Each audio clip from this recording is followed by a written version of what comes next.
There was movement in the darkness. Nephi's could not see it, but she felt the shadows that drowned the great hall of the ancient temple shift and surge, as if celebrating the arrival of their master. The fire keepers behind her tensed, looking up with somber expressions. Thud. A heavy sound resounded, followed by another. It seemed that someone was descending from an unseen dais, the weight of their unhurried footsteps echoing in the lightless hall like an ill omen. Suddenly, the enchanted lanterns ignited with bright radiance, chasing away the darkness. As if they were finally allowed to shine. As soon as they did, a dark figure stepped into the light, the shadows shrouding it like a mantle. Even Nephi, who rarely felt fear, sensed a slight chill at the sight of the Lord of Shadows. She didn't quite know why. The man in front of her was as elusive as his voice. His figure was encased in a fearsome onyx armor, its polished surface glistening like black glass. His features were hidden behind a mask of a fierce demon, nothing but darkness dwelling in the narrow slits of its eyes, as if there was no human face behind the mask, and no human flesh beneath the intricate black armor. Just a formless shadow. Strangely enough, Nephi could not say how tall the man was, exactly. But it felt as if he dwarfed everyone in the ancient temple, looking down at them with cold, malevolent arrogance. He was unarmed. Nephi studied the Lord of Shadows calmly. Cassie. The blind seer answered after a moment of silence. I can see him through your eyes. But I still can't sense him. It's like there's nothing but emptiness where a man should be. Nephi felt a bit dejected. It seemed that she had grown too used to enjoying the amazing boon of having Cassie serve as her eyes and ears. The great advantage of information superiority had spoiled her. This time, though, she would not be able to know what her opponent's attributes, abilities, and hidden cards were in advance. Well, it was for the best, then, that Shadow had offered to duel her and the Fire Keepers. She would learn what he was capable of firsthand. Showing no emotion, she looked at the fearsome saint and took several unhurried steps back. At the same time, the Fire Keepers moved forward, facing him. The Lord of Shadows tilted his head a little. What? You are not going to fight, Changing Star? His cold voice sounded almost disappointed. Nephi shook her head. You've challenged all of us, haven't you? But I don't draw my sword for just anyone. Prove yourself first, Lord Shadow. The unnerving black mask stared at her for a few moments, and then the elusive voice resounded once again, full of cold indifference. No matter. You, there, come all at once. As he said these words, the Lord of Shadows raised a hand. The darkness flowed from the floor, assuming a long and sinister shape. A few moments later, a great odachi formed from the shadows, its curving blade so black that it seemed to devour light. Disturbed, the Fire Keepers moved forward. 7 Fire Keepers. Sunny remained calm, but he also felt a little tense. Of course, there was no question that he could crush a cohort of masters without breaking a sweat, no matter how seasoned and talented they were. But, how could he put it? He might have allowed himself to be carried away, a little, while acting out the role of the cold and mysterious Lord of Shadows. Not only had he promised to avoid using his aspect, but he also set a ridiculous condition for his loss. Defeating the enemy was easy, but doing so while not receiving a single scratch on his armor was not. Of course, Sunny had no intention of winning, to begin with. He just wanted to put on a good show and lose gracefully, thus laying the necessary groundwork for infiltrating the war machine of the sword domain. However, the person he needed to impress was Nephi. And now, he had to deal with the Fire Keepers first to cross swords with her. Should I cheat? He considered the idea for a moment, then discarded it. That would not be any fun. Sunny studied the 7 masters that were surrounding him. Shim, Shakti, Kair, Sid, Gorn, Gantry, and Erlas. He knew them well. Shim, a young man wielding a shield and a spear, was the healer who led the cohort. Strangely enough, he was also the most skilled and lethal warrior among them. That was because, back on the Forgotten Shore, he had been one of Gemma's pathfinders. An elite who had survived countless hunts in the Dark City. Gorn, Gantry, and Erlas had been among the hunters of the Bright Castle. Gorn was tall, immensely strong, and possessed an aspect that allowed him to manifest an additional pair of hands, preferring to use two greatswords in battle. Gantry usually fought with a heavy battle axe, and was able to sharpen his weapons with his aspect ability. Erlas was a skilled archer capable of enhancing the resilience and stamina of his allies. Cid, a young woman with dirty blonde hair, had been a hunter in the outer settlement. The fact that she had survived there was a testament to her skill and tenacity, and her aspect greatly augmented her physical strength in short, but devastating bursts. She was armed with a sword and a shield. Finally, there were Shukti and Kair. Both had been artisans in the Bright Castle, possessing potent utility aspects. Shukti's had to do with plants, while Kair's had to do with carpentry. The former was a deadly archer, as well, while the latter was a jack-of-all-trades who usually guarded the rear of the cohort. All seven were elites even among masters, and their ability to work together was second to none. Placing the Odachi that he had manifested from the shadows on his shoulder, Sunny smiled behind his mask. "This is going to be fun." Sunny had never stopped fighting, sharpening his mastery of combat to a sublime level. He had already been one of the most seasoned warriors of humanity 4 years ago, mostly because very few had it as rough as he had it on the Forgotten Shore and in the Antarctic Center. But the last 4 years had not been easy on him either. Crossing the Hollow Mountains alone had given him more battle experience than most awakened would receive in their lifetime. So, now, he had a solid reason to be supremely confident in his ability. That said, there was a difference between fighting nightmare creatures and fighting humans. Sunny had mostly been doing the former recently, so the latter, he was a bit rusty. As the fire keepers surrounded him, Sunny observed them silently. Now that they were masters, each possessed one additional aspect ability. Gorn not only had 4 arms, but also expanded in size, towering above the floor at almost 3 meters in height. Gantry seemed to have augmented his body, somehow, making it more durable, more nimble, or simply more powerful. He was going to find out shortly. Erlas, meanwhile, was enhancing the physical state of each member of the cohort. His powers had been mainly focused on endurance and stamina before. What about now? Cid was bound to do something unpredictable, as well. Shim, Shukti, and Kair all possessed non-combat aspect, so guessing their powers was of less importance. Still, they could be full of surprises. There were the memories the fire keepers wielded to consider, as well. Ah! Sunny felt a pang of regret for setting such strict restrictions for himself. But, still, he was looking forward to it. A real clash of skill, cunning, and competence. He had missed it a lot. What are you waiting for? Before the echo of his cold voice had time to disappear, the fire keepers attacked. The 2 archers opened the battle, instantly letting 2 arrows loose. They were showing decorum, too, since it was a friendly duel. His opponents refrained from using truly destructive memories inside the citadel. Sunny did not augment himself with any of his 3 shadows. Being a transcendent already gave him a great advantage as far as physical prowess and the intricacy of essence control went, so it was unnecessary. Shifting slightly, he dodged both arrows with the minimum effort. One seemed to possess a homing enchantment, turning sharply to strike him in the back, but was tossed aside by the flat of the Black Odachi's blade. At that moment, the melee fighters of the ascended cohort were already upon him. They coordinated their attack seamlessly, using the arrow salvo to cover their advance. Perfect teamwork.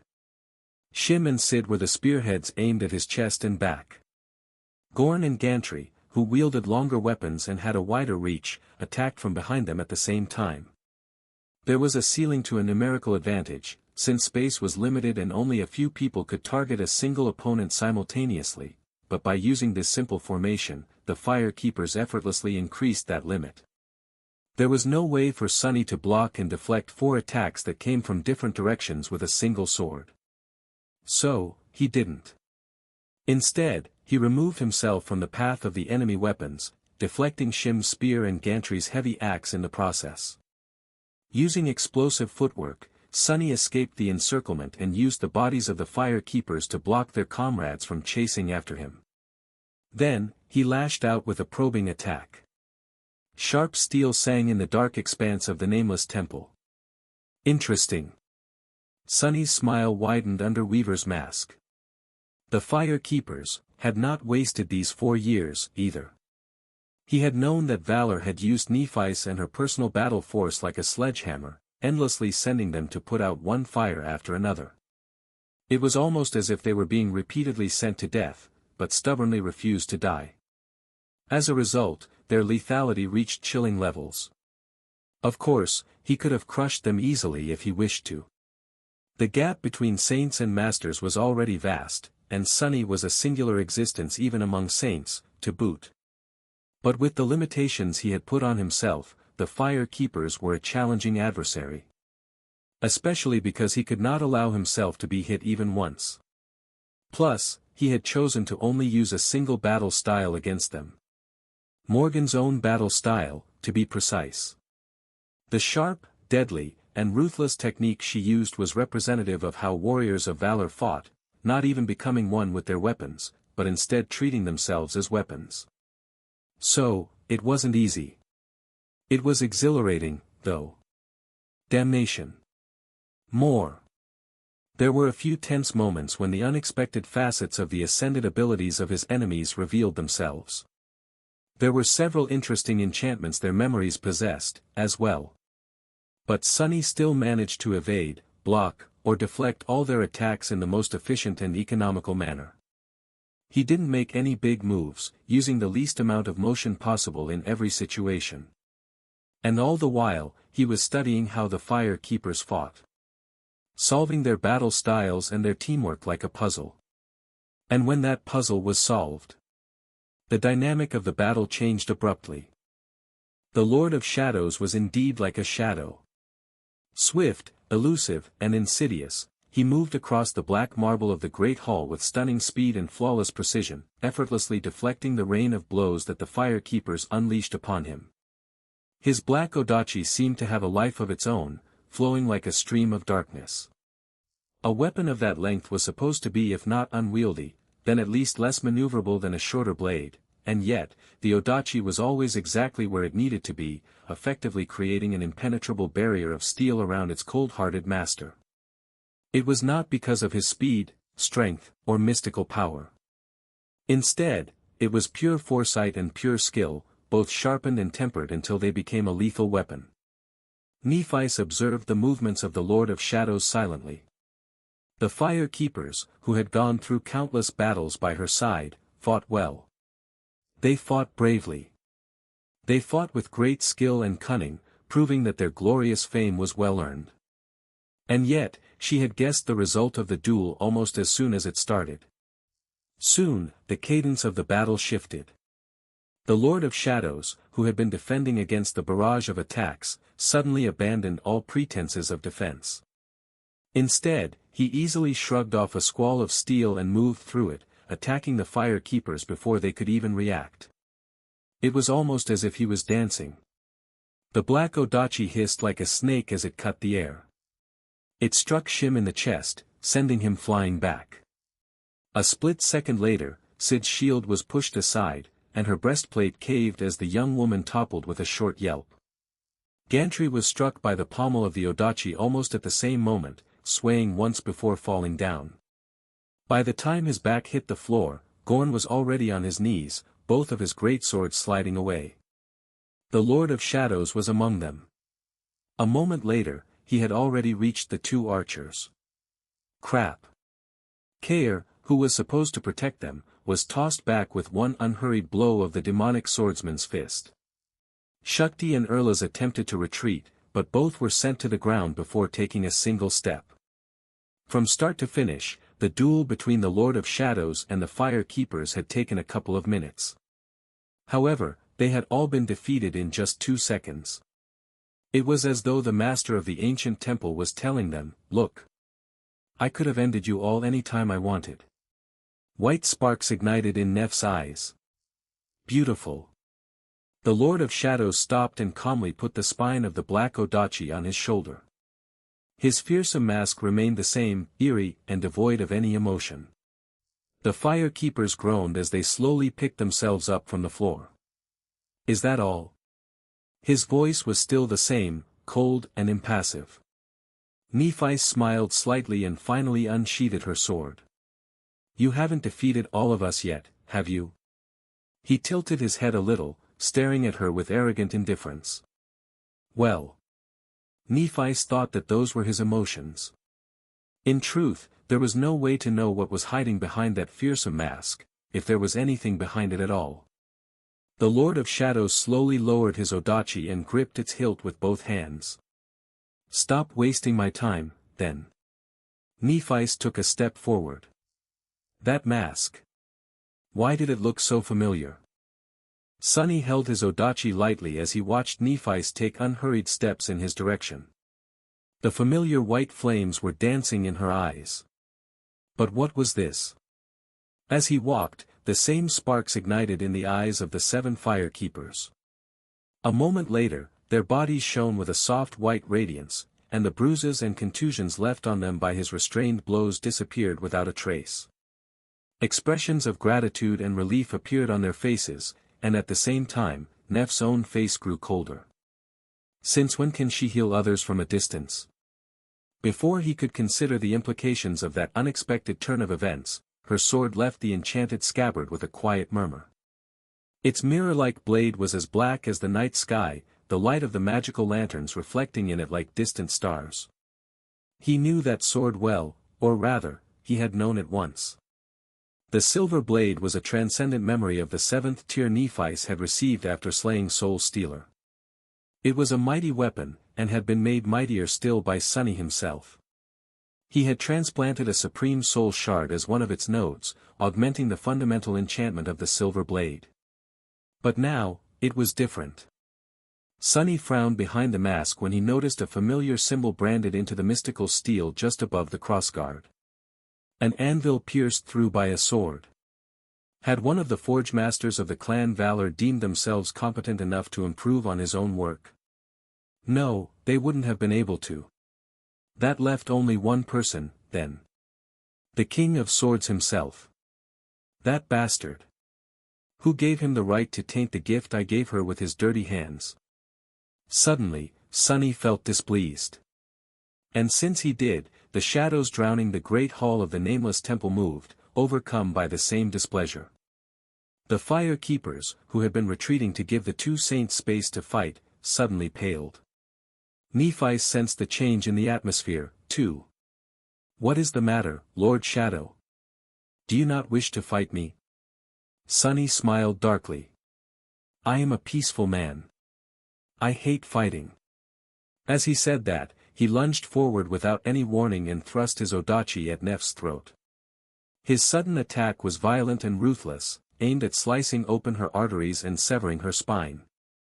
Of course, Nephi deflected the black Odachi easily, taking a sidestep in the opposite direction at the same time. Her movements flowed like a placid river, and yet Sunny instantly felt that he was in mortal danger. The silver sword had pushed the blade of the Odachi down just a split second ago, but was already flying forward. It was moving at a speed that could not be perceived by the fire keepers, and even Sunny struggled to sense its passing. Unable to pull his own sword back in time, he had no choice but to jump back. The tip of the silver sword missed his chest by mere centimeters. After that first exchange, Sunny and Nephi circled each other for a few moments. Then, she suddenly spoke. The battle style you used. Only those trained by valor are masters of it. Tilting his head a little, Sunny responded coldly. My esteemed guests have been sent by the King of Swords. It only seemed polite to greet them by using the battle style of his knights. The corner of Neff's mouth twitched subtly. Then what style would you have used if we were sent by song? Sunny raised his Odachi and took a step forward. Something like this. A moment later, they were upon each other once more, their swords weaving a complicated web of attacks and deflections in the air. Both were moving with astonishing speed, exchanging dozens of blows in a second. The clangor of steel fused into a continuous wail that echoed in the darkness of the solemn hall, followed by a thunderous sonic boom. A shockwave spread from the spot where the Lord of Shadows and the radiant Star of Ruin clashed, sending a cloud of dust rushing outward like an opaque sphere. The fire keepers reeled and staggered back. This is it, this is it. Straining his transcendent body to its limit, Sunny was momentarily overcome by the exhilaration of combat. He had missed having someone to spar with, and dueling the fire keepers had not satisfied his thirst. Of course, the clash between him and Nephi's was much more furious and destructive than the previous fight. After all, he was a transcendent terror, and she was a transcendent titan. Neither was using their aspect to augment themselves, but their power was still terrible enough to devastate their surroundings. Luckily, the nameless temple was very hard to destroy. It would not have remained standing from the dawn of the age of gods to this day otherwise. Granted, Sunny had found it in a rather sorry state, and had to perform plenty of repairs to make this ancient citadel presentable. In any case, he wasn't worried that it would be seriously damaged, not unless either Nephi's or him decided to unleash their full power. Now, how do I lose without having Nephi's realize that I threw the fight? There were two problems. First, Nephi's was too good of a swordsman, so weaving any kind of pretense in front of her was not easy. And secondly, Sunny was having too much fun. He didn't want their fight to end so quickly. Shall we make it more interesting, then? Grinning behind the mask, Sunny suddenly shifted his weight and switched to an entirely new technique. The battle style of clan valor was sharp, domineering, and fatal. But this new technique, it was flowing, unpredictable, and supremely adaptable. It was the battle style taught to Nephi's by her family, and then by Nephi's to him. There. Finally. The mask of indifference that she wore finally cracked a little, and he could feel her blade waver for a split second. That split second was all that Sunny needed. Breaking through Neff's defense, he delivered a swift strike. And yet, no matter how swift his attack was, she still managed to compose herself and evade it by disengaging.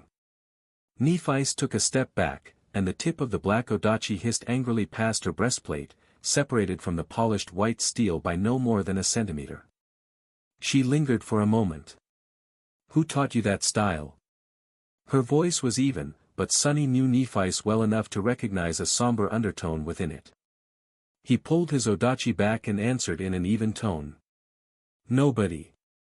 With that, Sunny lunged forward once again. What was a battle style?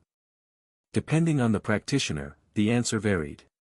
At the lowest level, a battle style was nothing more than a comprehensive collection of movements and steps aimed at giving the practitioner sufficient competence to engage in battle. A set of practices meant to encompass all possible combat situations, and arm the warrior with tools to solve them.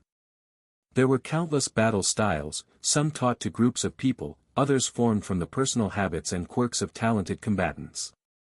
Some styles emphasized strength and strived to overpower the opponent, some emphasized speed and precision, some emphasized solid defense and waiting for a perfect moment to counterattack. There were solid battle styles created with deep insight, and poor battle styles that were concocted without a real understanding of the fundamental laws of combat. But that was only the most shallow layer of a true battle art. A person could practice a battle style without truly understanding its essence, but they would never be able to master it. At a higher level, a battle style was not only a set of movements, but also a formative philosophy. It concerned not only the body, but also the mind. A person who truly mastered a style had to possess a certain level of insight into the governing laws of combat. Knowing why each of the elements had been created and what its purpose was, they were not beholden to a predetermined repertoire of actions. Instead, they could freely improvise an actionable response to each situation. If all movements could be improvised, then what was the difference between the various battle styles? It was their philosophy. The school of thought and the dominant intent, a unifying principle that guided the shape and direction of these improvised moves. Therefore, even among those practitioners who had mastered both the body and the mind, there were still those who fought with domineering strength, swift precision, patient caution, or any other type of guiding intent. These were the true masters of combat. Sunny had become one of them, and one of the absolute best among them, a long time ago. But now that he was a saint, a whole new horizon had opened up before him. Because there was a third layer above the body and the mind, available only to a few chosen existences. It was soul. She has changed. While clashing with Nephi's in a ferocious dance of steel, Sunny couldn't help but feel amazed. She had always been a true genius of the sword, and since he knew her better than anyone, he had expected this fight to be a tough one. After all, just like him, Nephi's had 4 long years to perfect her technique. As the vanguard champion of valor, she had gone through countless battles. She had also come into her transcendent power, learning to wield it as naturally as she breathed. A saint was a different kind of beast, and the difference between them and their lessers was not only a question of raw power. Sunny had already glimpsed that chasm when he and Nephi's fought Dire Fong, but only now that he was a transcendent himself did he truly understand the reason it existed. The further a human walked on the path of ascension, the more intricate their control of soul essence became. Masters were already very proficient in using it to deliberately and efficiently augment their bodies in combat, but saints were capable of elevating these rudimentary essence techniques to a completely new level. Therefore, a comprehensive essence technique was an integral part of a truly transcendent battle art. And since each transcendent warrior possessed a unique aspect, each essence technique had to be tailor-made for a single user. The difference that mastering such a technique could make was truly striking, and therefore, that alone made saints vastly more deadly on the battlefield. But that was not the end of it. Since each transcendent battle art was unique and tailored to a single user, there was an additional step to be taken. And that was to seamlessly incorporate each aspect ability into the combat technique, making it truly complete. A transcendent battle art demanded the complete integration of body, mind, and soul into a combat technique. Losing his true name made it much harder for Sunny to advance in mastering shadow dance, so he had been concentrating on developing such a personal transcendent battle art for himself in the past 4 years. He had already formulated its principles, and was now tempering these principles in battles against powerful opponents. And, in the process of it, he thought that he might have glimpsed what the next level of mastery was. Saints did not exist in and of themselves, as sovereign beings. Their souls were vaster than their bodies, coming into contact with the world and the underlying laws governing it. Some parts of the world welcomed them, while others repelled them. That was why transcendent beings were able to absorb the spirit essence of the world, as long as they were in their element. For Sunny, that element was shadow. For someone like Saint Tyrus, it was the sky, or perhaps storm clouds. For someone like Nephi's, he couldn't guess. It might have been light, or flame, or something more esoteric, like inspiring longing in the souls of other beings. Therefore, he guessed that what came after the body, the mind, and the souls was the world. Incorporating the world itself into one's battle art would probably make it a supreme battle art. That said, Sunny was not sure if it could even be called a battle art, at that point, let alone how to actually achieve something like that. In any case, he was voraciously curious to witness and experience the battle styles of other transcendent warriors.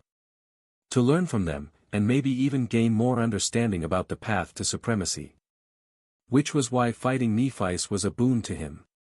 So, he definitely wasn't prolonging their clash simply because he missed her. Why would he cut this duel short if humanity's premier sword savant was graciously allowing him to steal her achievements? I see. I see. No, I don't see. Deflecting a barrage of almost instantaneous attacks, and at the same time desperately preventing these attacks from dictating his next moves to avoid the countless traps Nephi's constructed for him on the fly, Sunny carefully observed her movements, the flow of her essence, and the form of her shadow. Pretty soon, he had to admit something to himself. What the hell has she been doing for the last 4 years? It's damn incomprehensible. Sliding across the marble floor as he was being pushed back by a merciless onslaught of unhurried, but lethal attacks, Sunny was carefully observing Neff's movements. Why can't I make sense of it? He shifted his weight, deflected the silver blade to the side, and used the long hilt of the odachi as a lever to spin its blade at an inconceivable speed. Nephice easily parried it with the crossguard of her sword, but Sunny was already transitioning from a downward slash into a rising stab. Every movement flowed into another, forming a torrent of deadly steel. How strange. Nephice was the first person Sunny had ever shadowed. After years of training together and fighting side by side, he knew her better than anyone else.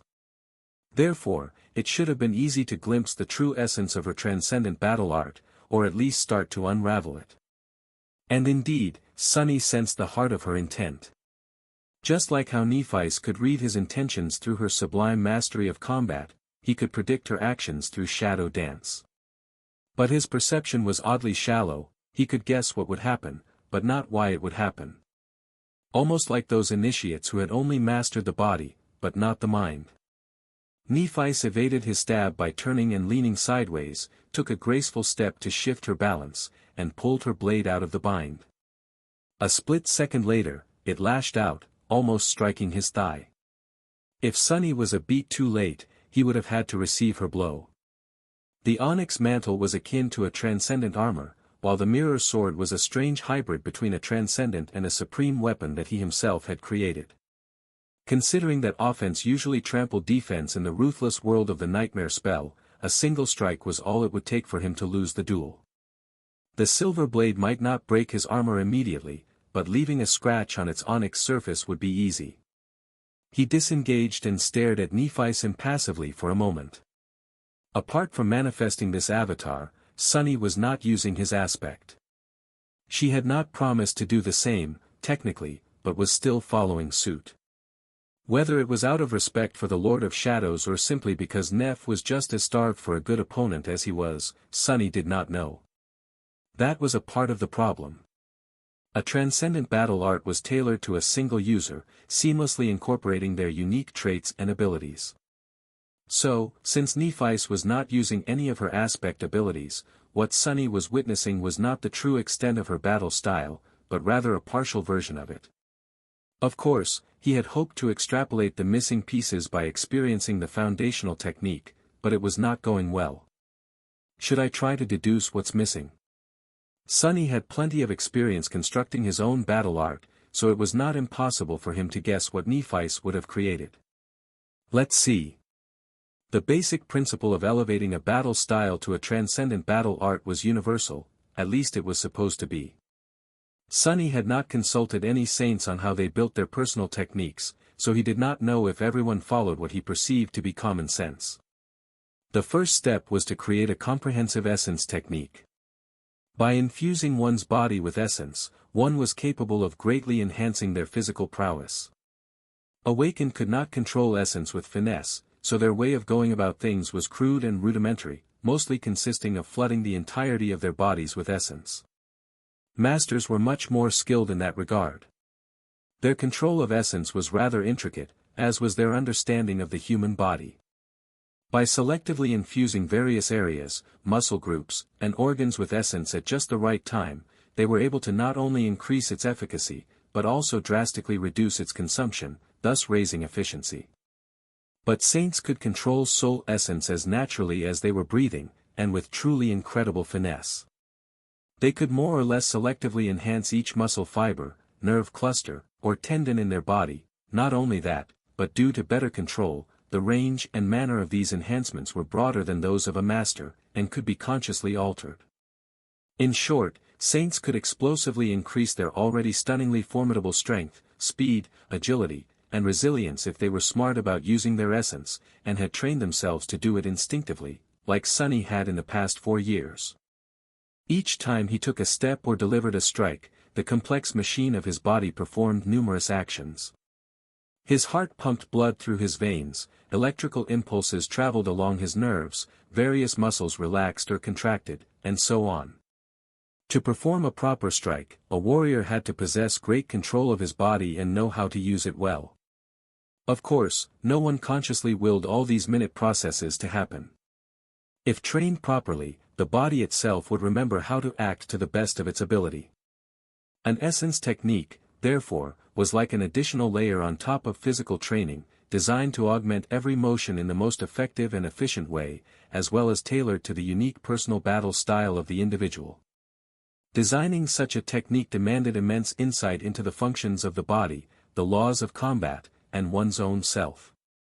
At first, including his soul in the movements of his body was a conscious process, and one that demanded an inconceivable amount of concentration, at that.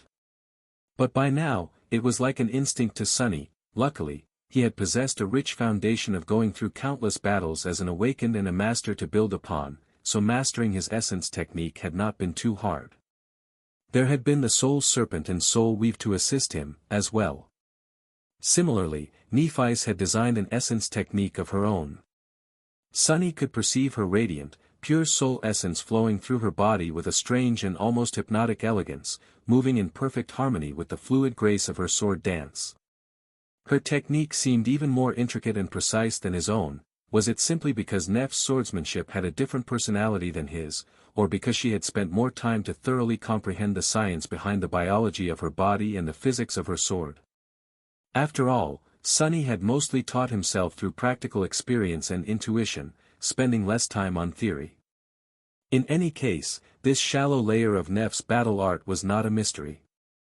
Sunny had enough ability to perceive it, enough insight to dismantle it, and enough experience to reassemble it. Even emulating it was not a problem, given enough time. But that was what an essence technique represented, the most shallow and basic layer of a battle art. The true essence hid much deeper, having to do with aspect and attributes.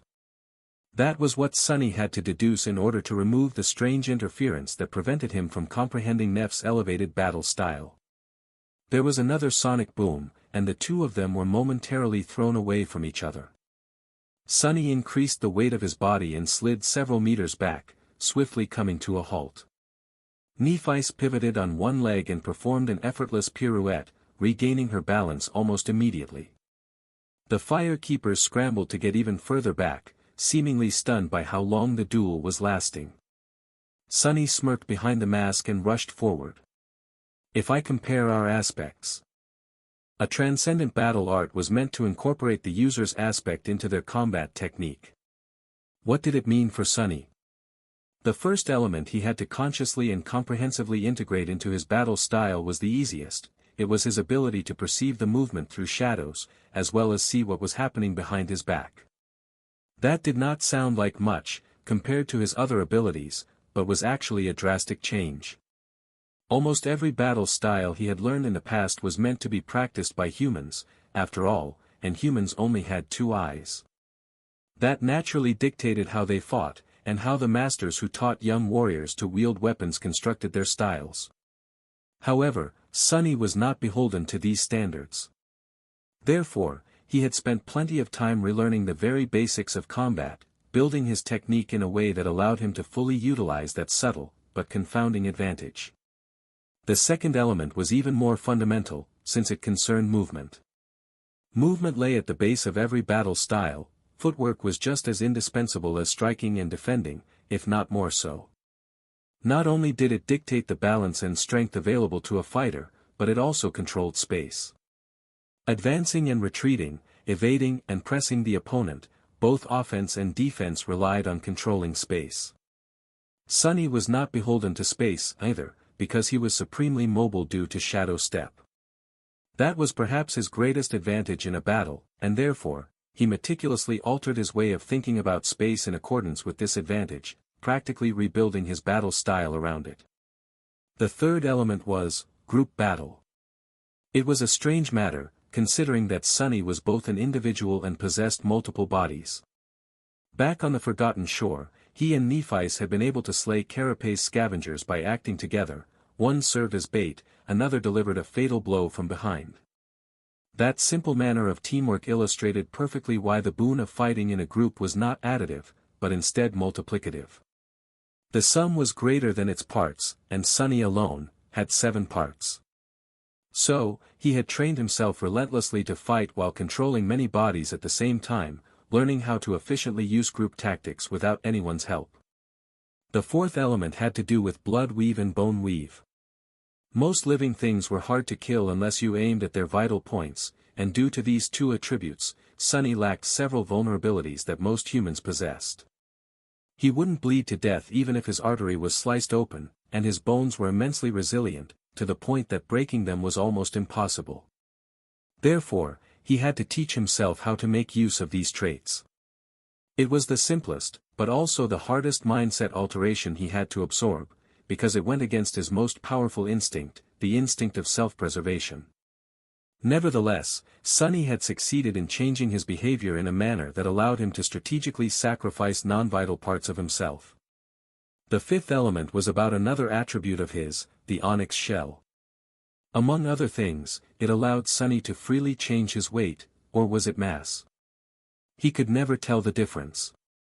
In any case, such an ability opened up a vast ocean of possibilities for a skilled warrior, from increasing the impact of his blows to greatly augmenting his speed, solidifying his balance, and even performing actions that would otherwise be impossible without toppling like a cut tree. Sonny had incorporated the effects of the feather of truth trait of the onyx shell into his battle style a while ago, but since he had had nothing but time in the last 4 years, he took this opportunity to fully reconsider it, learning how to use it not only comprehensively, but also instinctually. Now, he did not even have to think about utilizing that adaptable trait to enhance his every move. The sixth element was the most broad, and concerned shadow manifestation. Sonny had the ability to manifest endless variations of tangible shadows, roughly divided into 2 methods. The first was to summon external implements like shadow hands or chains. This method was destructive, but lost too much of its potency in battles against truly powerful opponents. As such, it was best used against large groups of weaker foes, or for pure utility. The second method was to alter the shape of his body with manifested shadows, from summoning additional limbs to building towering shadow shells. The shape of the shells Sonny could create was, theoretically, endless, so, it was hard to pinpoint exactly how he was supposed to incorporate this method into his battle art. However, in practice, his repertoire of shells was currently limited. Since Sonny did not possess a true name anymore, there was nothing to anchor his self, and therefore, assuming the shapes of alien creatures was extremely dangerous, unless he wished to lose himself entirely. So, he only used a handful of shells. In exchange, these shells had been perfected by him to a stellar degree. Currently, he was slowly translating his battle art to each of these shells. And finally, there was the seventh element, or rather, there wasn't. Sonny did not know what the last element of his transcendent battle art would be, but suspected that once he mastered it, his technique would become a supreme battle art. Wishful thinking. Sonny and Nephi's clashed in another exchange, the silver sword and the black odachi howling as they repeatedly attracted and repelled each other. A few seconds later, the two saints disengaged and spent a moment to realign themselves. He frowned behind the mask. The odachi he had manifested from a wild shadow was infused with his transcendent essence, which in turn was made more potent by soul weave. So, it was akin to a transcendent weapon, and a powerful one at that. The odachi had held up well against Neph's quasi-supreme longsword. But just then, he had felt a crack forming along the length of its blade. The odachi was not going to last much longer. Sonny could easily repair it, of course, but doing so would mean breaking his promise to abstain from using his aspect. More than that, he would be cheating. It wasn't a coincidence that his weapon was failing, after all. Instead, it was the result of Nephi's consciously targeting the same spot on the dark blade over and over again, without him noticing. How devious. Sonny couldn't help but smile. Nephis might have forgotten her teacher, but it seemed like she remembered the lessons. This duel of theirs would have to come to an end shortly. It was a shame. He didn't attack, this time, waiting for her to come to him. Can I understand what is wrong before the duel is over? If Sonny remembered his own considerations when elevating his battle style to a transcendent art, he could try to imagine what Nephis had done. What elements did her battle art consist of, apart from the essence technique? Her aspect was much more straightforward than his. Sunny had a wide array of traits and abilities that made him a jack of all trades, skirting the line between combat prowess and utility, but leaning slightly more toward the latter. Of the other two divine aspects he knew of, Mordred's was pure utility with hardly any battle application. Neff's, on the contrary, was all about combat prowess and destructiveness. So, how would she have altered her battle style after becoming a saint? Longing was not applicable in combat, so it shouldn't have affected anything. The ability to control fire was probably similar to the first method of using shadow manifestation, mostly needed when facing swarms of weak abominations, or maybe enemy fortifications. The most obvious change would, of course, have to do with her transformation ability. She must have developed a robust technique for aerial combat, where there was no ground to stand upon and therefore no footwork, with a completely different relationship between mass, force, counterforce, and impact. She would have also paid more attention to archery, using it against enemies on the ground. Sunny was less knowledgeable about the two forms Nephi's could assume apart from the winged one, so he couldn't even start to guess what her combat approach would be in those states. The most important change, however, had to be about her very first ability, the wondrous ability to heal herself. Just like Sunny had to rethink his relationship with physical harm due to blood weave and bone weave, Nephi's would have forced herself to change the way she fought in accordance with her own inconceivable vitality. Sunny had seen her destroy the vessel of the Skinwalker after having her neck broken. In Twilight, Soul Stealer had delivered her 1,000 fatal wounds, and yet, that wasn't enough to stop her. Scarily enough, if one thought about it. Nephi's was nearly undying. He did not know what it would take to fully destroy her, and hoped that he would never find out. However, ever since the battle in Twilight, it felt as though Nephi's had come to terms with her chilling power. If she had incorporated it into her battle art, what would it feel like, to fight against a nearly indestructible enemy? Someone who would continue to fight despite being pierced by your weapon, could sacrifice a limb to wound you and then immediately restore it, could not be slowed down even by the most gruesome injuries, was too accustomed to harrowing pain to care about it, would not bleed to death, and simply would not die before killing you. He shivered slightly. Not unsolvable, but definitely frightening. Yes, she had to have rebuilt her battle style around that dreadful ability of hers, disregarding the torturous curse of her flaw. There was another element Sunny had to consider, though. Neff's aspect legacy. The tree with 7 branches, each bearing fruits of knowledge. She had mastered one, knowledge of fire, in Twilight. Had she mastered others after that? Was there a way to incorporate the sorcery of names into a battle art? He defended against her increasingly violent assault, contemplating. But even after coming up with all these guesses, Sunny simply couldn't comprehend her battle art. It was just too strange, making no sense, as if something was interfering with his ability to understand it. Stumped, he remembered the first time he had tried to shadow Nephi's, long before he even knew what it meant to shadow someone. It had happened on the Forgotten Shore, when they were traveling toward the Hollow Mountains. Back then, Nephi's and Castor were sparring with each other, and Sunny sent his shadow to observe her. That was how he had received a revelation that resulted in Shadow Dance, to begin with. Ironically, Nephi's had not even used her most precious battle style in the spar against Castor. Since she knew that he had been sent to kill her, she guarded her true skill against him, showing a different and less lethal technique instead. Sunny's eyes suddenly widened slightly behind the mask. No way. But, at that moment, he finally understood why he was having so much trouble. In hindsight, it was pretty obvious why he couldn't peer into the secrets of Neff's transcendent battle art. It was because she wasn't showing it, to begin with. Instead, she was deceiving everyone with a lesser, fabricated version of it. Was it for his benefit? No, not likely. She was probably fooling the entirety of Valor with this splendid performance. After all, despite being one of the most renowned champions of the great clan Valor, she was ultimately its most insidious enemy. Sunny suppressed a grin. As expected. Ah, my curiosity is thoroughly satisfied. Nephi's was not using her aspect, and on top of that, she had created a whole fake transcendent battle art to deceive her enemies. Therefore, trying to learn its secrets was of no real benefit to Sunny. He felt his odachi slowly coming undone and sighed.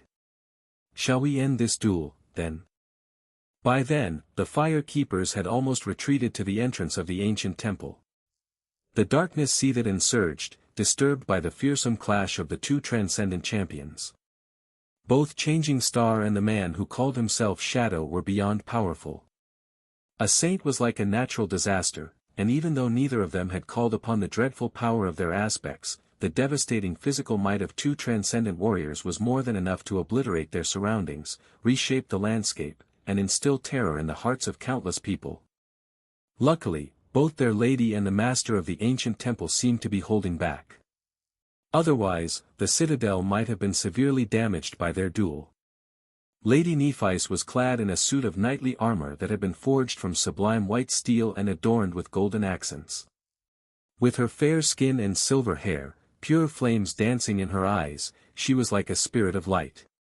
Lord of Shadows, meanwhile, was like a devil born from pure darkness. His ominous onyx armor, demonic mask, and raven-black hair fused with the lightless void of the great hall, making it hard to discern where his figure ended and the shadows began. The silence had long been torn apart by the melodic disharmony of clashing steel. But, wasn't something very strange? One of the fire keepers, Sid, looked at their leader and asked after hesitating for a few moments. "Why, is he still standing?" Her somber voice was hiding a note of bewilderment.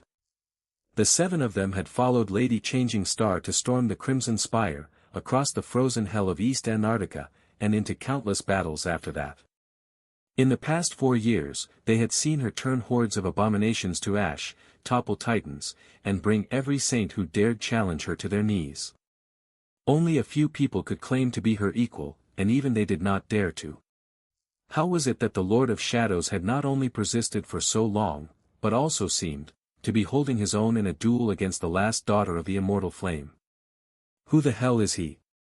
Shim, the leader of the cohort, shook his head slightly without looking away from the barely perceptible whirlwind of the stunning clash. "Watch carefully." Out there in front of them, the cadence of the duel finally changed. Now. Sunny delivered a lightning-fast strike, the air parting in front of the blade of his odachi with a wailing hiss. The strike was just a feint, turning into a thrust, turning into a downward slash. Nephice ignored the feint, deflected the stab, and strangled the slash by binding their swords. She pushed him and shifted her body to gain an advantage in the follow-up attack. Sunny was forced to take a step back, which would have landed him in an awkward position and made it impossible to mount a stable defense, if he did not increase the weight of his armored boots while at the same time decreasing the weight of his breastplate. With his center of gravity lowered, he had enough stability to block Neff's calm and vicious attack without staggering back. But even though he blocked it, she unerringly struck the exact same spot where his odachi had already been weakened. Finally, the shadow blade shattered, exploding into a rain of shards. Those shards almost instantly turned ethereal, dissolving back into an intangible shadow. The force behind Neff's strike was so terrible that her sword continued to fall down like an executioner's axe. Sunny, who had expected something like that to happen, was prepared and dodged the mirror blade just in time. It struck the black marble plate of the temple's floor, sending a net of cracks running through it. Dust and pieces of stone flew into the air. Without wasting a heartbeat, Nephice shifted into a low stance and delivered a rising diagonal slash. However, Sunny was already moving by then. Instead of retreating, he took a step forward and found himself almost face to face with her. Silver clashed against stone-like metal with a thunderous clangor. Both of them grew still. As the dust settled, the fire keepers saw a bewildering scene. Sunny and Nephice were standing motionlessly, with almost no space between them. His right hand was gripping the hilt of her sword, which had been stopped a mere centimeter away from the onyx surface of his fearsome armor. Her right hand, meanwhile, was gripping his left wrist. Held in his left hand was the hilt of the broken odachi, the jagged steel of its broken blade stopped several centimeters away from her neck. Sunny remained still for a few moments, then looked down, at the cracked floor beneath them. A somber sigh escaped from his lips. Let us stop here. Otherwise, my citadel will sustain irreparable damage. He allowed the broken odachi to dissolve into shadows, let go of Nef's hand, and took a step back, turning away with cold indifference. As Sunny was walking back to his unseen throne, Nephi's called out to him. What about the duel? We have not determined the winner yet. He stopped, facing away from her. After a few moments of silence, Sunny spoke. I'm willing to admit defeat. He lingered for a bit, then turned around and stared at her. His voice turned even colder. However, I have no interest in joining forces with the great clan Valor, Nephis of the Immortal Flame. He tilted his head a little. I'm only joining forces with you. You personally, not your clan and not your kingdom. These statements were technically both a truth and a lie. Sunny might have preferred to deal with Nephis, and Nephis alone, but doing so was tantamount to joining Anvil's side. Still, it at least allowed him to get his point across despite the simple trick. I feel like, wearing this mask around people will quickly grow annoying. He suppressed a sigh. Nephis looked at him for a while, then said evenly. My personal wealth is not that vast.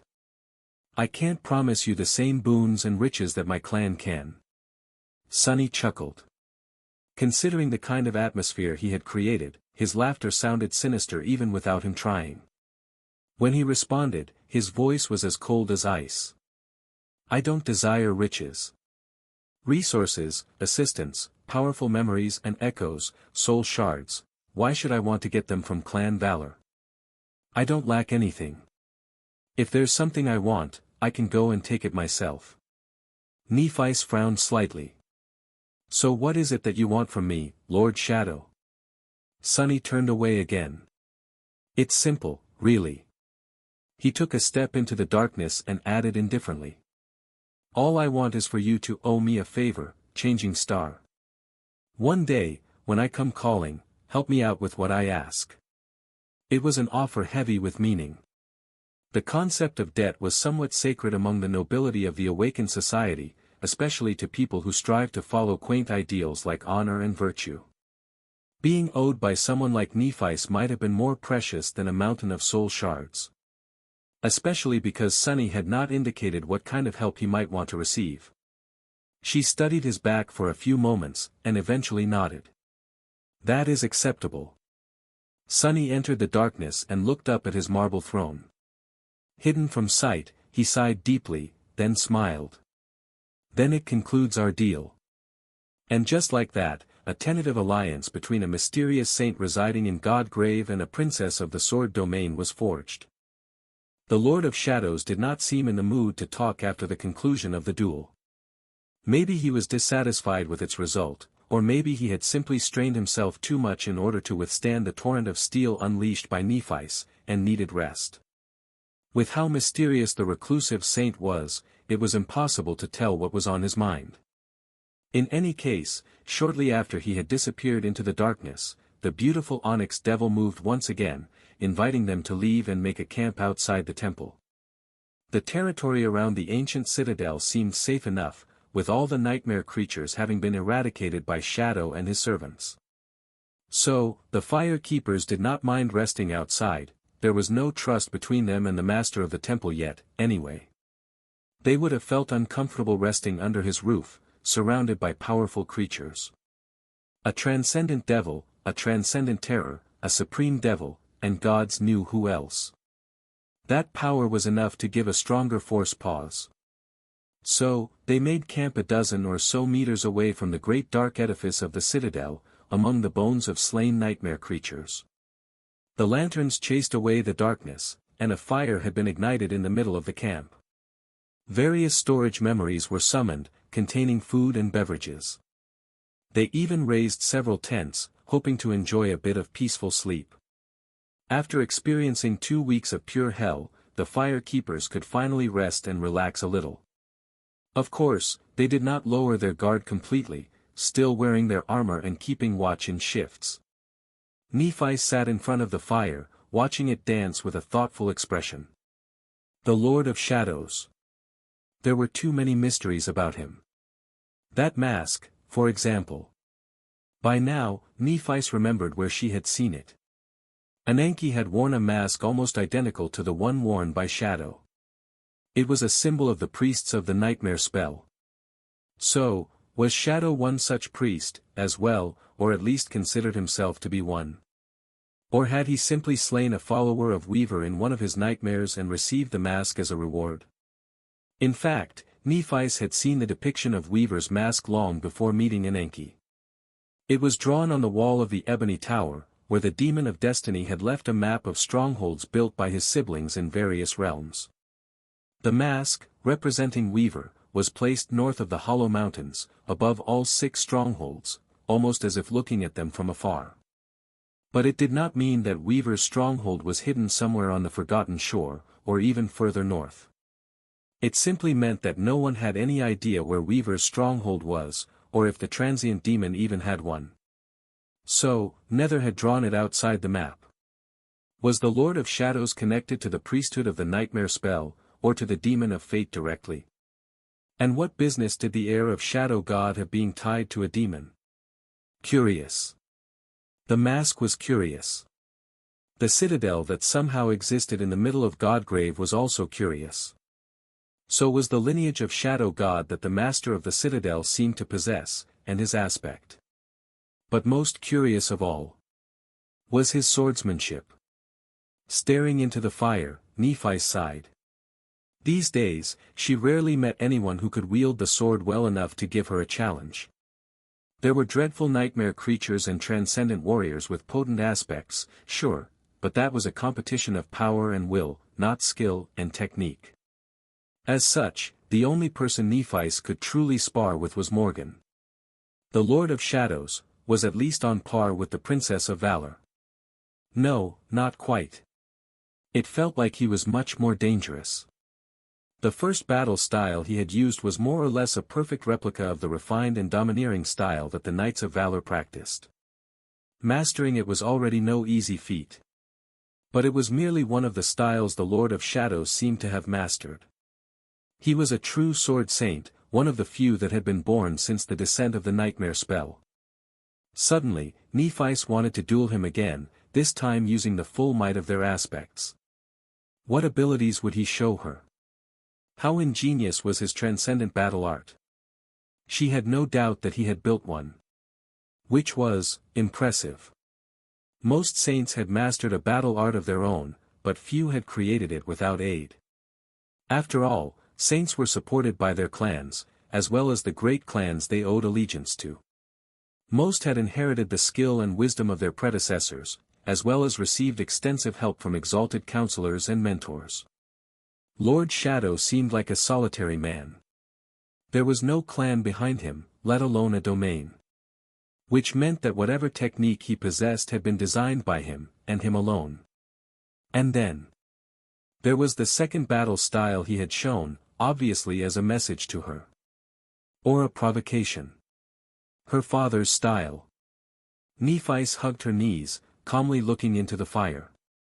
Feeling the shift in her mood, the fire surged and swirled. How was it possible? As far as she knew, there were only 2 people in the world who had been taught that style.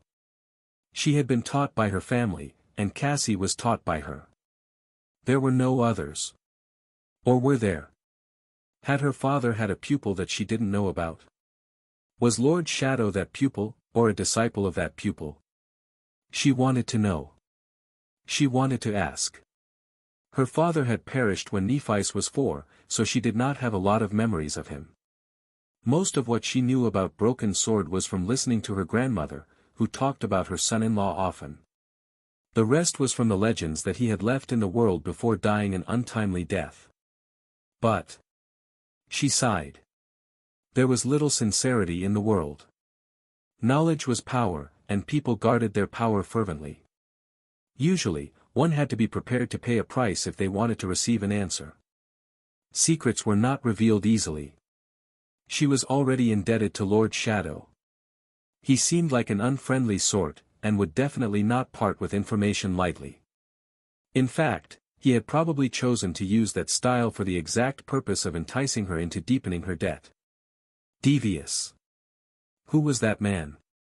So strong, so devious, and having enough resources to disregard the riches of clan valor. As she considered that, the ground suddenly trembled. As the ground trembled, the lively atmosphere in the camp instantly turned cold and professional. The fire keepers, who had been enjoying a late supper just moments ago, instantly rose to their feet and picked up their weapons. A moment later, they were standing in a defensive formation, ready to repel any kind of attack. Nephi's had stood up, as well. The white flames burning in her eyes grew more intense, and the fire behind her grew taller, chasing the darkness further away. What is it? Was there a nightmare creature approaching them from afar, or had the master of the ancient temple decided to betray them? She was going to find out soon. As they stood motionlessly, preparing for battle, the ground shuddered again. A cold wind rose, bringing with it a strong smell of rotting leaves and humid jungle. A tense silence settled over the world. A moment later, Nephi felt a new presence beside her.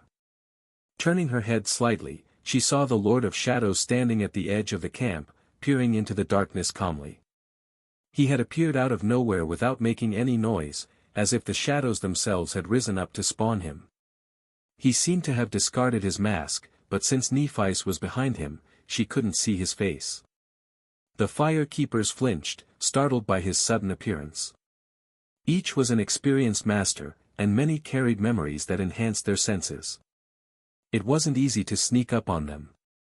And yet, the Lord of Shadow had done it effortlessly. Nephi frowned, realizing just how vulnerable her subordinates were in front of him. What is happening? Her voice remained calm, addressing the mysterious saint with sufficient decorum. He remained silent for a few moments, then sighed. It's nothing much. One of the great sleepers has awoken, that's all. Shadow lingered for a second, then added. I usually keep them asleep to avoid trouble, but the most feisty ones sometimes escape their slumber. A great nightmare creature. Keep them asleep? Nephi frowned slightly. Should we fight it together, then? Still facing away from her, the master of the ancient temple shook his head. No need. It's merely a beast. With that, he took a step forward. The darkness surged, enveloping him like a vast mantle. The figure of Lord Shadow dissolved into it, becoming one with the lightless void. And then, the void exploded upward. As Nephi watched, secretly startled, a colossus built of shadows slowly rose above the bone plain. His body was a perfect replica of the Lord of Shadows.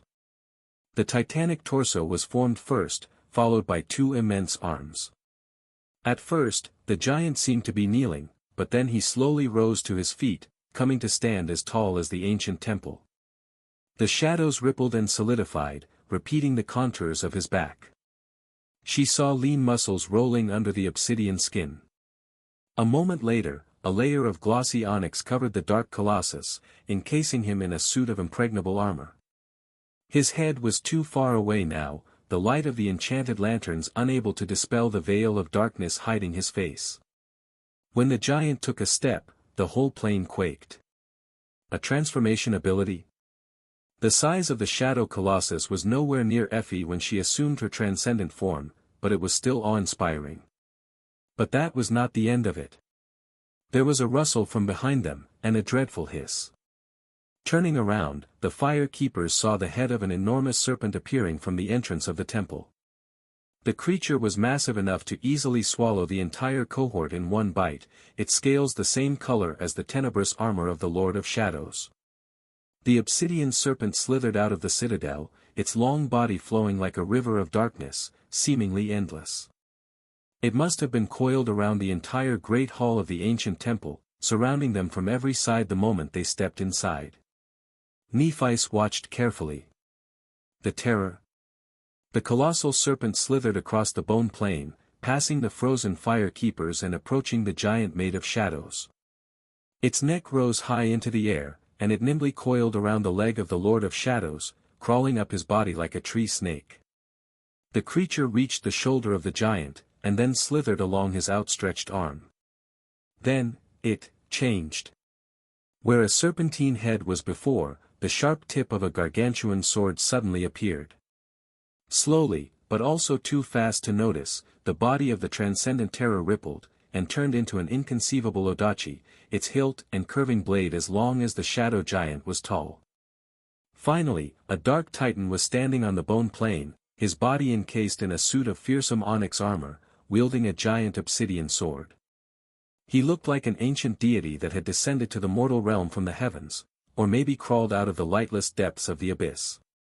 Not paying the fire keepers any attention, the shadow giant took another step. Something lunged at him from the darkness, a grotesque monstrosity that towered above the ground, its mottled fur wreathing with a swarm of pale maggots. Its misshapen head was crowned with sharp horns, and its maw was wide open, revealing a wall of massive fangs. Its limbs were a mess of claws, chitinous scythes, and pulsating tentacles. A chill spread through the hearts of the fire keepers at the sight of the hideous abomination. However, the towering sword of the dark colossus only fell once. One strike, and the neck of the great beast was cleanly severed, its head rolling to the ground. The massive body toppled and crashed into the bone surface of the dead god's breastbone, causing it to tremble once again. The great beast was dead. Just like that. The dark colossus peered at it with disdain, then shook his head and crumbled on itself, turning into a tide of shadows. A moment later, all that was left was the corpse of the hideous monstrosity, and the deep groove left in the white bone by the tip of the obsidian odachi. Silence settled over Godgrave once again. Nephi stared at the corpse of the abomination, her expression unreadable. Eventually, she tilted her head a little. One strike. Suddenly, she was glad to have made a pact with the man who called himself Shadow. It was much better to be his ally than his enemy. Far to the northwest of Bastion, across the chain of death zones crowned by Godgrave, lay the vast human enclave ruled by the great clan Song. Although younger and smaller in territory than the Sword Domain, the kingdom of Ki Song was nevertheless just as populous and potent. Unlike Bastion itself, which lay at the heart of Valor's territory, the capital of Song was located at the northernmost point of her domain, on the slopes of a towering mountain chain that branched out from the Hollow Mountains. It was a stark and beautiful place nestled between snowy peaks and fuming volcanoes, shrouded in snowstorms and raining ash. Its name was Ravenheart. The great citadel had another name in the runic language of the nightmare spell, but after an obscure figure from the first generation of the Awakened conquered it, people gradually started calling the remote mountain palace by her true name. That obscure awakened warrior was the founder of the Song clan and Ki Song's late mother. Her daughter elevated their minor clan to prominence, and then to the very height of power. Similarly, Ravenheart had grown from the stronghold of a lesser legacy clan to one of the great citadels of humanity, sheltering hundreds of thousands of awakened. And now, after the chain of nightmares, it was home to millions of mundane humans, as well. The citadel itself was a magnificent palace that stood on the slope of a snowy mountain, perched at the very edge of a bottomless chasm. The legend said that it had been cut from pure white jade once, but after enduring the wrath of the surrounding volcanoes for thousands of years, it turned entirely black, as if made from obsidian glass. Still, contrasted against pristine white snow, its sublime beauty had only become more tantalizing. A titanic stone bridge spanned the vast chasm between the mountain and the volcano standing opposite it, connecting the two branches of the mountain chain like a road meant for giants. Its black pillars were decorated with intricate engravings, and the scale of the construct defied reason. These days, the members of the Song clan inhabited the frozen obsidian palace, while the titanic bridge had become a town for the awakened warriors, who could withstand the cold. The city itself had been built on the slopes of the volcano, where its warmth protected the mundane citizens of Ravenheart from the inhumanly harsh climate of the snowy region. They did not have to be wary of sudden eruptions either, because Queen Song and her transcendent daughters could protect them from any disaster. Ravenheart was a harsh place. But it was also an incredibly beautiful place. And therefore, life here was harsh, but also thriving. The surrounding lands had long been cleared of the truly dangerous nightmare creatures, but they were more dangerous than the heartland of the dream realm, where Bastion stood. Many abominations still dwelled in the snowy mountains, and the environment itself was deadly for those unprepared to face its cruelty. At the same time, there was a lot of fertile soil in the lowlands, which had been generously fertilized by volcanic ash. There was also geothermal heat, countless hot springs, and precious minerals of all kinds everywhere around. The people who had been evacuated here from Antarctica found their lives turning stark and intense, but also intensely enjoyable. If one grew accustomed to the solemn and eerie power of Queen Song, of course, which they quickly had. In any case, there was endless work to be done, from plowing the ashen fields to mining mystical ores, to building a semblance of a modern infrastructure by using endless geothermal energy. And since there were many nightmare creatures dwelling in the mountains, there was also a dire need for someone to protect all these workers. Which was why Rain was buried in the ash, sweating as she waited motionlessly. She had been laying there for a few hours already, keeping absolutely still.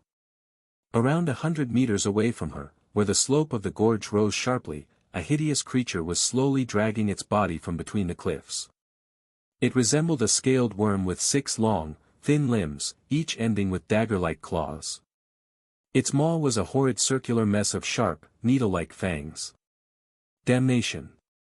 She had expected a beast, but was faced with a monster instead. Granted, the stone worms were merely dormant abominations. But since Rain wasn't even a sleeper, but a powerless mundane human instead, that thing could rip her apart in a matter of seconds. No, not even seconds, a second. No wonder everyone calls me the crazy girl. I am indeed crazy. I'm crazy to have listened to you, mad bastard. If not for the nagging of her teacher, she would have long ago applied to return to the waking world, thus challenging the first nightmare and becoming an awakened. But no, he just had to insist that his student could only awaken naturally, without becoming infected by the nightmare spell. And, young and naive as she had been, she actually believed in his nonsense. Years had already passed, and yet she was still a mundane human. Granted, she could somewhat feel her essence now, which supposedly was the hardest step. Still. Her teacher was without a doubt a brazen scam artist. Damn you, you damned ghost, or vampire, or whatever the hell you are. As she was thinking that, a quiet voice suddenly resounded from behind her. Rain was startled, but, remembering her training, remained absolutely motionless despite that. She didn't have to turn around to know that it was her shadow talking. It said, "You wouldn't be thinking something strange about me again, would you?" Stone worms had very bad hearing, but could feel the smallest vibration spreading through the ground. She coughed quietly, then answered in a whisper. "What? Of course not, respected teacher. Your pupil would never dare do something that disloyal." The quiet voice responded dubiously. "Really? Well, good. You should hurry up, though. The wind is changing." Rain uttered a stifled curse and slowly rose to one knee. It was time to kill another dormant monster. How many have I killed, already? More than any sleeper she knew, certainly. And more than many young awakened in Ravenheart, as well, despite being mundane. But she still had to be extremely cautious. She couldn't allow a single mistake, it was just like how her teacher always said. One mistake was all it took to turn into a corpse. And becoming a corpse in Ravenheart was just too creepy. Granted, teacher would probably save her if something happened. Probably. Right? Rain rose to one knee in one smooth motion and raised her bow. Flakes of ash rained from it like black snow, dancing gracefully in the wind. In one heartbeat, she took out an arrow from her quiver and knocked it on the string. Another heartbeat, and she strained her muscles to draw the bow. The composite alloy resisted her pull, but swiftly surrendered to her strength and perfect form, both of which were the result of arduous training in countless hours of practice. Her bow was not a fancy memory weapon. It was quite mundane, made from alloy and filament, more powerful than such weapons used to be, but nowhere near its enchanted counterparts. It was not a compound bow, either. More than that, even as far as recurve bows went, hers was on the weaker side. But there was nothing Rain could do about it. There were alloy bows of monstrous power out there, but they were meant to be used by the awakened. With her pitiful mundane strength, she wouldn't even be able to draw one, let alone do so swiftly and reliably. As for compound bows, while they offered increased draw weight and other advantages, that was only good on paper. In reality, there was more to a weapon than its power. How reliable was it? Was it easy to carry? Would it endure the wilds? Could it be cared for and maintained in harsh conditions? And so on. Awakened did not have to think about such things, but Rain did. And thanks to her teacher, she had learned all about these matters. Each piece of her equipment was picked out thoughtfully. Yeah. Not at all, because I simply can't use anything better. The inner layer of Rain's kit consisted of a military bodysuit, the kind the soldiers of the evacuation army had used in Antarctica. It could repair itself and regulate the temperature of her body, which was a necessity here in Ravenheart, where lethal cold and blistering heat somehow coexisted in appalling harmony. Granted, the self-repair function of the bodysuit was practically exhausted after years of extensive use, and she had had to patch it up by hand on several occasions. Her teacher was weirdly good with thread and needle, for some reason, imparting that knowledge on his reluctant student. She wore leather pants on top of the bodysuit, made from the hide of an awakened beast, as well as knee-high boots of the same material. The rest of her clothes consisted of a perfectly mundane Henley wool vest, and a military jacket with a manually reinforced lining. There were a few pieces of armor supplementing her modest ensemble, as well, alloy bracers and shin guards, a leather chest guard, and a jointed shoulder guard. The mundane armor was not nearly enough to protect her from the claws of nightmare creatures, but it was better than nothing. It could protect her from a glancing blow or two, at least. Wearing anything heavier would have just slowed her down without providing much additional protection. Rain was also wearing leather gloves, while her long winter coat was currently folded and hidden inside her pack. Needless to say, she felt bitter envy every time she saw young awakened gallivanting in suits of shiny enchanted armor. They didn't even need to wash their memories, let alone repair them by hand. Not to mention the fact that their armor was much more durable. Focus. The stone worm was almost 100 meters away. The ash was raining from the sky, making its figure vague and blurry. At least it was easy to tell the direction and strength of the wind. Hitting a target from such a distance was not an easy feat, but well within Rain's capability. However, she wasn't sure that she would be able to kill the abomination with one arrow. Her arrows were more potent than her bow. True, the arrowheads had been made from the fangs of an awakened beast, and were quite deadly as a result. But the stone worms did not have an easily exploited vulnerability. There was no spot she could hit to bring the monster down immediately. The vile things were also terribly fast despite spending most of their lives underground. It would take the stone worm a couple of seconds, 3 at most, to cover the 100 meters separating them.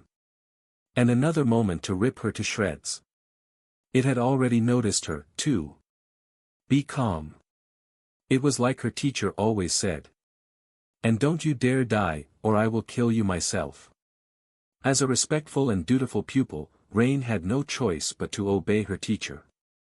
She held her breath and took aim. Time slowed down to a crawl. Rain moved her bow slightly, accounting for the wind, and then relaxed her fingers, allowing them to slide off the string. Relieved from terrible tension, her alloy bow propelled the arrow forward with dire force. The string struck against her chest guard like a whip. The falling ash swirled, disturbed by the violent turbulence. 100 meters away, the stone worm toppled to the ground in a mess of long limbs. The arrow had dove into its circular maw, piercing the creature's brain. Sadly, stone worms had several independent brains. Before Rain had time to blink, the abomination rolled on the ground and shot toward her like a revolting flesh torpedo. It covered half of the distance between them in what felt like a split second. A cloud of ash rose into the air in its wake, spreading outward like a wave of boiling darkness. Before it could cover the remaining distance, though, a second arrow struck it. It had only taken Rain that long to draw her bow again, adjust her aim, and let the arrow fly. Even though hitting a moving target was endlessly more difficult, let alone such a fast one, the second arrow unerringly penetrated the creature's maw again. This time, it went in at a shallow angle, hitting the stone worm's spine. The abomination stumbled, but continued barreling toward Rain. She blinked. Crap. Dropping the bow, she hurriedly picked up a long javelin that had been laying under the ash. Rain's weapon of choice was a bow. However, that did not mean that she was only versed in using a bow. Her teacher insisted that a ranged weapon was only good if one could keep the enemy at range, and in the dream realm, not even saints could guarantee something like that. Therefore, she was proficient not only with ranged weapons, but also with a wide range of weapons. Rain was nothing if not resourceful. By the time she grabbed the javelin and jumped to her feet, the stone worm was almost upon her. With fetid blood spilling from its torn maw, the horrid creature raised its front limbs to slice her into pieces. And suddenly disappeared from view. The pit Rain had dug up and covered with branches might not have been deep, but it was perfectly placed to stop the charge of a mindless monster. There was a great benefit in being able to handle a multitude of weapons, but there was an even greater benefit in always being prepared. Her teacher had hammered that simple principle into her head a long time ago. Before the stone worm could recover from suddenly dropping through the ash, the heavy javelin struck it with all the force she could muster. Its white scales were broken by the wide spearhead, and the abominable monster let out a piercing screech. Rain paled a little and finally drew her sword. The enemy was severely wounded, but it was not dead yet. A mess of hideous flesh and thin limbs staggered out of the pit, only to be met by the blade of the Tachi. Rain severed the front limbs of the sluggish monster, then delivered a ruthless slash across its scaly neck, putting a gash into it. A few more precise strikes and well-timed dodges, and the abomination finally grew motionless. Only half of its vile body managed to crawl out of the shallow pit, and was now laying on the ash. Rain slumped and grabbed her knees, panting heavily. Her lungs were burning, and a river of adrenaline coursing through her blood. Damn it! Then, a voice resounded from behind her. You have slain a dormant monster, stone worm. Your shadow grows stronger. Turning around, she threw a dark look at her teacher, who had finally deigned to crawl out of her shadow in all his shameless splendor. What the hell are you on about? The young man who was standing behind her, wearing light armor woven out of dark silk, looked away in embarrassment. Ah, that. Don't mind me. Just something I used to hear often. Rain took a deep breath and turned away with a stoic expression on her pale, but beautiful face. I am definitely going to kill him one day. Was it possible to kill a ghost? Rain's teacher was a strange existence. Usually, he resided in her shadow, only showing up when no one else was around. At first, she thought that she had gone insane and was hallucinating, but after spending some time with the mysterious apparition, Rain slowly realized that it was real. And not only that, but also immensely powerful. Luckily, the apparition was mostly benevolent, and did not seem to harbor any ill will toward her. On the contrary, he, treated Rain with something that resembled familial affection.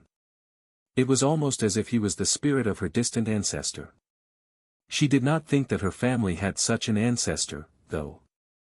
But then again, Rain was adopted, and didn't know much about her biological parents.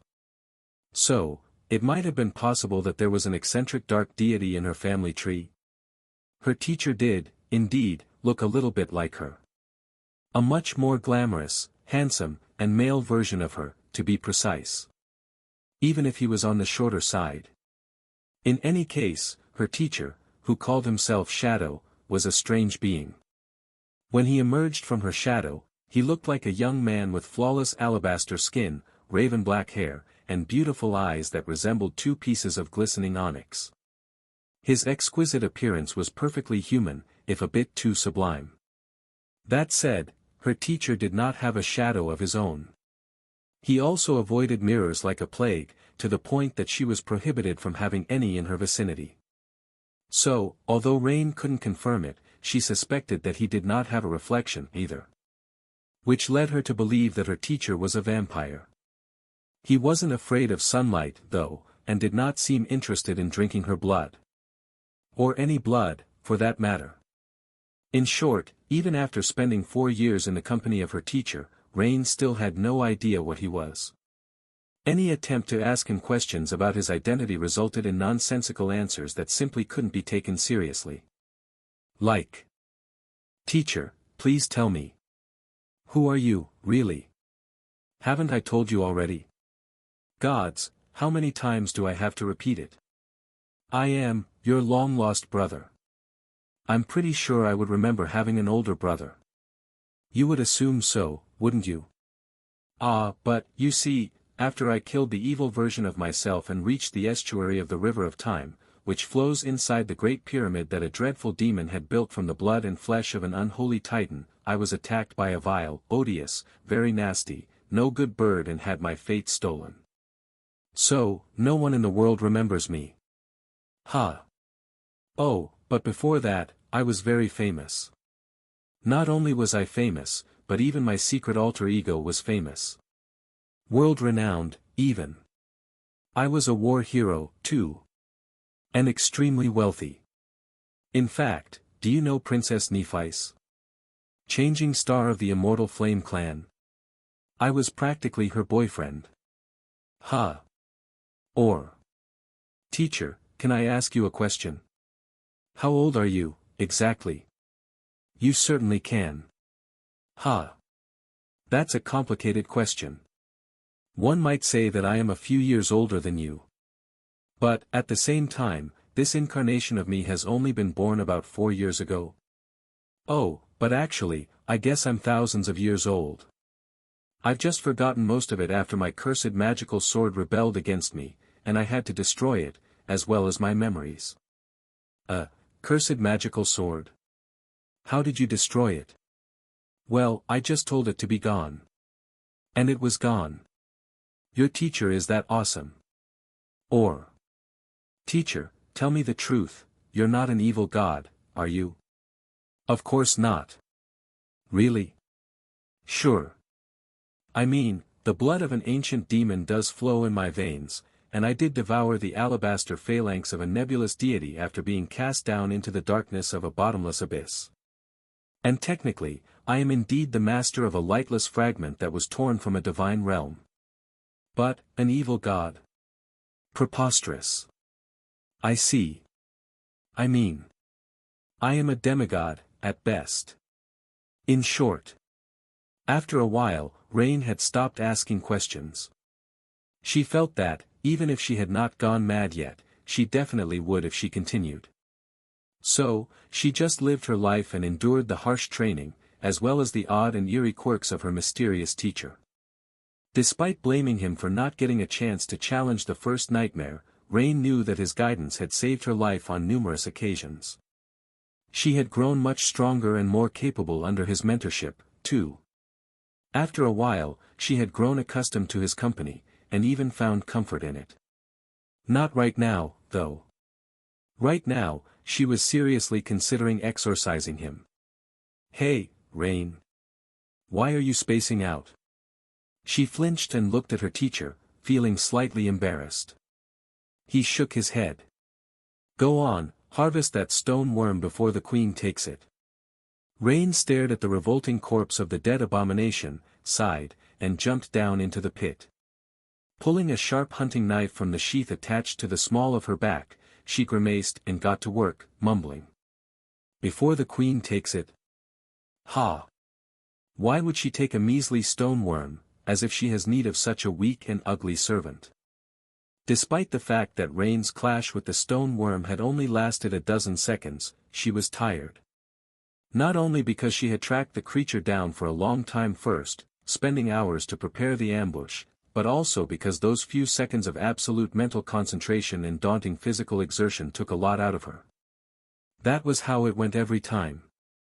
If a mundane human wanted to face a nightmare creature, anything less than giving it your all, and then some, meant death. Not that there were a lot of mundanes going out of their way to fight abominations, not a lot of those who lived to tell the tale, at least. In that sense, Rain was an anomaly.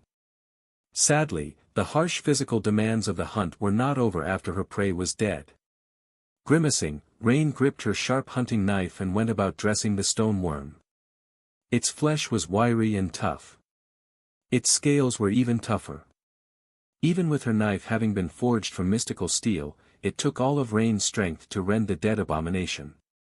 Especially because she didn't want to become drenched in its blood, not only because that would have been icky, but also because the stench of blood could attract other nightmare creatures. Curse it all.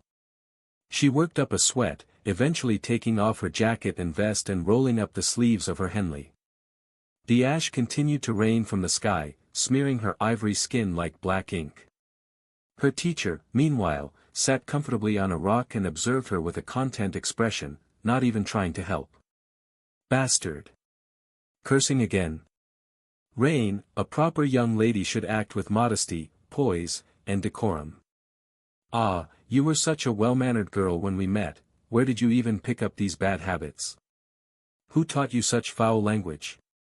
Tell me, and I'll beat the crap out of the damned bastard.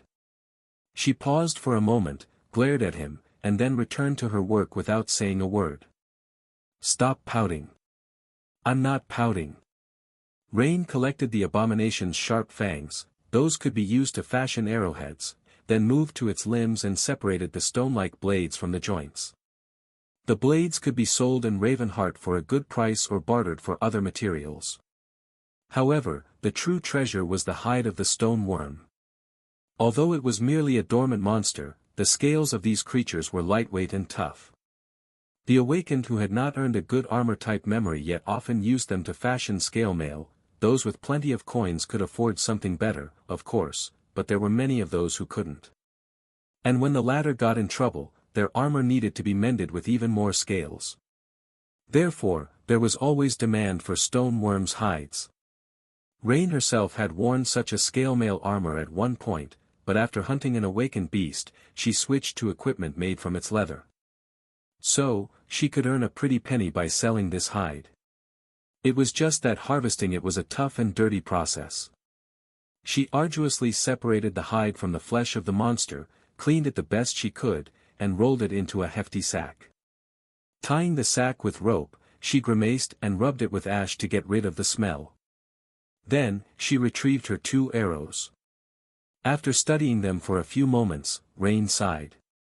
One could be repaired, but the other was unsalvageable. Her arsenal of arrows was growing dangerously poor, there were plenty of them in the quiver, but only a few of those made from the fangs of the awakened beast remained. She cleaned the intact arrow and put it aside. Finally, for the most important part. Fishing out 2 gleaming crystals from the remains of the stone worm, Rain looked at her teacher and smiled. Shall I? He raised his white hands and applauded her quietly. Go ahead. Good kill. Rain pushed what remained of the hideous carcass into the pit with her foot, then knelt and placed the crystals on a flat rock. She often saw awakened crush soul shards in their fists, but her mundane hands bruised terribly if she tried. So, instead, she simply brought the butt of her knife down on them. The crystals shattered, and she felt an almost imperceptible amount of foreign essence trickle into her soul. It was a strange sensation, and one she had only become able to perceive recently. Her teacher seemed satisfied, and she was, too. Teacher, how long do you think it will be before I can attempt forming a soul core? He studied her for a few moments, then smiled. Soon.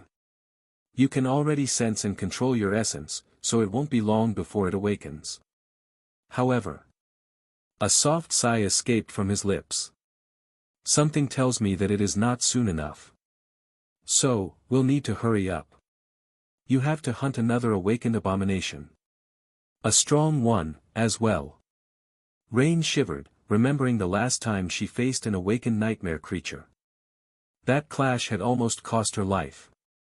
Had that thing not been strong, in her teacher's eyes? She gave him a long look. You know that we can simply buy an awakened soul shard or few? It will be expensive, sure. But my parents can help. Wait, actually, why do we need to buy them? Teacher, you're so great and awesome. Just do your thing. Tell a bunch of powerful abominations to be gone, and let me collect the shards. He stared at her dubiously and coughed. Well, sure, you're right. Your teacher is awesome. I can kill the abominations for you. Rain's eyes gleamed. Really? But he was not done talking. And while I'm at it, why don't I awaken for you, as well? Should I also feed you from a spoon, like a little baby? He scoffed. Let me tell you, a baby I knew transcended before learning how to walk. And he didn't even have me as a teacher. Come to think of it, what's your excuse? Huh? What do you have to say for yourself? Rain glared at him hatefully, then looked away. Forget I said anything. She cleaned her weapons, sheathed her knife, and fastened the rolled hide of the stone worm to her pack. Finally ready to depart, Rain hoisted the pack on her shoulders and started to walk. It was time to head back to Ravenheart. Rain made a point of using light equipment, and yet, she carried considerable weight. There were her clothes and armor, her bow, a quiver of arrows, the javelin she used, her sword, the hunting knife attached to her belt, and another knife hidden in her boot. There was also plenty of stuff in her pack and attached to her pack, everything she needed to hunt and survive in the wilderness. It would have been nice to simply summon and dismiss all these things when she needed them, but alas, Rain couldn't use memories. She couldn't even really use the memories that someone else had summoned and handed to her, because her soul did not have a core, and she was not a carrier of the nightmare spell. Weighed down by the additional burden of the stone worm's hide and fangs, Rain felt miserable. It didn't help at all that Ravenheart was situated in the mountains. She was currently at the bottom of a deep gorge, not too far from the relatively flat area at the foot of the mountain chain where the farms feeding the city were located. There was a long and tough climb ahead of her. Using the javelin as a staff, Rain slowly made her way out of the gorge. Luckily, she was in good shape, amazing shape, really. Her lithe and resilient body had been tempered by years of relentless training, and was pretty much at the very limit of what mundane humans could achieve. In the past, Rain had trained extensively with private tutors. She had thought that her physical condition was stellar back then, she had known nothing. Under her teacher's harsh and prudent guidance, her physical state entered an entirely new territory. Her youthful body was strong, tenacious, and as nimble as that of a cat. Even the most elite athletes would have been rattled and green with envy if they witnessed what she was capable of, not that it mattered. Any awakened could still blow her away with one half-hearted slap. Ah, whatever. Sometimes, Rain was angry at her teacher for prohibiting her from challenging the first nightmare. But, at the same time, she was thankful to him. Not for her own sake, but on behalf of her parents. They had already lost one child to the nightmare spell. If she was alone, Rain would have gladly risked her life for the chance of becoming an awakened, but she could not bear the thought of putting her mom and dad through that suffering again. So, her teacher's promise to help her awaken without having to challenge a nightmare was like a glimmer of light in a sea of darkness. In any case, even though climbing mountains in terrible weather while carrying a heavy load was hard and miserable, she had long grown accustomed to it. As Rain ascended higher and higher, her teacher walked side by side with her, going over the events of the hunt. She had performed well and managed to kill the stone worm without sustaining any injuries, but there were still things that could have been done better, and things that could have been done differently. Maybe I shouldn't sell the blades we harvested from the stone worm. Next time, I can place them at the bottom of the pit like spikes. That's a good idea, but don't rely on traps too much. This time, the bastard ran straight, but next time, you might not get so lucky. What were you going to do if the worm bypassed your pit? Retreat to lure him into the second pit, of course. And anyway, was it really luck? I investigated the slope and found the wormholes, chose an ambush spot, and dug pits between the former and the latter. Beasts are stupid, so the enemy would have gone after me using the shortest path. Sure, it turned out to be a monster, a bit smarter, but still pretty dumb. What do you think luck is, brat? Luck is not something that just happens to you, it's something that you make happen. Believe me, I would know. I used to be the luckiest person in the world. Unluckiest, too. Soon, Rain climbed high enough to escape the raining ash. The scorching heat was replaced by merciless cold, and the black soot was replaced by pristine snow. A strong wind rose, chilling her to the bone and almost tossing her off the slope. Cursing, Rain shivered and hurriedly took her coat out of the pack, wrapping herself in its warmth and pulling the fur hood down. The coat, too, was fashioned from the hide of the awakened beast she had hunted, so it was enough to protect her from the fatal cold of the mountains. Buttoning up the tall collar to shield her face, she lifted the pack and turned to look at her teacher. He was standing a few meters away, wearing nothing but his light armor. Nevertheless, he was not showing any sign of being bothered by the cold, which only went further to solidify Rain's conviction that her teacher was some kind of unholy wraith. His gaze was strangely solemn. Turning to look in the same direction, she suddenly noticed a dark silhouette slowly moving through the snowstorm. Rain tensed for a moment, but then relaxed, noticing that it was a human.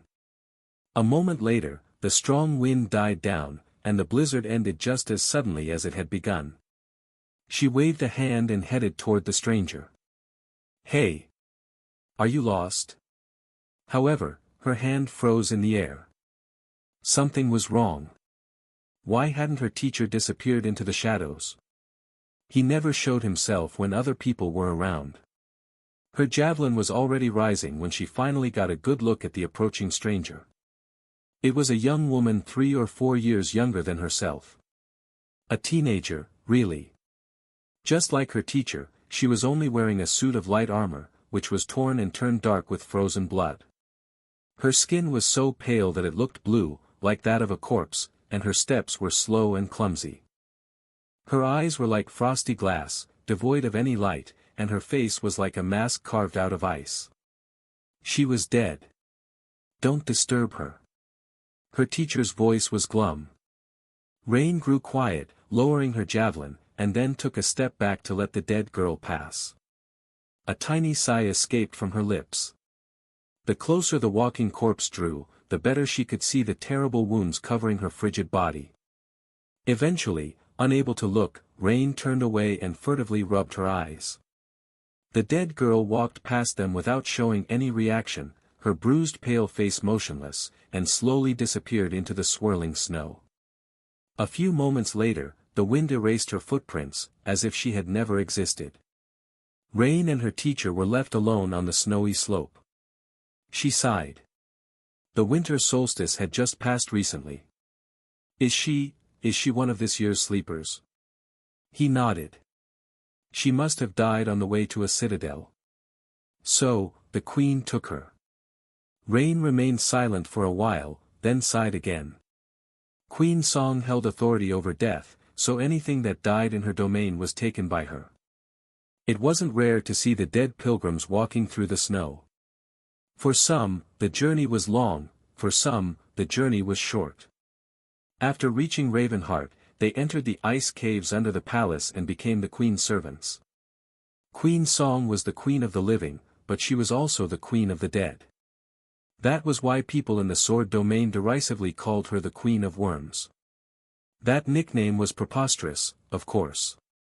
There were no worms in the ice halls, where the cold was so terrible that only the dead could survive. Rain stared in the direction where the taken girl had disappeared, considering if she should follow her. Following a pilgrim was safer, because nightmare creatures tended to avoid them. But in the end, she decided to continue on her way. Seeing the dead girl was just too unnerving. Because the perished sleeper reminded Rain of her own insolent aspirations to become a carrier of the nightmare spell against her teacher's wishes. If she had. Would she have ended up walking frozen through the snow, too? Eventually, Rain reached one of the roads leading from the lowlands to the city. These mountain roads had been in use from before the chain of nightmares, It was hard to remember now after the population of Ravenheart exploded to many millions, but it had been a great citadel even prior to that. The roads leading to the Great Bridge, and the beautiful palace beyond it, were actually thousands of years old. Granted, they had been in a state of desolation and disrepair when the Song clan made the ancient citadel their home. The awakened of the Great Legacy clan had restored them to their former glory, and the whole network was further expanded to account for the increased traffic in the past 4 years. Now, heavily protected road crews were far away from the citadel, building safe highways to other cities within the Song domain. Many awakened with utility aspects were participating in the construction, and many warriors were employed to defend the moving builder camps from the roving nightmare creatures. Rain had even tried to get hired for one of the crews, but no one wanted to employ a mundane fighter. The best they could do was remain polite and not laugh in her face. She couldn't really blame them. In any case, now that she had reached the wide and well-maintained road, the rest of the ascent would become much easier. There was probably a metaphor about the unnecessary hardships of walking the untrodden path somewhere in there, but Rain wasn't going to start complaining to her teacher again. He had retreated into her shadow, anyway, unwilling to be seen by other people. Rain rested for a bit, quenched her thirst from a military canteen, and continued on her way. There were many people on the road. Workers descending into the lowlands or returning from their shifts, Song warriors on patrols, caravans loaded with heavy cargo. Life was thriving, and the young city was boiling with activity. Rain had grown up in the vast human jungle of NQSC, so Ravenheart did not seem that large, in comparison. However, it somehow felt much more vibrant. Its atmosphere was entirely different, as though everyone here was looking forward to the future, instead of trying not to think about it while being afraid of the past.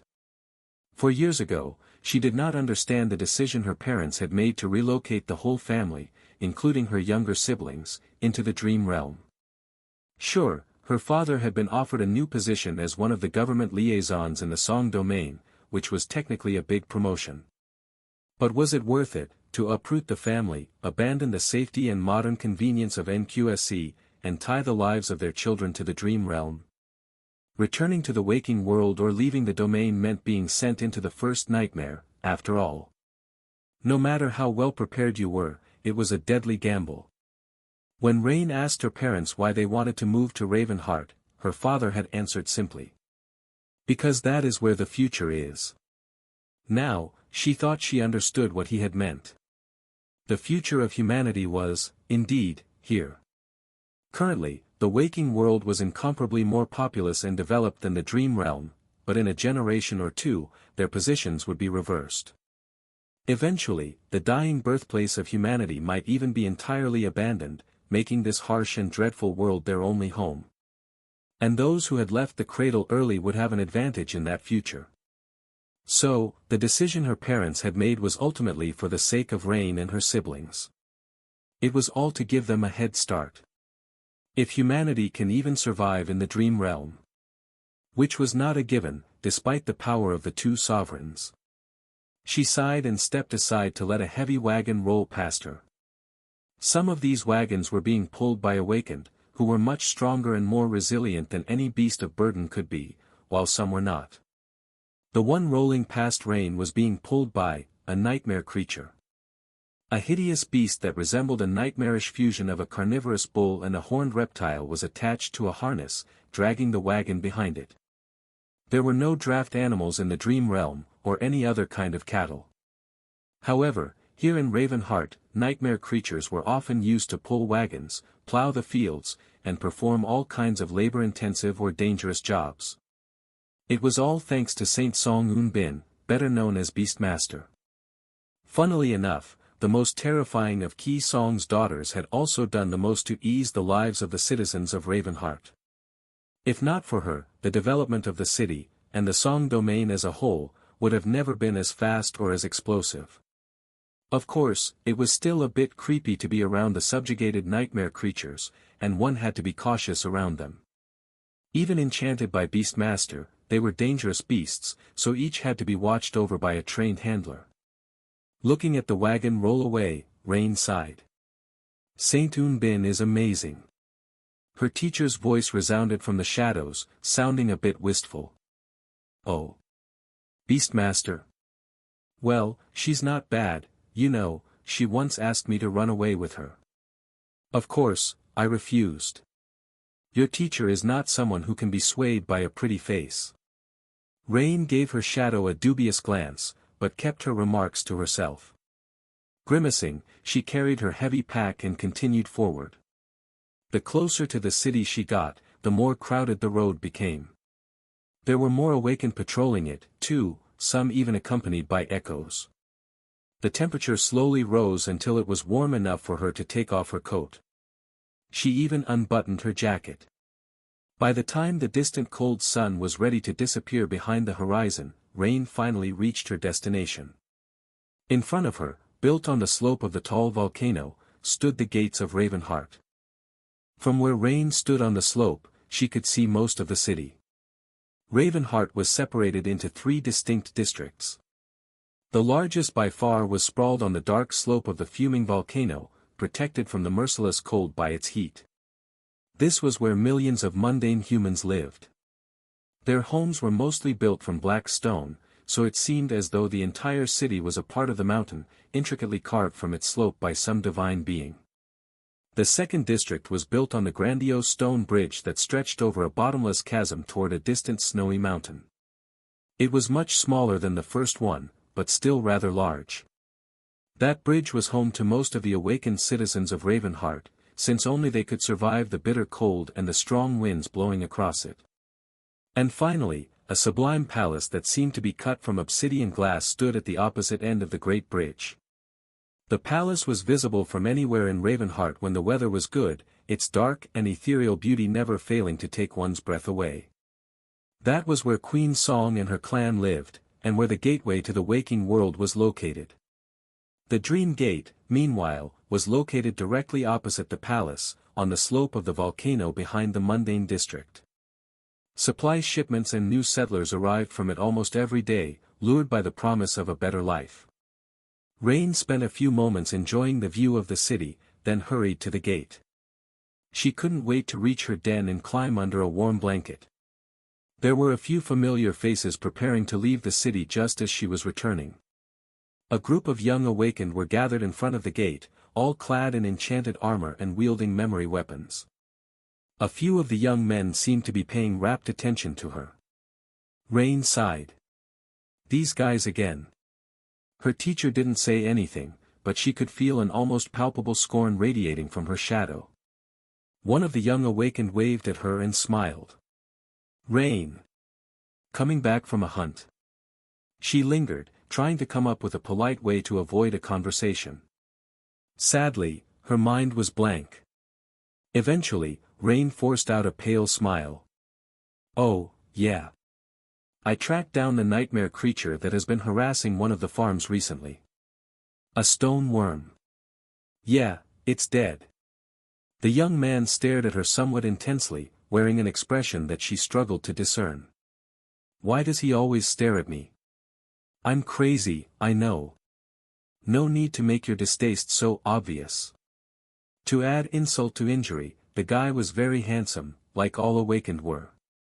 He used to be one of the mundane humans that had relocated to Ravenheart, like her, but challenged the first nightmare last year. Being more or less the same age, they had known each other before, a little. But now there was a great divide between their status and social standing. Is there something on my face? The young awakened coughed and awkwardly looked away. No, we are just leaving to patrol. Anyway, good to see you, oh. Is that a stone worm hide? I was actually hoping to purchase some scales. Do you want to meet tomorrow, maybe? I have some spare coin to spend. Rain gave him a strange look. The guy was clearly wearing a full suit of enchanted armor. From the look of it, it was an awakened memory, and of a high tier, at that. Why the hell would he need stone worm scales? He noticed her expression and coughed again. Ah. It's for a friend of mine. A friend. Weirdo. Rain shrugged. Aren't you going on a patrol? You won't be back for at least a week. Sorry, I don't want my house to reek like a slaughterhouse, so I'll sell the hide tomorrow on the market. The young man blinked. Oh, right. She shook her head, nodded at him, and walked away. As Rain was leaving, though, she heard the awakened whispering among each other. Huh? Who was that? Why is she wearing trash? Does she have no memories? You don't know. That's crazy Rain. She's a mundane girl who goes around hunting nightmare creatures. What? No way. It's true. You only awakened this year, so you don't know. She's infamous here in Ravenheart, actually. Some say that she has killed more abominations than all of us combined. No one knows why she's still alive, but she is. Damn. Too bad she's a lunatic. Both of you, shut up. Yeah, shut up. And don't call her a lunatic. She might hear. Rain walked away, leaving the annoying whispers behind. Passing through the city gates, she pursed her lips and complained to her teacher. Why do those guys always stare at me and try to stir up trouble? Can't they just leave me alone? Her teacher answered in an incredulous tone. You don't know. Rain raised an eyebrow. Know what? There was a long pause, and then her teacher chuckled. They stare at you because you're pretty. There's no one prettier than my little sister. She couldn't help but burst into laughter, making a few people give her strange looks. Right. Perhaps talking to myself in the middle of the street is not the best idea, especially considering that they already think I'm crazy. Rain shook her head derisively. Who, me? There are thousands of female awakened in Ravenheart, and each of them is prettier than me. I doubt an awakened guy would ever give me a second look. Of course, she knew that she was, not too bad, really, appearance-wise. By mundane standards. But the effect of the awakening on one's body was simply too great. Ah, they all have such smooth and silky skin. And no calluses. A weathered brute like me cannot compete. Her teacher scoffed quietly in the shadows. Gods! How dense are you, girl? He remained silent for a few moments, and then suddenly gasped. Wait. I Candy Cafe. There was another long pause, and then a dejected sigh. We are definitely siblings. The outer wall of the mundane district was thick and tall. Rain passed through the gateway, still thinking about what her teacher had said. Pretty. I'm pretty. He was teasing me, right? That scoundrel.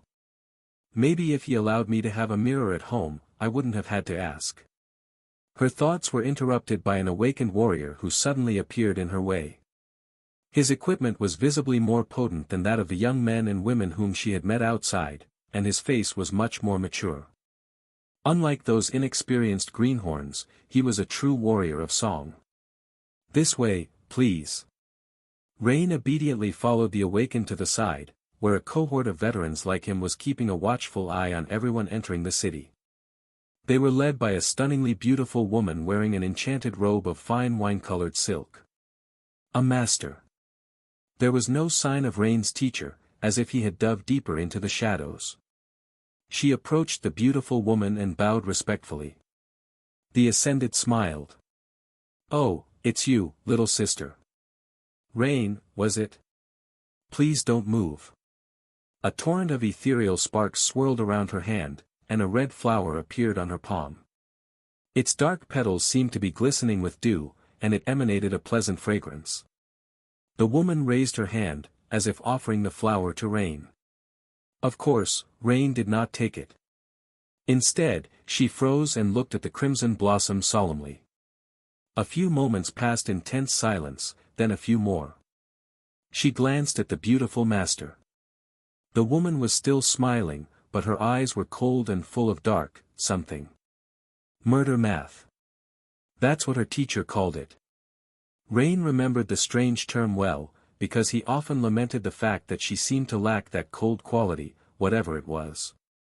In any case, the powerful Ascended was calmly calculating how to kill her, should the need arise.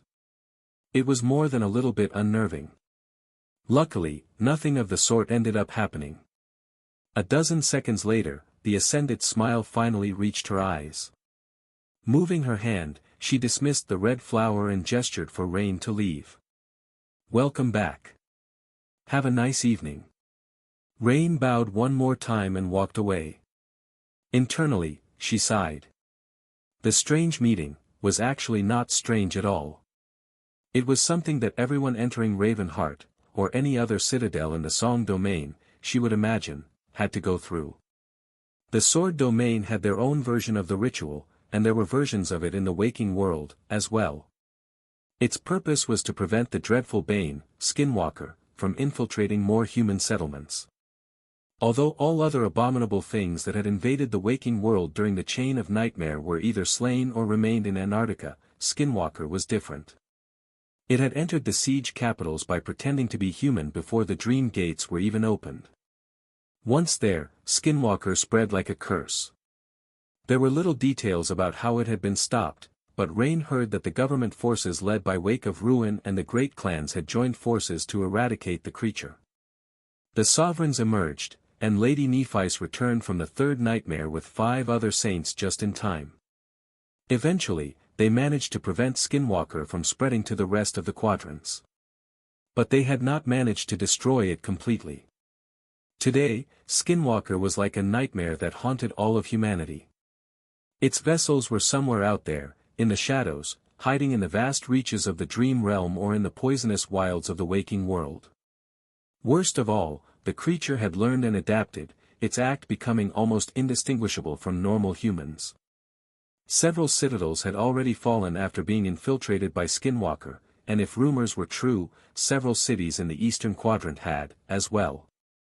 That was why there were new security measures everywhere humans lived, aimed at preventing similar tragedies from happening again. Apart from the appearance of the Dream Gates and the great wave of colonization that followed, the existence of Skinwalker had caused the single most significant change, perhaps, in how humans lived after the Chain of Nightmares. So, Rain didn't mind being checked while entering Ravenheart. If she had indeed been taken by the harrowing fiend, the flower the beautiful master summoned would have wilted, alerting her to the presence of a pretender. There was one thing she did not quite understand, though.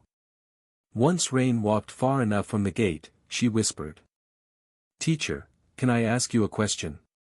The answer came almost immediately. "You sure can." She lingered for a moment. What would they have done if I was truly a vessel of Skinwalker?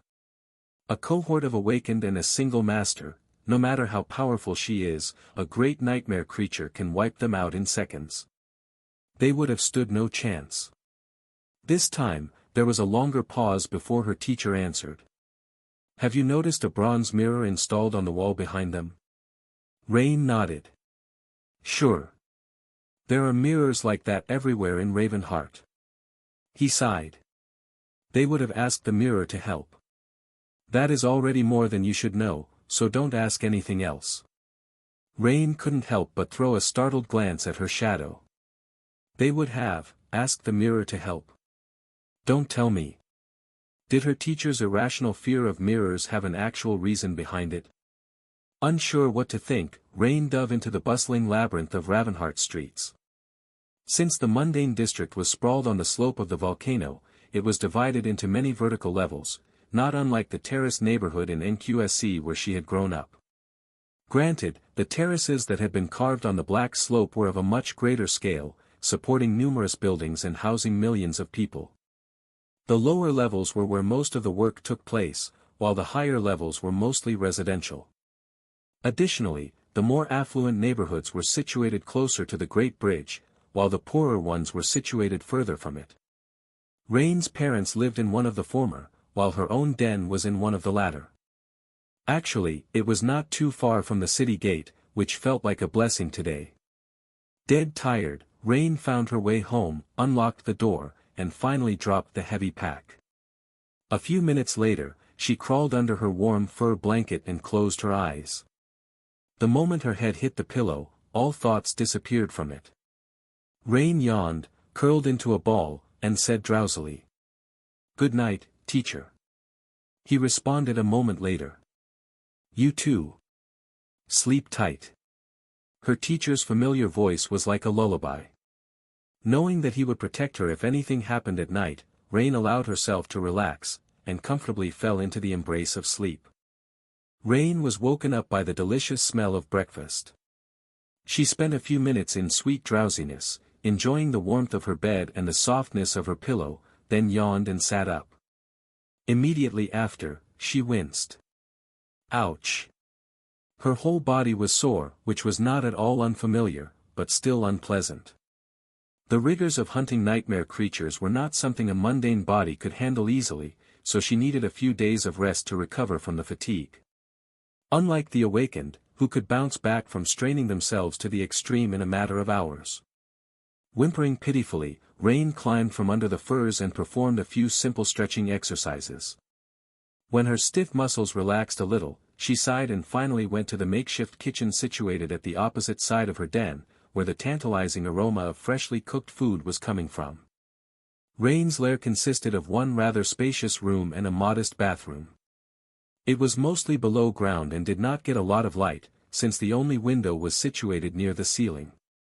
As a result, most of the space was drowning in deep shadows. It was also one of the reasons why the rent was so cheap. Her bed took one of the corners, while the kitchen took another. The largest portion of the room was used for training, and lastly, the whole part near the entrance was meant for storing hunting spoils. The workbench where she mended her belongings and crafted new equipment was also there, littered with various tools, materials, and feathers for fletching arrows. It was a bit messy, and a bit too Spartan. Few people would have wanted to live in a place like that, and Rain wasn't really living here either. Her time was usually divided equally between the den and her much more comfortable family home.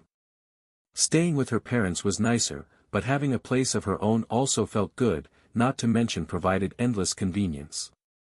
She wouldn't want her mom and dad to faint every time she came back to Ravenheart caked in blood and covered in bruises. They were already very disapproving of every decision she had made in the past few years. But what could she do? She couldn't really say that her shadow talked to her, teaching her how to kill nightmare creatures and telling her to do strange things. Rain was already an adult and could make her own decisions now, anyway. She was 20. Eat your breakfast before it gets cold, young lady. And don't forget your vegetables. Her teacher's voice made Rain flinch. Pouting slightly, she sat down at the counter and moved the plate closer.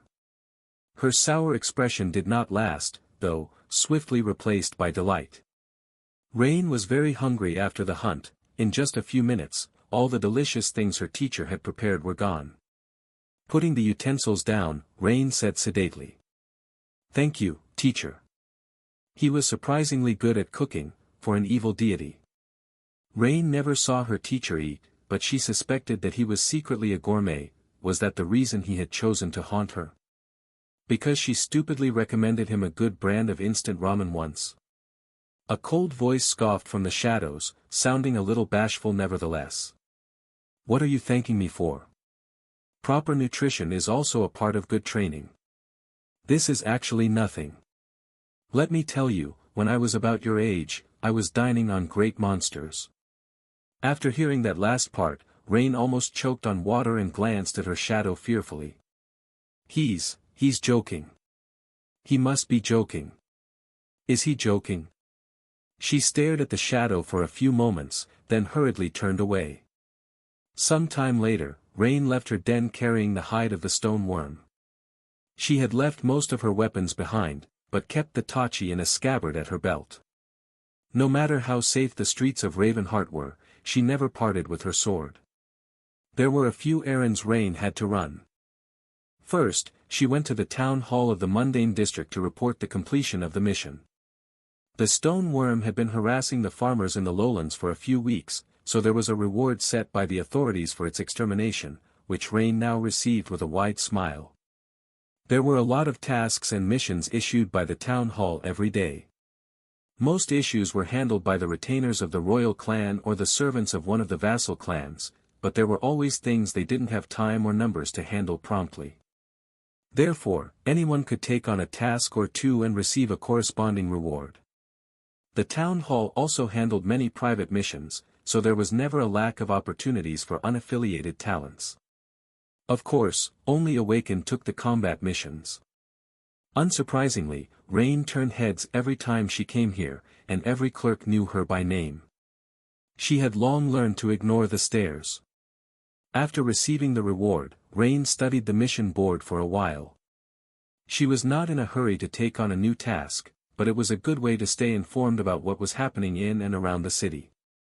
A new road crew. Strange. It seemed that the royal clan was assembling a new road construction crew, but its scale seemed much greater than all the previous ones.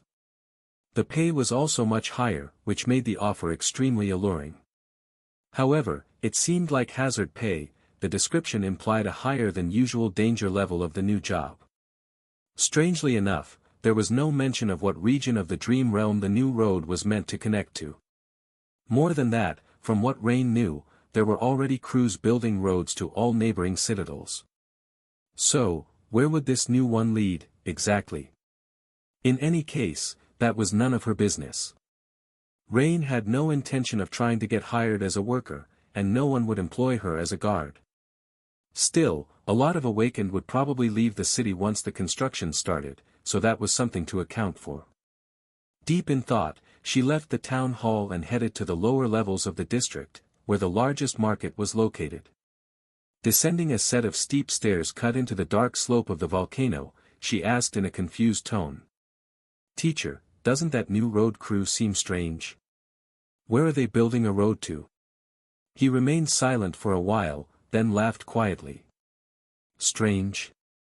No, not at all. As for where they are going, that's simple enough to guess. They are going east." Rain frowned. East? There was nothing much east of Ravenheart, only the death zones. Granted, the sword domain lay beyond them, but that didn't change the fact. What was the point of building a road to a wild and deadly region of the dream realm? Her teacher was not making any sense, which, admittedly, happened quite often.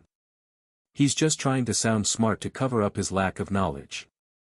How clumsy. Smiling, Rain shook her head and continued descending the stairs. The market was a large and lively place.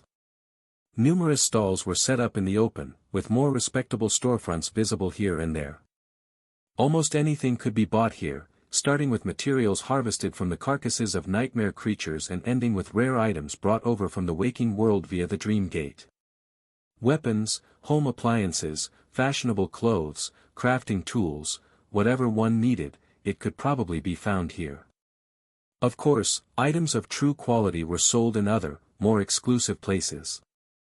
Some of the elite shops were not even situated in the mundane district, so potential customers had to brave the chilling cold of the bridge or send awakened retainers to complete the purchase. Still, most citizens of Ravenheart visited the market when they needed something. Rain knew the place well, and swiftly made her way to the area where the harvested materials were sold. After haggling with a familiar merchant, she sold off the stone worm hide and weighed her coin purse in her hand, full of satisfaction. With this payment and the reward she had received in the town hall, Rain was flush with money. Best of all, she had managed to bring the stone worm down without suffering any wounds, so she didn't even need to hire a healer. Healers were rare, and therefore prohibitively expensive. Awakened warriors were the ones habitually sustaining injuries, but they also had a lot of spending power. Rain did not, so most of the money she had made in the past years ended up going toward her medical expenses. But not today. Whistling joyously, she left the market and made her way to one of the many public baths in Ravenheart. Due to the volatile nature of the region, there were numerous hot springs here, and soaking in them had quickly become the favorite pastime of the citizens. If there was such a thing as tourism in the Dream Realm, the capital of Soln would definitely have been a popular destination due to its hot springs. Maybe in the future. Before entering the bathhouse, Rain stopped in a dark alley behind it. A shadow separated from her own and settled in the darkness, then waved casually. Leaving her teacher alone, she proceeded inside to enjoy some privacy. Ah! Soon, having taken a shower, Rain submerged her weary body into the hot water and felt the many pains bothering her dissolve in it. There were many mystical minerals in the mountains surrounding Ravenheart, so these springs were supposed to have healing effects. She didn't know how true that statement was, exactly, but visiting the baths was definitely both pleasant and reinvigorating. She had mostly come here to clean herself, though. It wouldn't do to come home covered in sweat, grime, and the stench of blood. The cleaner and fresher Rain looked in front of her parents, the less they would worry about her. So, she made a habit of visiting a bathhouse after every hunt. Still, it wouldn't harm anyone if she soaked in the hot water a bit more. And maybe a bit more. And maybe a bit more. After all, was she pressed for time? No. As Rain was relaxing with her eyes closed, she couldn't help but hear bits and pieces of conversations that other people were having around her. A woman's voice was tinged with worry as she said, "Have you heard about Valor?" Another answered with confusion. "Huh? Heard what?" "The King of Swords. They say that he was actually replaced by a vessel of Skinwalker, all the way back in Antarctica." Lower your voice. Have you gone crazy, to talk about a supreme that way? That can't possibly be true. I'm telling you, it is. I heard it from my sister, who heard it from her neighbor, who heard it from an actual master. There is no way. But it would explain a lot of things, wouldn't it? The resource shortages we're having. It's all because of those Valor people. It's like they want us to starve. And aren't they a bit strange? Why does everyone in the sword domain treat our queen with such disrespect? That nasty nickname they gave her. That is strange, indeed. If their king is a vessel of that thing, then who knows how many people there have already been taken. Gods, it's so scary. We are lucky to have come to the Song domain. I hope they stay far away from us. But my cousins are in the sword domain. You must tell them to be careful, then. Rain shook her head and slid deeper into the water to block out the hushed conversation. Aren't they being ridiculous? Strangely enough, that ridiculous rumor was quite persistent. She had heard some version of it many times already, almost as if someone was spreading it on purpose. On the other hand, some hostility between the two domains was inevitable. They were both still dependent on the waking world, after all, which meant that there was a competition for resources. And competition bred resentment, especially when one's livelihood was at stake. Resentment, in turn, bred these kinds of rumors. Plus, a vast majority of mundane humans living in the dream realm had come from Antarctica. They were traumatized and anxious, sometimes letting fear get the better of them. In any case, the public opinion of the sword domain was slowly changing for the worse in Ravenheart. There was nothing like that 4 years ago, but now, such sentiments were not uncommon. Why can't they just be happy that someone else is doing well? Rain threw the two scaredy women out of her head and tried to enjoy herself in peace. Eventually, she emerged from the bathhouse looking as smooth and pink as a newborn baby. The rugged leather outfit was stuffed into her pack, replaced by much more casual, neat and tidy civilian clothes. The frightful monster huntress was gone, replaced by an innocent and lovely young woman. If the group of young awakened she had met at the city gate saw her, they would probably not believe their eyes. Feeling a bit strange in her simple dress, Rain put on an ash coat made from light, beautifully embroidered fabric. Pulling down its hood, she went to the dark alley, retrieved her teacher, and headed toward the upper levels of the city. She was going home. Rain stopped at a popular bakery and spent a good chunk of her coins on a set of delicious pastries. Her younger siblings were moody teenagers now, but she still liked to pamper them, when she got the chance. Or at least try to. Teenagers, sadly, were not easy to pamper. They're probably off to school already. Letting out a sigh, Rain walked along the steep streets of Ravenheart while enjoying the weather. It was on the colder side today, but the air was crisp and clear, not at all like the stale air of NQSC. There was no ash falling from the sky, either, so the breathtaking vista of the sprawling vertical city was not obscured. Across the great stone bridge, a lonely peak pierced the sky, its slopes covered in snow. The beautiful palace of the queen was hidden by a blizzard, though, so Rain could not enjoy its dark awe and splendor. Her thoughts slowly drifted to the awakened nightmare creature she was meant to find and slay. What class would it be? How long would the preparations take her? What strategies would she employ, and what contingencies should she put in place? Would she even survive that fight? Thinking about that somberly, she ascended rather high. Now, she only had to get closer to the bridge, and she would be home. But before Rain reached the neighborhood where her parents lived, she noticed a crowd of people gathered on one of the scenic observation platforms. She stopped to listen to what they were talking about, curious to find out what the matter was. Their voices sounded excited. "Are you sure that he is coming back today?" "I'm sure. He already delivered the last of this year's sleepers to the cities in the south. There's nothing left for him to do but return. I'm so excited. I missed the day he departed, so I didn't see. I saw. I want to see it again, though." Rain tilted her head, confused. Who were they waiting for? Her teacher suddenly mumbled in a subdued tone. "Gods, how is it even worse now?" Did she imagine it, or did his voice sound a little grumpy? Before Rain could ask, though, a swift shadow suddenly streaked across the city. She looked up just in time to see a wondrous creature sailing through the sky. The weather was clear, so she could witness it even from a distance. It was a dragon.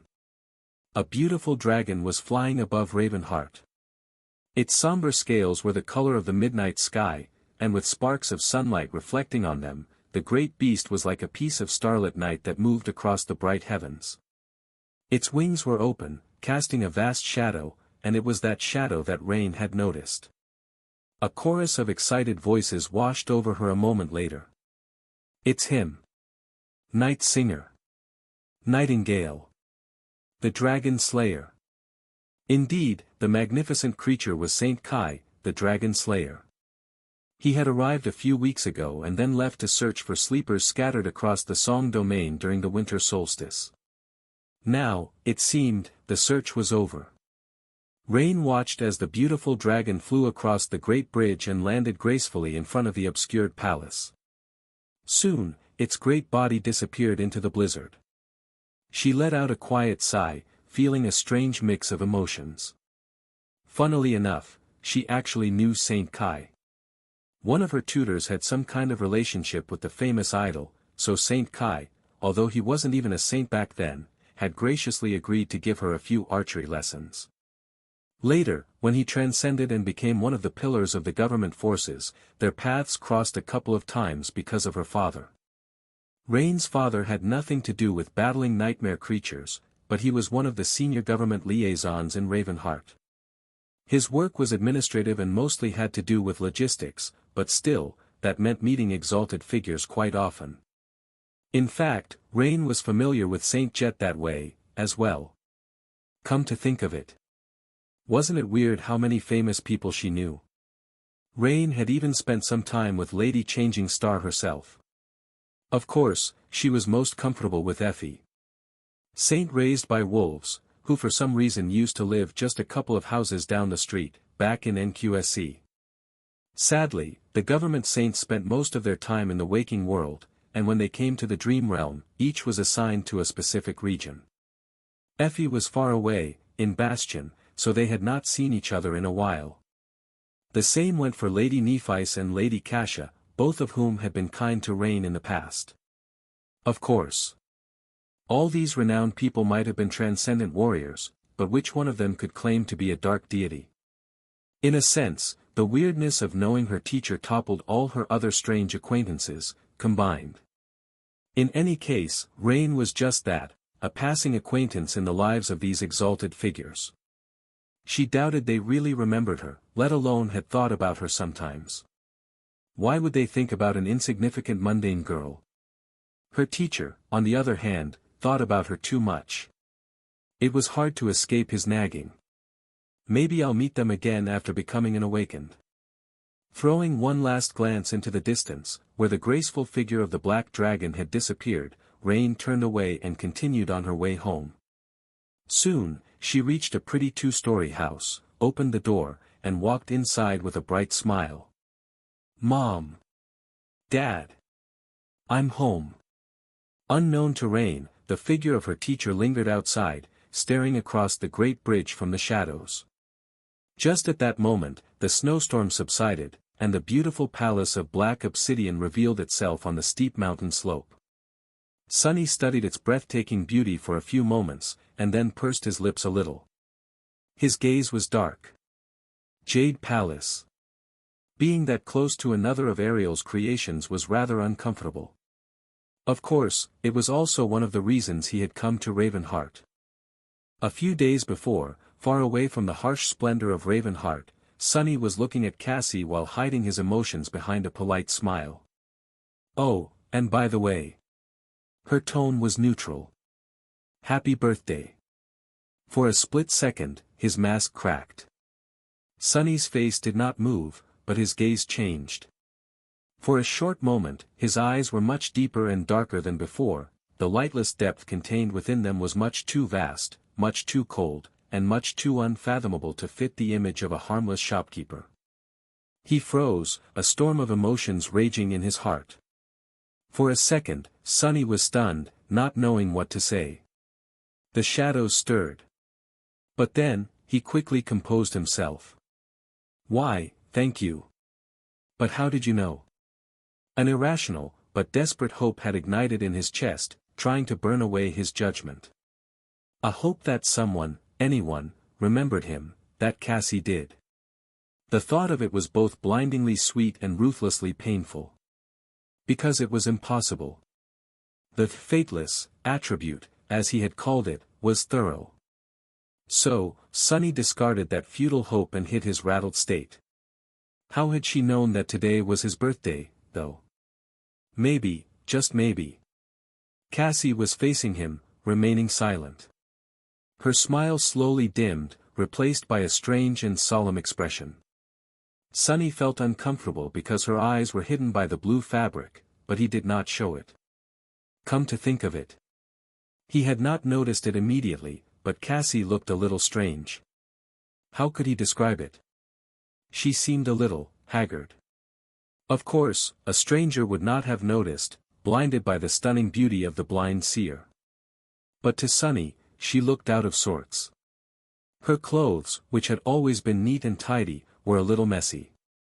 Her hair was like a waterfall of pale gold, but it did not seem properly combed. There were signs of fatigue on her delicate face. Much more importantly, there was a hint of restless intensity to her which had never been there before. As if Cassie was, not quite stable, having lost her innate state of composed balance. Sunny had seen all the other members of the cohort after returning, even if from afar, but it was his first time seeing Cassie. The blind seer seemed to have changed a lot. She finally turned away and walked a few steps, as if studying the dining hall of the brilliant emporium. "It's strange. I've been delivered a note asking me to find a person named Sunless and wish him a happy birthday. On a winter solstice, of all days. It happened a while ago. But, the strangest part. The sender of the note, was me. And I don't remember ever writing it." Sunny remained silent, wanting her to say more. Sometimes, silence was the best way to make people talk. The faint hope in his heart had been extinguished. Cassie did not remember, however, she seemed to have known that she would not remember. And therefore, she had made arrangements for them to meet, before the third nightmare. He suddenly felt stifled. Cassie traced her fingers across one of the tables and turned her head slightly. "Sunless is a rather peculiar name, so I didn't think that finding him would be difficult. But, to my surprise, that person didn't seem to exist. Not in the government databases, academy records, or the archives of the great clans. You might not know it, Master Sunless, but I am a rather knowledgeable person. One might even say that there's no one better at collecting information than me." Sunny tilted his head a little. Oh, he knew. That is indeed strange. His voice was pleasant and even. She smiled. A person named Sunless had not existed in either of the two worlds, until this year, when you found your way to Bastion. Naturally, I was curious. So, I studied you a little. I hope you don't mind. Sunny hesitated. Even if he did mind, no one in their right mind would rebuke Song of the Fallen, a prominent saint and one of the most valued seneschals of the great clan Valor. Cassie turned her head left and right, as if looking around. I must admit, you are a fascinating man. Not only do you seem to have appeared out of nowhere, but your establishment is even built inside of an ascended devil. How inventive. He tensed. Well, it wasn't a surprise. Cassie's dormant ability allowed her a measure of insight into all living things. Marvelous Mimic was not an exception, so she would have realized its nature as soon as she approached the brilliant emporium. And yet she had stepped into the maw of an ascended devil without much worry. Was it confidence or indifference? Sunny was not sure. He coughed. Ah. Well, why not? My house might not be able to fly like your citadel, but it can walk. It's convenient. The more important question was, what did she see when looking at him? Weaver's mask was all the way in Godgrave, and while the nebulous mantle could hide his presence, it was nowhere near as potent at deflecting divination. Nevertheless, Sunny was not worried.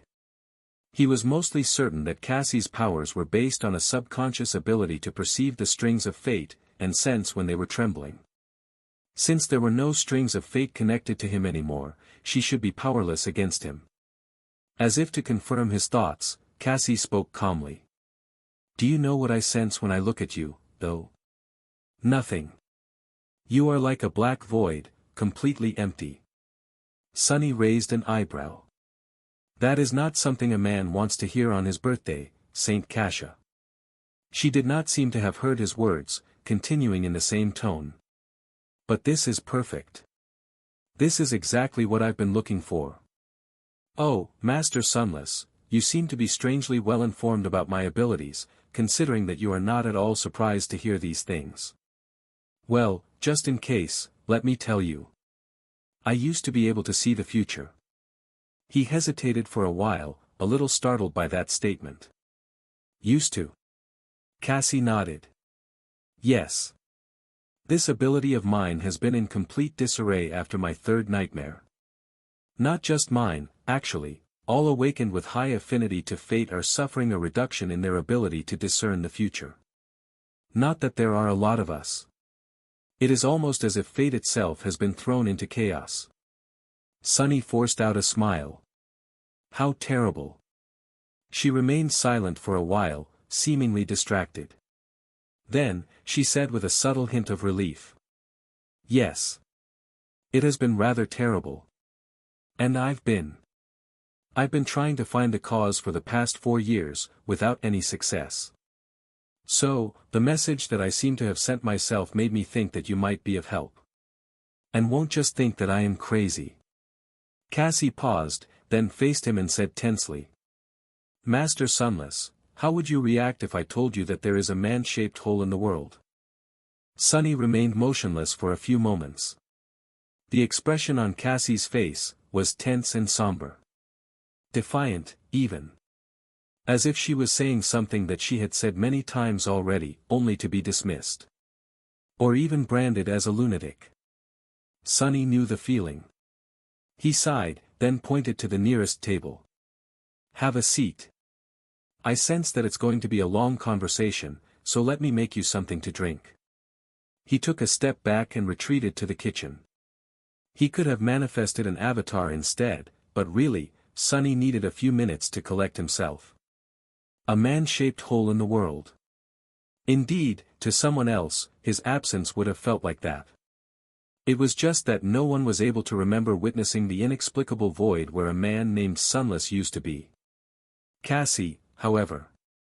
Although she didn't seem to know the solution, she had somehow pieced the problem together. She knew that something was wrong, with her, with everyone else, and with the world itself. But no matter how hard she tried, she could not prove it. She couldn't even remember trying to solve the problem. That must have been maddening.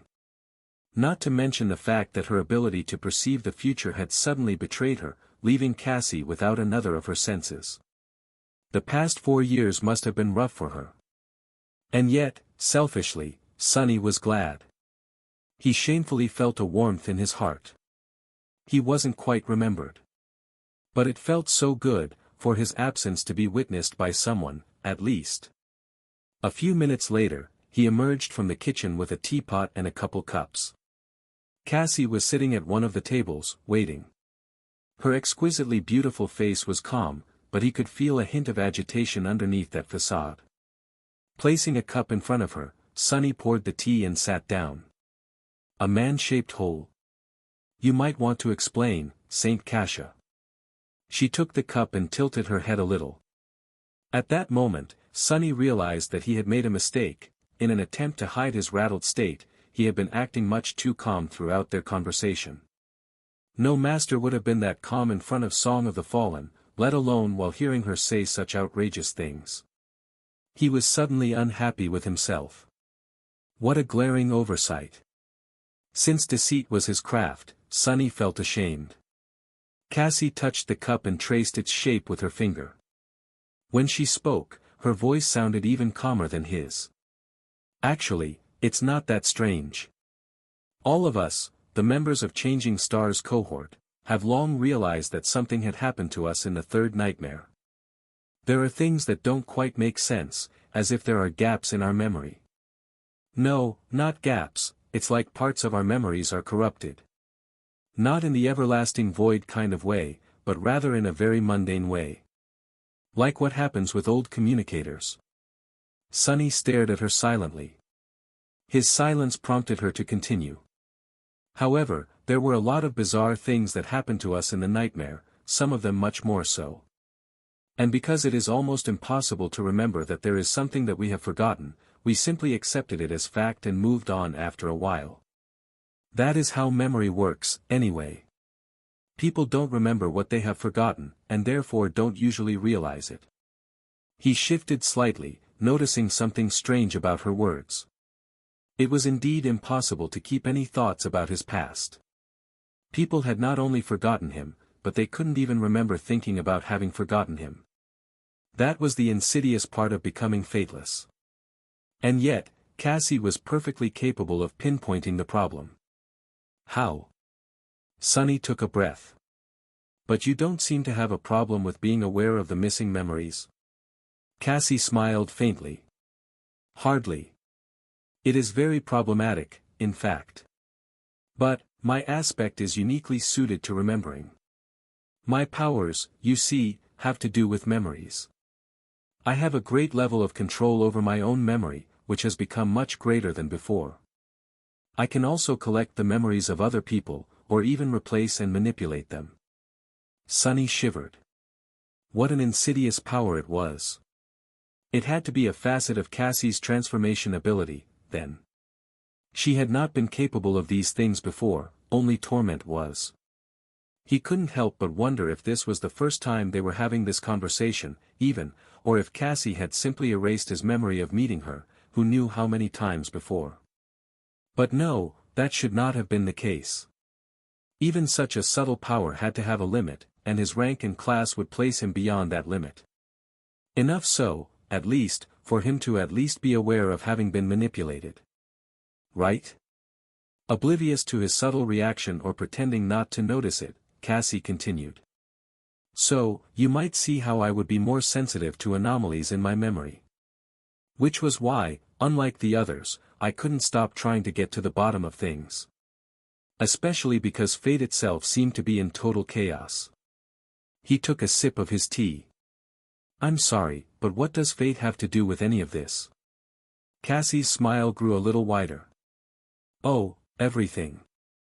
You see, I always wanted to destroy fate. To create a weapon that could cut it. I always wanted to, but strangely enough, I don't recall ever acting on my desire. You must think that I'm a really timid person. Sunny wanted to point out that confessing all these intimate things to a stranger was a bit odd, but decided against it and simply shook his head. Cassie's smile suddenly disappeared. Her tone turned colder, as well. But I am not a timid person, Master Sunless. Far from it. So, I can't help but think that, maybe, I have actually succeeded in creating that weapon. It's just that I don't remember it. In any case, I spent years trying to place the missing pieces together and restore my memory. It was a bit of a hardship, to say the least. I failed to achieve my goal, but I did learn something. She took a deep breath. It's that the missing pieces form a person. Someone who was there, with us, in the tomb of Ariel, and maybe even earlier than that. A man who has been cut from the world, as if he had never existed. Someone who was precious to us. To me. She leaned forward, almost overturning her tea. So, Master Sunless. Before she could continue, he asked neutrally. You say that the missing pieces form a person. But why are you so sure that it is a man? It might very well be a woman, no? Cassie remained silent for a moment, then said tensely. Because I think that you are that man. Then, she clenched her fists. Are you? Sunny did not answer for a while. Eventually, he sighed and answered, his voice even. Yes. Then, he took a sip of tea and smiled bitterly. But it doesn't matter if I confirm it. You won't remember, anyway. Cassie continued to lean forward. A stunned expression contorted her delicate face for a moment, then disappeared, replaced by momentary confusion and then tense anticipation. So, are you? Sunny turned away, hiding an ugly grimace. There was no point. It was not as if he had not tried to confess his existence to the people he knew before. He had, on several occasions. But just like his past, they could not retain the information about his connection to their lost memories of him. His confessions were destined to be forgotten, just like he had been. Funnily enough, he could admit to being Rain's brother, because her neighbor Sunny never had, and the concept of an older brother was thus not connected to her memories of him. He sighed and answered again. Yes, I am. Sunny waited for a moment. After Cassie had forgotten his answer and before she could ask the question again, he interrupted her. Instead of that, do you want to tell me more about that memory you want me to make? Is it a weapon? Sunny tried to evade the question a few more times, but it was too important to Cassie. She stubbornly returned to it no matter what he said, forgetting his answers a few moments later. Watching her lost expression was eerie and a little heartbreaking, like talking to someone suffering from dementia. So, tell me, are you? Sunny reminded himself to be patient. There were many suitable ways to prevent her from voicing the question. He just needed to find the correct one.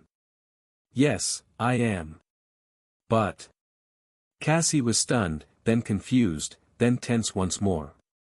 Maybe I should distract her with a revelation or two about what is going on in Ravenheart. However, in the end, he did not have to. Somehow, Cassie did not repeat herself again. Instead, she shifted slightly, reached for her teacup, and traced its shape with her finger. Her face froze, and she fell quiet. After a few moments of silence, Cassie said evenly. My tea is cold. Sunny tilted his head a little. Then, his eyes gleamed in the darkness. It seemed that there was no need to guide her away from the question, after all. So soon. Cassie was smart.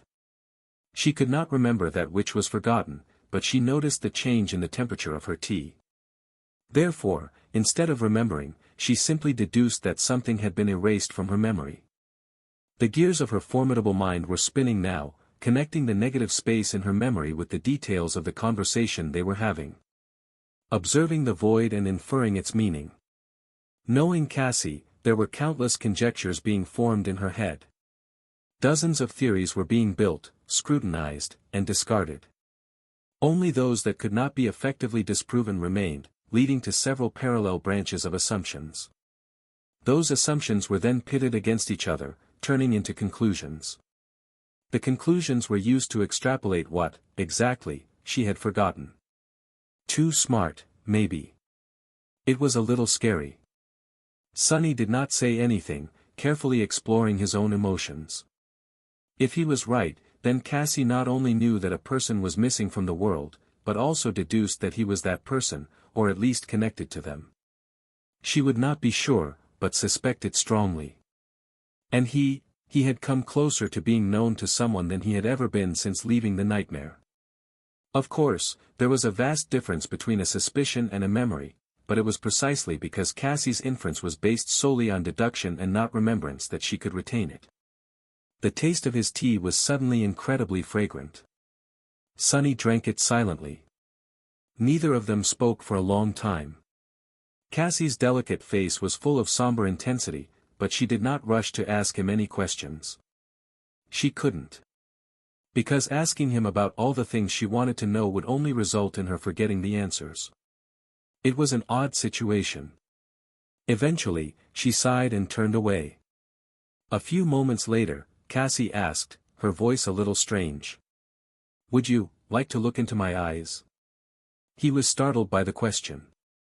Where did that come from? Sonny hesitated, not knowing how to answer. "I'm honestly not sure." "Why are you asking?" She touched her blindfold briefly, sighed, and said with a hint of reluctance. "My transformation ability has to do with my eyes. Few people know about it, and you are now one of them. If you look into my eyes, I'll be able to read your memories." Sonny blinked.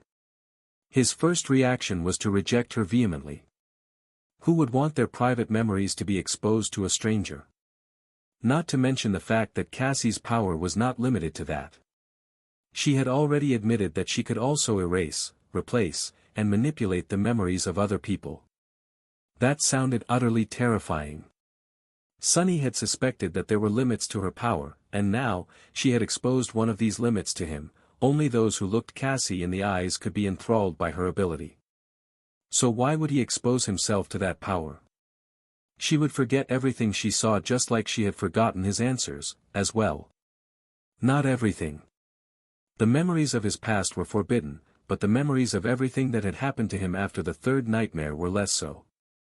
The question was, what benefit would there be if Cassie saw it all?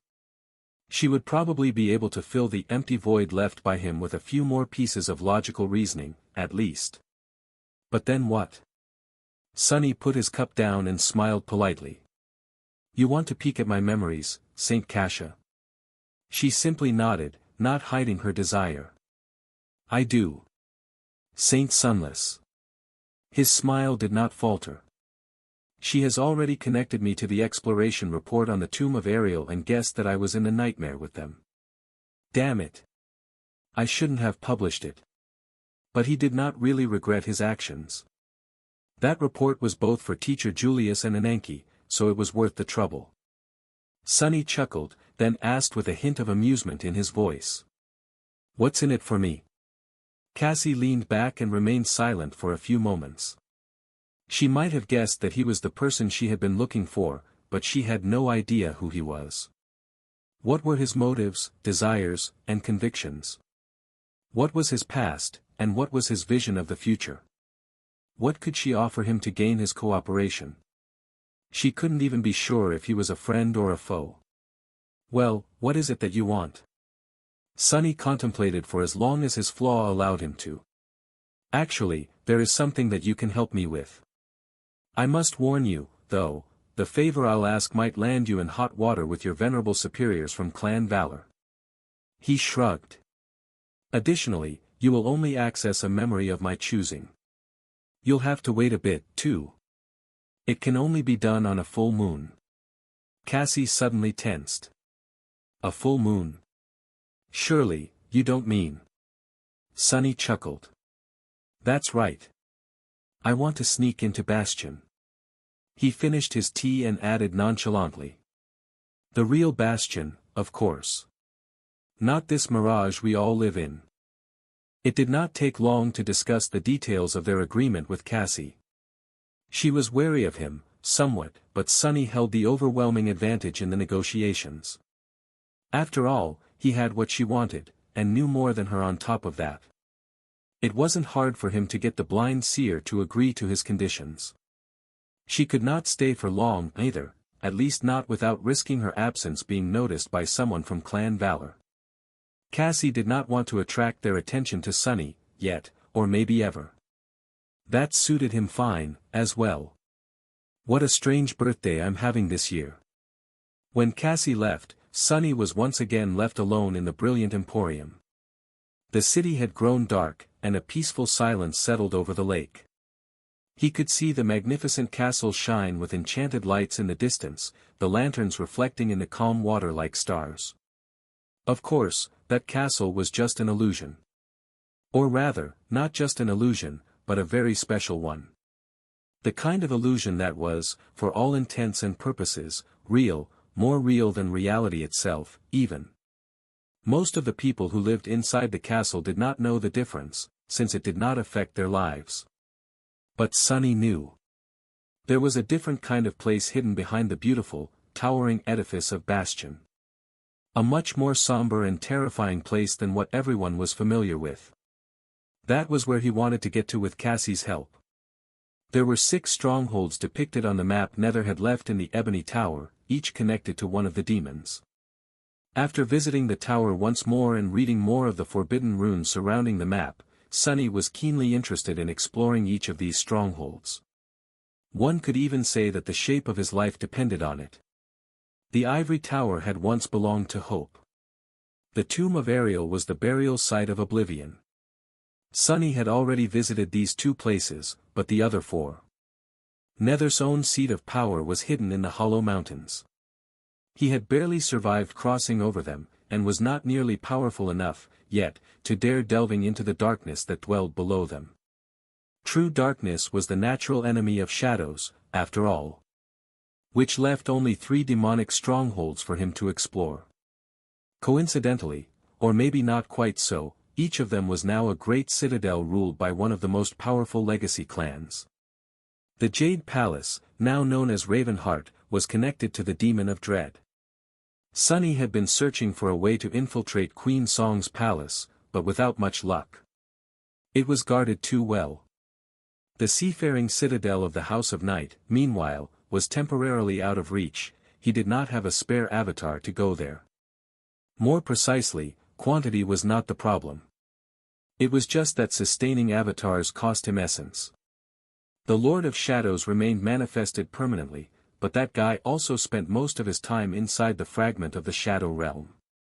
Out there, the spirit essence was rich and nourishing. Unless his 3rd avatar was battling powerful abominations, he was like a perpetual essence generator. The avatar accompanying Rain mostly hid in her shadow, but had to be controlled at all times. In the end, Sunny was maintaining a positive balance between expending and replenishing essence while constantly keeping these 2 versions of himself going, with plenty left in reserve for unexpected situations. Sending an additional avatar to Storm Sea would have put a strain on that balance. So, he had decided to leave the great citadel of the House of Night, which was connected to the Demon of Repose, alone for the time being. Which only left Bastion, which had once belonged to the Demon of Imagination. Sunny did not know much about that particular demon, but he or she seemed to have possessed truly fantastical powers. From what he could tell, the Demon of Imagination had been a master of illusions. Anything imagined by that demon was like a mirage, and those mirages could easily become reality, or even replace it. Bastion had always seemed like an illustration from a fairy tale, and in a sense, it was. The beautiful castle, the tranquil lake, the picturesque land surrounding it, all of it had been conjured from the imagination of the ancient demon. The Demon of Imagination was long dead, but the illusion that replaced reality still remained. It had even become home to millions of people. Sunny could not find what he was looking for in the pretty mirage, though. He could only find it in the harrowing reality hidden behind it. That place could only be entered during a full moon, at least by those who did not rule the illusory citadel. That was why he agreed to meet Cassie again then. There was plenty of time left before the next full moon, though, which would give both of them plenty of time to digest the situation. Cassie had a lot to think about, no doubt. And Sunny did, too. Throwing one last glance in the window, he yawned and went about closing the brilliant emporium. When everything was done, Sunny walked into his bedroom and fell on his bed. Despite the modest size of his room, the bed itself was large and opulent. It was carved from pale polished wood, with elegant engravings decorating the columns that supported the silk canopy. It was much too comfortable for a simple piece of furniture, and looked like something that belonged in a palace instead of a cozy cottage. And it did. This was the very same bed Sunny had slept on in the ruined cathedral of the Dark City, a lifetime ago. He had brought it back with the help of the marvelous mimic after being gone from civilization for 3 years, among other things. Sunny put his head on a pillow and closed his eyes. Soon enough, he fell peacefully asleep. The last thought that crossed his mind was rather bitter. Damnation, she forgot to order a memory. It was such a shame. He had hoped to get a bunch of soul shards out of Cassie. The full moon came faster than Sunny had expected. His life in Bastion had been peaceful in the meantime. The brilliant Emporium Café enjoyed a steady stream of guests, while the Memory Boutique continued to stagnate with no customers. Sunny attended to the kitchen and minded his business. He was supposed to make a trip to the waking world to stock up on ingredients, but postponed it for now, partially out of laziness, and partially because there was a lot on his plate. His life in Godgrave, meanwhile, had undergone an earth-shattering transformation. Nephice was there, and so, he had no time for boredom. But that was the third avatar's problem. On the day of the full moon, Sunny let Aiko go home a bit earlier and closed the brilliant emporium. Then, he walked through the crowded streets of Bastion and bought a ticket to a theater play. A troupe of awakened actors was performing a rendition of A Song of Light and Darkness. Sadly, Sunny only noticed the name of the play after being seated in the parterre. He covered his face with a palm and winced as if suffering from a toothache, but remained in his seat. Soon, excited members of the audience surrounded him from all sides. The lights were dimmed, the curtain was lifted, and the play began. No one noticed that a pale young man sitting in one of the first rows did not seem to have a shadow. At the same time, a different incarnation of Sunny was hiding in the darkness near the shore of the lake. It was already dark, and the pale moon was traveling across the starlit sky. The sight of it, the moon, the velvet sky, the silhouette of the magnificent castle, and the vast lake, was beautiful beyond words. In fact, it seemed as if there were 2 moons, one lost in the distant heavens, the other drowning in the silent water. Making sure that no one was nearby, Sunny rose from the shadows and walked toward the shore. The incarnation in the theater was wearing the nebulous mantle, so he was only dressed in a mundane military bodysuit. The quintessence pearl was already summoned, resting in his mouth. He did not waste any time and dove into the water without making a splash. The lake took him into its cold embrace. Sunny allowed his body to become as heavy as a stone, sinking to the bottom. Once there, he extended his senses, turned into a shadow, and glided down a steep slope. The lake surrounding Bastion did not seem special from the shore, but it was immensely deep. By the time the slope lost most of its steepness, Sunny was already several kilometers below the surface. A mundane human would not have been able to withstand the pressure of the mass of water, but it was easy for someone like him, especially because he remained incorporeal. The easy part stopped there, though. Because these waters were not safe. There were echoes of powerful nightmare creatures patrolling the lake. As if that was not enough, there were also swords thrust into mud here and there, each of them serving as the eyes and ears of the master of this land. Supreme Anvil of Valor, the King of Swords. Reaching the castle unnoticed was nearly impossible. However, Sunny had not wasted the last year in vain. He had thoroughly explored the lake, studying its guardians and mapping out the locations of Anvil's swords. By now, he was confident in his ability to reach the castle unnoticed. The castle was not his target, anyway. Instead, it was the reflection of the moon traveling across the surface of the lake. He hid in the shadows and waited for a vast creature that looked like a giant silver eel to swim past him, then cautiously advanced forward. Changing direction, Sunny moved like a thief, effortlessly avoiding every security measure placed at the bottom of the lake by clan valor.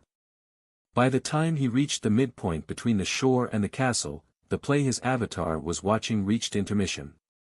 The other Sunny rose from his seat and went to the theater's cafe, making sure to be seen by as many people as possible. Of course, he kept to the dark corners to make the absence of his shadow hidden. The original Sunny hid at the bottom of the lake without moving. Proceeding further would be problematic. So, he was letting the reflection of the moon come to him instead. He was sure that someone like Beth would have been infuriated by such a statement, considering that, scientifically speaking, the position of the moon's reflection was supposed to depend on the perspective of the observer. But not of this moon, in this lake, and on this night. When it was time, Sunny made himself as light as a feather, assumed his human form, pushed off the bottom of the lake, and swam up. The timing was calculated to a split second, the echoes patrolling the lake were far away, and no one would be able to notice his swift rise. As the pressure of the water lessened, the darkness surrounding him grew brighter. Soon, he was surrounded by ethereal radiance, as if swimming through moonlight. The moon itself was like a perfectly round silver disk hanging above Bastion. Its reflection was like a vast, radiant circle resting on the calm water. Breaking the surface a few meters away from it, Sunny swam forward and entered that circle. He was blinded by the light. And then, the world changed. Sunny had left the illusory realm behind and entered the ghost of reality hidden behind its splendor. Suddenly, it was much darker. The reflection of the moon disappeared, replaced by scattered vestiges of bleak light. The water of the lake was much colder, and its surface was restless because of the strong wind. Taking a deep breath, Sunny looked up. Above him was a broken sky. The sky was black, with pale stars shining coldly in the distance. They were much paler than the bright constellations of the illusory realm, though, because there was something brighter in the night sky, spanning its vast expanse. The fragments of the shattered moon. The moon was up there, above him, but it was viciously broken into countless pieces.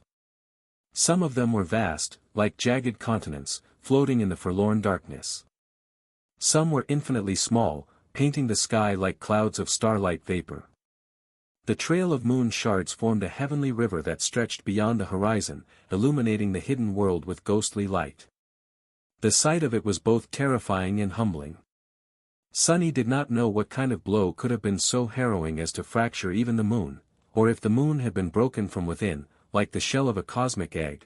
All he knew was that seeing the broken sky filled him with a deep sense of terror. He rarely felt true fear after becoming a transcendent, but the true face of Bastion was one of the few things that could still make him shudder. Looking away from the celestial river, Sunny gazed at the distant castle. The castle existed both in the illusory world and in the terrifying reality. However, while it stood tall and proud in the former, it was a desolate ruin in the latter. The mighty walls had collapsed. The tall towers were toppled. Bastion was like a mountain of fractured white stones, the shape of a once magnificent citadel barely recognizable in its ghastly crookedness. Here and there, one could still recognize the lines of partially unscathed buildings and courtyards, but they only seemed like an epitaph on a towering gravestone. Across the lake, where the thriving city had been a moment before, a monumental wall of towering dark trees rose to the broken sky. The illusory Bastion had been surrounded by a forest once, too, a forest that was one enormous living being, a horrid titan with which the Knights of Valor had waged war for decades. Eventually, it was Anvil, still a saint back then, who had destroyed it. But here in the hidden reality, the forest was untouched, and there were many creatures inhabiting it that were much more terrifying than that titan had been. Because the Real Bastion was a death zone. In fact, there were dreadful beings dwelling in the deep, dark lake as well. There was one thing in common between the real Bastion and the beautiful mirage created by the demon of imagination, though. Both in the illusory castle and the real castle, enchanted lanterns were shining softly in the darkness of the night. Granted, there were much fewer of them here. I need to hurry. The real lake was much more dangerous than its copy. Sunny was capable of facing its inhabitants in a battle, but he wasn't capable of doing so unnoticed. And so, he dove down once again, falling like a stone into the depths of the cold water. The bottom of the lake was much different in this hidden, true world. Out in the illusory bastion, it was rather mundane, covered by mud and rare stones. Here, though, a drowned city rested on the bottom of the lake. The graceful buildings were constructed from the same white stone as the castle, and their empty windows were like dark eyes that watched Sunny as he passed by. The city must have been beautiful once, but now it was cold and empty, with signs of horrible devastation visible on every street. The streets themselves were littered with bones. Countless human skulls lay on the cracked cobblestones, looking like pale fungus. Sunny did not know what doom had befallen the people of the drowned city, but he made sure to lighten his body and swim instead of walking on the ancient roads.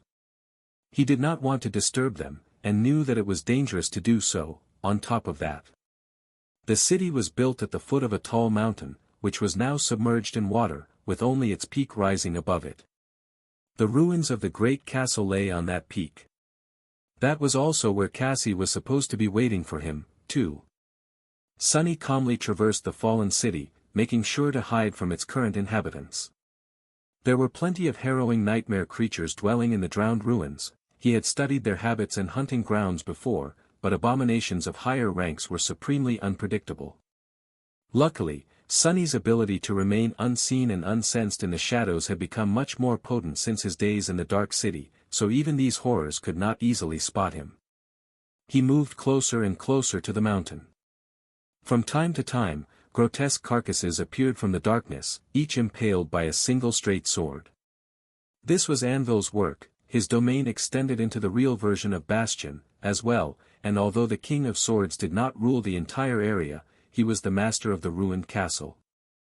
Anything that tried to crawl out of the water and challenge him ended up dead. Knights of Valor were often battling nightmare creatures in the forest, too. However, they were doing so without the support of their king. That was because he used the dark forest as a crucible to forge better warriors for his army. The dreadful abominations inhabiting it were the whetstone against which Valor's elites were sharpened. Sunny heard that after Antarctica, Morgan had been sent into the forest and ordered not to return until she redeemed her mistake. She eventually emerged from it 2 years later, as a saint. He did not know if this was true, and couldn't ask, because this information wasn't supposed to be known to any outsider to begin with. His preparations had not been in vain. Sunny followed a predetermined path and managed to reach the mountain without disturbing any of the nightmare creatures or stumbling upon any of Anvil's swords. Finally, he ascended the steep slope and cautiously surfaced near the ruins. There were lanterns burning high above, on the remnants of the broken wall, and human silhouettes patrolling its length. They were knights of valor, the best of the best, each of them at least a master. Another human silhouette was standing on the edge of a toppled tower that lay on the ground, its roof protruding into the lake. This one did not carry a luminous lantern, waiting patiently in the darkness. It was Cassie. Illuminated by the pale light of the shattered moon, motionless like a statue, her delicate figure looked even more arresting. Her beauty had already been breathtaking. Here in the hidden realm of true Bastion, it seemed simply enthralling. And yet, strangely enough, Sunny felt his gaze wandering away from her. Somewhat surprised, he realized that it was her presence. Unlike most saints, it did not demand attention, but instead dampened it. It was really, more akin to absence than presence. Perhaps it had been for a long while, but he simply did not notice it. Forcing himself to concentrate on the slender figure, Sunny silently emerged from the water and walked over to Cassie. He made no noise whatsoever, and yet, she turned her head slightly to face him. "You've come." Sunny dismissed the quintessence pearl and smiled in the darkness. "Of course. It's not polite to make a lady wait. And I am nothing if not polite, one could say." Sunny studied Cassie's face, trying to guess what she was thinking about. Having left her alone for several weeks, he did not feel particularly safe. Who knew what conclusions she had drawn in that time? What plans she had formulated? He was a stranger to her, now. Which meant that the blind seer would not afford him the same grace she afforded her friends. Facing Cassie as someone she might perceive as a potential enemy, was a nerve-wracking experience. Sunny felt like he finally understood why Mordred was so wary of her. But then again, he was someone worthy of being feared, himself. He was powerful and lethal enough to be an existential threat to anyone who would dare stand in his way. Sunny did not have to be afraid of anyone, or anything, instead, everyone had to be scared of him. If they knew who he was, of course. But no one did, which only made him more terrifying. Well, no matter. It was not like he wanted to frighten Cassie. Sunny was pretty sure that she would treat him with sincerity. He had what she wanted, after all. Still, a relationship of a transactional nature was not the most stable.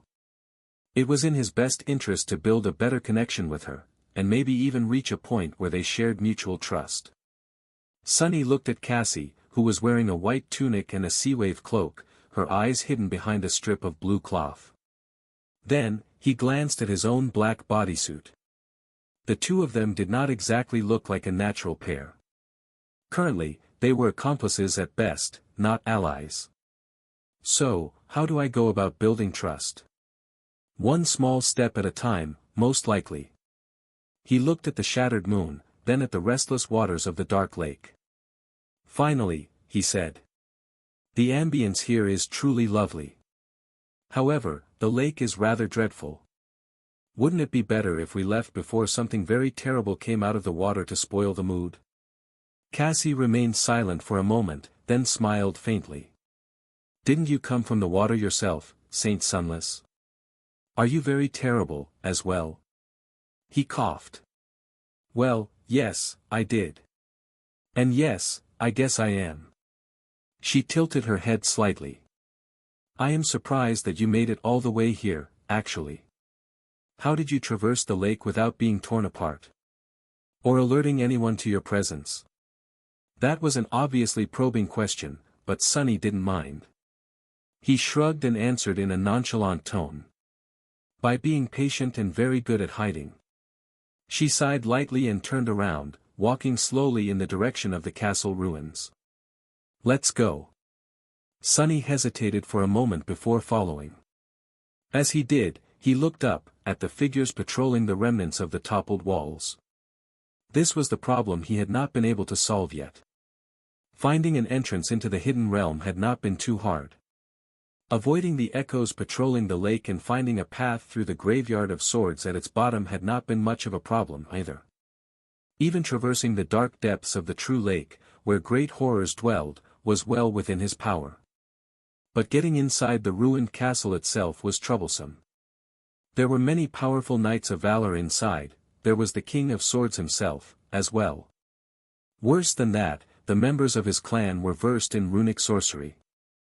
Their stronghold was protected by an array of enchantments that Sunny could not hope to unravel, let alone bypass silently.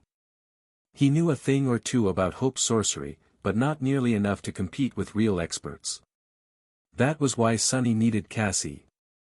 Without help from inside the castle, it would take him years to infiltrate its ruins. He wasn't worried about being betrayed by her either. At this moment, as if reading his mind, the blind seer asked him with a hint of curiosity in her voice.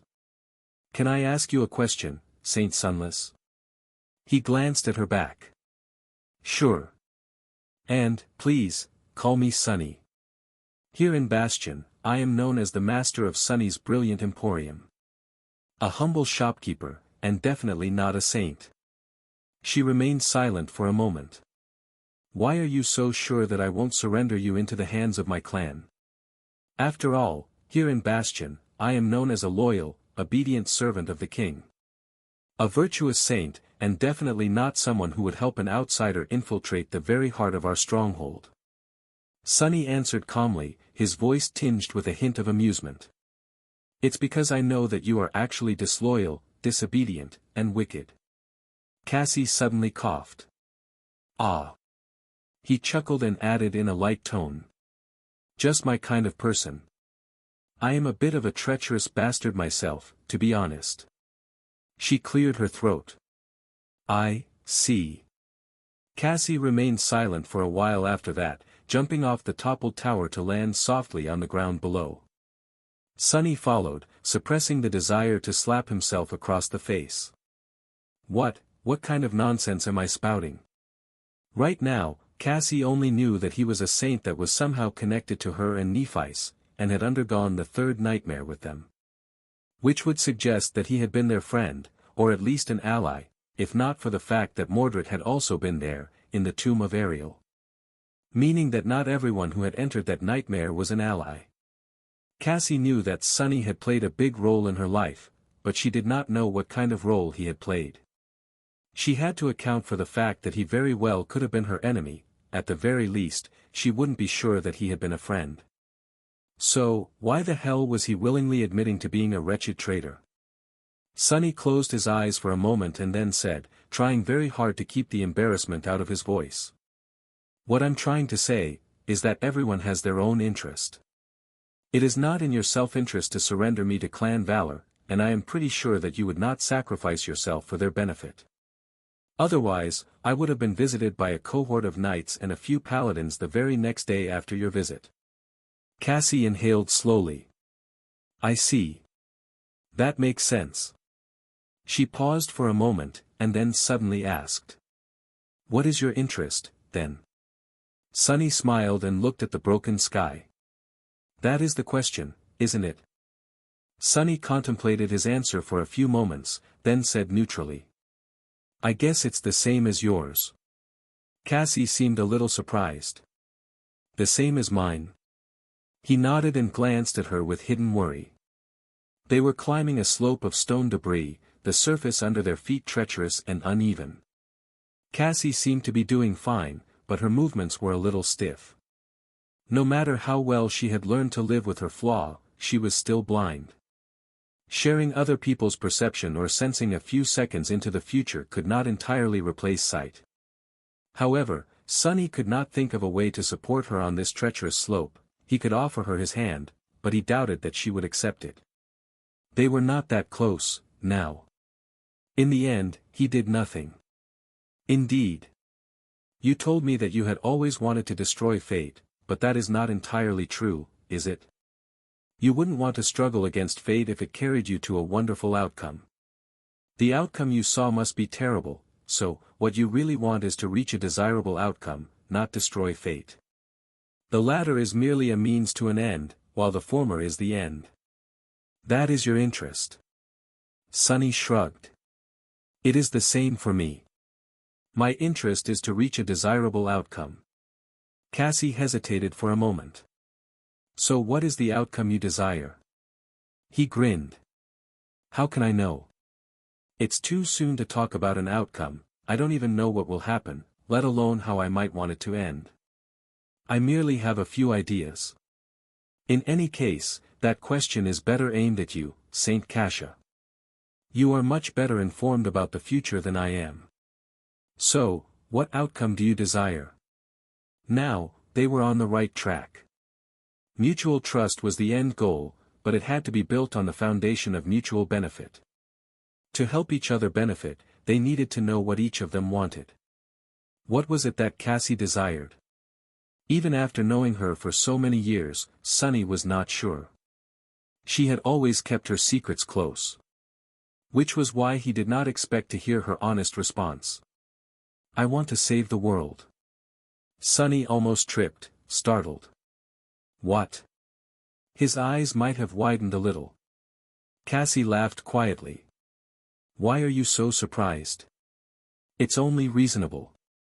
After all, I am a part of the world, and so are those people I care about. If the world is destroyed, everything I cherish will be destroyed with it.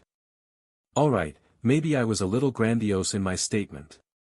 I do want to save the world, but purely for selfish reasons.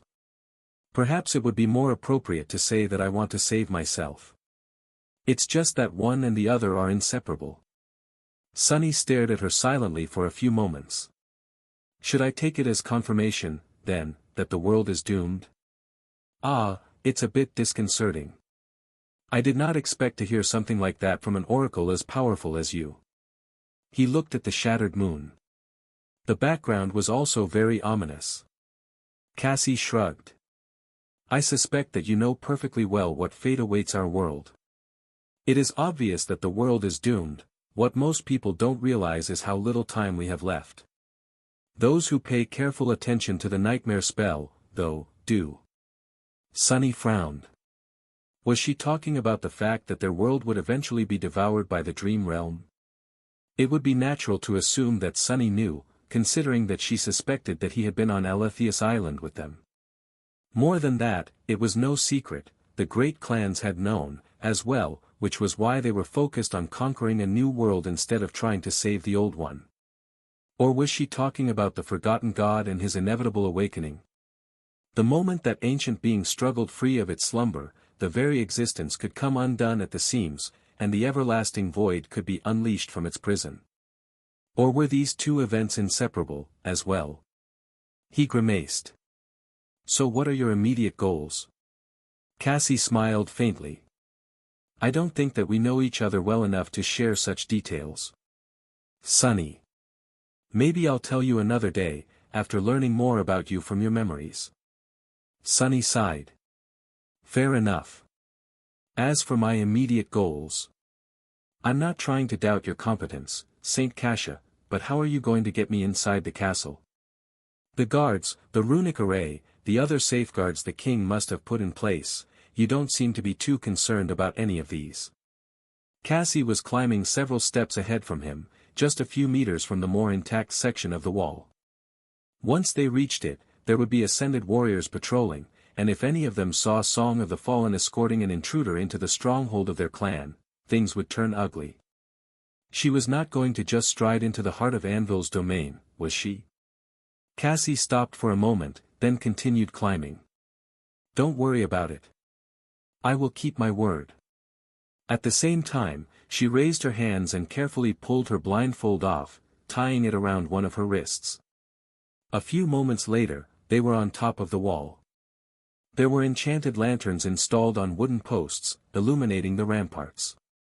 And there, just a few meters in front of them, 3 heavily armored masters were standing, staring at Cassie and Sunny with vigilant expressions. He could see dangerous flames igniting in their eyes. One of them placed his hand on the hilt of his sword and asked, his voice a mix of confusion and wariness. Saint Cassia. Who? Damn it.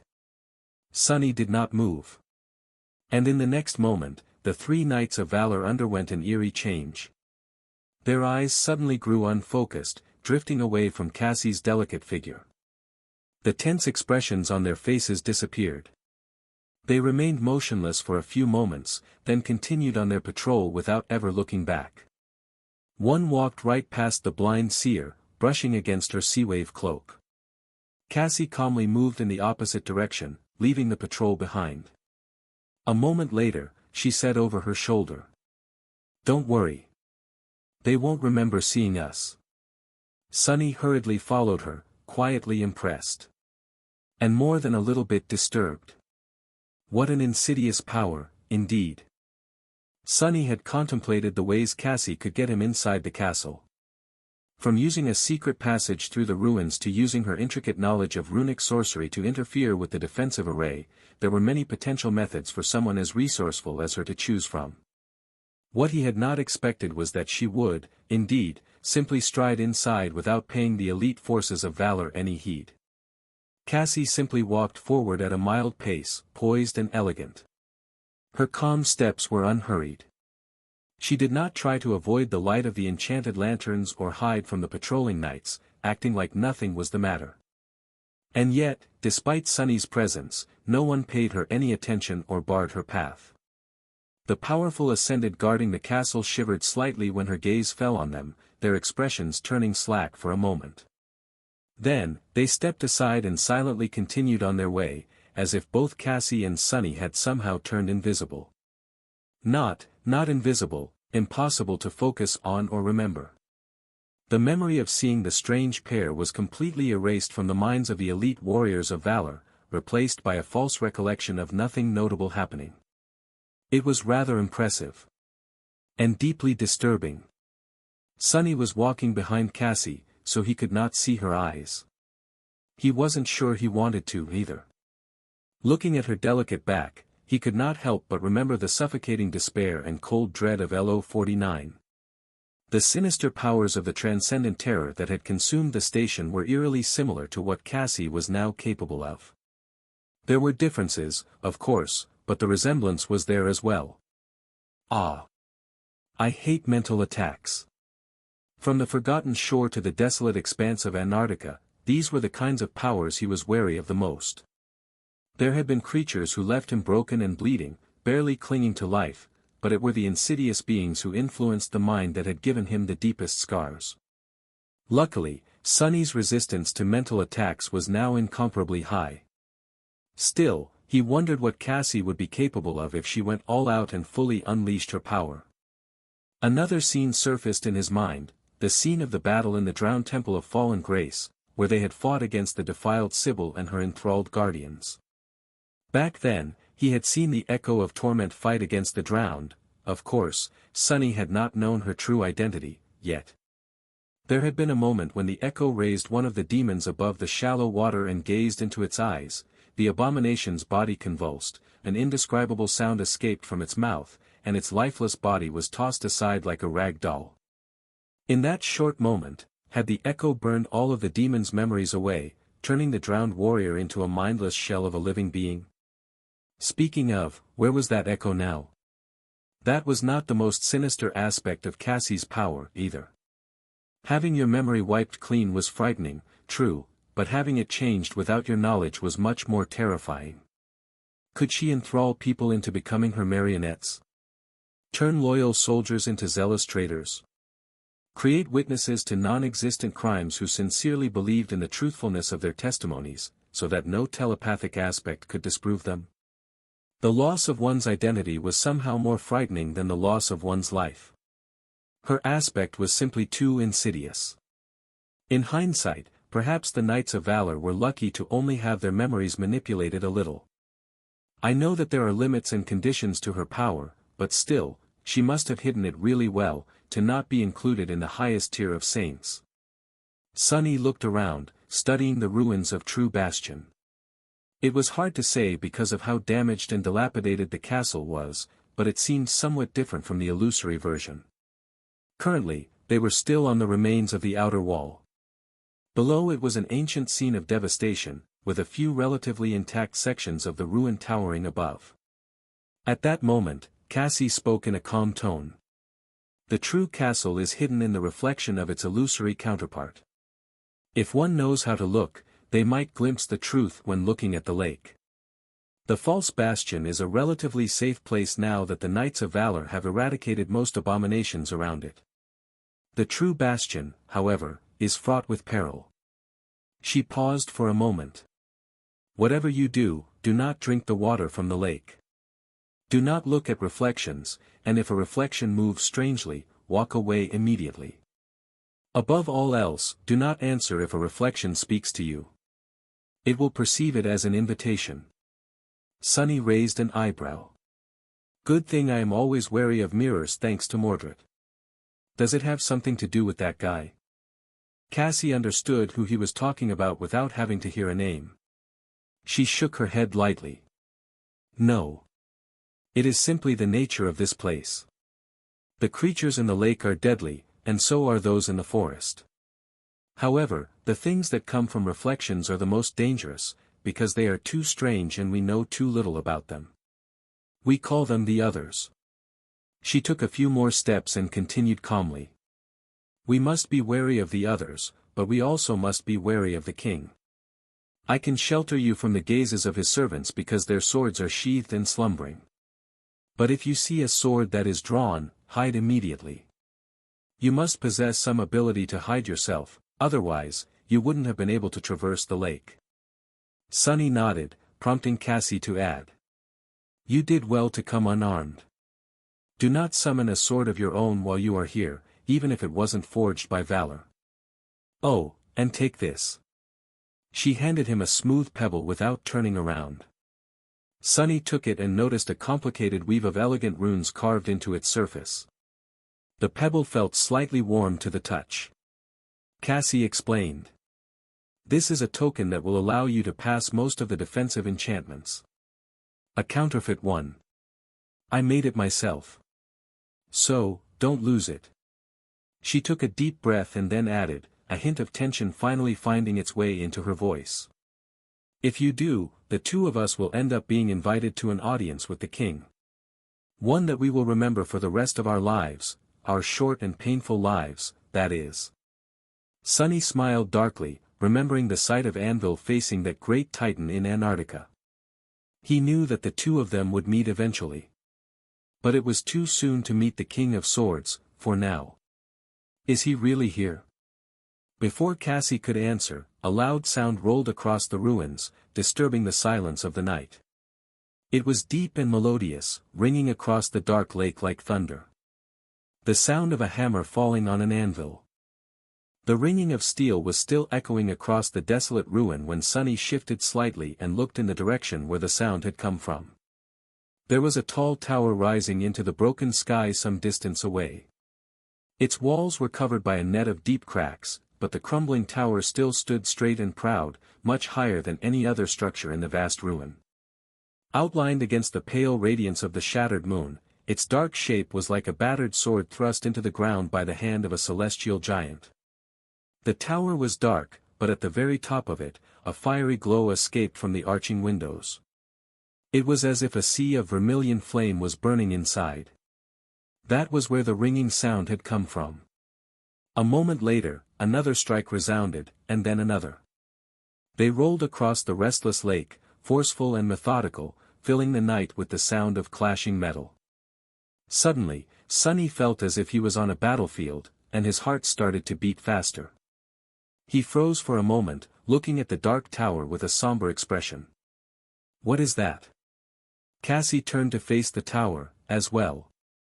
She remained silent for a few moments, then said evenly. It's the king. He is forging. Sunny couldn't help but frown. He had just asked about Anvil's whereabouts, and a moment later, the King of Sword announced his presence. Sunny did not really fear him, but that was not because the Steel Sovereign was not worthy of being feared. It was simply because Sunny had developed an unwise tolerance for fear after a decade of being constantly exposed to all kinds of unimaginable horror. Still, it would be a lie to say that he wasn't apprehensive. Spooky bastard. He hesitated for a moment, then asked quietly. What is he forging? Cassie smiled. What else? He is forging a sword. The king must have created 1,000,000 of them already, but he never stops for long.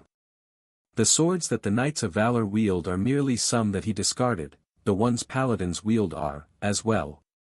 Then the storm of swords Anvil had commanded in Antarctica were all forged by him, then, probably. Sunny could not really imagine how a human being could have created so many of them. He sighed. And here I was thinking myself an accomplished weaponsmith. Cassie tilted her head a little. Oh. Right. You create memories. A faint smile appeared on her lips. Sorry. With everything else, I almost forgot. Sunny studied the pebble she had given him. The weave of runes was elegant and intricate. He could not quite decipher it, because the runes did not inscribe a functional enchantment. Instead, they made the pebble a part of a much larger one. Without comprehending the entire array, he wouldn't be able to comprehend the runes carved into the small stone. It was interesting, though. The pebble must have let the defensive array know that Sunny was allowed into the castle. It was warm to the touch. But where did the essence that nourished the pebble come from? He didn't feel it consuming his own, and there was no nexus inside to store some. You are a skilled sorceress yourself, it seems. Cassie nodded lightly. My skill is sufficient, I guess. I've been taught a little by a man named Noctis, in my second nightmare. After that, I learned from the enchanters of valor and on my own. What about you? Sunny lingered for a while, then answered simply. I am self-taught. His only teachers were the nightmare spell and necessity. Neither could take credit for his accomplishments. She made a turn, heading for a more damaged section of the wall, and said, "I am curious, though. Creating a memory is not a question of skill. No matter how good I am at runic sorcery, it's not something I can do. The same goes for enchanters of valor, they are only capable of forging memories because of the kind of aspects the members of the main family and its branches tend to awaken, not because of sorcery. So, Sunny, are you, perchance, a bastard son of King Anvil?" Sunny stared at her silently for a while, making sure that she was serious. She was. "Well, I guess it might look that way. A mysterious man who can create memories, lives in Bastion, and is somehow a saint on top of it all." Sunny barely prevented himself from exploding with laughter. If he hadn't covered his mouth with both hands, sentries all across the wall would have been alerted to their presence. Me? Anvil's son? Gods, no, although I must admit, it would have been very funny if there was yet another estranged son of his wandering around the dream realm. He shook his head. "No, and before you ask, I'm not a son of Madoc, or any other member of their family, either. Do I look like a legacy to you?" Cassie was silent for a moment. "You do not look like anything to me. I'm blind." Sunny coughed awkwardly, prompting her to smile. "And the last time we met, we were alone. So, I could only borrow your sight, which meant staring at myself for the entire conversation. Well, I won't lie. I did steal a peek through the eyes of the knights we've met today. I was curious to see what the famous owner of the IC, of the brilliant Emporium Cafe looks like." She shrugged. "Actually, you do look like a legacy. But maybe it's just because of the confidence that comes with being a saint." Sunny shook his head with a crooked smile, not letting her off. "I'm sure that you observed me carefully, and for a while, before paying a visit to the brilliant Emporium. And by observed, I mean spied on. Thank you for the compliment, in any case." This time, it was Cassie's turn to cough. "I'm right on the money." He enjoyed her slight embarrassment for a few moments, then said neutrally, "I don't know much about how enchanters of valor create memories, but it is probably due to the war god's lineage. After all, she is also the goddess of progress, technology, and craft.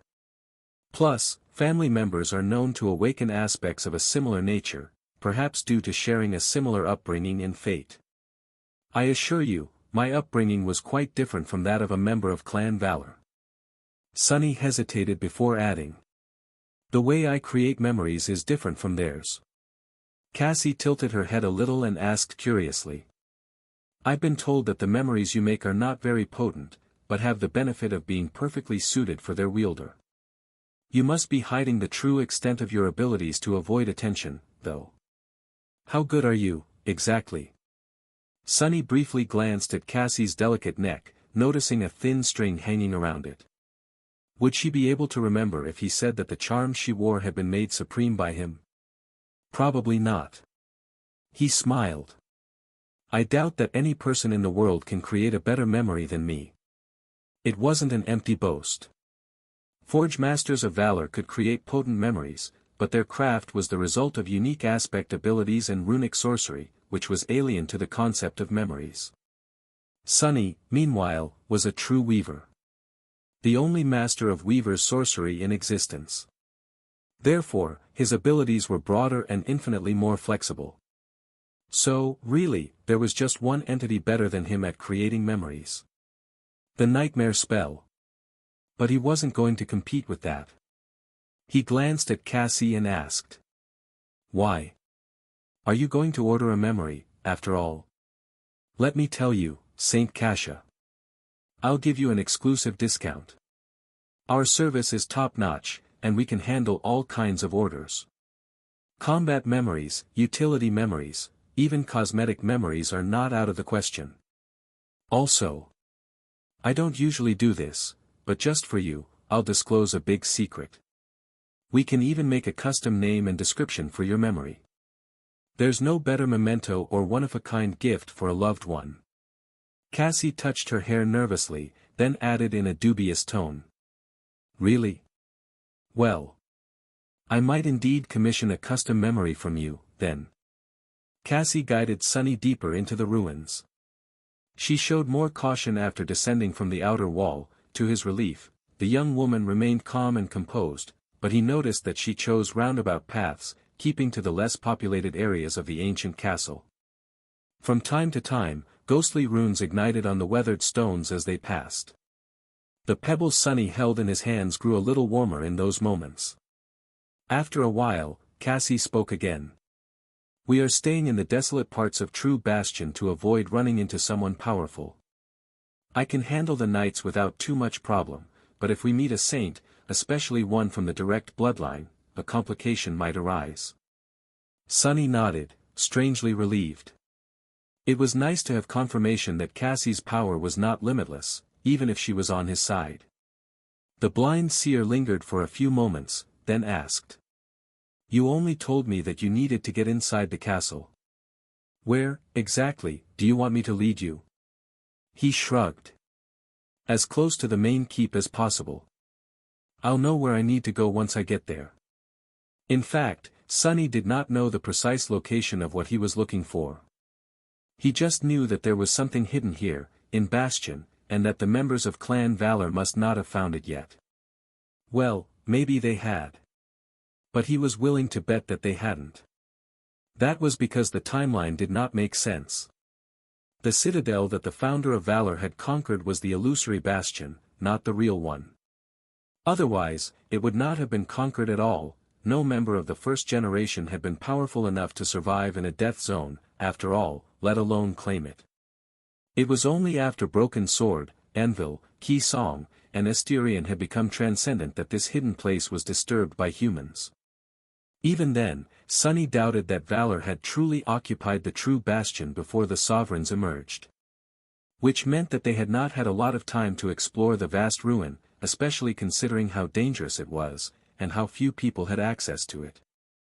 The best warriors of Valor had also spent more than a decade conquering distant regions of the Dream Realm to expand the king's domain. Perhaps Anvil and his knights had discovered a few of the more easily accessible secrets of the fallen castle, but Sunny doubted that they would have found them all. Or at least he hoped so. His hope was based on the fact that there was only one person in the world who possessed a demon's lineage, and that person was him.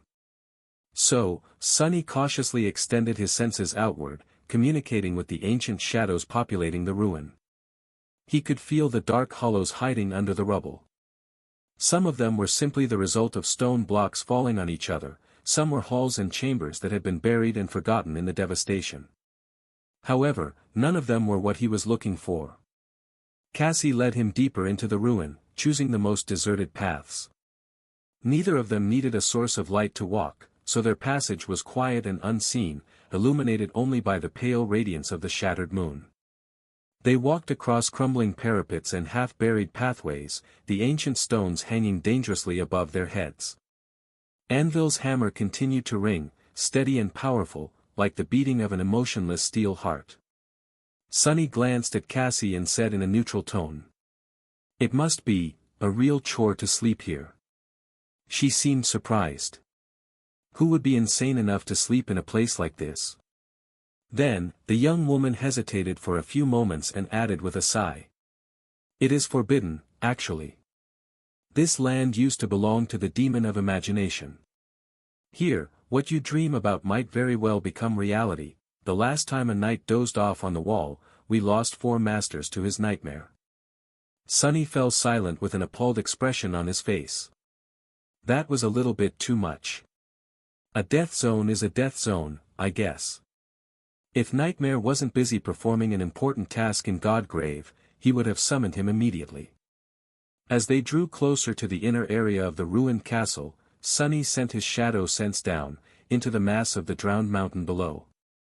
He was cautious, limiting its reach to a narrow beam of sorts. Something like that had not been possible before, but after becoming a saint, he learned how to control his senses better. The mass of stone beneath his feet seemed solid enough. Sunny followed Cassie while concentrating on the ancient ruins, he even closed his eyes to feel the surroundings better. However, he felt nothing. The longer they spent among the ruins, the less of anything he felt. "I'm sure there is something." If it had been before, Sunny would have probably been drawn to a fateful location by his intuition, or simply stumbled upon it due to being fated. But now, he was the opposite of that, and his intuition remained silent.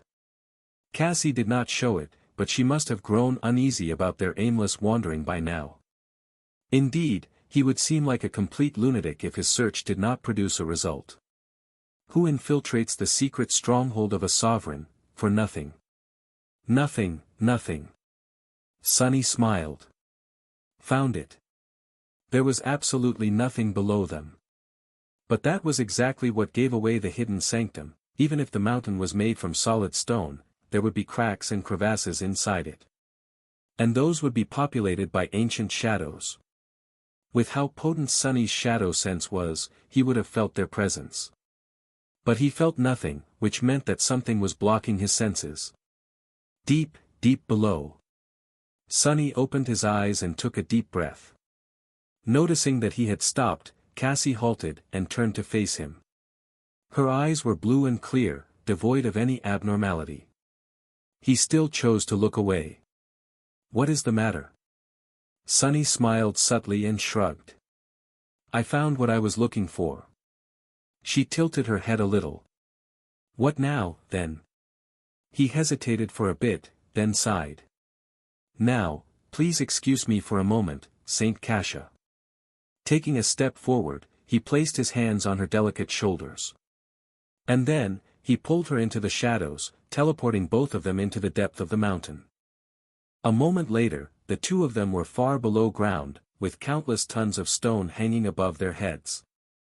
If Sunny was not mistaken, the hidden sanctum he had found was most of the way to the bottom of the lake, at the very heart of the mountains. In the past, Sunny had not been able to carry living beings with him when stepping through the shadows, with the sole exception of Nephis. It was different now that he was a saint, though. He could pull much heavier inanimate objects with him, as well as actual people. The latter were very cumbersome, though, consuming a lot of his essence.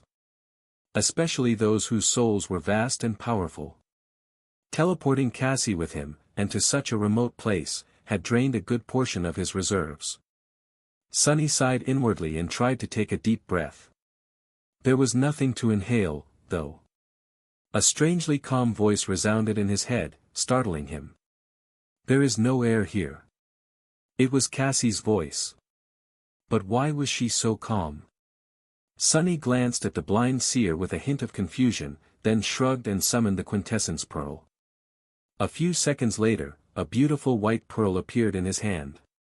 This time, Sunny did not place it in his mouth, keeping it between himself and Cassie. Soon, the two of them were able to breathe again.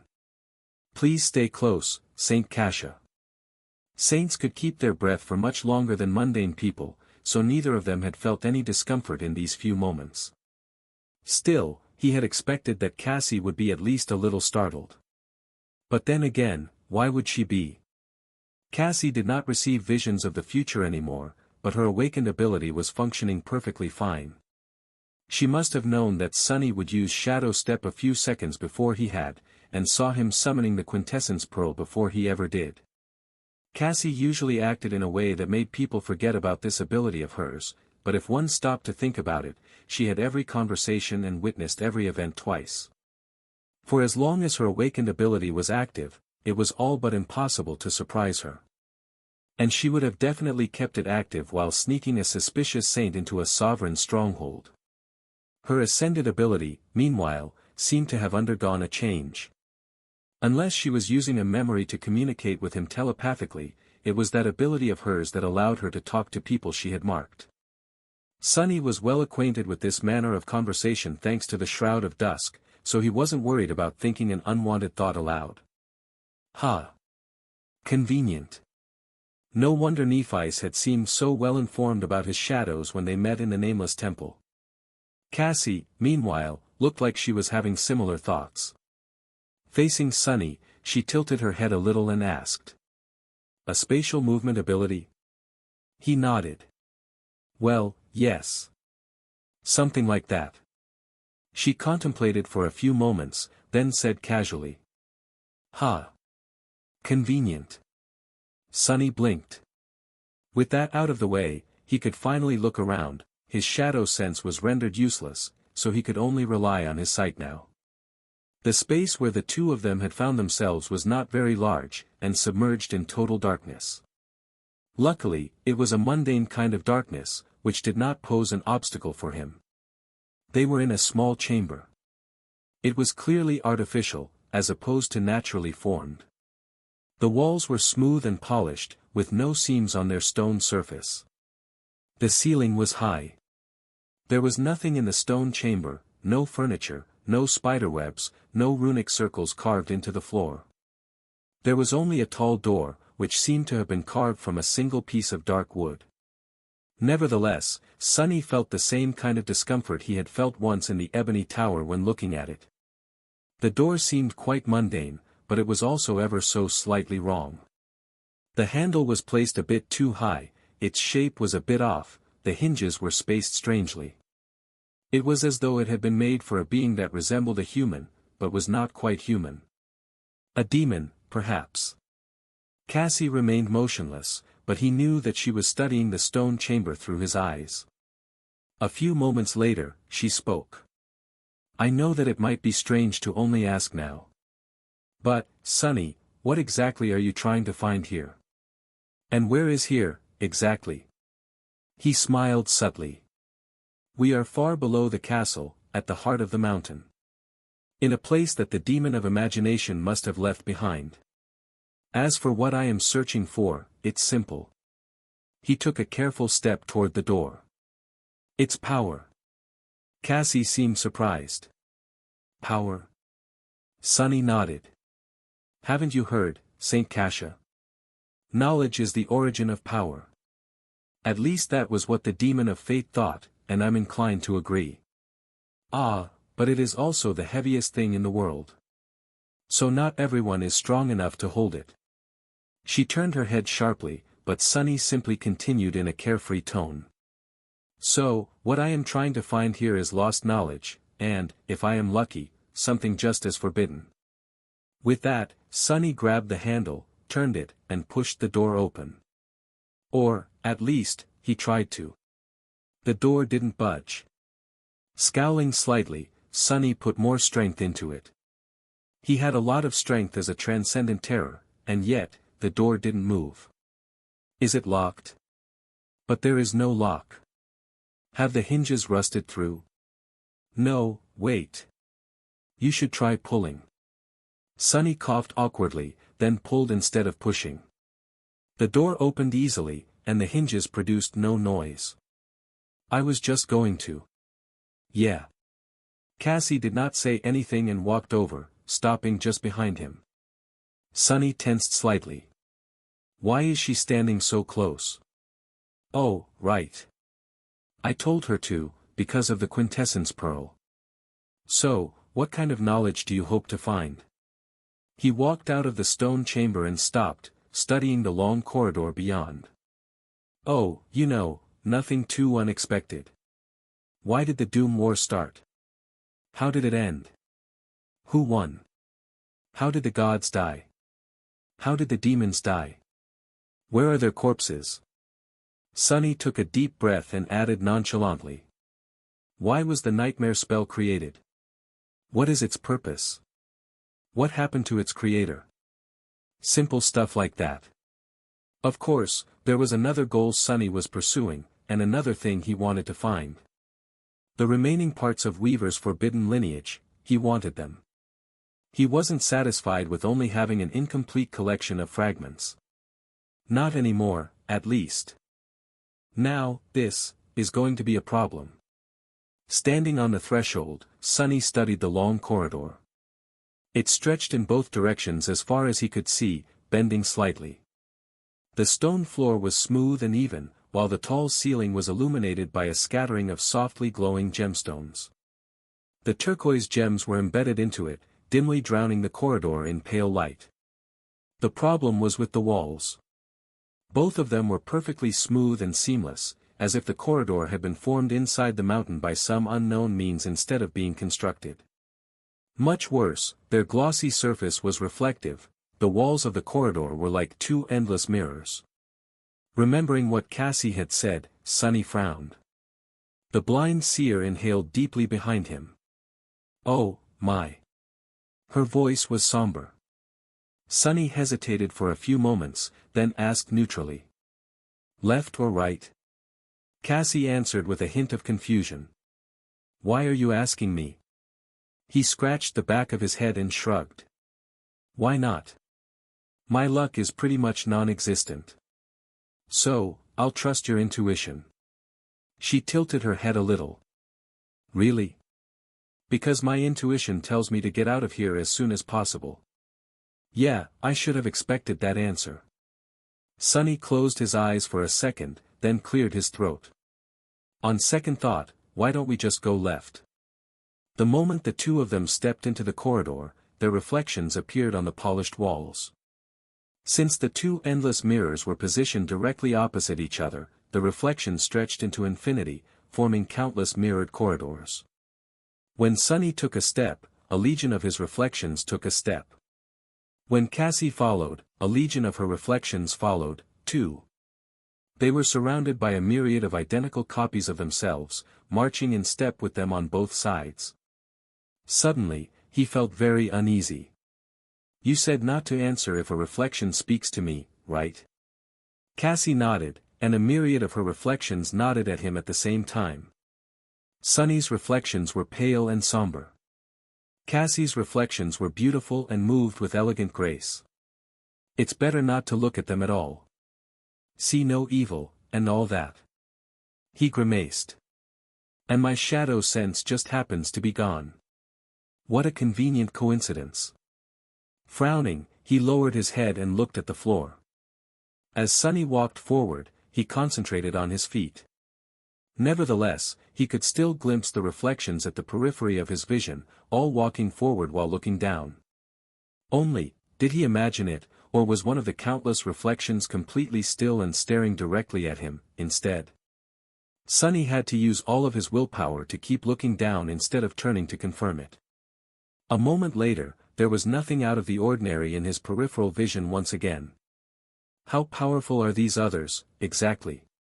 He spoke in his mind instead of aloud, believing that Cassie would hear him. Indeed, her response came a few moments later. "Nobody knows. From the reports I've seen, they are sometimes as powerful as the person they reflect. Sometimes, they are strangely brittle, but don't rely on my information too much. It's misleading. Because reports are only left by those who survived. As for those who didn't, there is no way to tell what they faced." Sunny frowned.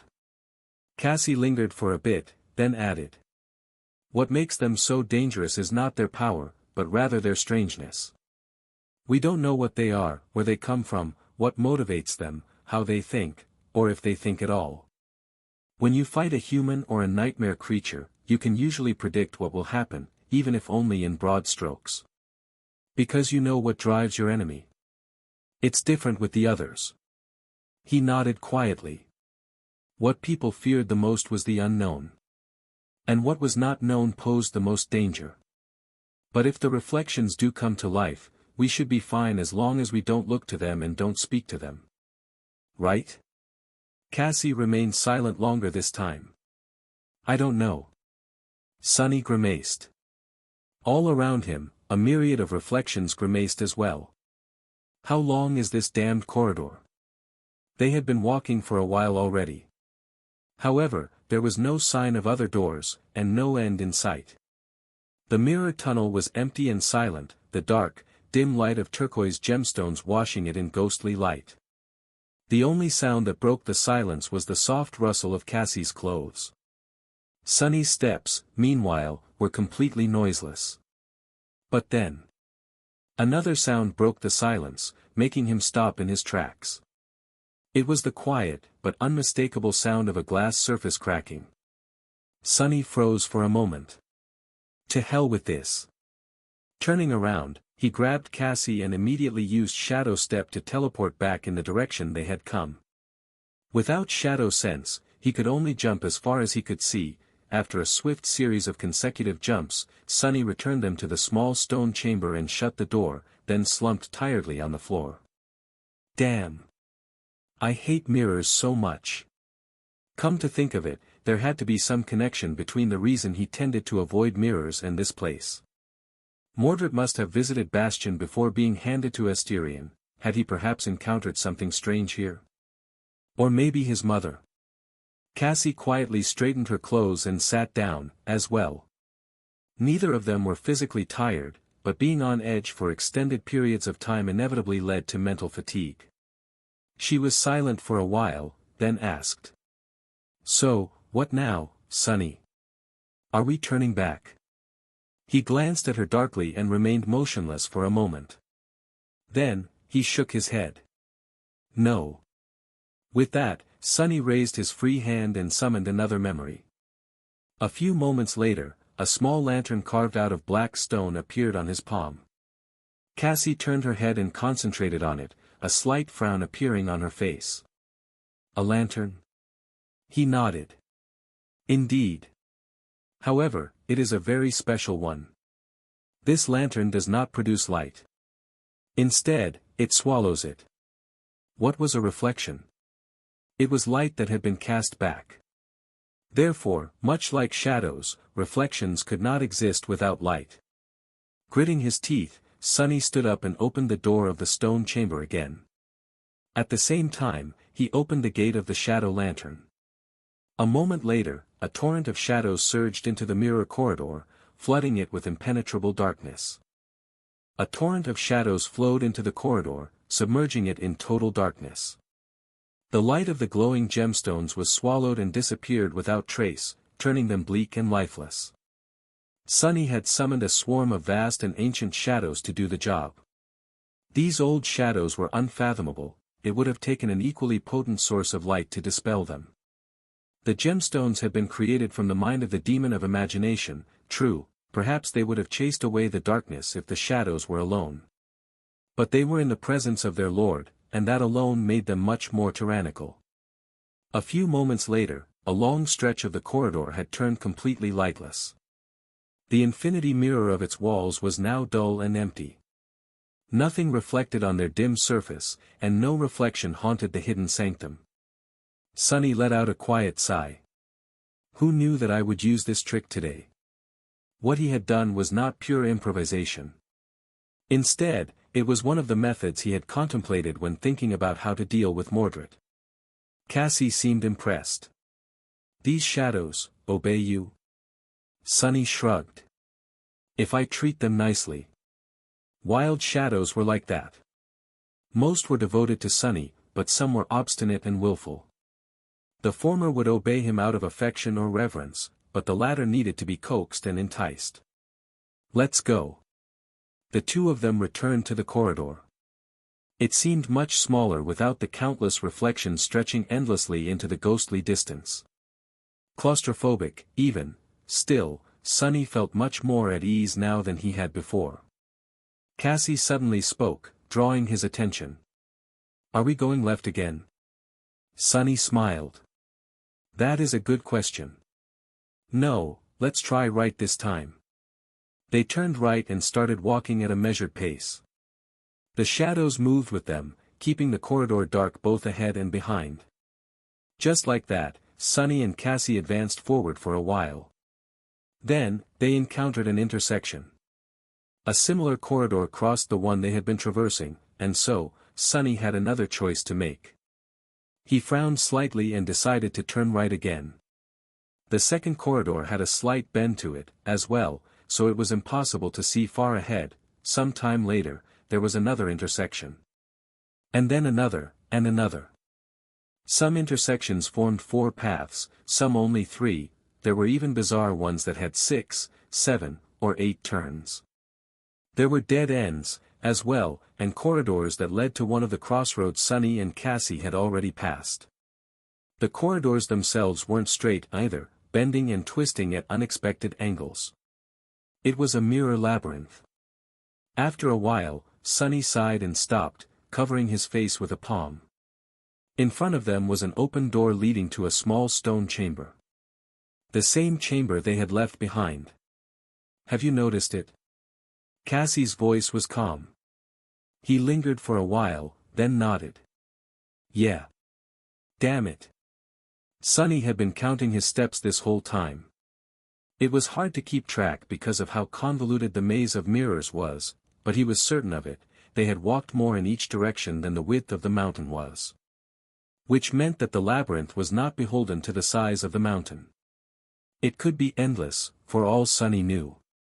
Shaking his head, he leaned on the wall and summoned the endless spring. Drinking deeply from the beautiful glass bottle, he then handed it to Cassie. The young woman took the memory and frowned for a moment. Then, forgetting the meaning that it held, she brought it to her lips and then returned it to Sonny.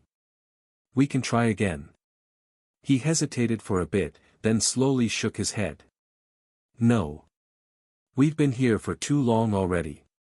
There is still some time before sunrise, but I won't be able to solve this maze quickly. This is going to be a long project." Cassie raised an eyebrow. "We have only agreed that I will bring you inside the castle once." Sonny smiled. "Yes. And I have only promised to show you one of my memories. Surely, you want to see more, and I want to explore this place more. It works out perfectly, does it not?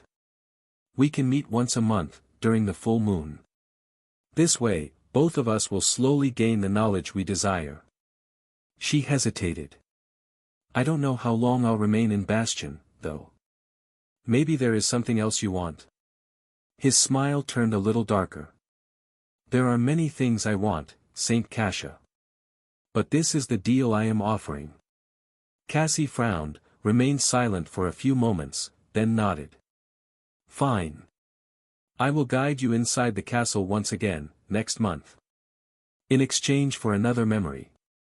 Sonny dismissed the endless spring and suppressed a chuckle. Why did she put on a show if we both knew that she would agree? "It's a date, then." He froze for a moment, then added hurriedly. "No, wait. It's not a date. I misspoke. It's an arrangement. You know what I mean." Cassie observed him with a hint of amusement, then shrugged. "As you wish. Now. I think it's time for me to receive my payment." Sonny sighed. He had not been looking forward to this part. "Fine. We have a bit of time left, so let's do it here." As long as he returned to the lake before sunrise, there was no safer place in Bastion than this labyrinth. Here, they were hidden from the king's gaze, and no one would disturb them. "I still hate it."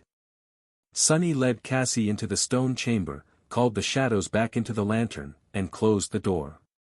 Then, he sat on the floor, cross-legged. Cassie sat down in front of him and calmly looked him in the eyes, her back perfectly straight. "One memory. Of your choosing." Sonny nodded slowly. She took a deep breath. "Then think about what you want me to see." He did. The bitter cold. The dim twilight. The cracking of ice as he broke through it and climbed onto the desolate shore, the dark storm of seething emotions raging in his hollow heart. Cassie's beautiful blue eyes suddenly glistened, pulling him into their depths, changing. And in the next moment, Sonny gasped. A cold ocean washed the shore of a desolate land, its waves frozen and unmoving. The empty sky seemed dim and uncaring, the sun hidden behind a somber veil. The land itself was silent and forlorn, its lifeless expanse buried in snow. Not far from the shore, the layer of ice shackling of the ocean suddenly fractured and exploded, revealing the restless surface of the dark water. A pale hand rose above the edge and dug into the ice with crushing force. A moment later, a gaunt young man climbed from the cold water, stepping on the frozen waves with a chilling expression on his sunken, alabaster face. His appearance was both tantalizing and frightening. The young man only wore the tattered remains of a military bodysuit, which was mostly gone. His fair skin was as white as snow, marred by countless gruesome, but eerily bloodless wounds. His eyes, on the contrary, were as dark as the depths of a lightless abyss.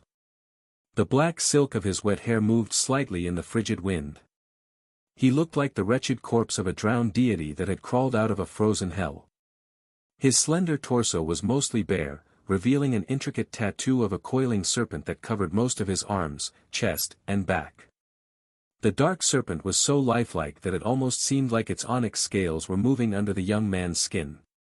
Sonny remained motionless for a while, looking at the desolate landscape in front of him.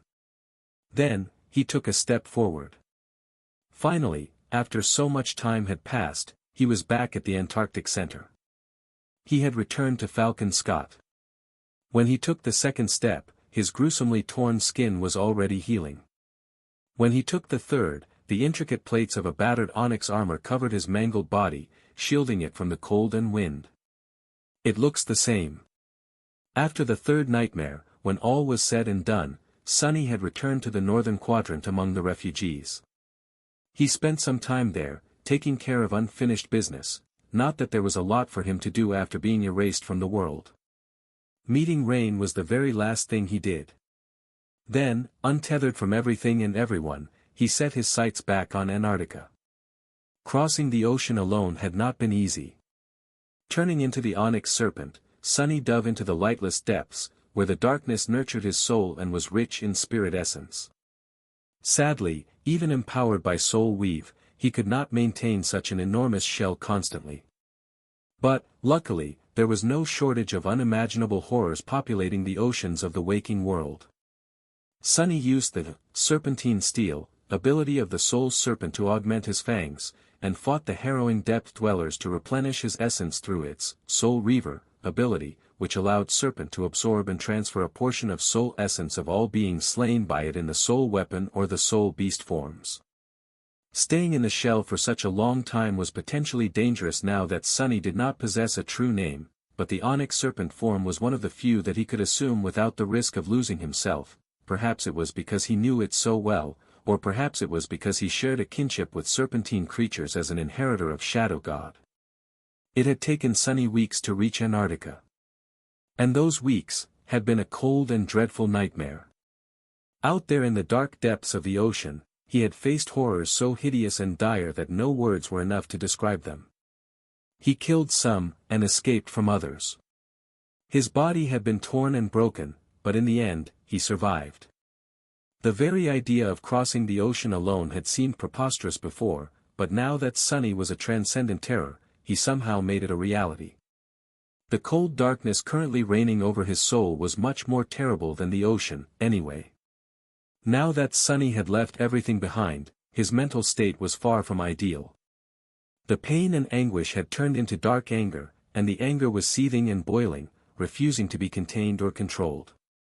In this world, there was no place for Sonny anymore, and nothing left for him to do. Except to pay his debts.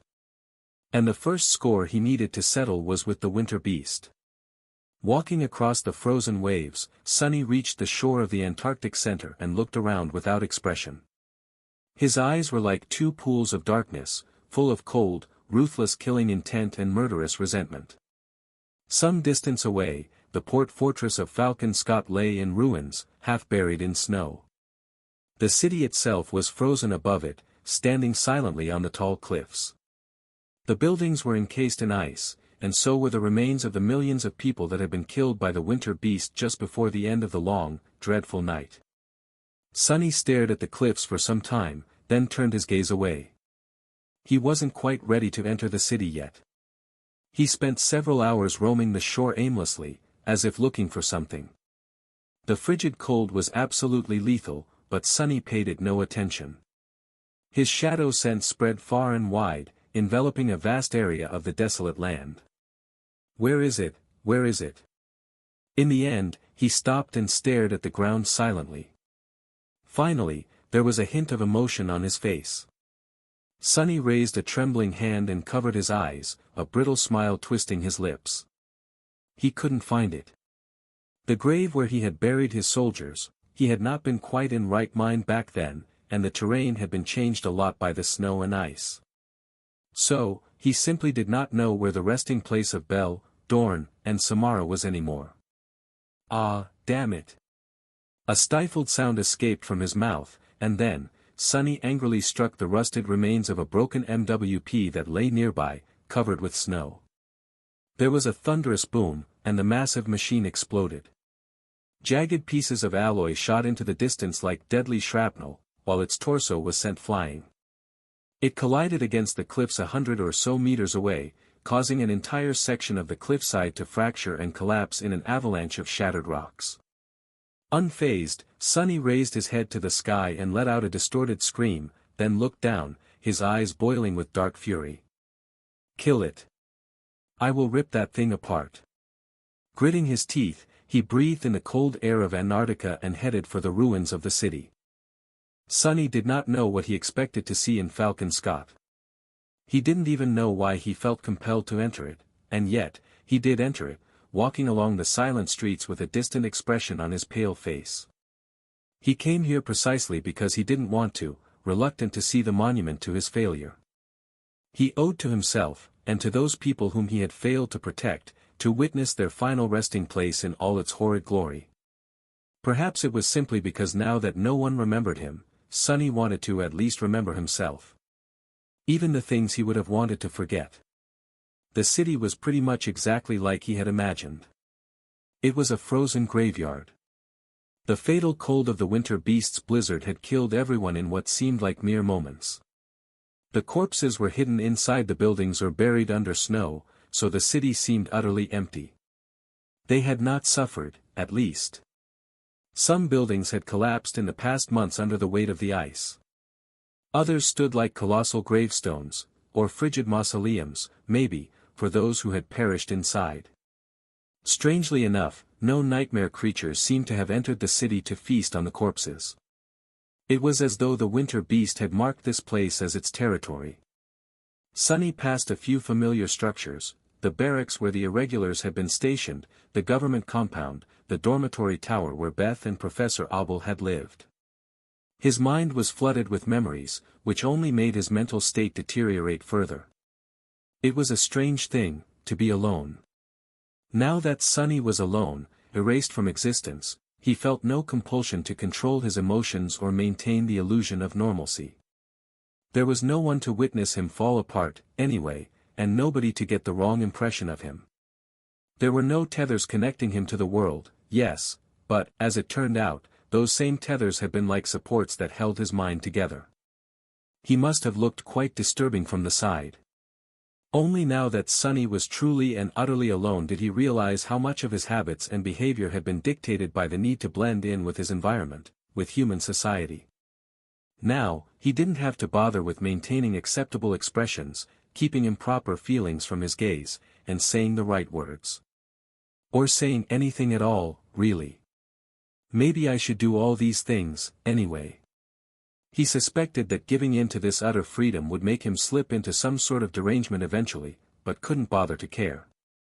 Finally, he reached the crumbled remains of the city wall and spent some time gazing at the snowy field beyond.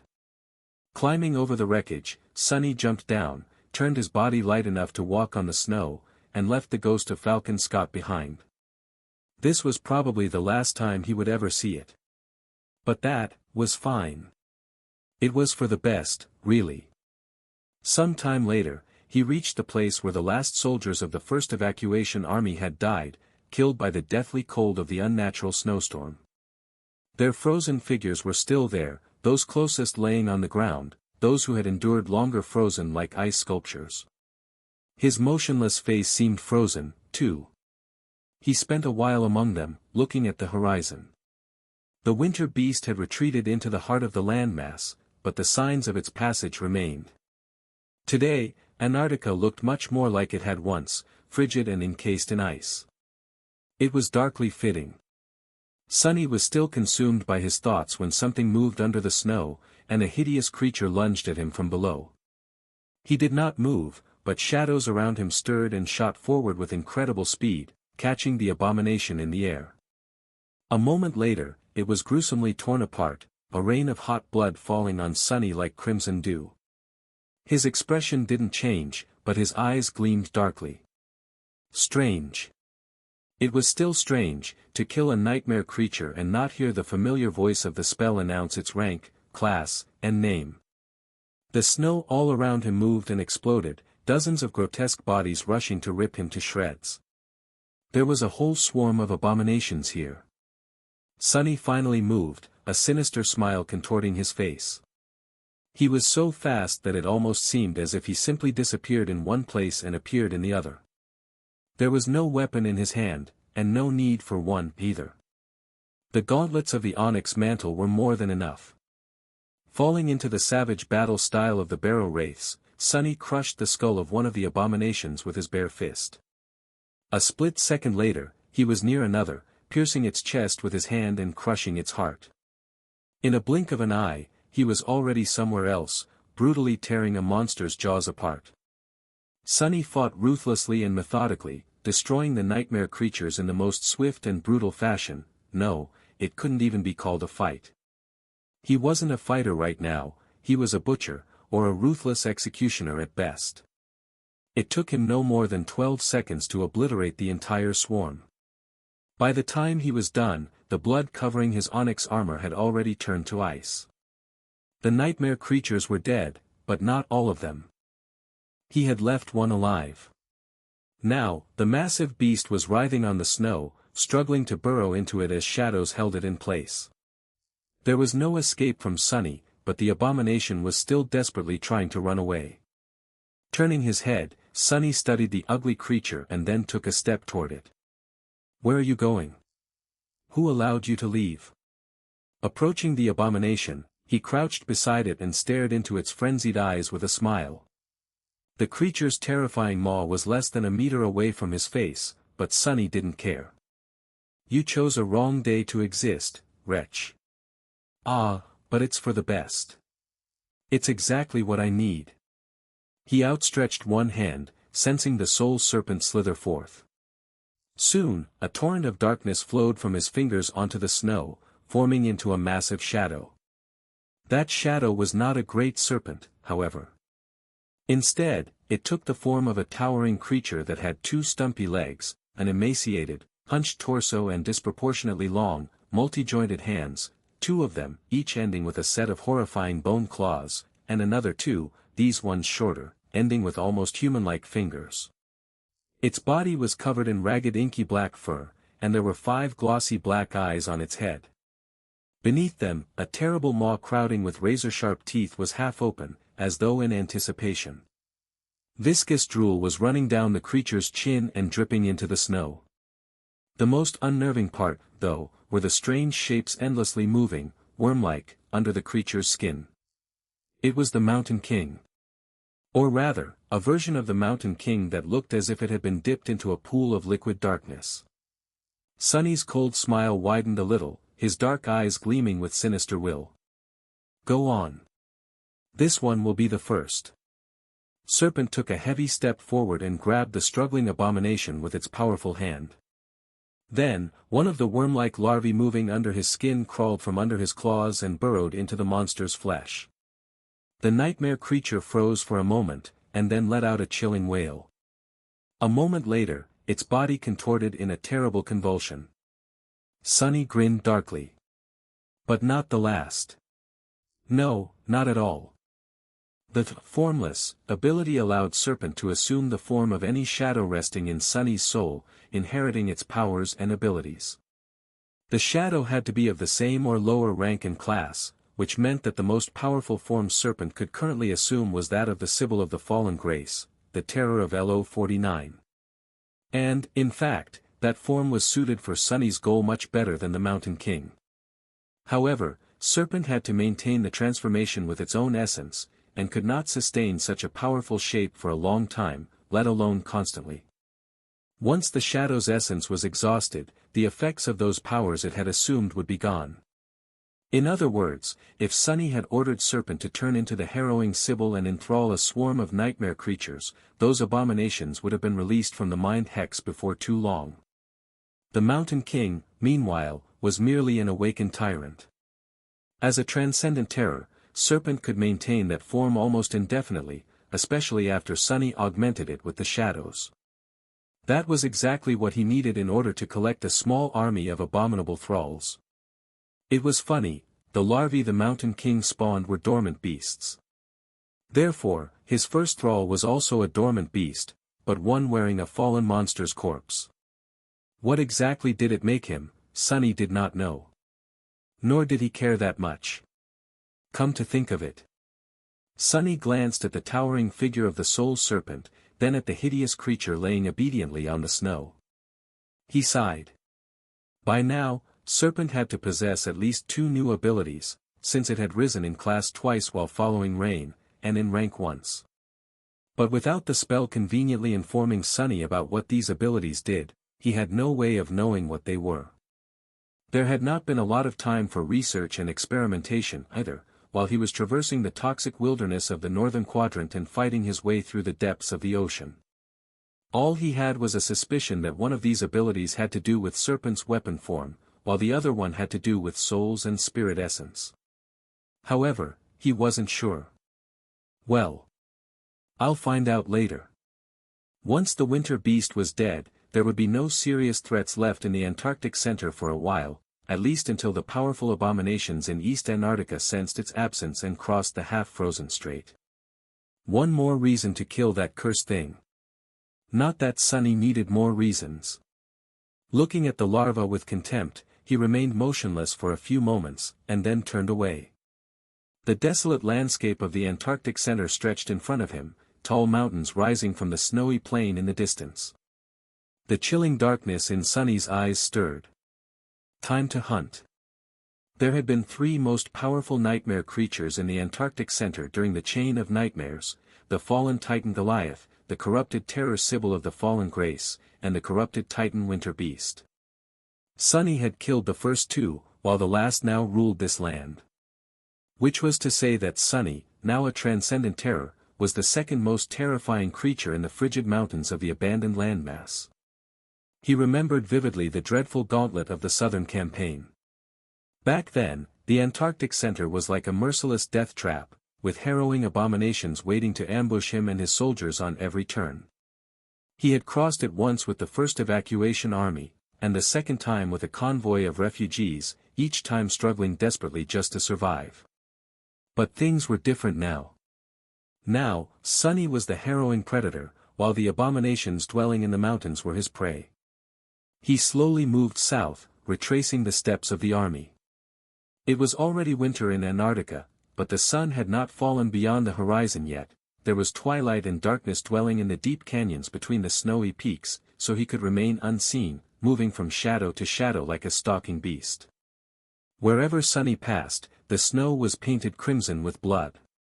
The corpses of the nightmare creatures were brutally torn apart, and their carcasses littered the slopes like morbid gardens of mangled flesh.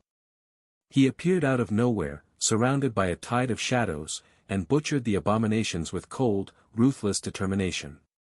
He even started to enjoy the slaughter after a while. Not all of them died, of course. From time to time, he chose a nightmare creature to be infected with a Mountain King's larva. Slowly but surely, his swarm of thralls grew, which made it harder to hide them.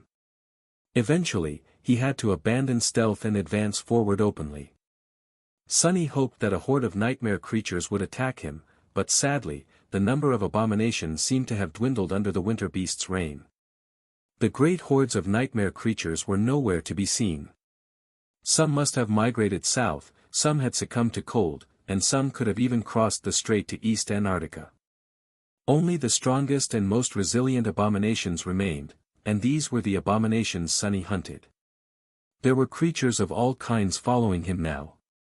He did not choose the most powerful monstrosities or the most lethal to enthrall, so their combat power was not that impressive.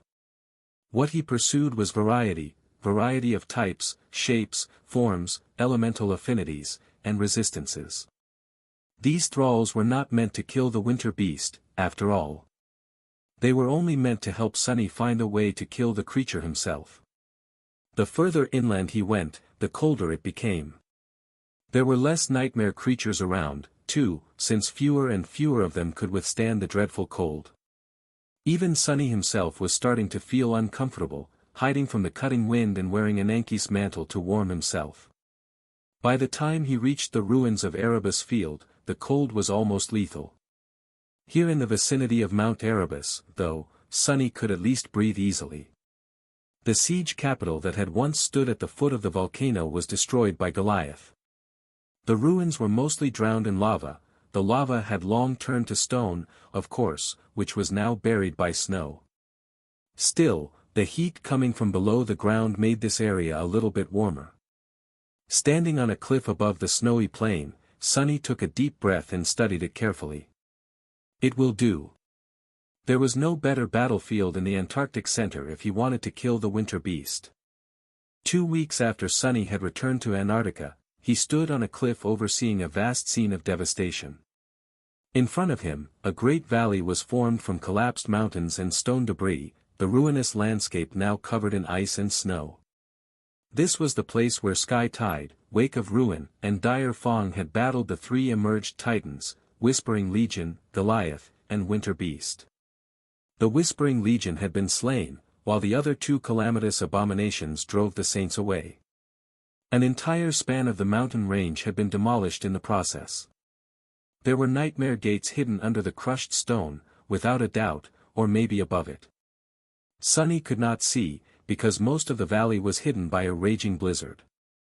This blizzard was the very same that had once enveloped Falcon Scott, sapping the lives of all its remaining inhabitants. It was the manifestation of the winter beast's authority. The air was so cold that each breath Sunny took felt like he was swallowing a scattering of sharp knives. Not paying it any attention, he was gazing down with an expressionless face, his eyes drowning in deep darkness. His gaunt body was encased in fearsome onyx armor, and that armor was shrouded in darkness. Out there in the valley, far below, a long line of nightmare creatures was advancing into the blizzard. Their movements were still and unnatural, as if they were corpses animated by some unknown force. But, at the same time, none of them showed any fear or hesitation. Neither did they show the demented frenzy inherent to most abominations. They just slowly marched into the snow, stretching into a wide line that seemed to encompass the front of the blizzard. A few moments later, the first of the nightmare creatures collapsed, its corpse swiftly becoming encased in ice. Standing on the tall cliff, Sunny pursed his lips in disdain. Weak. Not that he needed these useless things to be strong. No, their purpose was different. It was to show him which type of nightmare creature was the most resistant to the winter beast's cold. From what he could tell, the cursed thing was not that powerful physically, at least as far as titans went. It did not rule a legion of powerful minions, either. What made the winter beast so lethal was its uncanny ability to freeze everything around it to death, corporeal or incorporeal, weak or strong, pure or corrupted.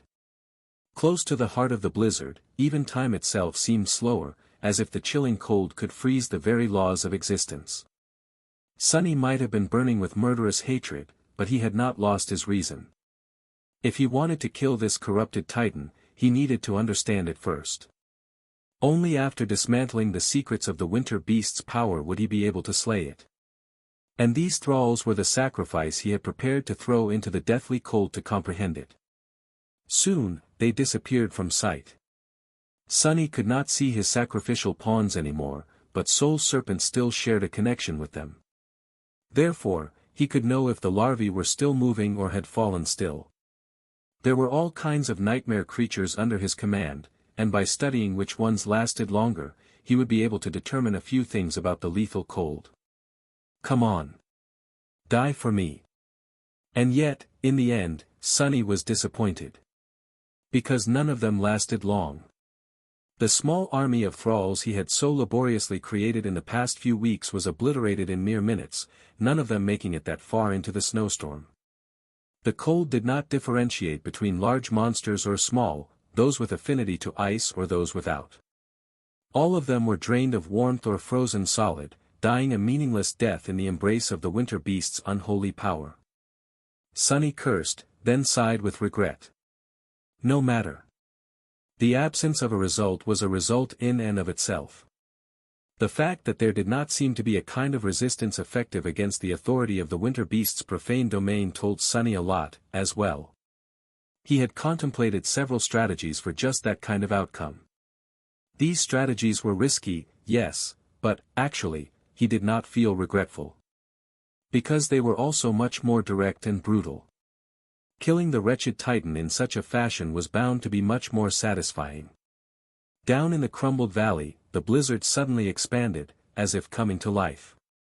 A terrible wind blew, crushing into Sunny with a chilling force.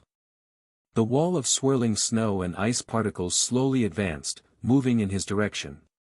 A dark smile split his face in half. "Look at that, serpent. We seem to have been spotted." He had hoped that hiding in the shadows on top of a distant mountain would be enough to throw the Titan off his scent, but he had been wrong. Perhaps the creature had been aware of his presence all along, but did not bother to react until he dared to challenge it directly. In any case, the corrupted Titan, winter beast, was finally rising to deal with the transcendent terror, sunless. Sunny let out a sigh, then moved his shoulders to stretch his stiff muscles. "I guess I'll have to finish the preparations faster." With that, he glanced at the towering figure of the Mountain King that stood in the darkness behind him. Under his gaze, the tyrant suddenly turned into a torrent of black liquid, which then reformed itself into a different, equally ghastly abomination. A spire messenger now stood on the edge of the cliff, its terrifying black beak cutting the wind like a dark blade.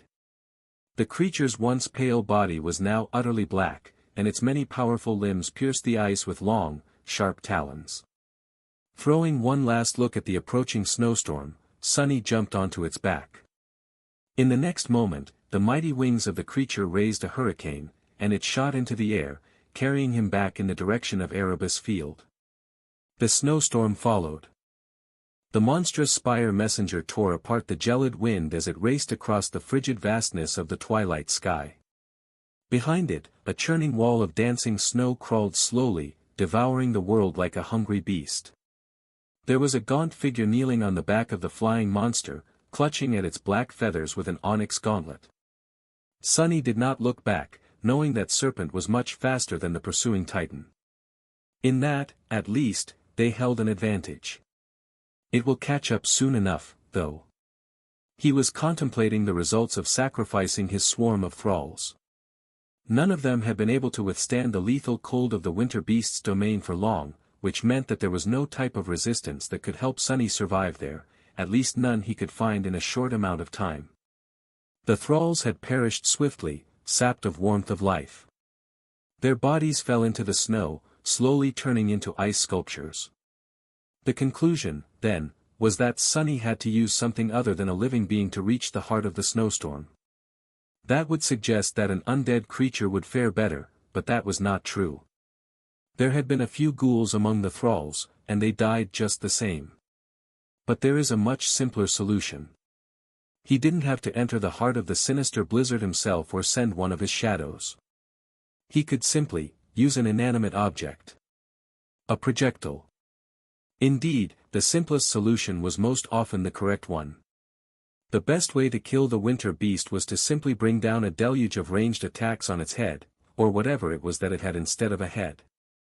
Sunny had not been able to do something like that in the past because there was no telling where the Titan's actual manifestation hid within the vast snowstorm. Now, however, his shadow sense could extend across many kilometers. Even if he failed to find the winter beast's precise location, he could at least pinpoint the general area. That is, if that thing even has a physical body. For all I know, it could be a sentient storm. That was one of the risks he had to face. The other problem was actually delivering a ranged attack across such a vast distance. Not only was it physically hard, but the fatal cold and the hurricane wind raging within the snowstorm would become an obstacle. The closer one got to its heart, the worse they became. But where there was a will, there was a way. And if that will was killing intent, someone was going to die by the end of their battle, one way or another. Leaning forward to resist the frigid wind, Sunny smiled. Some time later, he was sitting on the snow, shielded from the wind by a wall of onyx scales. That wall, of course, was serpent-side, his shadow's soul beast form had grown truly immense now that it was a transcendent terror. Serpent was still far from reaching Darren's size, of course, but it was rather daunting nevertheless. Its maw looked like it could swallow an entire military APC whole. The two of them were in the middle of the icy plain that had been Erebus Field once. Most of the destroyed siege capital was buried under lava rock and snow, with only a few ravaged structures protruding above it like skeletal remains. Sunny was sitting with the tall peak of Mount Erebus behind him. In front of him, far in the distance, the world was slowly disappearing beneath a veil of swirling snow. The already dismal temperature was dropping by the minute, and the winds were growing more violent. He looked disinterested, staring at the snow with a frozen expression. The deep darkness of his eyes was cold and placid, like the surface of an ocean ready to explode into a raging storm.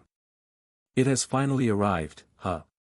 Sunny took a deep breath and finally looked up, studying the distant snowstorm. Its approach was deceptively slow, but he knew that the wall of snow would consume everything around him very soon. Serpent hissed, the deep sound of its voice reverberating across the icy plain. It's time to start, then. Sunny's words hung in the frigid air for a moment and were swiftly swallowed by the howling of the wind. A split second later, though, the world shook. Cracks formed on the vast field of snow, and far behind him, the mouth of Mount Erebus suddenly exploded with a gargantuan pillar of ash. A terrifying gust of hot wind rolled across the desolate landscape, pushing back the cold for a moment.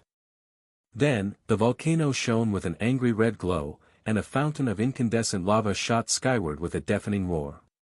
Mount Erebus was erupting. Of course, it did not just happen to erupt precisely when Sunny needed it.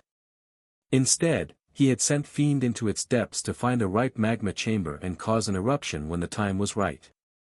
With Goliath having already destabilized the entire region, doing so was not too hard. And with Fiend's robust steel carapace and fire affinity, he could survive inside a volcanic explosion without much trouble. Granted, the little hoodlum would not be happy with its master once he returned. If both of them survived what was coming next, of course. As the wall of swirling snow approached Sunny from the front, devouring the world, a rolling cloud of ash spread from Mount Erebus behind him. The stench of sulfur permeated the frigid air, cold wind crashing into a wave of heat in an invisible collision. Sunny's hair danced as a vast darkness swallowed the sky, plunging the icy plain in its shadow. As everything around him became enveloped in shadows, a sinister smile appeared on Sunny's pale face. He stretched, and then slowly rose to his feet. The cold darkness dwelling in his eyes finally exploded, turning into vicious glee. Looking at the approaching storm, Sunny raised his fist and said, his voice trembling with barely suppressed rage. "Hey, Winter Beast, do you remember me?" Then, his voice grew calmer, and colder, full of murderous wrath. "Probably not. But I remember you." As ash rained from the sky and the ground quaked, Sunny inhaled deeply and extended his shadow sense as far as he could. Soon, his mind was flooded with an avalanche of sensory data, almost making him dizzy. He was still unaccustomed to how vast his sight was now. Of course, he didn't actually see anything, but after years of perceiving the shapes and movements of the shadows, it was not much different. Sunny had tested his limits while relying on his shadow sense to stay alive in the ocean, but the dark depths were different from land. They were unfathomable and empty, with nothing but the cold currents to see. Here in the Antarctic center, though, there was almost too much to sense. Further, and further still. Sunny filtered out the useless data to keep his transcendent mind from overloading and reached across many kilometers of cracking ice toward the approaching snowstorm. Soon, he sensed the shadows trembling from the lethal cold. Even they were not spared from the cruel tyranny of the winter beast. Somewhere between 40 and 50 kilometers, this is as far as I can reach. His shadow sense reached further than his actual sight, which was limited due to the curvature of Earth. And yet, it wasn't enough to find the heart of the vast blizzard, at least not until it got closer and enveloped him. Still, it is already close enough for the initial greeting. Sunny extended a hand. A thin pillar of darkness rose from the ground, growing to stand at almost twice his height. Then, it solidified, turning into an inky black javelin with a needle-sharp tip. He grasped and weighed it, looking at the towering wall of swirling snow with a cold expression. He had created the javelin in the image of the siege souvenir, a similar weapon he had once fashioned to slay Goliath. The original souvenir had been made from the quill of a corrupted abomination, while this one was merely a manifested shadow. However, that shadow had been suffused with his transcendent essence, and was thus equal to a transcendent weapon. A uniquely powerful one at that, due to the fact that his soul had been altered by soul weave. Sadly, the shadow javelin lacked the powerful enchantments that the real siege souvenir had possessed. Still, it was not bad for an opening salvo. Exhaling slowly, Sunny took a step forward. Using the full augmentation of his 5 shadows, he infused a torrent of essence into his muscles and tendons, pushed against the ground with his feet, and strained his entire body to whip his hand forward and send the javelin into the dark sky. The moment he threw it, the world quaked again. A cloud of ashen snow exploded from under his feet, and a thunderous boom tore through the roaring of the eruption. There was an invisible shockwave that pushed the snow and the falling ash away, creating a sphere of clarity around his ominous onyx figure for a few fleeting moments. The javelin was like a black comet as it shot across the lightless sky, its speed immeasurable. However, the actual process was rather dull. It actually took it an entire minute to reach the wall of snow and disappear into it.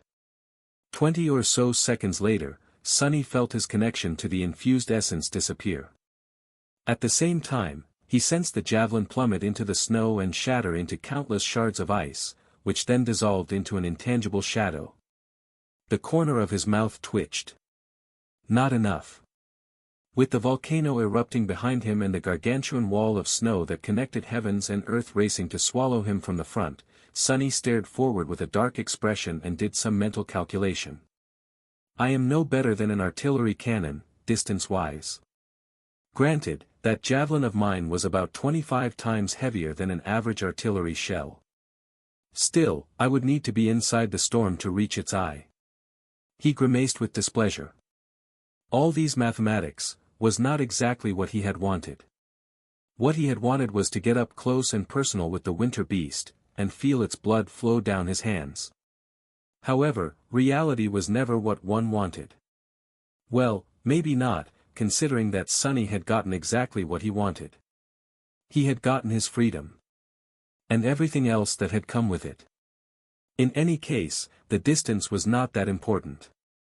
Much more important was the fact that the javelin had been able to survive for more than 20 seconds in the outer reaches of the snowstorm.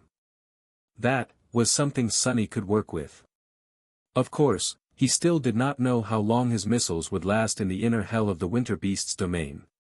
He shook his head, let out a resentful sigh, and glanced at his shadow. War is a boring affair, isn't it, Serpent? Serpent raised its gargantuan head into the air and hissed, perhaps expressing its solidarity. Sunny smiled. Let's make it a bit more exciting, then. As the first torrents of snow swirled around him and plunged the world into unbearable cold, Sunny raised his head to the dark sky and laughed. A few moments later, his laughter disappeared abruptly, and his face suddenly turned still. Only his eyes gleamed with a strange, dark excitement. Something stirred in their depths. And at the same time, the darkness around Sunny stirred, as well. Dozens of inky black pillars rose from the ground, followed by dozens more. They rose into the swirling snow like the fangs of a dragon, their needle-sharp points parting the wind with shrill whistles. Then, just as many tendrils of darkness wrapped around the shadow javelins, turning into inky black hands. Each hand had 7 fingers, ending with sharp claws. Sunny raised a hand, and at the same time, the shadow hands raised the great javelins. He stared into the swirling snow with a cold smile. He was not satisfied with being a transcendent siege engine. To welcome the winter beast, he was prepared to summon forth an entire division's worth of devastating artillery. I'm going to drown you, bastard. Letting out a low growl, he waved his hand forward. The world seemed to shatter from the thunderous roar when countless black javelins tore the swirling snow apart and shot into the depths of the raging blizzard. Dozens of black javelins shot into the raging snow, violently tearing a path through the blizzard. Each weighed more than a ton and moved with supersonic speed. The devastation they could visit upon the desolate landscape of the Antarctic center was immeasurable. But much more important than the kinetic force they carried was the mystical force of their transcendent nature. In the world of the nightmare spell, there were rules and laws that trampled reason. A corrupted titan like the winter beast could shrug off a railgun shell, but it couldn't ignore the blade of a saint. Sunny had always known about this odd dichotomy, but only now that he was a transcendent had he gained a hint of understanding regarding it. He had vaguely sensed on many occasions the world pushing against him, and his will pushing back against the world. The higher one's rank was, the more they were able to resist the pressure of the mundane and forcefully exert their will upon the world, as well as other living beings populating it, when two transcendent wills clashed. That was why, perhaps, a powerful abomination could survive a nuclear blast, but not a blow delivered to it by an awakened such as him. Because an explosion did not carry an awakened's lethal will. In any case, the winter beast was going to have a problem dealing with the black javelins, both because of the mundane force they carried, and the mystical force infused in them. That was if Sunny could actually hit the creature, of course. Blinded by snow, he closed his eyes and concentrated on sensing the shadows. His body was assaulted by unbearable cold, the crushing wind trying to bring him down. The wind was growing more ferocious, and the cold was becoming more calamitous by the second. The waves of heat rolling off the exploding volcano lessened the cruelty of the snowstorm a little, but not by much. Counting the seconds, Sunny concentrated on the distant place where the cold was the most terrible. Out there, even shadows could not withstand it, becoming frozen and still. There was a vast blind spot in his field of perception, so, even though he could not sense the body of the winter beast, he knew where to aim the javelins. Come on!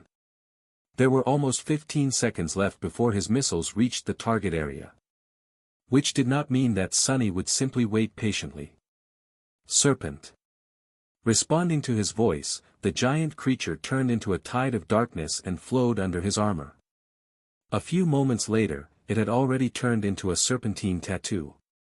As it did, Sunny sensed the amount of spirit essence he could absorb from the surrounding darkness increase dramatically.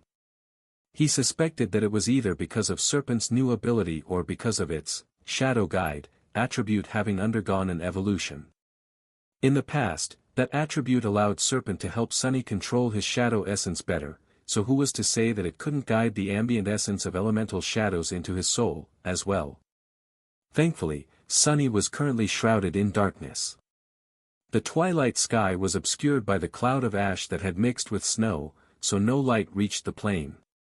Even the red glow of the erupting Mount Erebus had been swallowed by the raging snowstorm, drowning the buried ruins of the destroyed siege capital in deep shadows. The lightless world was full of spirit essence. Which was a good thing, considering that he was not holding back and burning through his own essence recklessly. More. Long before the first salvo of the black javelins reached its target, the second salvo flew into the seething veil of snow. The world shook and quaked from the deafening roar of their passing, and from the aftershocks of the continuing eruption, as well. The third salvo was sent into the storm not long after that. For a while, Sunny was surrounded by a thunderous cacophony of violent shockwaves and the pained howling of the ravaged wind. A dark smile appeared on his face, and he basked in the cataclysmic fury that devoured everything around him. It was a shame that he could not use Serpent better in this fight. There were many forms that his shadow could assume, but none of them would really counter the profane power of the winter beast. On the contrary, all of them would be vulnerable to it. The same went for his avatars. Facing an enemy like that, his best strategy was to consolidate all the power available to him in one source. In himself. Still, it's not too bad. Sunny found the way the battle was developing rather exciting. That was until the first wave of javelins finally reached the heart of the snowstorm, though. His smile dimmed a little. Curses. The very first javelin had survived more than 20 seconds in the snowstorm. But the force of the wind and the fatal cold were much more dire close to the area where the winter beast was hiding. Some of the shadow projectiles were thrown off course by the hurricane, falling into the snow with thunderous explosions. The rest were swallowed by the cold and sapped of power, turning dead and brittle. Despite how much effort Sunny had poured into them, the speed and power of the black javelins ended up being insufficient. Even if they struck the body of the Titan, they would just shatter into ice without leaving a mark on it. As the fourth salvo shot into the snowstorm, Sunny dismissed the shadow hands and opened his eyes, looking ahead grimly. There was still hope. The winter beast was drawing closer with each second, so the second and third salvos would have spent less time in the blizzard by the time they reached its heart. And yet, Sunny felt pessimistic. Just as he had expected, the second salvo only managed to devastate a swathe of the plain in front of the Titan's intangible fortress of fatal cold. The third one was swallowed without leaving a scar on the storm. He grimaced. No, it's for the better. Sunny had been afraid that there would be no chance for him to clash with the wretched creature face to face. No, it seemed that his worries had been unfounded. If he wanted to kill something well, he had to kill it with his own two hands. Was that the saying? As he sighed and took a step back, the fourth and final salvo hit. However, it did not strike the heart of the snowstorm. Instead, each of the javelins struck a particular spot on the vast field of snow, producing an earth-shattering explosion. And in response to that devastating attack, the snow split open across the entire region, unleashing a torrent of angry red glow. The entire region where Erebus Field had once stood suddenly fractured. Vast fissures opened in the snow, widening with each moment. Immense sheets of snow tilted and slid underground, collapsing as they turned into billowing avalanches. At the same time, the fissures glowed with angry red light, and torrents of lava shot from them, devouring the plain. The world was enveloped by a raging blizzard, so no one would have been able to see the awesome spectacle of the fiery cataclysm. Sunny himself only saw flowers of orange glow blooming here and there in the howling darkness. He swayed, struggling to stay on his feet. The chain reaction of chaos and destruction that the fourth salvo of the black javelins had caused was his measure in case a melee clash with the winter beast seemed unavoidable. The terrible heat of the molten lava was not going to put a dent into the titanic snowstorm, of course. In fact, the lava was already turning into volcanic glass. However, more of it shot from underground. An immeasurable amount of snow had been instantly turned into great clouds of boiling steam, which then swiftly turned into a torrent of hail. The whole world was torn apart by the clash between the incinerating heat and the obliterating cold, becoming consumed by chaos. The cold was winning, of course, but it was also being weakened, even if not by much. Considering that Sunny was about to face the very worst of it, though, every little bit counted. As for the sudden collapse of the snow field, that was Saint's doing. Fiend had been responsible for starting the volcanic eruption, but Mount Erebus was at a distance. If Sunny wanted to drown the winter beast in lava, he had to make sure that the whole region would crack open. That was not that hard to achieve, considering that the ruins of the siege capital buried under his feet were already unstable. With Saint creating channels for the lava to flow and deepening the already existing caverns, all Sunny had to do to cause a cascading collapse was deliver powerful shocks to shatter the meticulously prepared weak points in the icy crust. After that, nature would take its course. Of course, it was a bit degrading to use a great warrior like Saint to dig glorified trenches. But that was what made the winter beast so vile. Its cold countered most of Sunny's powers and made it impossible for his subordinates to fully exert theirs. I'll just have to make sure it pays for that affront, as well. As he felt the very life being slowly sapped from his body by the killing cold, Sunny took a few more steps back and then inhaled deeply, ignoring the feeling of his lungs being cut by icy blades. Not that far, now. The darkness around him surged, shrouding his figure in a vast mantle. He allowed himself to turn into an intangible shadow and then manifested himself back into the world, building a towering shell around the dark incarnation. This was the safest shell Sunny could create, one that posed no threat of his mind being pulled into the abyss of formlessness. Because it was created in the image of himself. Slowly, a dark giant rose above the quaking plain.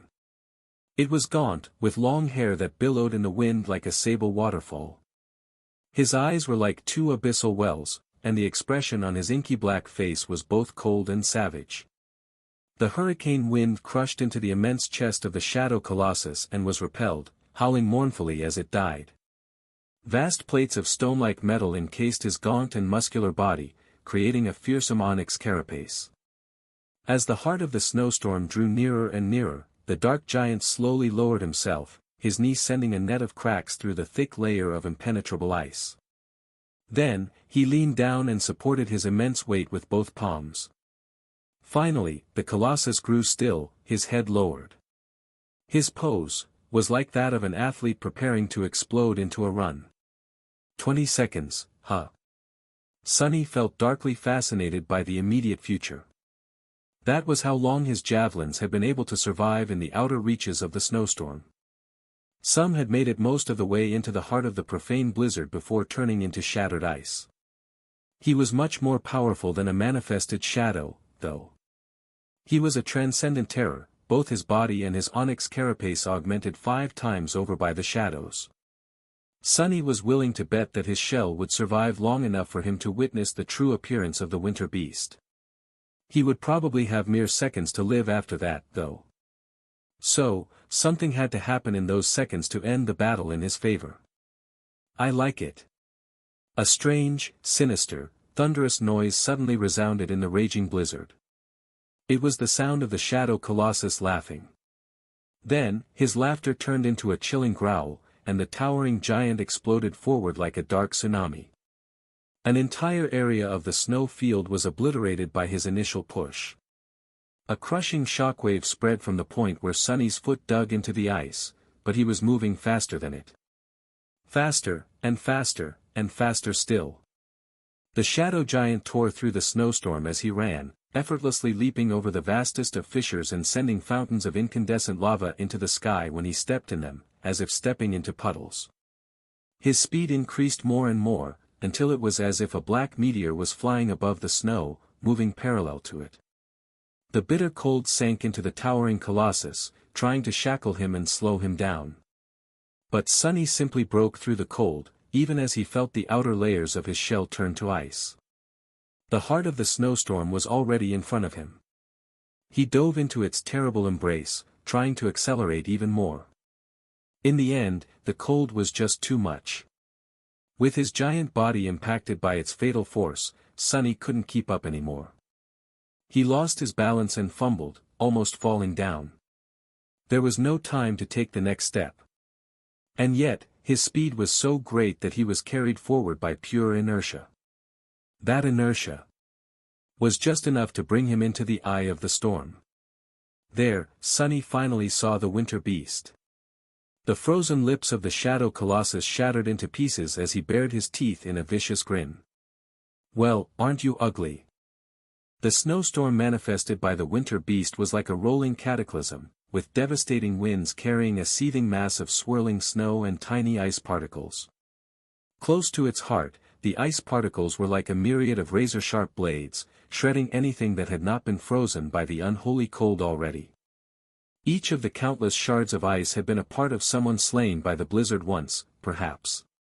And yet, absolute peace reigned in the heart of the storm. A vast area beyond the invisible fortress wall of suffocating cold was entirely devoid of wind, snow, and ice. Everything was flawlessly still, as if nothing could move in this frigid kingdom, not even the winds of the blizzard itself. With the sky above shrouded by ash, it was dark here, with frozen rivers of lava glowing dimly as they turned to glass. The heat of the underground rivers of molten rock was powerless against the profane power of the corrupted Titan, and yet, it was enough to buy Sunny a second or two more. The winter beast itself was floating above the ground in the middle of its frozen kingdom. When Sunny first saw it, he was taken aback. The creature was eerie and grotesque, unlike anything he had ever seen. Just witnessing it made him feel appalled, as if his senses were trying to reject the existence of such a being. The winter beast could not be called a beast, at all. Instead, it was an expansive, ethereal structure made of ice, as if countless torrents of water had frozen when they exploded outward from a hidden source. It would have been beautiful if it wasn't so organic. Although the Titan's body was made of ice, it also looked like a living creature. The twisting pillars of ice vaguely resembled parts of a mangled body, limbs, organs, torn intestines, broken bones, and desiccated flesh. It was as though a giant being had been meticulously disassembled into countless parts, and then violently fused together in macabre disorder. There were dark shapes of other nightmare creatures fused into the ice here and there, as well, still and lifeless. The ice was pale and bleak, but the winter beast itself was nevertheless full of color. That was because numerous flowers bloomed on the ice, their petals an intense azure color. The contrast between their vibrant beauty and the appalling body of the creature beneath was hideously striking. Vast plumes of snow drifted from the flowers like pollen, shrouding the winter beast in a frosty haze. It was both beautiful and harrowing, but mostly harrowing. At the very heart of the eerie abomination, barely visible through the ice, a small shadow was encased in it. Sunny thought that it resembled the remains of a human being, but he wasn't sure. In any case, he was momentarily lost as to what to do. How was one even supposed to fight such a creature? But his hesitation only lasted for a split second. Still carried forward by inertia and having lost his balance, the shadow colossus fell and rolled over his shoulder. The ground quaked from the terrible force of the impact, and the thin layer of volcanic glass cracked under his weight, a fountain of molten lava shooting into the air, only to freeze a moment later into an abstract sculpture. At the same time, the frozen pauldron of the onyx mantle shattered into countless pieces of black ice, and the giant's shoulder beneath it became covered by a net of deep cracks. The outer layers of the shell had already been turned to ice, and were now fracturing under the strain of his movements. It seemed as though the giant's skin was peeling, revealing the black mess of firm muscles underneath. It did not matter. Sunny was already exiting the roll, propelling himself forward into a powerful leap. The winter beast moved slightly, the azure mountain of its body hovering above the snow. Some of the twisting, vaguely organic pillars of ice moved, as well, unfurling slowly, as if preparing to explode forward and receive the shadow giant into their embrace. Sunny shuddered as he flew through the frozen hell toward the harrowing creature. But it was too late for regret. Now that he had jumped, there was no turning back, and no choosing a different strategy. Die! A stifled roar escaped through the dark giant's bared teeth. Sunny fell on the winter beast from above, but just then, countless spikes of ice extended from the creature's body and tore through his armor, impaling the damaged shell. Not paying it any attention, he immediately grabbed the thickest of the ice spears and pulled himself lower across its length, leaving a trail of dissipating shadows behind. In the place where his hand touched the ice, the gauntlet of the onyx mantle disintegrated into a haze of ice, and 2 of his fingers broke off. Sunny sensed the twisted pillars of ice flowing forward to encompass him.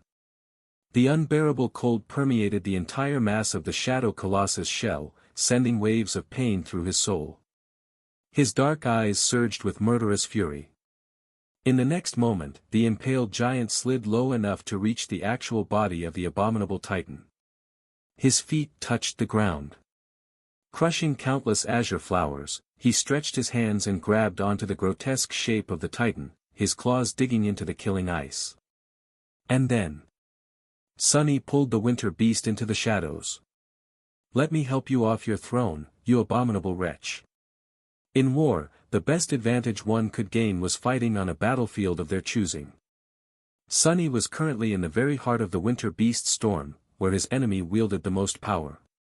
So, he was going to carry both of them away from this frozen hell. Shadow Step had undergone an evolution during his transcendence, so Sunny could carry living beings with him now. Sadly, he could not leave them in the dark realm of shadows, but he could very well transport them to someplace else in the material world. The range of his teleportation had also increased drastically due to how far his shadow sense could reach. Of course, teleporting a corrupted titan against its will, and over a vast distance, was going to burn an immeasurable amount of his essence. But it was more than worth it. Come. Come with me, beast." He would have grinned if his lips hadn't been frozen and shattered already. Sunny exerted all of his power to pull the winter beast into the shadows. The Titan tried to resist, but it was of no use. Perhaps if it had reacted sooner, or knew the enemy better, such an outcome could have been prevented, but not anymore. Even when the hands dragging the creature into the darkness turned to ice and shattered, it was already too late. In the next moment, unbelievably, the crumbling giant made of shadows and the appalling creature of azure flowers and pale ice suddenly disappeared from the frigid stillness of the snowstorm's heart. A split second later, both of them emerged from the darkness in the infernal depths of Mount Erebus, plummeting into a vast lake of incandescent magma. Sunny's crumbling shell and the eerie ice flower of the winter beast's vessel plummeted from the darkness into the vast lake of bubbling magma.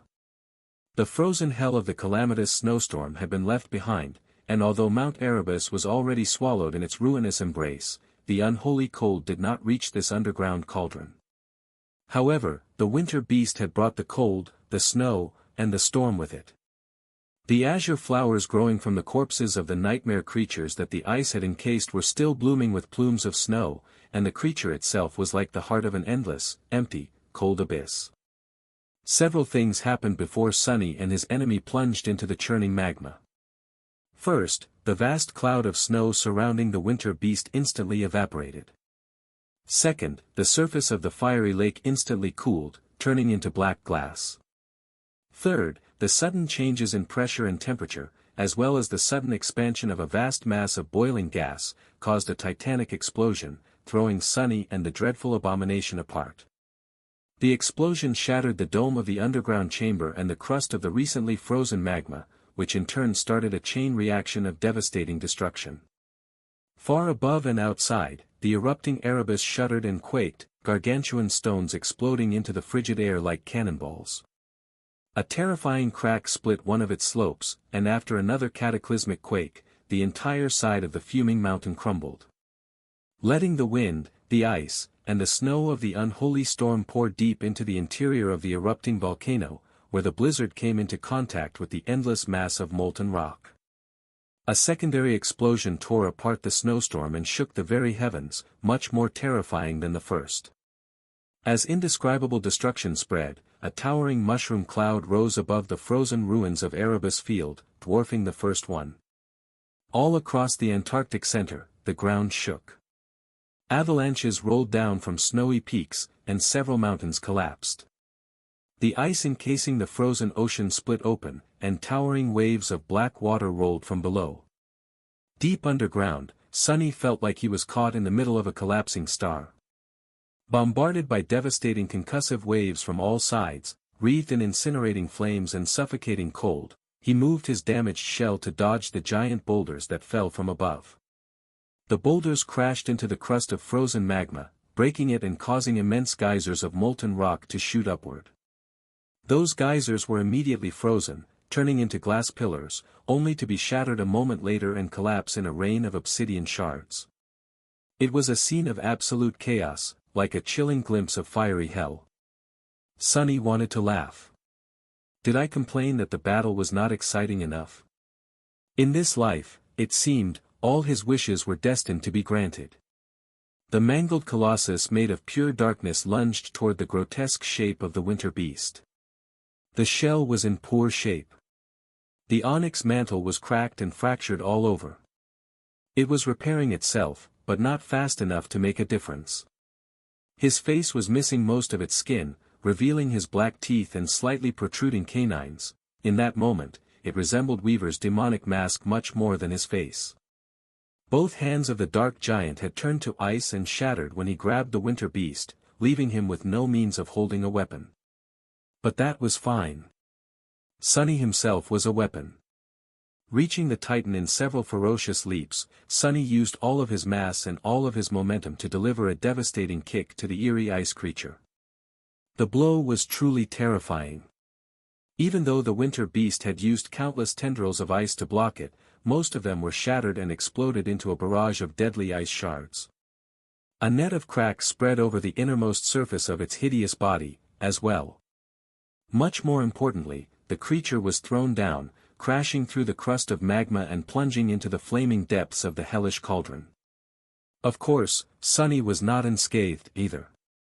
In fact, his entire left foot had turned to ice and broke off, taking with it the better part of the shin. He briefly thought that the sight of him would be rather comical, if it wasn't so terrifying. Because losing 3 out of his 4 limbs did not quench Sunny's murderous wrath one bit. The crumbling colossus roared viciously as it fell.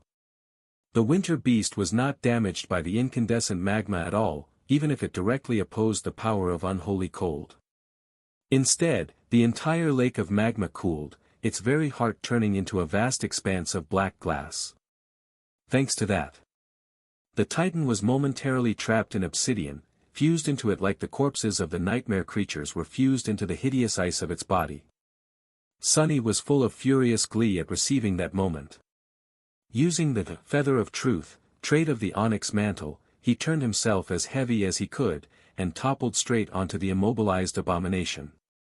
With no hands to deliver a blow, he brought his head down on the cracked ice. The force of the impact was so terrible that there was a flash of light, and the entire mountain shook. The dark giant's skull cracked, but the cold carapace of the winter beast finally cracked, as well, a myriad of ice shards flying away. It moved, easily breaking free of the obsidian lake. The gargantuan stalks of ice moved as well, wrapping around Sunny and pulling him closer to the ice. At the same time, ice spikes formed below him, shooting forward to impale his mutilated shell. The upper part of his broken head was already fused with the ice, turning still and brittle from the frost. Almost immobilized, Sunny was being swiftly assimilated into the winter beast's body. All around him was pale ice, painted beautifully in shades of vivid azure. He was caught. Caught exactly where he wanted to be. Instead of trying to free himself from the icy tomb, Sunny used his broken limbs to push himself further down, into the fracture that he had created in the frigid carapace of the profane Titan. And there, he snarled, and used his bared teeth to bite down ferociously on the vague shape at the heart of the eerie ice creature. The skull of Sunny's battered shell had cracked, and the upper part of it had fused with the ice. That part was torn off when he pushed what remained of his body into the fractured ice, spilling shadows like a tide of black blood. But his jaws were still intact. With most of his limbs gone and his colossal body swiftly turning into ice, Sunny let out a frenzied growl as he opened his skeletal maw and bit down on the small silhouette encased in the heart of the winter beast's appalling vessel, slicing it in half. A moment later, his teeth exploded into a rain of ice. His mutilated shell was far too damaged, and would have already crumbled if it had not been fused into ice, becoming a part of it. His soul was cold, cold, cold enough that even the terrible pain ravaging it had been swallowed by a peaceful numbness. That peace was a herald of death. But none of it mattered. Because the moment Sunny destroyed the source of the winter beast, the abominable sculpture of ice that served as its body shuddered. And then, it started to crack. He heard a gleeful laughter ring in his mind, breaking through the haze of stillness that was consuming it. Glee, triumph, vindication, pain, sorrow, guilt, hatred, countless emotions were fused into that laugh, creating an eerily disturbing mixture. Sunny recognized the laughter as his own. Or was it a scream? He was laughing, because the winter beast was dead. There was no nightmare spell to celebrate his kill, but Sunny had sensed a trickle of shadow fragments entering his soul. The harrowing Titan, winter beast, the bane of the Antarctic Center and the executioner of Falcon Scott, the abominable horror that had stolen the lives of Sunny's soldiers and taught him how unbearably crushing a defeat can be, was gone.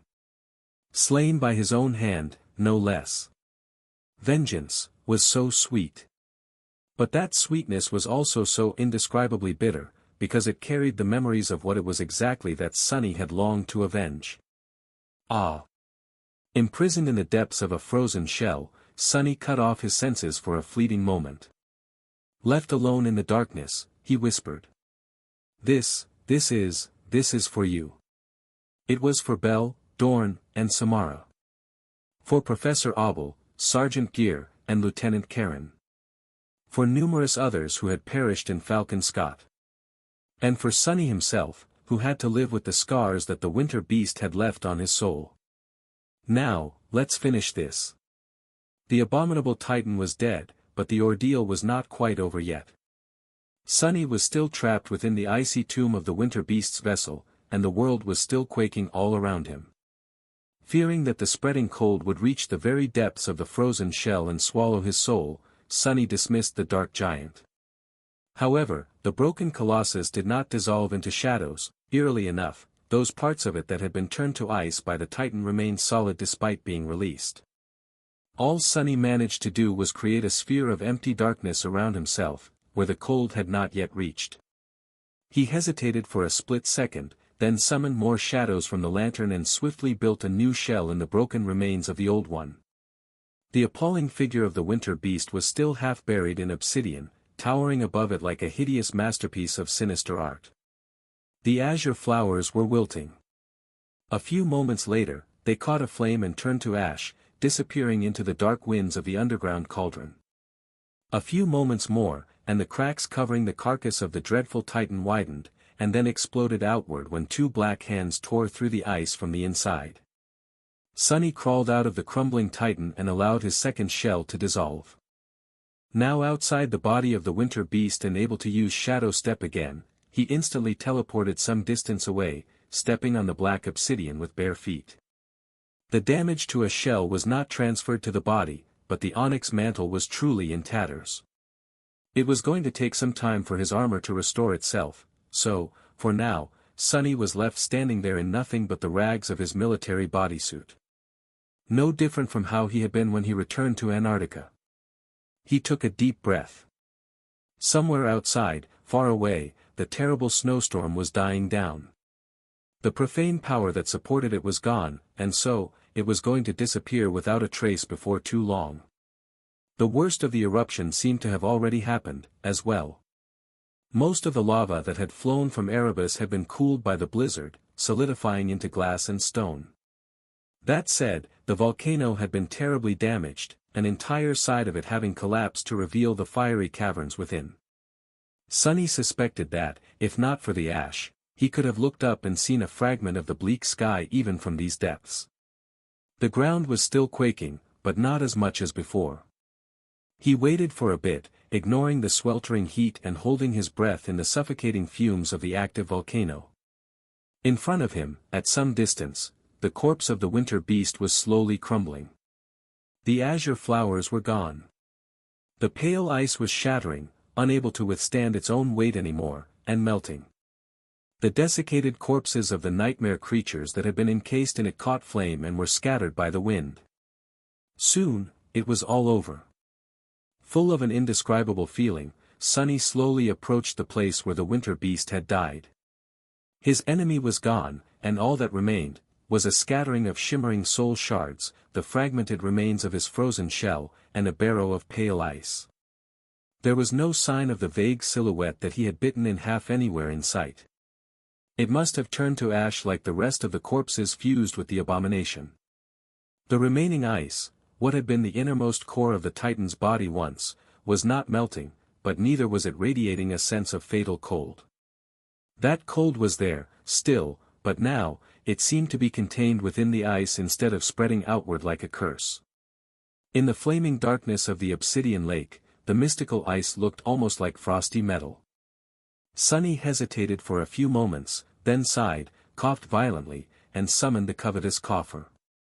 He placed everything inside, the soul shards, the fragments of frozen shadows, and the pieces of pale ice. It's over. The winter beast was dead. He had settled the score and avenged himself. He had avenged everyone else, as well. His business in Antarctica was finished. Suddenly, Sunny looked tired. He glanced around, his gaze a little lost, and then asked quietly. Now what? Of course, there was no response. There was no one to respond, either. In the silence of the obsidian lake, Sunny rubbed his face tiredly and closed his eyes. I'm tired of this place. Not the depths of Mount Erebus. Not the ruins of the Erebus field, and not even the Antarctic Center. Sunny felt tired of this world. Nothing was holding him back here anymore. And so, he decided to leave. A dozen seconds later, his figure disappeared from inside the broken volcano, and off the face of the earth. He would not return to the waking world for 3 long, lonesome years. Cassie slowly closed her eyes and turned away from the young man sitting in front of her. His delicate appearance, polite demeanor, and modest smile were so unlike the frightening, unhinged demon she had witnessed in his memories. Witnessing one's memories was a strange affair, because what had been and what people remembered were usually 2 different things. Memories were vague, disjointed, and fragile, like the fragments of a fleeting dream. Some were vibrant and deeply etched, some were dull and shallow. Some were bright. Most were full of sorrow. But the Shadow Saint possessed an unbelievably clear memory. It was striking, second only to Cassie's own now that she had transcended. It was as if nothing he had experienced were ever truly erased, at least not the details of the memory he had chosen to show her, which must have been important to him. What an irony, then, that his whole existence had been erased from the world. There was a problem with reading his memories, though. Firstly, the way the man who called himself Sunless perceived the world was simply too strange. Even Cassie, who was uniquely suited to having multiple points of view and had already experienced the way he sensed his surroundings through her ascended ability, found herself feeling dizzy from the avalanche of unfamiliar sights and sensations. Secondly, and more importantly, there were countless gaps in her recollection of what she had seen. Those were the moments where the young man pretending to be a humble shopkeeper thought, spoke, or felt something about the places and events that had been erased from everyone's memories. In the end, what she had witnessed, or rather, could remember witnessing, was even more disjointed than the memories of ordinary people. The chilling images. A young man with alabaster skin crawling from the black water on the cracked ice, his eyes brimming with unfathomable darkness. The eerie city where a terrible slaughter had taken place, but only emptiness remained. The days of slaughter across the desolate expanse of the abandoned continent, the snow turning crimson from the spilled blood. An aloof figure observing from a cliff as an army of enslaved nightmare creatures marched to their deaths into a raging blizzard. The furious battle under the slopes of an erupting volcano.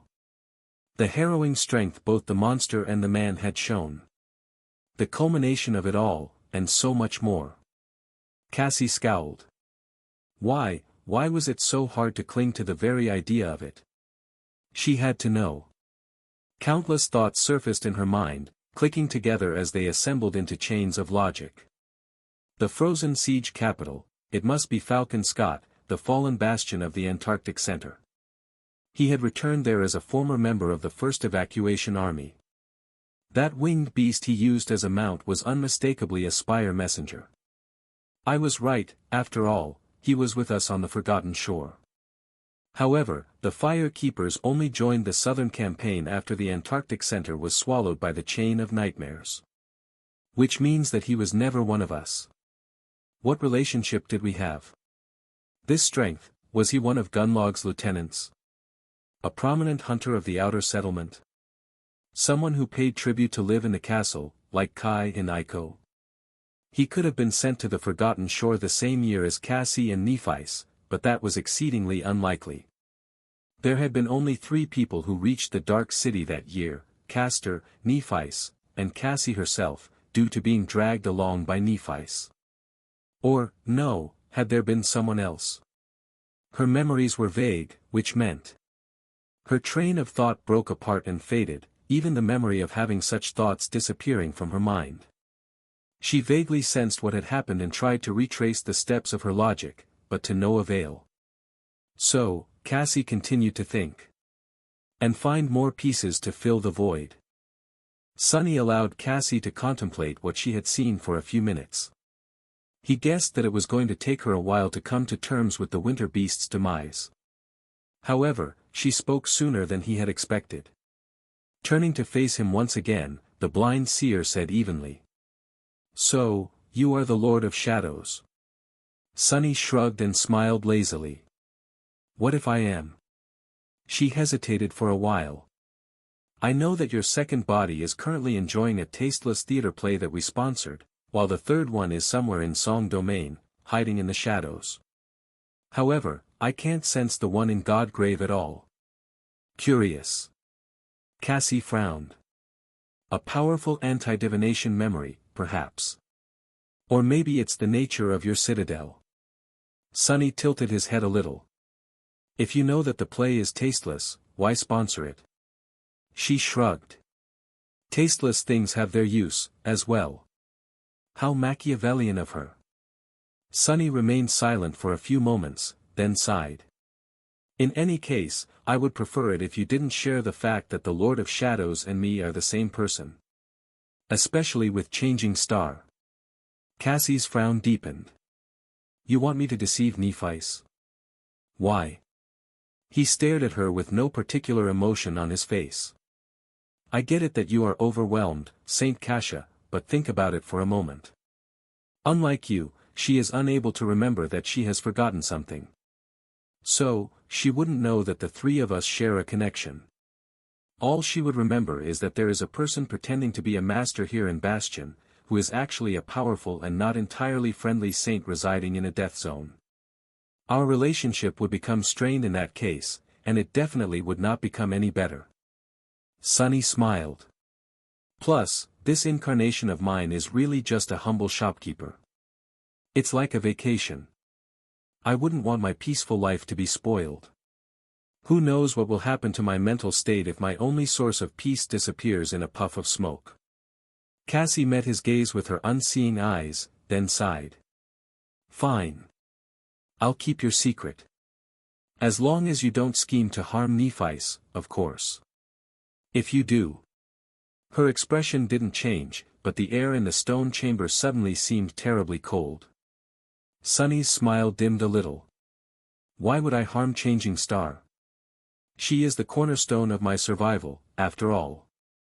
And therefore, the integral part of my plans. The blind seer raised an eyebrow. Your plans? And what are you planning exactly, Lord Shadow? Sonny. He laughed, then abruptly fell silent. After a while, Sonny spoke in a subtly insidious tone. Well, the future might be unknown to me, but one thing is certain. Very soon, there will be a war for the throne of humanity. Anvil, Key Song, maybe even that third one. They will clash, and knowing Changing Star, she will insert herself into that clash, somehow. To slaughter them. He shrugged. So, why not make sure that when the dust settles, she is the one sitting on the throne? That is my plan. To hand her the crown. No matter how I feel about Changing Star, I absolutely despise those three ghouls, not to mention that I absolutely do not trust them to keep me alive. So, there's that. Cassie remained silent, facing him with a frown on her delicate face. Eventually, she turned away. Time is short. The moon will disappear soon, so we must hurry to leave. I'll be waiting for our meeting next month. A crooked grin twisted Sonny's lips. As you wish, Saint Cassia. He rose, ready to activate Shadow Step, but then stopped. Sonny lingered for a few moments, then coughed and asked awkwardly. Oh, about that memory you wanted to commission. I am really quite good at making those, you know. Cassie tilted her head in confusion, then blinked. Right, the memory. Of course. I'll send someone to you in a couple of weeks, with all the details. She took a step forward, coming practically face to face with Sonny, then placed her hands on his shoulders. Pleasure doing business with you, Master Sunless. He coughed. Ah, yes. Likewise. But, why are you holding me? Cassie remained silent for a few moments, then elegantly raised an eyebrow. Because you need to teleport me out of this terrible place. You weren't thinking of leaving me here, were you? I hope not. In the courtyard of the nameless temple, a lonely figure was sitting on the black marble plates, shrouded in shadows.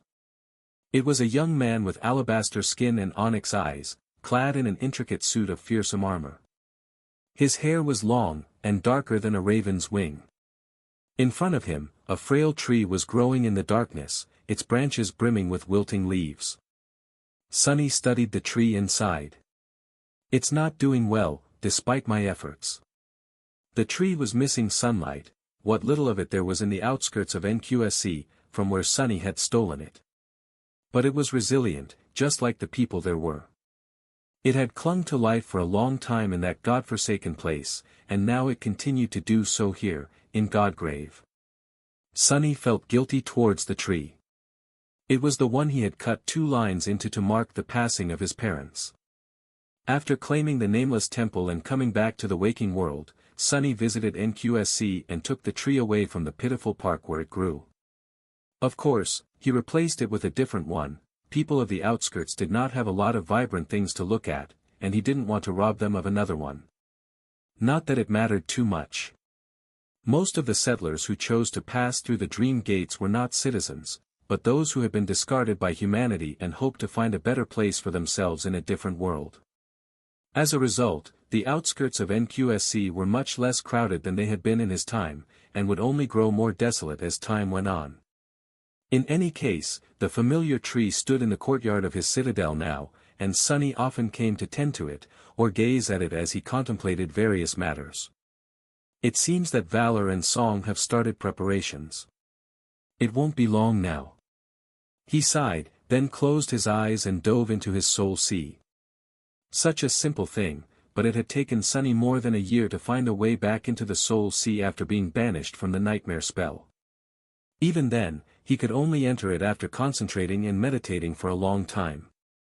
At least for a while, he could do it on a moment's notice once again after another year of practice. The soul sea looked the same as it had before. But also entirely different. The vast expanse of silent water was the same. The 6 lightless suns hanging above it were also no different. However, now, a magnificent black temple stood in the middle of the lake, its pillars shrouded in darkness. It was a perfect replica of the nameless temple, which had appeared here on its own the moment Sunny claimed ownership of the ancient citadel. The legion of shadows, which had dwelled at the edges of the soul sea, were now gathered around the temple, just as lifeless and motionless as they had always been. Of course, there were much more of them now, with several giant figures towering above the rest. It almost looked as if they would come to life at any moment, ready to enter the temple to worship its master. Sunny did not know what, exactly, had caused this change, but suspected that the soul seas of all saints were somewhat different from those of lesser awakened. A soul sea was the representation of one's soul, after all, and transcendence was all about the soul surpassing the limits of its mortal vessel. As such, he couldn't help but wonder what the soul sea of a sovereign would look like. What about a sacred being? Or a divine one? Would the soul of a deity contain an actual realm? He didn't know, yet, but maybe one day he would find out. In any case, for now, he had come here for a purpose. Sitting on the steps of the dark temple, Sunny sighed and summoned the images of his shadows. Soon, 5 figures appeared in front of him. Saint, Serpent, Nightmare, Fiend, and Mimic. He studied them silently. There was more than one thing he had to discover anew after losing the helpful guidance of the spell. Entering the soul sea was one, but nurturing his shadows was another. Only after being left alone had Sunny learned clearly where his aspect ended and the nightmare spell began. Creating shadows was a facet of his aspect, making them stronger by feeding them memories, however, was a helpful tool the spell had graciously provided, building it around his innate powers. It was reasonable, in hindsight. Memories were born from the spell, after all, so it wouldn't make sense for shadow creatures to be dependent on them for growth. The same could be said about echoes, which were similarly of the spell. It wouldn't make much sense if the only way to create a shadow was through an echo. So, Sunny had to discover a new way, the true way, to accomplish both of these things. He had succeeded only partially. Sunny still had no idea how to create a shadow without an echo, but he had discovered ways to empower most of his shadows. Fiend was the easiest to deal with, in that regard. All he needed was to devour powerful creatures or potent mystical materials to grow. Granted, his stomach was truly bottomless. The rascal had been feasting on all kinds of dreadful nightmare creatures for many years, but only advanced to the supreme rank recently, after consuming that great demon some days back. All of his attributes and abilities had grown stronger, but Fiend had not gained any new ones yet. The secret to Serpent's growth was also rather simple, since that shadow had always been unique. Its rank depended on how well Sunny had mastered shadow dance, while its class was equal to that of its master. Sunny could not receive aspect legacy relics anymore, however, he could still advance in his mastery of it. When that happened, Serpent would become supreme as well. Granted, he was wary of diving deeper into shadow dance due to losing his true name. Meanwhile, Nightmare had already become a transcendent terror, reaching the same class and rank as Serpent. It had taken Sunny a long time to figure out how to make this shadow of his stronger in the absence of the Nightmare spell, but the solution was simple. Nightmare fed on the dreams of powerful creatures. He subjugated them, but could also consume them. That was how it could reach a higher rank, even though the process was slow and fraught with danger. The way for the marvelous mimic to grow was also not that hard. It could produce soul coins by devouring living beings. Those soul coins could be used by anyone to strengthen their soul, but if fed back to the mimic, they would strengthen it instead. However, Sunny did not really need mimic to rise in rank, for now.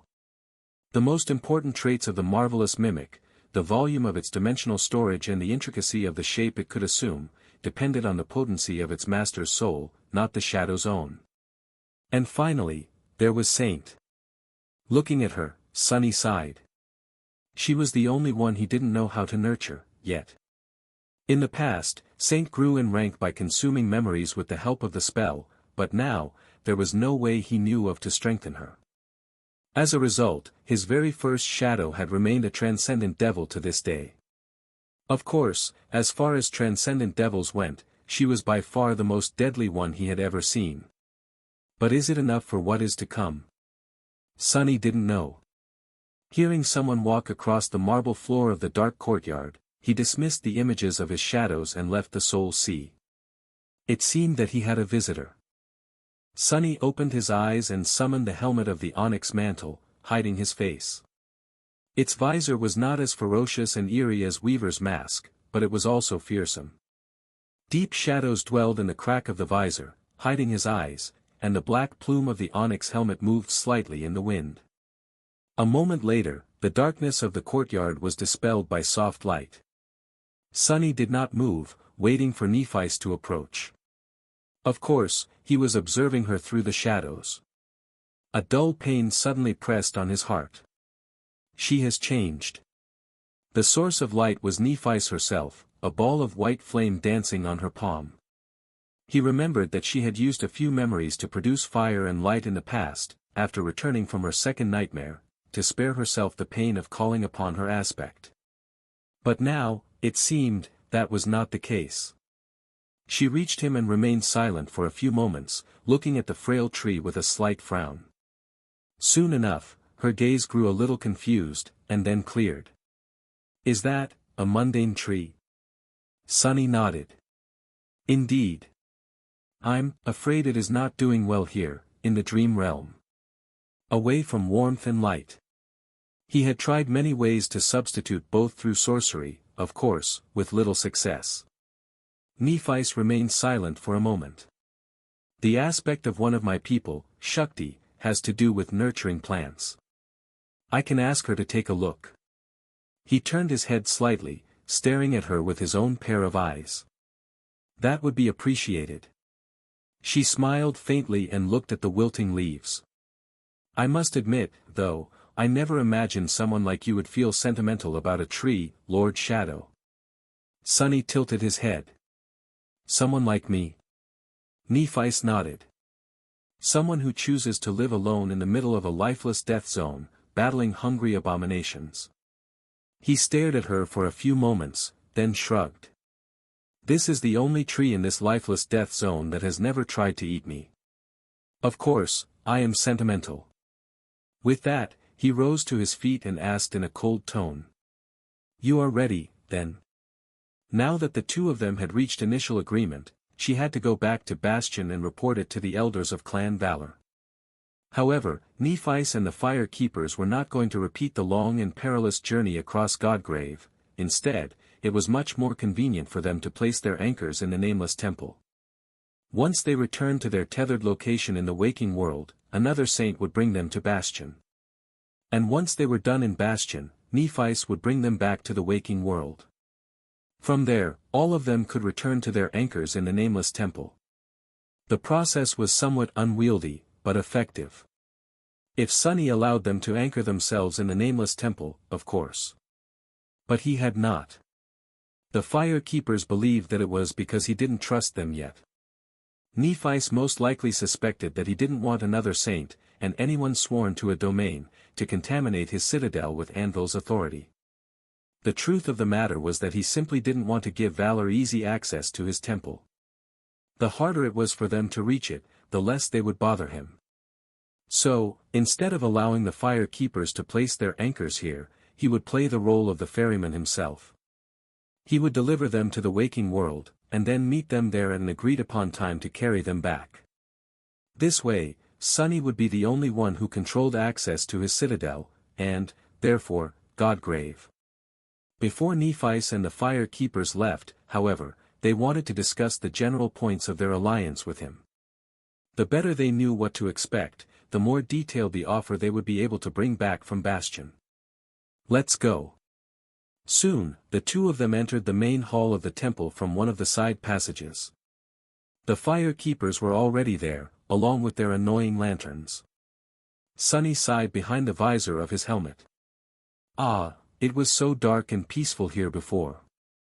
Apart from those brief few days last year when a handful of scared sleepers resided in the Nameless Temple, his life here was rather peaceful. It wasn't going to be peaceful much longer. Sunny moved a hand, and the shadows rose from the floor, forming a detailed terrain map of the known part of the dream realm. The Fire Keepers stared at it for a few moments, then coughed and put the paper map they had brought away. Sunny approached the dark map and stared at it for a few moments. The hollow mountains rose like sharp fangs from the marble floor. Far to the south, a black castle stood in the middle of a black lake. A great bridge connected a tall peak to a formidable volcano, with a beautiful black palace perched at one of its ends. Below it all, a black ship drifted in a sea of darkness. Many lesser citadels were scattered here and there. He was looking at something else, though. A black skeleton with its head resting on the outskirts of the hollow mountains. Nephi studied the map, as well, then let out a barely audible sigh. Finally, she said in an even tone. The war between the Sword Domain and the Song Domain is inevitable. There is no connection between the two overland, and the House of Night is clinging to its neutrality despite the desperate attempts by both great clans to forge an alliance with them. Which means, that a land bridge must be created, and will be created. She pointed to the black skeleton. That land bridge is Godgrave. The great clan that conquers it first will have the ability to launch an invasion into the territory of the enemy. Even if a full invasion is impossible due to how well fortified the enemy is, the side controlling Godgrave can harass the adversary, disrupt supply chains, conquer weaker citadels, and strengthen their domain while weakening the other. Nephice looked at Sunny. So, Lord Shadow, you must understand what it means. He remained silent for a few moments, then said with cold indifference. It means that neither side can allow the enemy to take Godgrave. So, this death zone will not be a land bridge to start the war, but instead the battlefield where the war will be fought. And therefore, his peaceful life was as good as over. Sunny remained silent for a few moments, staring at the map. Then, a hollow chuckle resounded from the depths of his black helmet, sounding a little sinister in the darkness that shrouded the silent hall of the temple. Fighting a war in Godgrave, what a brazen act of madness. Ah, but I did not expect anything less from the great clans. The Fire Keepers glanced at each other, sensing a hint of contempt in his cold voice. Eventually, one of them said stiffly. We are representing one of the great clans too, you know. Lord Shadow. Sunny simply turned his head, staring at him. The fire keeper trembled under his gaze, looking away from the impenetrable darkness nestling in the visor of the onyx helmet. It was as if there was no person inside the fearsome black armor at all. Nephis, however, only seemed curious. She looked at him and asked, her voice even. "You have a relationship with the great clans?" Well, of course she was curious. Logically speaking, a saint like Sunny could not have appeared without brushing sides with at least one of the great legacy clans. It was much more likely that he had served either Valor, Song, or Night directly in the past. He was independent now, and seemed to harbor resentment toward the great clans. Anyone would be curious to know the reason. Sunny shrugged. "A relationship? I guess. Although it might be called a one-sided relationship by some." He turned his gaze back to the map and made the shadows move. The mountains crumbled, the sea of darkness vanished, and the black skeleton grew larger, reaching the size of an average human. Everything else disappeared, leaving only Godgrave and its vicinity in sight. "So, how will the war start?" Nephis remained silent for a moment, then turned to the map, as well. "Clan Song is already building a road to the right hand. They will use it to scale the skeleton and establish a fortress on its right shoulder. Valor is also moving its forces, aiming for the left hand. They will be delayed a little by the need to build a bridge." The left arm of the colossal corpse was broken, a vast distance separating the ulna and radius from the humerus. There was a significant difference in height, as well, so construction of the bridge would take some time. Nephis continued. "In the end, though, it doesn't matter. There will be a fortress established on the left shoulder of the giant, and its ribcage will become a war zone. Of course, fighting under the open sky is dangerous. But the hollows are not something the soldiers of either of the clans can handle. At least not in the initial stage of the war." Sunny tilted his head. "The initial stage?" She nodded calmly, studying the black skeleton with intense focus. "Yes. The initial stage will be about slowly conquering territory and positional warfare. Godgrave is a death zone, so claiming it won't be easy.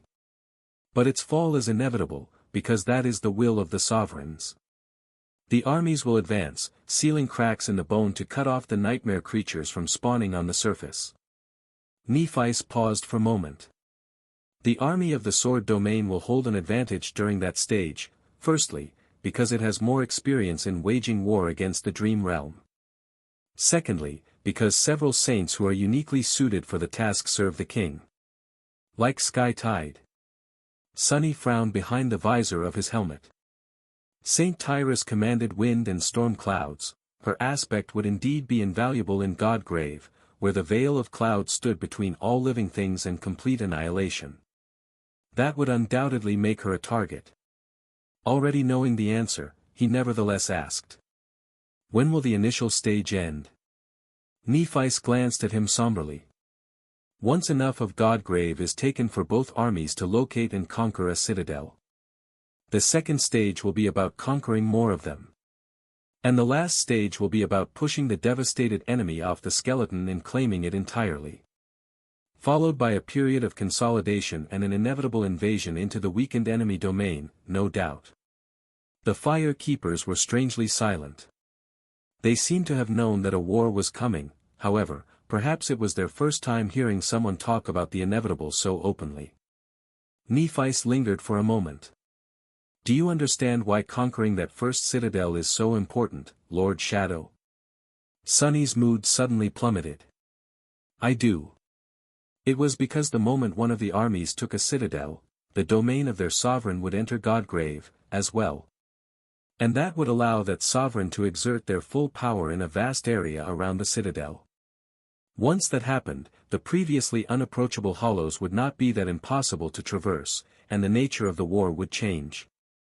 The more of these strongholds were conquered, the wider the domains would spread, eventually swallowing all of this region. Then, it wouldn't be just awakened, ascended, and saints spilling blood on the ancient bones. Anvil and Key Song could very well clash directly, splitting the heavens and shattering the earth." Sunny felt a hint of dread and smiled darkly, excited by that half-forgotten feeling. Nephi seemed to have noticed that the shadows drowning the great hall moved slightly. She shook her head. So, Lord Shadow, you must understand that maintaining the neutrality of your temple will be hard. Possessing a citadel at the very start of the war is too great of an advantage. No matter what else my elders might desire, they'll be most passionate about this point. Sunny laughed. Oh. No, actually, I think it won't be hard at all. He tilted his head a little. No matter how greedy they are to have my citadel, they are much more wary of seeing it fall into the enemy's hands. So, if they don't want to agree to my suggestions, why, I can just go and offer my services to Song. The Queen's daughters might prove to be more accommodating than your elders. Oh, and they are also very easy on the eye. One of the fire keepers coughed, prompting Sunny to wonder if there was something wrong with his lungs. Nephi tilted her head and stared at him, most likely considering the blatant threat. After contemplating for a while, she asked. And I'm not. Sunny froze. What? Nephi's had a look of contemplation. You said that Ki Song's daughters might be more accommodating and are easy on the eye, alluding to the fact that both of these factors are advantages Clan Song has over valor. But I am also King Anvil's daughter. Meaning, that I'm at a disadvantage, in that regard. Are you hinting that Clan Valor should make more concessions in the negotiations, due to my poor looks? Now, Sunny felt that there was something wrong with his lungs. Desperately suppressing a cough, he tried hard to present a cold and aloof front. Damnation, is she having one of her moments? No, she must be teasing me, right? When he spoke, his voice was slightly dull. No. Your beauty is radiant and blinding, Lady Nephi. I wouldn't dare. She looked at him for a few moments, then smiled. Really? It's good, then, oh, but if you prefer, I can ask the elders to send Morgan here, next time. Sunny was internally cursing himself for deciding not to wear Weaver's mask today. Someone else was cursing him, as well. The fire keepers were keeping their voices down, but they underestimated the hearing of a saint. That guy, who does he think he is, critiquing Our Lady's appearance? Says the man who hides his face behind a mask. He must be as ugly as a toad. Frivolous. And shallow. He gritted his teeth behind the visor of the onyx helmet. What toad? What the hell is a toad? My face is so handsome that it can fund an entire business, you good-for-nothings. What did these fools know? Outwardly, though, he remained cold and detached. Even if it took some effort. Having a secure base in an otherwise deadly region is already enough of a boon. If Valor wants to claim my temple, they can come and conquer it. Or rather, they can try. The last word sounded especially sinister. His tone didn't change, but it sounded exceedingly threatening all of a sudden. Nephi kept silent for a bit, then shrugged. I see. Do you know of any other citadels in Godgrave, then? Advanced knowledge of their locations can be just as important. Sunny glanced at the black skeleton. There are none on the surface. There are a few in the hollows, though. I've seen a couple from afar. As for the Sea of Ash, even I am not brave enough to descend there. She seemed interested in what he had said. You've explored the hollows? Sunny nodded. Somewhat, but not extensively. It is a deadly place.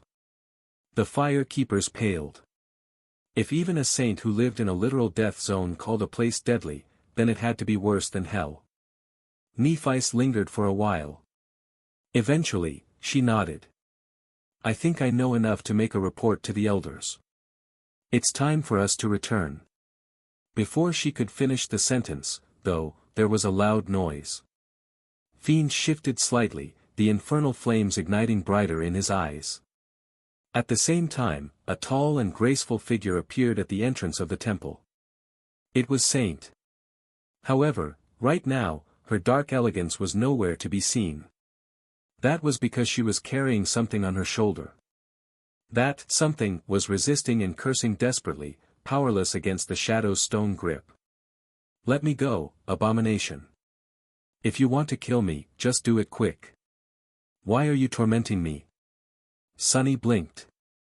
Human language. Why was there someone cursing in human language here, in Godgrave? Nephi's and the fire keepers were similarly stunned.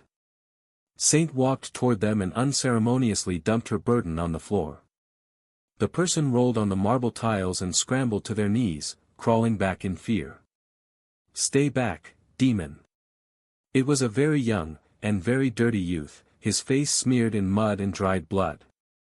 He wore a torn armor that seemed to be a dormant memory, his body riddled with deep lesions. A moment later, the back of his head crashed into Neff's knees. He froze for a moment, and then slowly looked up, his eyes widening in terror. Then, an expression of utter shock appeared on his childish face. It was as if the young man's brain temporarily ceased all function. He blinked. Saint Nephis. She stared at him silently. The young man looked at her, then at the fire keepers, then at Sunny. Finally, his gaze was pulled back to Neff's beautiful face. His cheeks blushed uncontrollably. What are you? Am I dead? Is this paradise? She tilted her head a little, then said neutrally. This is the dream realm. Are you a sleeper? Sunny had already guessed that the dirty teenager was a sleeper. Last year, he had discovered a handful after the winter solstice and sent them to song. This year, though, he had not found anyone in the vicinity of his territory. He had assumed that either all of them perished in other parts of Godgrave, or the spell did not send anyone here this time around, to begin with. Sunny was unclear on what motive the spell had to send sleepers to Godgrave, really. They had absolutely no chance to survive here, the last batch had only lived because of him. But then again, it might have been precisely because of his presence that the spell threw them here. It was a bit strange, to imagine that he was powerful enough to be a factor in the decisions made by the spell. In any case. The young man gulped. A sleeper? Yes, I am. Wait, you are Saint Nephis. Changing star of the immortal flame. Lady Nephis. What are you doing here? He paused for a moment, then added shyly. And where is here? Are we close to Bastion? She kneeled in front of him and gently placed her hands on his shoulders. A soft radiance enveloped them, spreading into the sleeper's body. The wounds covering it started to heal, and an expression of deep relief instantly appeared on his face. The sleeper stared at Nephis with wide eyes. His eyes were full of stars. Sunny shifted slightly. What is that bastard staring at, with that expression? But then, he had to mentally slap himself. Was he really feeling jealous of a poor sleeper?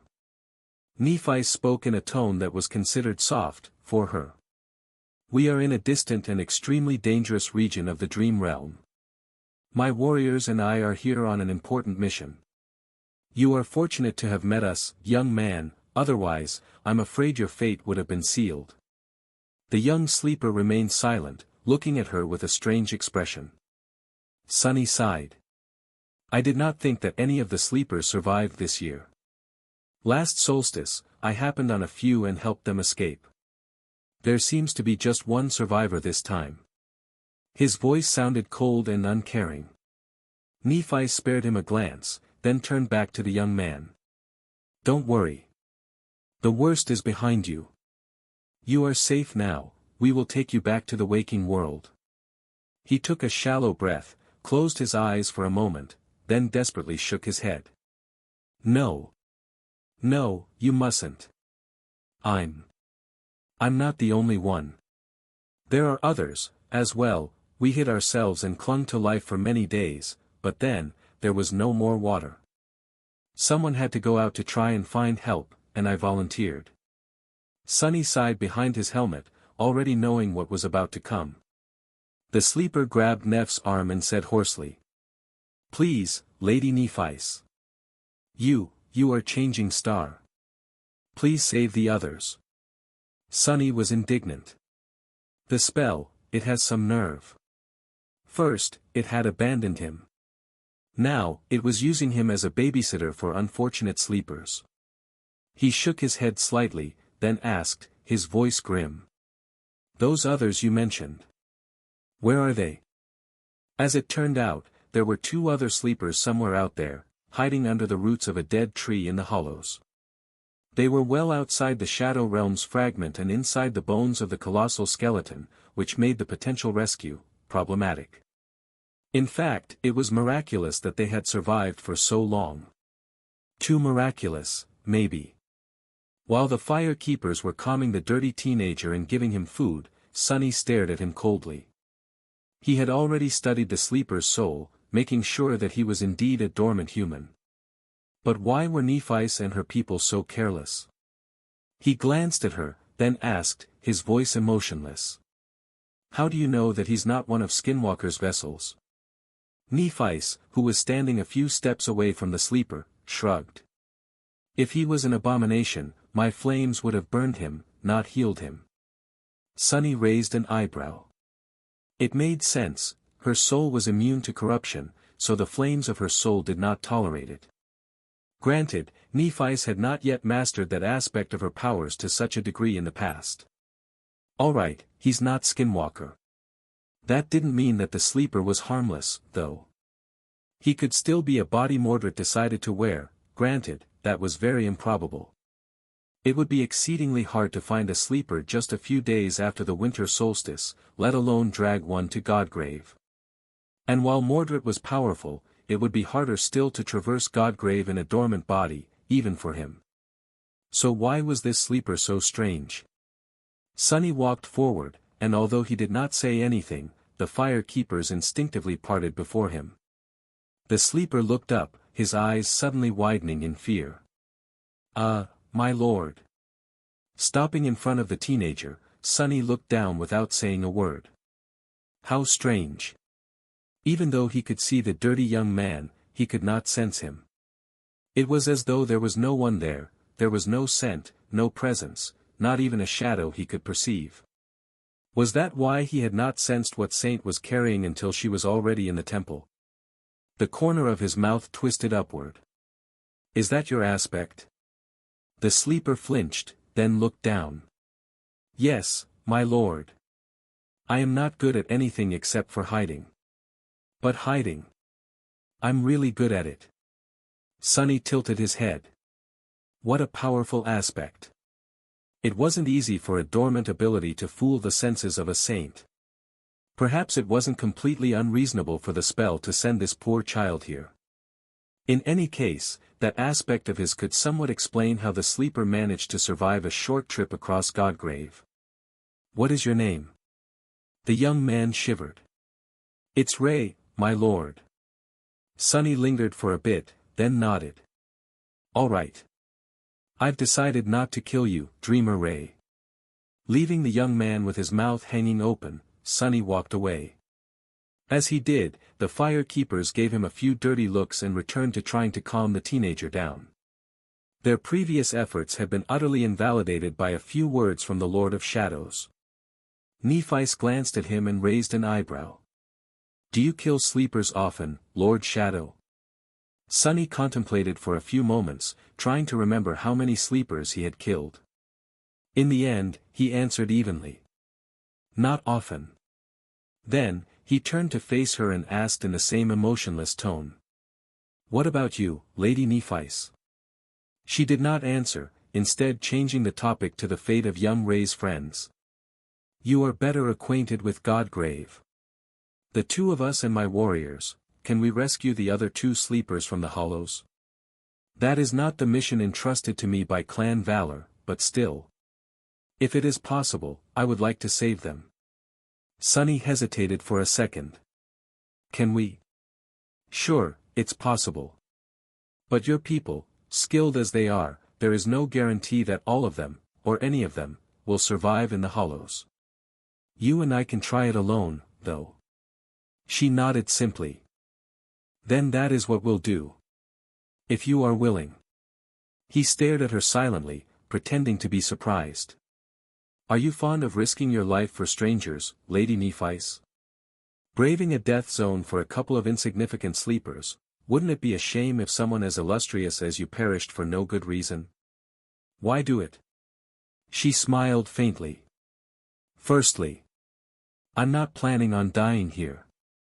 Call me arrogant, if you wish. Secondly, aren't you being a little hypocritical, Lord Shadow? No one forced you to rescue the sleepers last year, and yet you did. Not only that, but you even escorted them all the way to the territory of Clan Song. So, please forgive me, but I know that you are not as heartless as you want to appear behind that mask.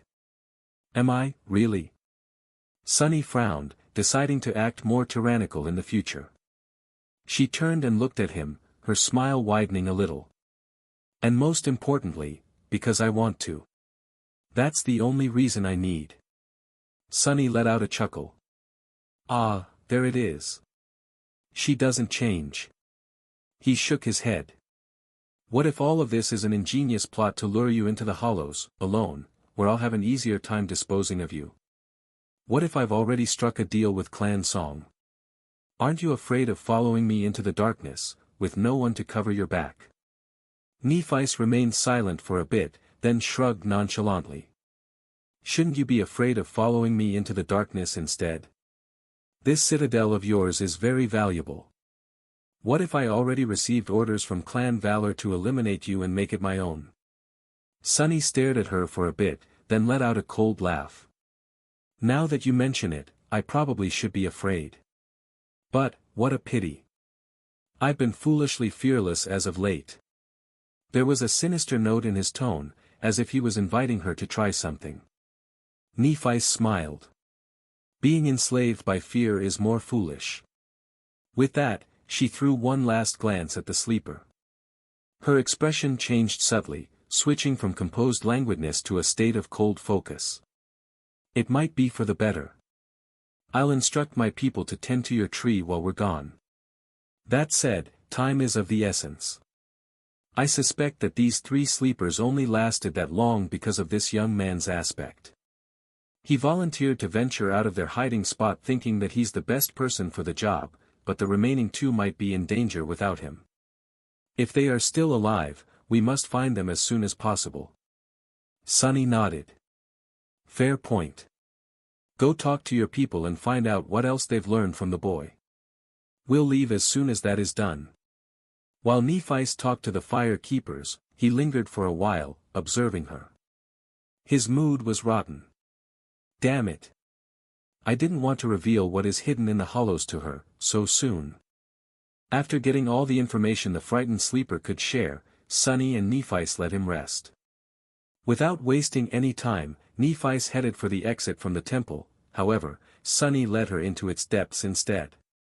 Soon, they reached a set of stairs and descended underground. The nameless temple was larger than it seemed from outside, because it had a vast basement level. In fact, it was almost a perfect copy of the grandiose upper level, with its own great hall, auxiliary rooms, and inner sanctum. There were a few differences, of course. For one, there was no altar in the underground temple. There was no path to the courtyard, either. Instead, a towering gate was cut into the marble wall, covered by intricate engravings. When Sunny and Nephis reached the underground hall, it was bathed in impenetrable darkness. Even the radiant light of the flames burning on her palm could not dispel it. Sunny didn't want anyone to see what was hidden there, yet, and so, he shrouded everything in the deepest of shadows. And for a good reason. As Sunny had found out after conquering the nameless temple, all citadels had something special about them. Some special qualities were minor, while some could do truly stunning things. Sunny called them components. He was not sure if these components were innate to the ancient strongholds or something added to each by the spell, like the gateways were. Perhaps it simply built upon what was already there, strengthening existing traits and making them easily accessible by humans. However, what Sunny did know was that only a saint that bound the citadel to their soul could command it, making use of the components. The spell made the process easier for them, most likely. As for Sunny, he had to sort everything out himself. Luckily, it had not been too hard. As far as he could tell, the nameless temple possessed two components, both of them rather powerful as far as citadels went, not on the level of the great citadels or the ivory tower, of course, but far more prominent compared to lesser ones, like the sanctuary of Noctis. The first component of the nameless temple was rather straightforward. It was the invisible guardian. The creature, unseen and imperceptible, had been killing anyone and anything that tried to enter the temple, before Sunny showed up, that was, walking across ancient bones. He suspected that it allowed him to pass because of his attribute, the flame of divinity. Just like it had allowed him to enter the temple in his first nightmare because his soul carried the mark of divinity. Indeed, his citadel was the very temple he had once used to sacrifice himself to the gods. Back then, Sunny had assumed that it was a temple of Shadow God, but now, he thought differently. After all, the timing did not make sense. At the time when the slave caravan perished while trying to cross the mountains, the imperial soldiers were actively destroying shrines and monasteries of the Shadow God. And yet, the Stygian edifice of the Grand Temple looked like it had been laying in ruins for countless years back then, already. And then there were the words the spell had spoken when he coughed up blood on the black altar. It did not say that he had offered himself as a sacrifice to Shadow God, instead, it said that he had offered himself as a sacrifice to all the gods. Shadow was just the only one who had listened. So, now, Sunny suspected that the nameless temple was much more ancient than almost anything else he had seen in the dream realm. If he was correct, it had been built at the dawn of time, during the early days of the Age of Gods, and was meant to worship the entire pantheon, including the seventh god, who had not yet been erased from existence and forgotten. Perhaps that was why this temple, and all the other temples built for the pantheon of seven, had been abandoned and lost. They had been forgotten, just like Dream God had been forgotten. As such, the nameless temple could as well have been the temple of the forgotten god. Perhaps it had always been, having been built by some heretics who worshipped the lost deity despite the will of the remaining gods. Whatever the case, the nameless temple had already been empty for thousands of years during Sunny's first nightmare, which took place at the very end of the Golden Age, just before the fleeting age of demons came to doom the world to destruction. In his first nightmare, it stood on the peak of a black mountain, desolate and forsaken. The only creature who ever visited it was the Mountain King, who seemed to have possessed a spark of divinity in its soul, as well. And yet, now, the nameless temple was somehow here in Godgrave. The reason for this discrepancy was the second component of the nameless temple. Out there, in the darkness of the underground hall, a vast mystical circle was carved into the wall opposite the towering gate. It was not comprised of runes, or elements of any other type of sorcery Sunny could recognize. The only thing he could think of that resembled the enchantment of the nameless temple were the knives Sun God had created alongside the Chain Lords. Perhaps it was divine sorcery, which followed no rules and bent the world to its will simply by virtue of existing. In that case, he wasn't sure that sorcery was the right word to describe it. A miracle fit such a feat much more.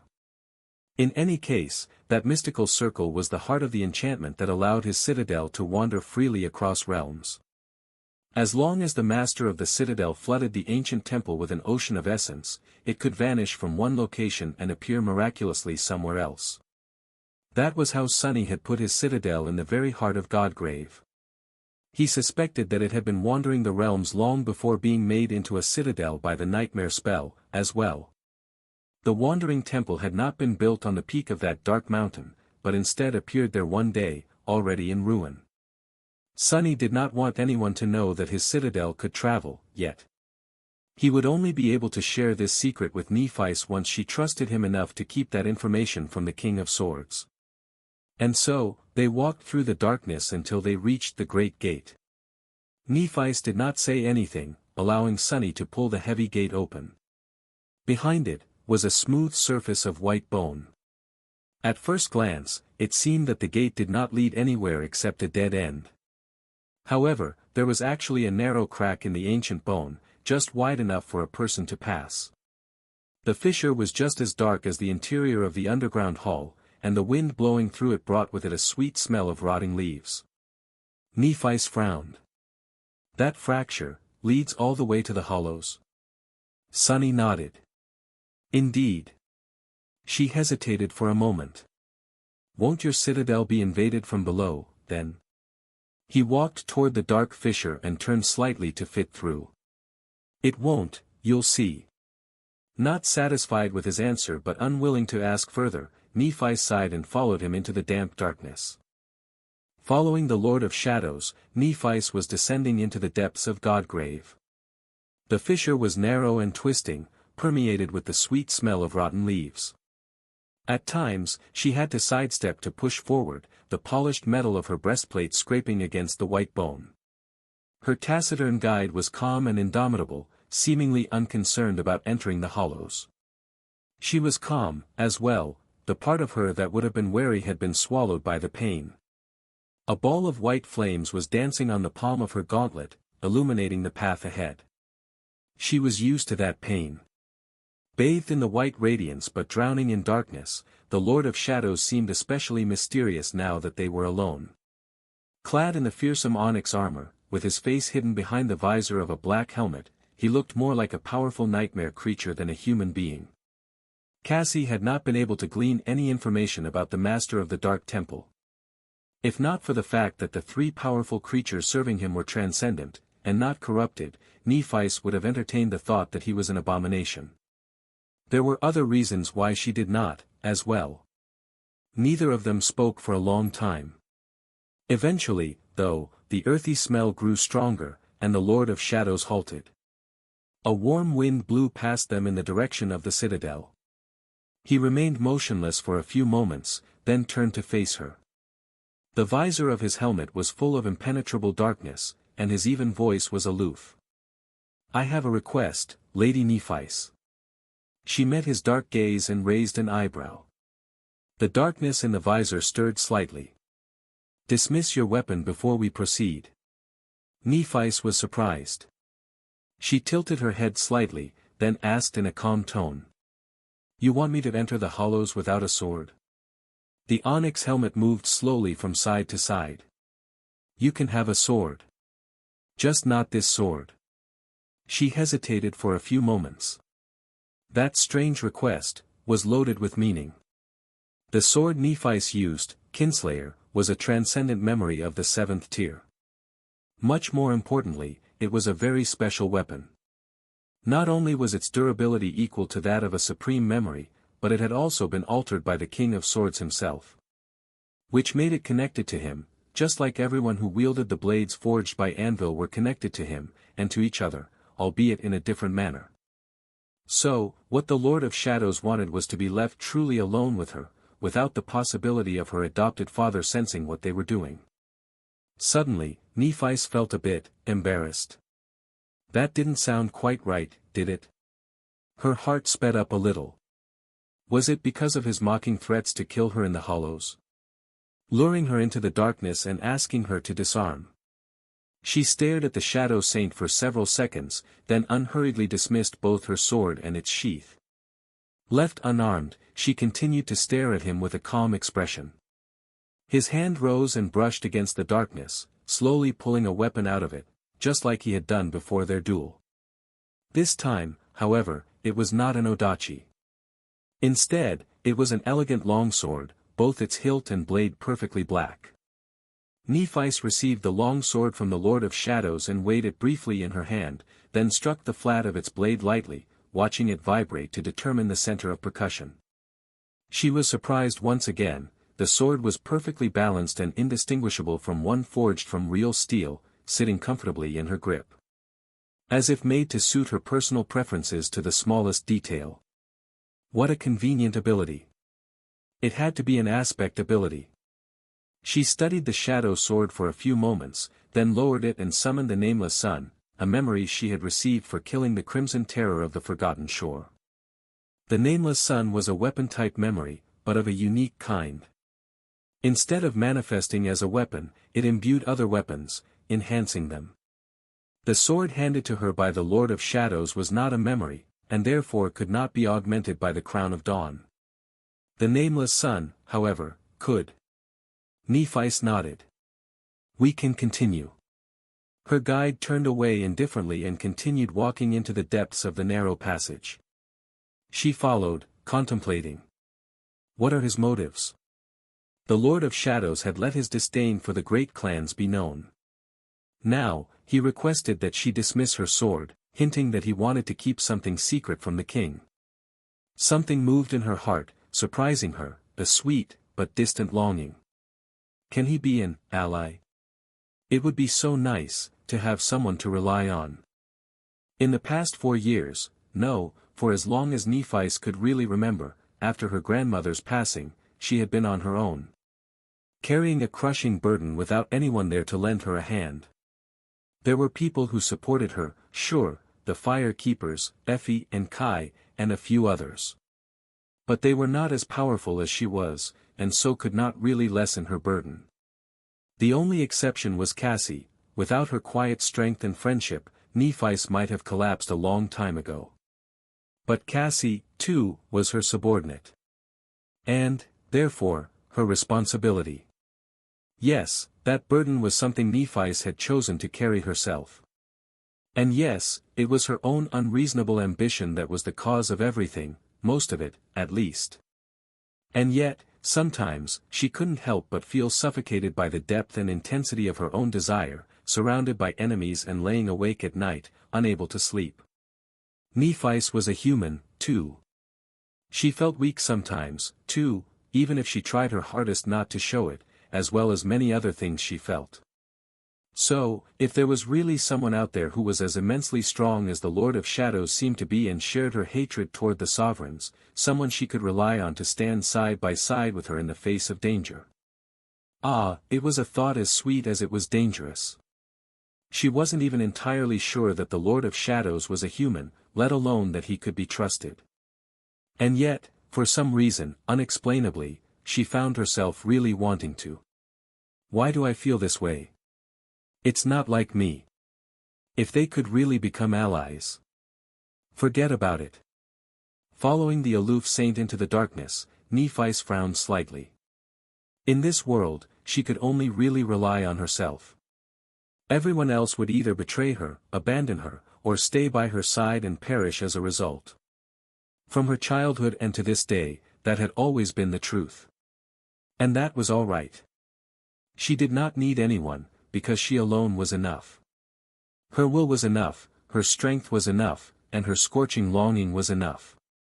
It was plenty. It's strange. It would have been wonderful if she really had an ally, a partner, even. But she didn't, and had never. And yet. Strangely enough, the Lord of Shadows gave her a sense of unexplainable familiarity. Because of it, trusting him, and in him, was oddly easy. Nephis was wary of that ease. Maybe that is one of his aspect abilities, too. Sonny pushed his body through the last stretch of the narrow fissure and suddenly found himself in a vast open space.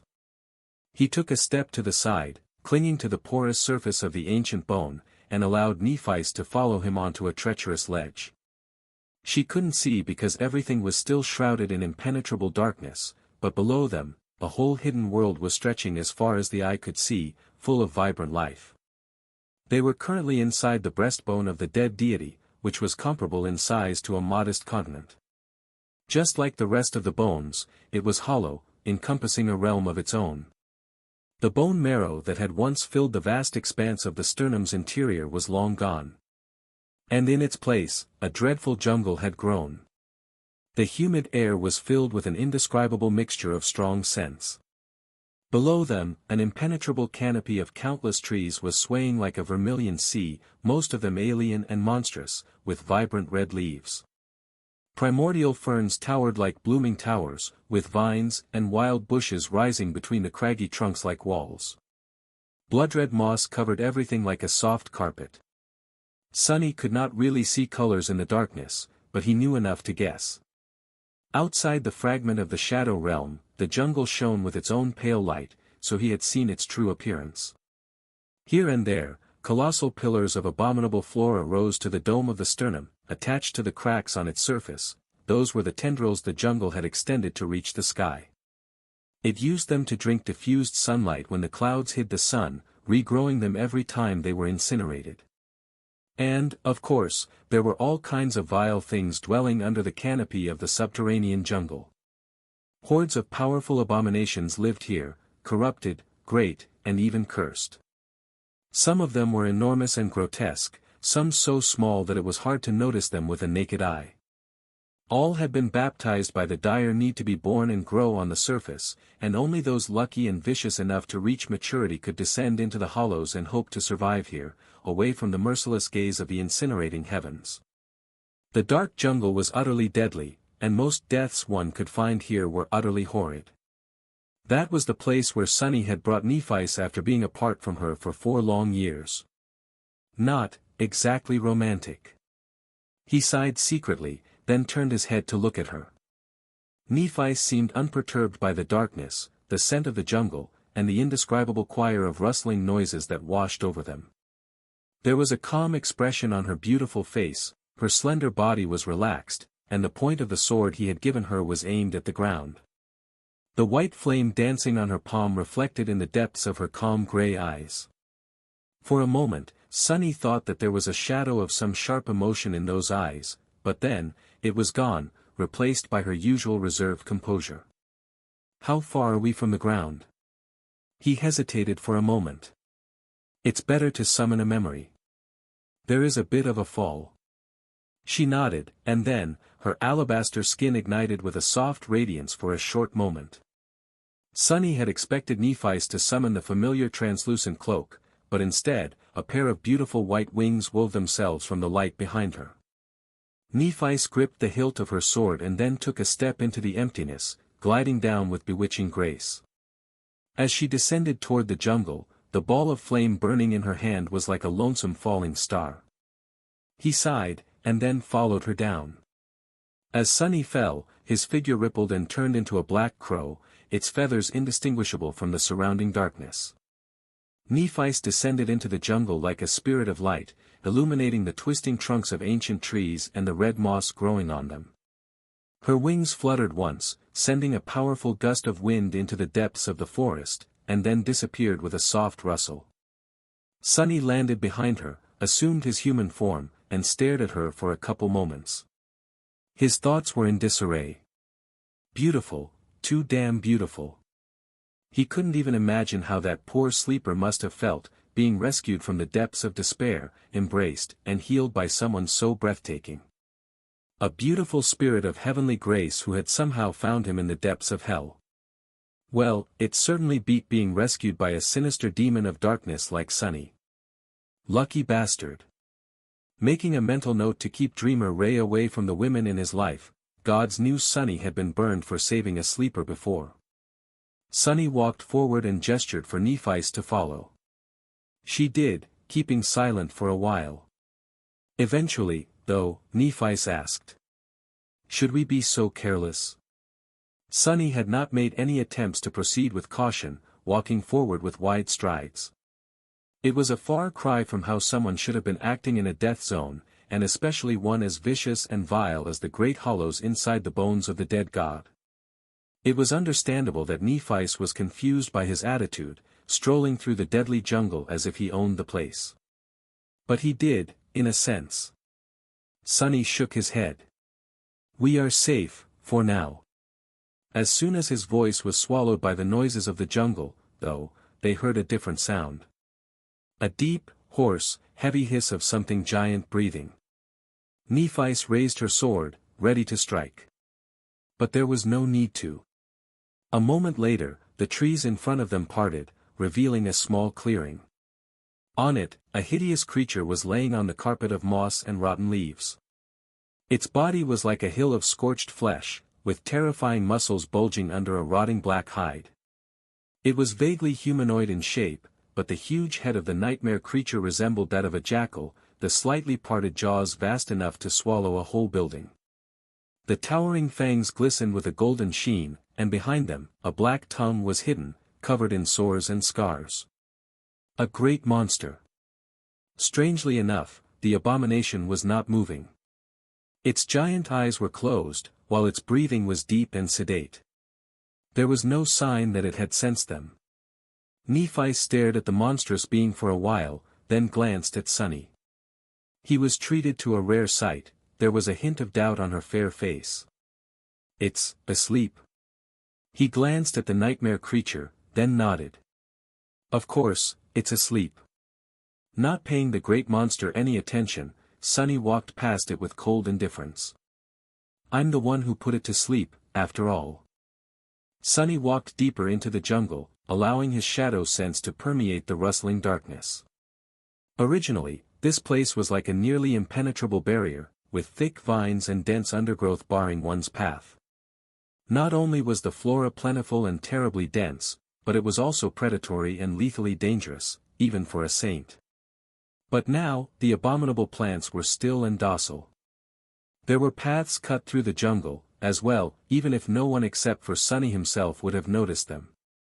As such, he managed to maintain considerable speed, getting further away from the nameless temple with each minute. They had to hurry to maximize the chances of finding the two sleepers alive.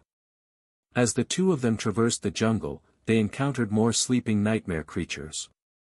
There were hundreds of them, if not thousands, many of the great rank. Walking among the slumbering horde of abominations must have been a tense experience for Nephi, considering that the power sleeping under the nameless temple was truly dreadful. Perhaps even a sovereign would have been given pause after witnessing it. Sunny was calm, though. All of these nightmare creatures were in the thrall of the dream curse, lost in nightmare's lesser dream domain. Their souls were locked in a maze of nightmares, unable to escape, for the most part. Exceptions happened, albeit rarely. The dream curse was silent and insidious. It had slowly infected every abomination in a wide area around the nameless temple, and because of how subtle the spreading plague was, very few of them had noticed anything amiss before it was too late. Lulled to sleep, they became trapped in nightmares.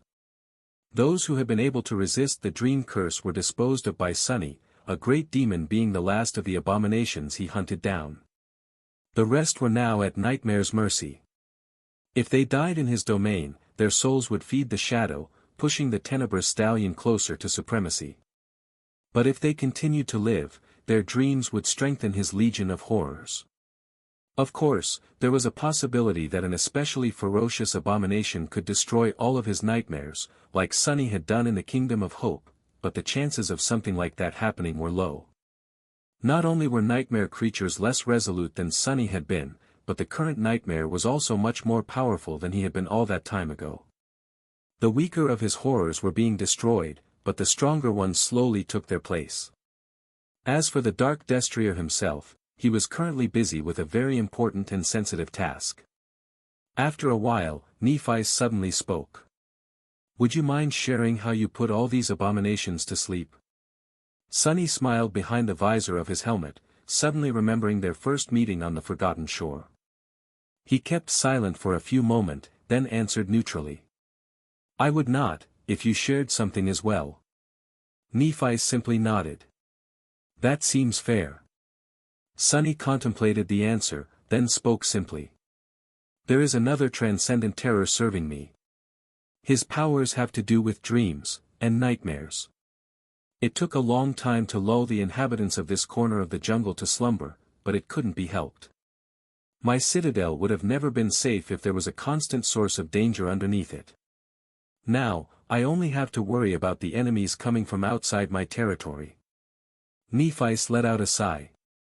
"I must admit, I am a bit envious. My luck with echoes has never been great." It seemed that way, but actually, if she stopped giving all the echoes she had earned to her companions and followers, the situation would have been different. Of course, Sunny possessed a unique advantage. Unlike echoes, his shadows could grow and evolve to higher ranks. Otherwise, his retinue would not have been anywhere near as powerful as it was now. He lingered for a few moments, then said, his voice even. "My turn to ask, then." Sunny considered his words carefully. "I've heard that you are an enlightened master of combat, Lady Nephi. A warrior who understands battle better than anyone else. So, as a master, if you had no other choice, how would you fight a supreme?" Nephi smiled faintly.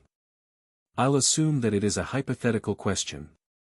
She lingered for a while, then answered casually.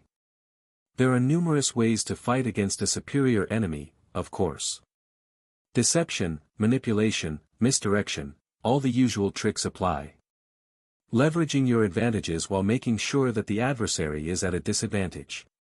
But, honestly, I wouldn't trust in complicated schemes and ingenious strategies when facing a supreme.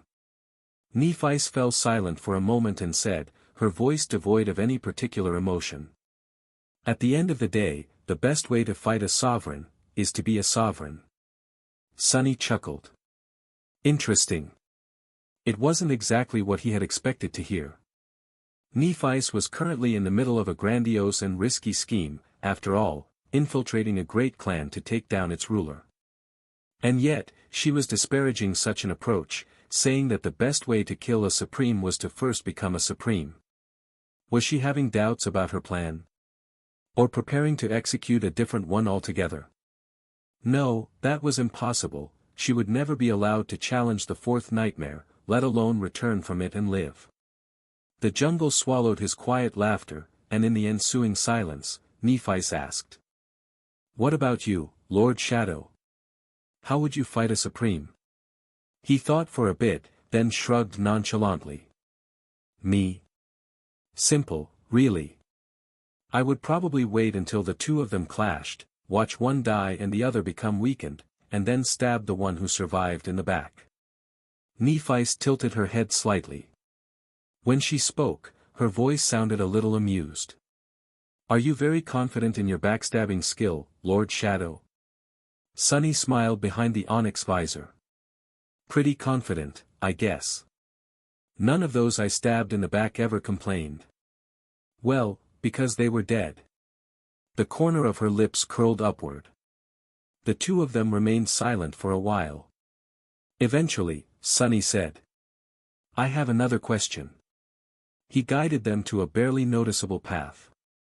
The white radiance of Neph's flames was stark as it chased the darkness away. The darkness retreated, but not far, revealing the vibrant vermilion moss and the red vines growing on the twisted trunks of ancient trees. As soon as the two of them passed, the darkness returned, swallowing everything anew. Sunny sighed. Do you know the legend of Odysseus? Nephi seemed surprised by his question. Sure. Why? He spoke without turning his head, his cold voice remaining emotionless and even. Odysseus has been gone from his home for 20 years. Everyone thought him dead, and many suitors arrived to propose marriage to his widow. She refused them for a while, but they insisted that she must make a choice. One of them was meant for the throne of Ithaca. Sunny paused for a moment, then continued. Eventually, Odysseus came back and infiltrated the gathering of the suitors disguised as a beggar. Bringing himself into the very home where his enemies dwelled. None of them recognized him, assuming that he was weak and posed no threat. They were wrong. The jungle rustled around them as his voice turned a little sinister. Odysseus then ruthlessly massacred the suitors, not sparing a single one. Not only that, but he even viciously killed the maids who had been deemed disloyal. A river of blood was spilled on that day, and scores of people lost their lives, their bodies sliced and mutilated. So, my question is. He stopped and turned, facing Nephi and her pure white flames. Isn't Odysseus too cruel? She looked at him for a while, her beautiful gray eyes filled with dancing flames. Eventually, Nephi said in her usual calm tone. You've never hated anyone, have you, Lord Shadow? It seems to me, that you are a very kind man. He laughed. That is a first. I've been called many things before, but kind. I don't think I've ever heard this one. He turned away and continued walking deeper into the jungle. You are wrong, by the way. I know hatred, too. I am a very hateful person, in fact. Granted, his hatred was probably not as scorching as hers. The fragment of the shadow realm was vast, its darkness drowning not only the surface of the dead god's sternum, but also swallowing a considerable stretch of the abominable jungle thriving in its hollow depths. The dream curse had lulled the nightmare creatures populating the area to sleep, so it was relatively safe. Sunny and Nephi's moved with sufficient speed, reaching the edges of the fragment in a matter of hours. They could have been much faster, of course, but he used that time to teach her about the dangers of what lay beyond. The jungle is hidden from the gaze of the sky, but it is much more dangerous than the surface. The nightmare creatures of Godgrave are all born on the surface, yet only those who are strong enough to survive their descent into the hollows. Here, they can exist indefinitely, in theory. In practice, they are all cannibals. The competition for water and nourishment is fierce, so the inhabitants of the jungle constantly fight and devour each other. Nightmare creatures were known to battle among themselves, it was only in the presence of humans that they united to destroy the uncorrupted first. It was much worse in the hollows, though, where every abomination was of a type that had to satisfy its hunger often. Life and death came swiftly, and only the most vicious ones lasted for a while. His tone remained indifferent. Only the strongest and most fierce abominations get to descend into the jungle, and only the most ferocious of them get to survive here. It's a boiling pot of horror, where appalling monsters endlessly fight against each other, and only the most dreadful of them gets to live. As a result, the average power of a nightmare creature from the hollows is truly daunting, and has been constantly growing for centuries. Nephi sighed behind him. Doesn't it remind you of something? Sunny shrugged. It's a bit like a demented, accelerated version of evolution, I guess. She looked at a sleeping abomination nearby, a contemplative expression on her face. I was thinking that they are just like us. He remained silent for a moment. I'm not sure I follow. Nephis looked away from the nightmare creature and used her sword to slice apart a thick vine that barred her path. Her voice sounded a bit wistful. The spell sends human youths into the first nightmare, and only those who are strong enough get to return. Then, it tosses them into the dream realm, where they need to constantly fight for survival. To grow stronger, they need to consume nightmare creatures, or each other. So, we humans aren't that different from the abominations of Godgrave. Sunny smiled darkly. The parallel was indeed there, it was just that the pace of human advancement was magnitudes faster than that of the nightmare creatures here in the hollows. What had taken the abominations thousands of years could very well be accomplished by humanity in less than a century. The spell was cruel, but effective. He shrugged. In any case, this jungle is teeming with great nightmare creatures. There are cursed ones here, as well, I'll do my best to help us avoid them today. There are some corrupted abominations too. These ones are too weak to contend against the stronger creatures, so they have developed many vile survival strategies. His face twisted behind the onyx visor. Many are tiny and aim to burrow into your flesh. Most are venomous. Some lure their prey into a helpless state with mind attacks or illusions. Pretty much all of them are great masters of disguise, blending in with the jungle. Try to rely on your hearing more than you do on your sight, and if we encounter a swarm of vermin, don't hesitate to burn them all to ash. Sunny's own most glaring weakness was that he did not possess means of dealing potent damage over a large area. So, he was vulnerable to vast swarms of tiny parasites. In that sense, having Nephis with him was a boon, her ability to control incinerating flames covered for his weakness. They had always made a good pair in battle. He smiled quietly. Everything I mentioned can be applied to the plants here, as well. This abominable jungle is just as predatory as the nightmare creatures populating it. So, be wary of things that seem like they can't move, too. Nephis remained silent for a while, then said, her tone slightly amused. I see that you've chosen a lovely place to live, Lord Shadow. A bit deadly, though. He chuckled. Don't you live in Bastion, Lady Nephis? That place is far more deadly, I think. She didn't answer, perhaps expressing agreement. Slowly, the impenetrable darkness around them receded. They were approaching the boundary of the fragment.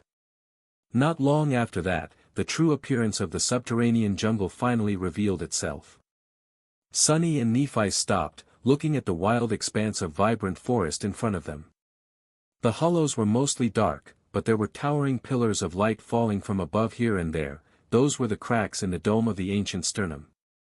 Currently, each was connected to the jungle by colossal tendrils of vines, moss, and vermilion growth, each functioning like a twisted sky bridge.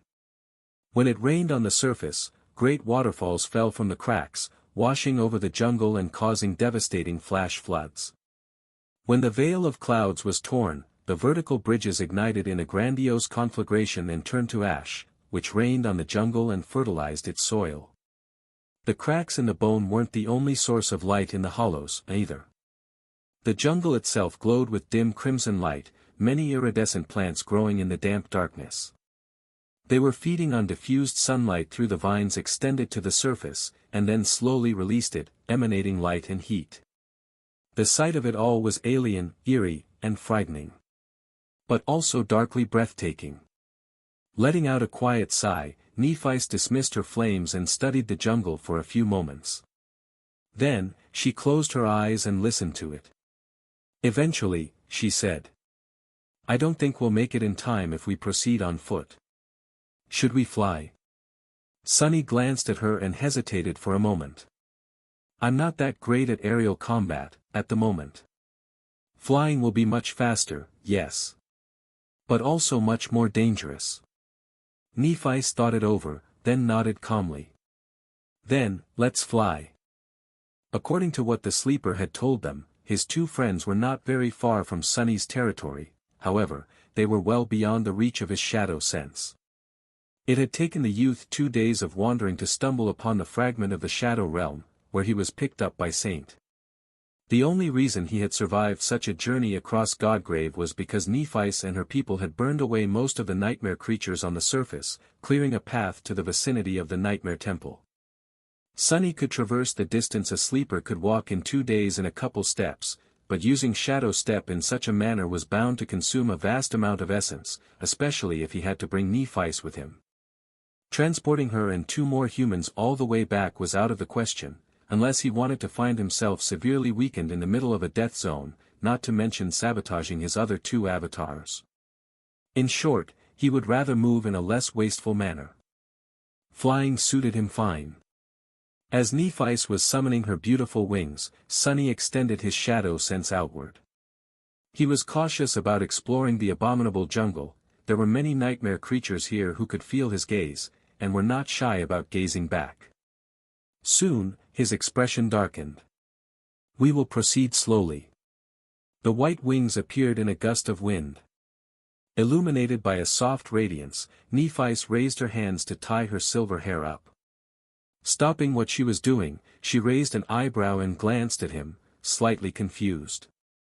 "Haven't we decided to fly in order to save time?" Sunny stared at her for a couple of moments, then slowly looked away. "Yes, but if something truly powerful notices us, we'll be stalled. Maybe even forced to escape. So, we will traverse a dozen kilometers or so at a time. I'll scout for danger when we stop."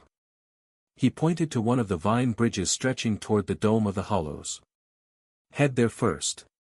Nephis remained motionless for a few moments, then nodded and bent her knees slightly. Then, she jumped powerfully, raising a gust of hurricane wind with one flap of her wings. Sunny dissolved into the shadows and followed her as a black crow. The 2 of them soared above the dense canopy of red leaves and flew swiftly to the distant pillar of vines. As they did, countless gazes followed their flight.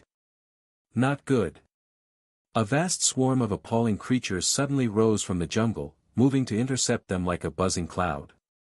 Each abomination resembled a mosquito, if mosquitoes were the size of dogs and had glistening bellies full of rotten blood. Sunny let out a resentful caw. "Am I going to have to summon Serpent?"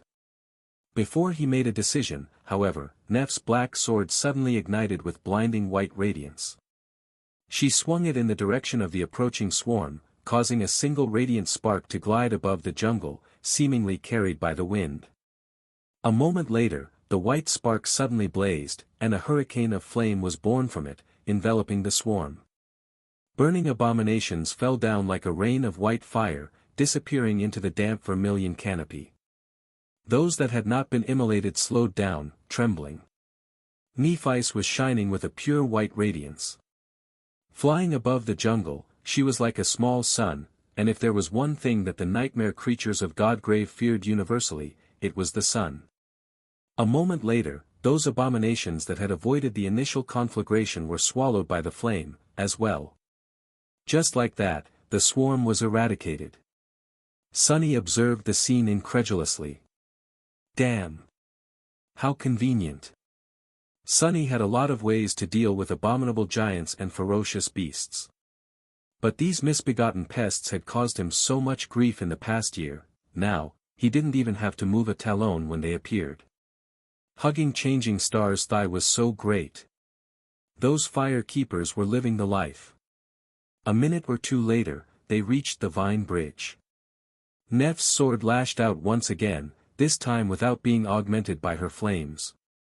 Nevertheless, the decapitated body of a hideous primate monster plummeted down, crashing into the jungle with a thunderous noise a dozen seconds later. Nephis landed on a thick stalk of a red vine, using the vambrace of her armor to clear the wall of the living pillar of poisonous thorns. Then, she thrust her gauntlet into the moss to find a handhold.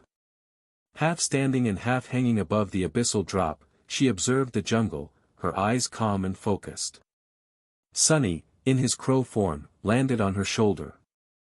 Nephis glanced at him briefly, but did not say anything.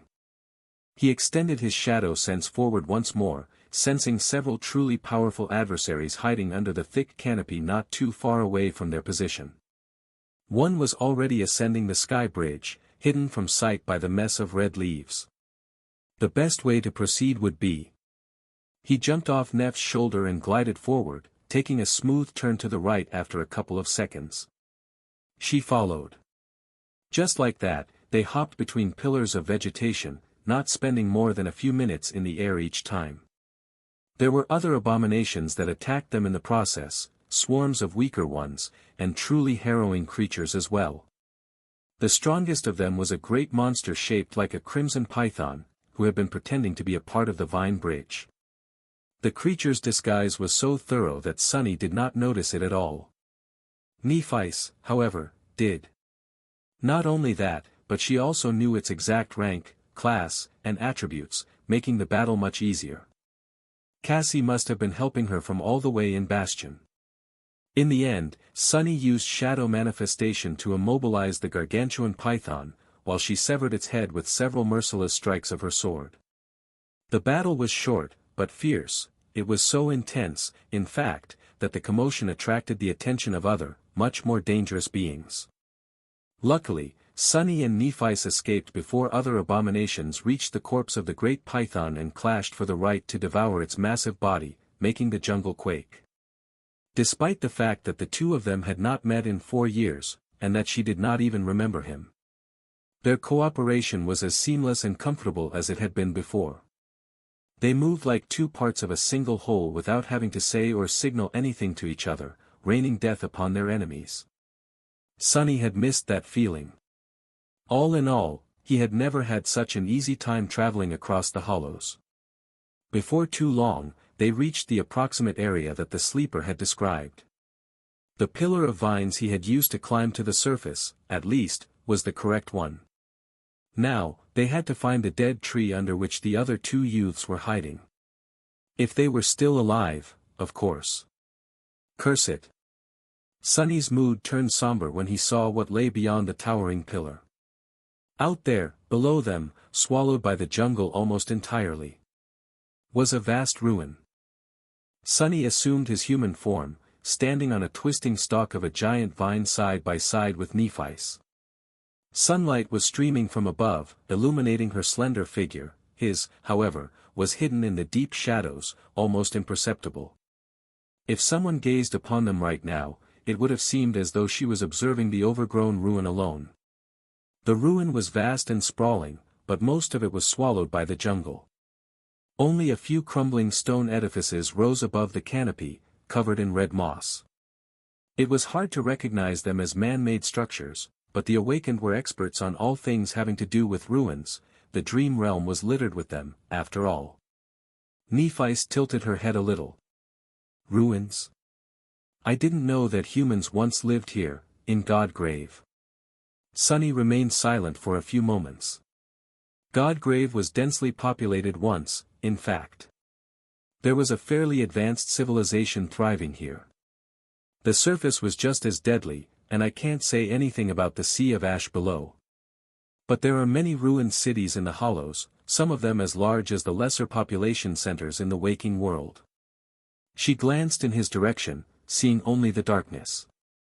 I didn't know that you have such a keen interest in ancient civilizations, Lord Shadow. He smiled. Those who forget the past are doomed to repeat it in the future. His words vaguely hinted at a double meaning, but he didn't say anything else. In any case, Nephi was right. Sunny did indeed have a keen interest in ancient civilizations, he always had, even back in the Dark City. Solving the mysteries of the past appealed to some hidden part of his heart. The thrill and charm of exploring forgotten ruins was the closest thing Sunny had to a hobby. Maybe, in a perfect world, it would have been one of his life's passions. However, his interest in the ruins of Godgrave was special. The dead civilizations of the dream realm had always been one and the same for him, the people were different, the histories were different, but they all belonged in the pages of the same book.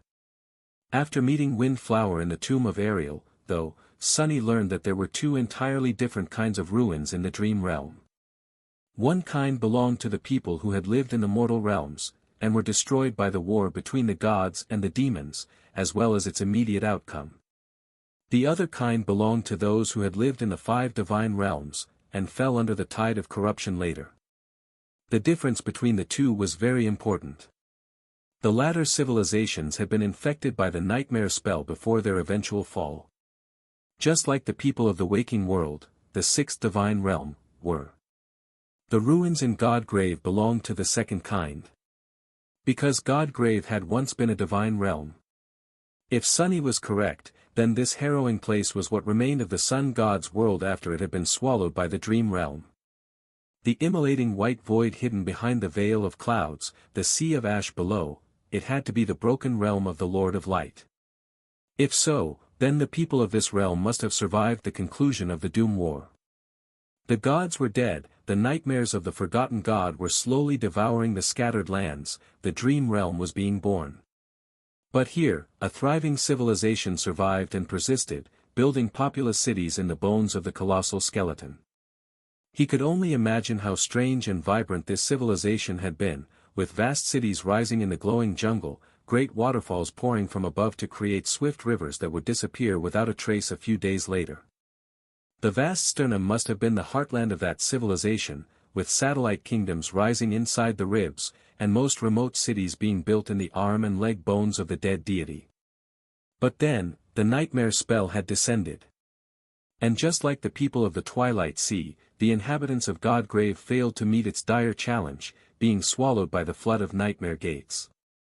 Now, they were gone. Even the memory of them was gone. The world they had called home was now part of the dream realm. All that remained were these overgrown ruins. Both Sunny and Nephi looked at them with the same emotion, even if they both hid it. Would their world be swallowed like this one, too?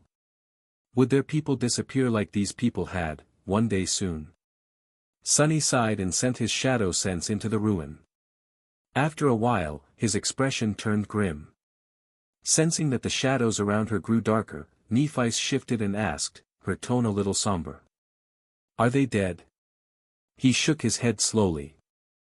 I have a piece of good news and a piece of bad news, Lady Nephi.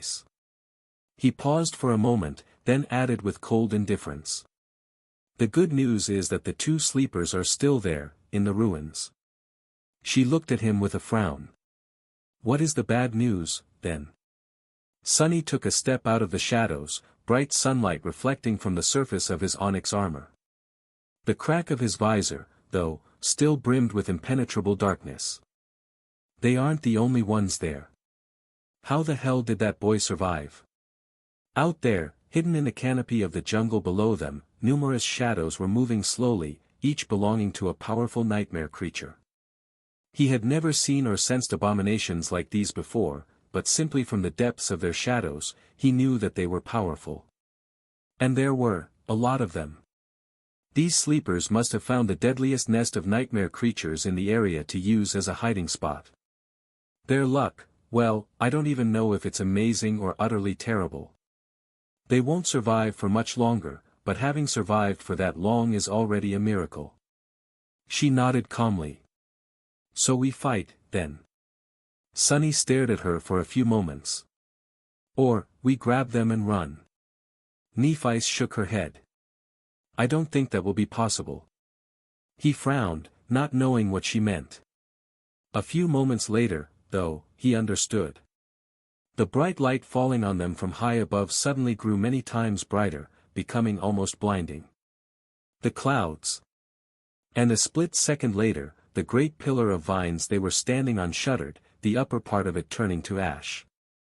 As the tendrils that the subterranean jungle had extended toward the surface all moved and started to fall, torrents of flame spreading swiftly toward their roots, Nephi jumped off the stalk and dashed forward, toward the ruins. And away from sunlight. Don't dally. Cursing silently, Sunny jumped after her, this time neglecting to turn into a small crow. Instead, he turned himself as light as he could and glided on the wind, descending in a somewhat controlled fall. He sighed heavily, and then grinned, his eyes glinting with excitement. I guess that means that we are going to fight. The Lord of Shadows broke through the canopy and disappeared in the jungle, landing noiselessly in the ruins. Nephi folded her wings and fell toward the sea of red leaves to follow him. A moment later, she landed in a small clearing. The vermilion moss softened her landing, but she could feel the solidness of stone under her feet. There were crumbling structures all around her, most swallowed entirely by the vines and creeper plants. Some of the plants glowed beautifully, dispelling the deep darkness. The ruin of the ancient city was suffused with light, shadows, and ethereal twilight. The glowing plants emanated heat, as well, so the humid air under the impenetrable canopy of rust-red leaves was suffocating and sweltering. Nephi inhaled deeply, her alabaster skin glistening with moisture. It's hot. The ground shook as the great pillars of vines crashed into the jungle, wreathed in flame, and sent clouds of burning debris flying in all directions. Ash fell down like snow. A few fiery meteors landed in the ruin, as well, starting small fires here and there. Nephi dismissed her wings and closed her eyes for a moment, listening to the jungle.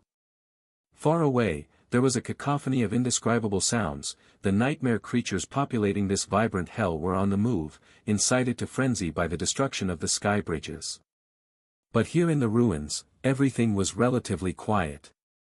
The jungle rustled and whispered with 1,000 voices, but its tone was no different from how it had been before. Which was bad. It meant that nightmare creatures did not dare come here and challenge the masters of this place. She opened her eyes and glanced at the Lord of Shadows, who seemed to possess an attribute or an ability that allowed him to sense many things from afar. It was impossible to tell his expression, of course, because the mysterious man never revealed his face. His figure, however, was just as cold and aloof as ever. He didn't seem concerned, and, strangely enough, that calmed Nephi as well. How close are we to the sleepers? His tone was indifferent, competing with her own as far as inexpressiveness went. A few kilometers. She stared at him silently for a few moments. Do I sound this way too, by chance? Emotionless, aloof, and deadpan. Kind of haughty. She coughed. It was not that she did not have feelings. It was just that she had spent most of her formative years sheltered in solitude, so when other children learned how to use their voices and faces to express nuanced emotions in the company of their relatives and peers, she had not. Who was she supposed to express her feelings to if no one was around? Communication was an acquired skill, as well. Nephi knew how to do all these things now, of course, she had to, as a public figure. But her default state was still the same, reverting to how she had been in her childhood. She frowned. Well, anyway. What about the nightmare creatures? The Lord of Shadows raised a hand, and a graceful odachi suddenly appeared in it, its serpentine steel as dark as a moonless night. There were no swirling sparks that usually appeared when memories were summoned, and almost no time passed before the black blade manifested itself into reality. Already moving in our direction. Nephi's nodded. No time to waste, then. Using the long sword he had given her, she sliced a path through the vines and moved forward. The Lord of Shadows followed behind her, his steps not making any sound whatsoever. It was as if he was not there at all. As they made their way deeper into the ruins, the jungle tried to kill them. There were plants that tried to entangle them and pull them into pits of viscous digestive fluid. Vile critters fell from above, aiming to slither under their armor. Glowing flowers swayed beautifully, sending clouds of flesh-eating pollen into the humid air. Nephis had long summoned her helmet. When thick vines moved to imprison her, she cut them. When revolting millipedes and grotesque ticks fell on her from the branches above, she sliced them apart. When clouds of pollen, spores, and poison tried to envelop them, she uttered the name of the wind, destroying them. What a terrible place! The Lord of Shadow simply walked behind her, not doing anything. He seemed perfectly content to use her as a pathfinder, only giving directions when Nephis was getting off course. "Aren't you going to summon your echoes?" He answered succinctly. "No. Do I need to?" Nephis gritted her teeth.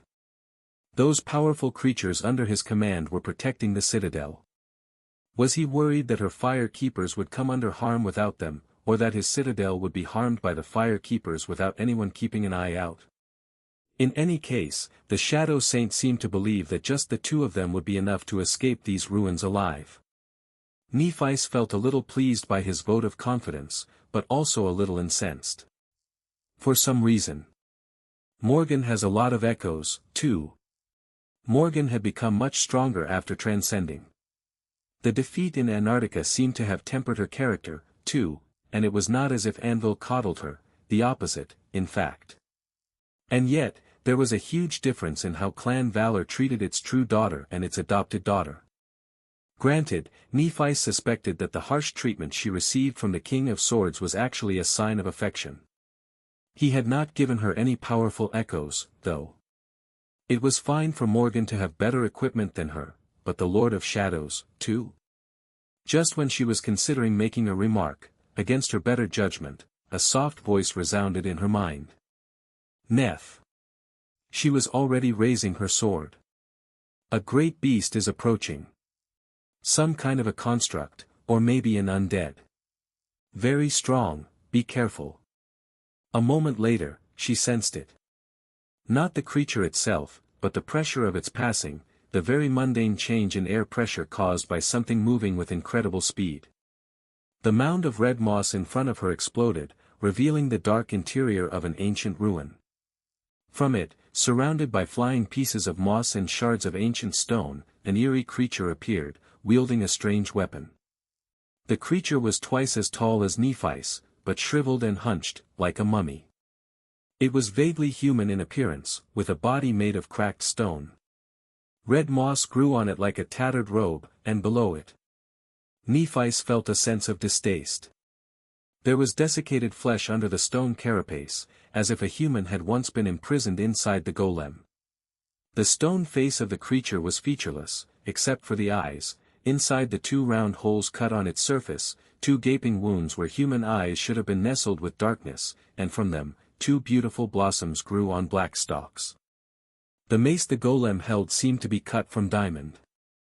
He looked like a monk who had gained enlightenment and became one with the world, with the abominable world of spreading corruption, filled with nothing but ancient evil and chilling malice. It only took a split second for Nephis to see all these details. Then, the creature was upon them. A great beast. Killing a great beast could pose no trouble at all, or all the trouble in the world. Beings of that rank were more than mere creatures, each of them possessed a mythical power, reality itself coming undone under the pressure of their existence. When Nephis had been a master, a single great abomination was like a cataclysm. Now, Nephis was a cataclysm herself. Igniting the flames of her soul, she shone with pure radiance and met the eerie golem with the full strength of a transcendent titan. Pain washed over her, bringing the world into focus. Everything was stark and clear in the world of pain, ready to surrender to her will. Except for the Lord of Shadows. The black blade of her sword met the diamond mace of the nightmare creature, deflecting it and dissipating its force. An impact that would have produced a devastating shockwave was suffocated, its destructive potential disappearing without a trace. The golem was fast, faster than Nephi's. But she knew its movement well. They were lacking insight and intent, almost entirely without refinement. Because of that, the creature wasted precious moments, while she wasted none. A split second later, the tip of her blade burrowed into the red moss, aiming to destroy one of the golem's shoulder joints. The sword the Lord of Shadows had given her was supposed to be equal to a transcendent weapon, and a potent one, at that. Cutting the flesh of a great abomination would have been hard, but not impossible. Still, Nephis did not hope to break the golem's stone carapace, and aimed at a weak point, instead. She already knew that the creature would not be able to avoid her strike. That was Neph's power. She could not predict the future, like Cassie could, and did not possess an aspect ability that would allow her to read the enemy's mind. However, she knew the laws of combat, knew them intimately, instinctually, and comprehensively. From the philosophy of combat to how the atoms interacted with each other to form a steel blade, she knew it all. So, she did not have to see the future. Knowing the laws of combat, she could simply tell what movements her enemy could perform, was most likely to perform, and would perform in any given situation. That was the easiest part of being a master at combat. The hard part was actually dictating the situation to make the enemy move how she wanted them to move. Of course, to achieve that, she had to know the enemy as well. The shoulder joint of the eerie golem had turned out to be far more durable than she had anticipated. Her blade bypassed the stone carapace, but the desiccated flesh beneath was just as tough. Her sword bit into it and failed to cut deep, leaving only an insignificant scratch. Nephis frowned, knowing that she was now open to the creature's retaliation. The diamond mace rose, flying at her head with terrible speed, and was pushed aside by the Odachi of the Lord of Shadows. Not only had he protected Nephis, but he also created an opening for her to deliver another strike. This time, she aimed for the golem's eyes. Fighting side by side with the Shadow Saint was comfortable. Nephis had known that he was a swordsman of exalted skill, that much was apparent from their duel. However, what had stunned her the most was how excellent he was at supporting a partner in a battle, and being supported by a partner in turn. Too excellent, maybe. She would have expected that such a solitary and reclusive person would have trouble cooperating with others. But actually, the opposite was true. It was as though her shadow had really come alive, fighting by her side with effortless ease. The Lord of Shadow seemed to anticipate her every move, and was always exactly where she needed him to be, playing his role both flawlessly and with utmost effectiveness. Even stranger still, Nephis herself was oddly attuned to his style of combat. She didn't have to put any effort into acting in unison with him, as if it was something natural.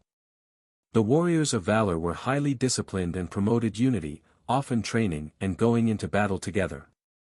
And yet, she felt more at ease in the company of this total stranger. Perhaps that was a unique skill of a transcendent with a high affinity to shadows. Shadows never existed on their own, after all. It was their nature to be cast by someone. Her sword plunged into the golem's eye, sinking deeply. That did not kill the great beast, but it did seem to slow it down a little. Just to be sure, Nephis cut the flower growing from his other eye socket, as well, wondering if the creature was actually a predatory plant. But it was not. The flowers, it seemed, were mere decorations. Break the armor. Cassie's voice let her know where the creature's weakness lay. Living beings were relatively easy to kill, because they shared the same weaknesses: heart, brain, vascular system. But constructs and the undead were tricky, since destroying them was always a guessing game. Especially if they were powerful enough so that obliterating them completely was out of the question. Aim for the breastplate. Nephi's and the Lord of Shadows abandoned their attempts to damage the tough flesh of the abomination, concentrating instead on the cracked armor of the stone golem. She even sacrificed some of her physical augmentation to enhance the black sword instead. Luckily, the manifested blade easily accepted the soul flame, igniting with a strange kind of dark radiance. The battle lasted for a dozen seconds, and by the end of it, an entire swath of the jungle was completely overturned.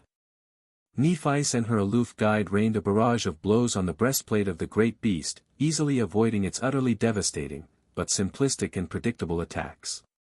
Each of them might have had a tough time of fighting the creature alone, but together, they overpowered it without too much strain. Soon, the ancient stone cracked even more, and then exploded in a rain of shards. The golem staggered, and toppled to the ground. The spell whispered into her ear, its voice mocking and insidious. You have slain a great beast, Azura of condemnation. Your soul shines brighter. Nephi's breathed heavily and dismissed her helmet, loose strands of hair sticking to her fair face. She studied the collapsed golem warily, knowing that this was just the beginning of a dreadful battle. The Lord of Shadows had said that there were a lot of these abominations in the ruins, after all. Her guide, meanwhile, walked closer to the stone creature, stared at it for a bit, and then gave it a kick. Then, he said, a hint of somber emotion in his usually cold voice. It's an MWP. Nephis was surprised. She lingered for a moment, then raised an eyebrow. What? He pointed to the dead golem with the tip of his odachi. This creature, it's an MWP. Mobile war platform. Well. I guess it's more of a powered armor suit. Mundane soldiers use them in Antarctica. The Lord of Shadows remained silent for a while, then sighed. The mummified corpse inside was an awakened warrior, and this golem is the power suit he wore. Of course, it was powered by sorcery, not technology. His voice slowly returned to the usual indifferent nonchalance. They were defenders of this city, I guess. The jungle, which had been like a rustling ocean, was suddenly absolutely quiet. The dead silence that enveloped them was so utter and unnatural that, for a moment, Nephis felt a chill travel across her back despite the sweltering heat. The horrors of the forgotten ruin were drawing closer. She frowned slightly, and then dismissed most of her armor. A whirlwind of sparks wreathed her slender figure for a few fleeting moments, and then dissipated without a trace, leaving only a thin white tunic behind. Free of the suffocating weight of her armor, Nephis inhaled deeply and noticed that the Lord of Shadows was staring at her intently. At least, she thought he was. The darkness nestling in the crack of his visor was just as cold and nebulous as always. What are you doing? His voice was emotionless, but she thought she recognized a hint of emotion in it. Confusion, maybe? Yes, he was probably confused. She shrugged, enjoying the feeling of her skin breathing, unobstructed by the weight of metal. My armor won't withstand a hit from a great beast. I'd rather have all the speed and agility I can get, considering the circumstances. That way, I stand the chance of not being hit at all. That was true. Her armor was a supreme memory of the second tier, but after the battle with this, Azura, she had judged that it would not protect her from a blow delivered by one of the ancient golems. She could heal her body if it was damaged, but not her armor, and once the armor was wrecked and bent out of shape, it would constrict her movements even further. Now that the presence of the true masters of the ruined city had scared off all the pests populating the jungle, it was better to be fast and nimble. The other reason Nephis had dismissed her armor was necessity. She was pretty sure that she would be forced to use her transformation ability in the upcoming battle, so she didn't want to burn the supreme memory. That armor of hers was pretty decent. It would be a shame if it melted into a puddle of molten steel, like so many previous ones. Cassie had also told her once that it suited her well. Not that it mattered, of course. What am I even thinking about? Nephis looked away, hiding her embarrassment at the inappropriate thought, and summoned two charms, the dire warning, and the testament of malice. One possessed an enchantment that scared off creatures of a lesser rank than her, the other added an element of insidious decay to her attacks, not too powerful, but cumulative. Finally, she activated the enchantment of her tunic, the remaining underlayer of the dismissed supreme armor, and sensed the air grow cool and soft around her, caressing her slightly damp skin like fine silk. That invisible barrier would not do much against sharp weapons, but it could lessen the impact of blunt ones, like the diamond mace the mindless Azura had wielded.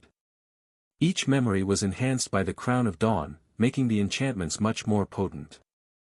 There were many more tools in her soul arsenal, but using them was a matter of resource allocation. Relying on memories too much would drain her essence, which could be better spent on her aspect and sorcery. She couldn't summon the Altar of Denial to lessen the essence consumption either, since that memory could only be used in a static position. Nephis had earned a truly astonishing number of memories in the past 4 years, but most of them had not been worth her essence. Some had gone to the Fire Keepers, and some were sold off to fund them, even with the nominal support of clan valor. Maintaining a citadel and a private army of masters was not cheap. The more clandestine affairs, which were handled by Cassie, also demanded a lot of funding, and the great clan could not be allowed to learn about them. As a result, Nephis kept only a few tried-and-tested memories, most of them useful in different kinds of situations. She summoned as few as she could in any given battle, relying on her skill and strength instead, as much as she could. The Lord of Shadows also did not seem like someone who relied on memories a lot, although she wasn't sure if his reasons were the same as hers. In fact, Nephis had not seen him summon a single memory apart from his serpentine odachi and his onyx armor, if those were even memories. At this point, she wasn't sure. His abilities were truly versatile. That manifested sword he had given her was holding up pretty well. With an ability like that and sublime swordsmanship, who needed memories? She wondered what other tricks he had in store. Just at that moment, the shadows stirred and drowned the mysterious saint like a dark tide. She remembered the scene of a black giant rising above the bone plain and was ready to take a step back, but the scale of it seemed much smaller. Indeed, a few moments later, a different kind of creature rose from the darkness. It was entirely black and demonic in appearance, with 4 mighty arms and a long tail, towering above her at least 3 meters of height, just as tall as the ancient golem had been. Its muscular body radiated a sense of chilling, ferocious physical strength and bestial potency. The stone-like armor of the Lord of Shadows shifted, covering the four-armed demon like an onyx carapace, and at the same time, his great odachi rippled like liquid, growing even longer to match the demon's towering height. What a fearsome sword! Nephis stared at the dark demon in front of her, wondering for a moment. Was that, perhaps, the true appearance of the Lord of Shadows, while the human form he wore was no more than a disguise? The human, the dark colossus, the swift crow, and this shadow devil, was that the result of his transformation ability? If so, it was much more versatile than Nephis had assumed, and any saint she knew possessed. Then again, shadows were formless and shapeless by nature, so maybe such versatility made sense. The form of a shadow demon was very much like the enchanted armor suits the defenders of the ancient city had once worn, in a sense. Was his body encased in a shell of shadows, like theirs had been in Sorcerous Stone? If so, it was an ingenious application of one's aspect. But it couldn't be just that. The Lord of Shadows could cover his human body in the shell of the four-armed devil and the shadow colossus. But what about the crow? It was much smaller than a human. So, the fundamental principle of his transformation had to be different. As she was contemplating the nuances of his aspect, the Lord of Shadows spoke, his voice still cold and indifferent. "We must hurry." His voice was still the same. Which was a little funny. A voice like that suited a young man of noble bearing very well, but coming from the chest of such a huge and ferocious creature, it sounded a little comical. Absurdly enough, Nephis found herself wanting to laugh. Of course, she did not, maintaining her usual calm expression. However, 2 sparks ignited in her eyes. "Yes, right. Let us hurry." Turning away to hide her face, she gripped the hilt of her black sword and dashed into the jungle. The carnivorous plants and the abominable vermin populating the jungle had hidden away out of fear, terrified by the approach of the masters of the ancient ruin. So, Nephi's ran fast, covering a great distance with each second. The wind was cool, soothing her slender body. The Lord of Shadows had taken the lead, his strides like that of a beast. His powerful limbs tore the ground, and from time to time, he used the trunks of the towering trees to leap forward, sending splinters flying back. Soon enough, Nephi sensed the approach of a new enemy. The same kind of golem broke through the wall of vines, and the ground quaked from the crushing impact of its footsteps. The creature looked just like the one they had slain a minute earlier, tall, overgrown with scarlet moss, its ancient stone carapace covered by a net of cracks. This one was armed with a diamond scepter instead of a mace. A split second later, the scepter was already flying at the shadow demon's head. Its speed was so dire that a fatal blow seemed inevitable. The jungle itself swayed, following the trajectory of the diamond weapon. Nephis raised her sword to block. A fraction of a second later, the Lord of Shadows simply disappeared from the path of the scepter. There was a thunderous boom, and a devastating shockwave spread in a wide cone from the point where the Asura's weapon had been supposed to hit. A vast swath of the jungle, hundreds of meters across, was instantly devastated. Sadly enough, Nephis was right in the middle of the cone of destruction. The sword she had raised cut through it, sharp and indomitable, allowing her to continue moving forward without slowing down too much. She jumped, stepped on the diamond scepter, ran across its length, and delivered a dire downward slash, all in a matter of a single moment. The tough stone carapace of the great beast did not split open, but that was not her goal. What Nephis aimed for was to infect it with the decay of the testament of malice. Before the creature could catch her, she had already jumped back, twisting gracefully midair. The Lord of Shadows appeared from the darkness behind the creature, his enormous odachi falling down like the blade of a giant guillotine. In that demonic form, encased in fearsome onyx armor, he was no less imposing than the abominable Asura. The might of his strike was so terrible that the knees of the great beast buckled, its feet sinking deep into the moss. The ground itself split open. Stone shards shot into the air like shrapnel. There is another one. Towering above the kneeling nightmare creature, he used two of his hands to grab its head viciously, locking it in a chokehold. His other two hands turned the black odachi downward and drove its tip into the crack infected by the decay of the touch of malice. Nephis spun and swung her sword. Up until this point, she had only used her dormant ability. At that moment, though, she summoned a spark of soul flame and, enduring the agony, uttered the names of fire and wind. That single spark exploded into a raging inferno, incinerating everything in its path.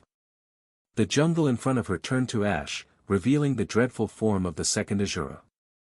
The abomination's charge had been broken by the shock wave of the directed explosion, and the flame stuck to its carapace, burning hot enough to melt transcendent steel.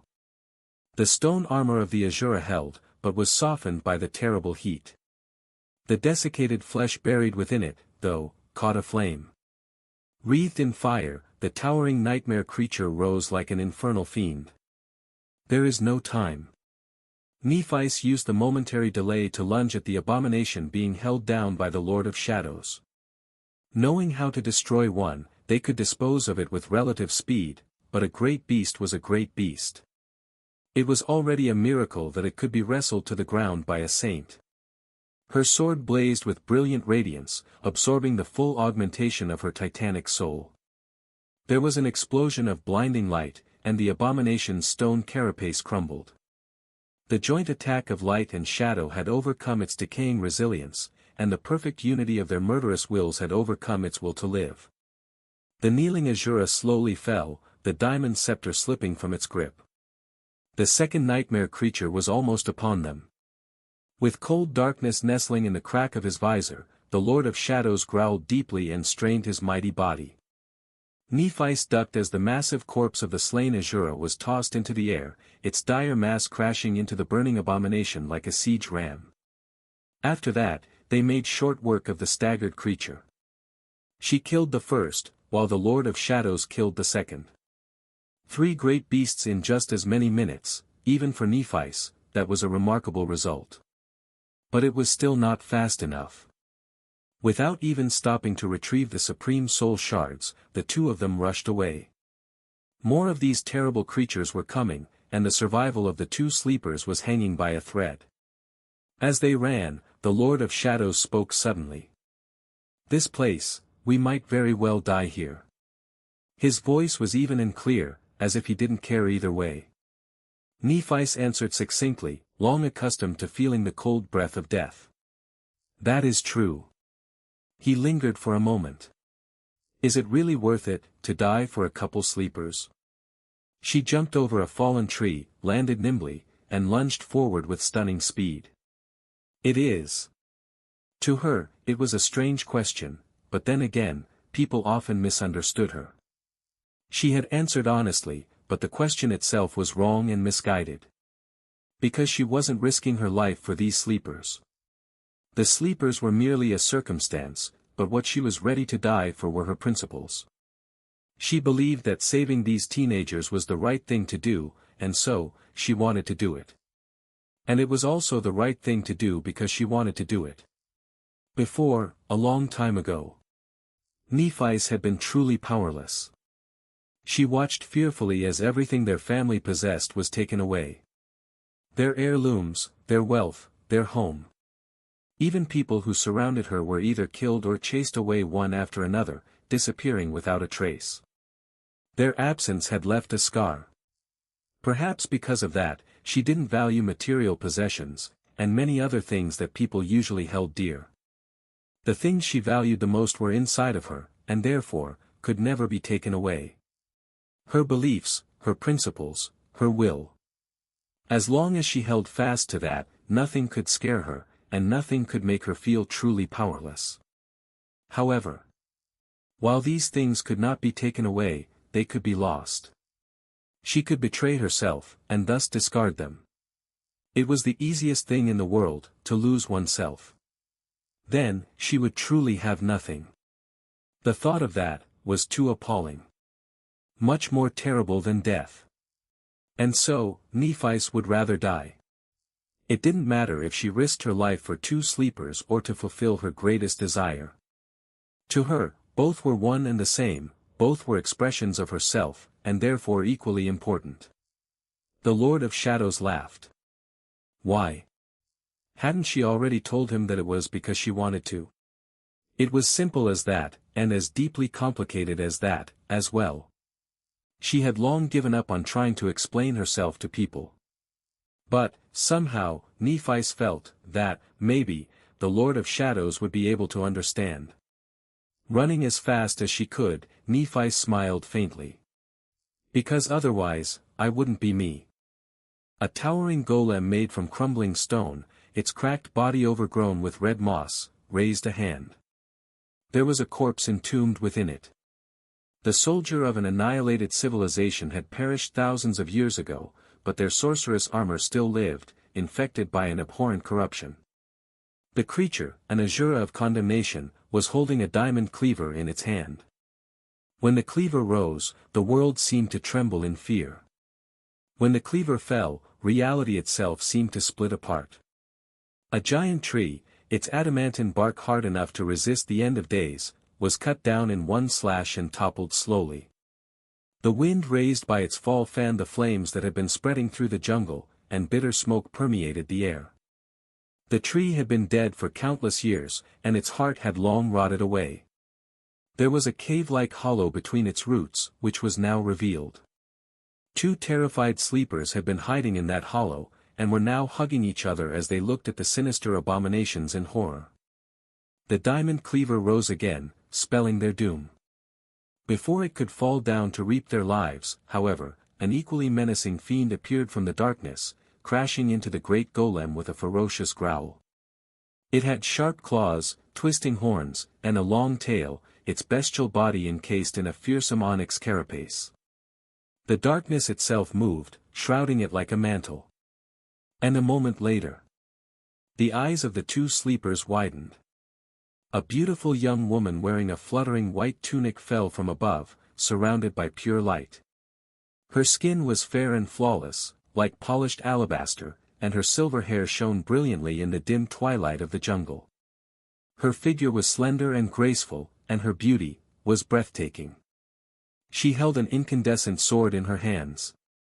Landing on the shoulder of the ghastly golem, she delivered a terrible blow and severed its damaged neck.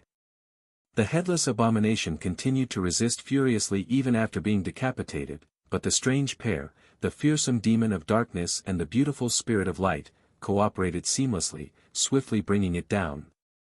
The diamond cleaver shattered and fell apart. The stone carapace crumbled. The mummified corpse that had been entombed within it turned to ash. The creature was dead before the falling tree collapsed to the ground, making the ancient ruin quake. Nephi's jumped off its corpse and inhaled slowly. The Lord of Shadows had been wounded in that last clash, but his towering body was already repairing itself. She was unscathed, for now. Most importantly, they made it to the two sleepers in time. Turning around, she walked to the remains of the giant tree and looked into the hollow space between its roots, where two ashen-faced teenagers were staring up at her with wide eyes. Both were girls, their faces smeared with ash and dirt. One of them seemed to maintain a shred of composure, holding the other tightly. The other girl didn't look too good, and seemed to be slowly falling unconscious. The first sleeper opened her mouth and said, stuttering. You're Changing Star. Nephi smiled in an effort to calm the girl. That calming smile was not natural to her, but she had practiced her communication skills diligently. After all, she was both a leader and a public figure now. Knowing how to make the right impression was one of the skills she had to master, and had mastered despite not having an innate talent for it. Yes. I am Saint Nephis of the Immortal Flame Clan. This is Saint Shadow, of no clan. We are here to bring you two to safety. The young girl lingered for a few moments, looking at her with a complicated expression. That expression was not what Nephis had expected. Is she wary of me? Eventually, the girl nodded and said in a tone that was meant to be steady, but betrayed a slight tremor. I am Tamar of the Sorrow Clan. Ah. Nephis lingered for a moment. Sorrow was a vassal clan of Song. So, this girl was technically her enemy. It was indeed a bit awkward.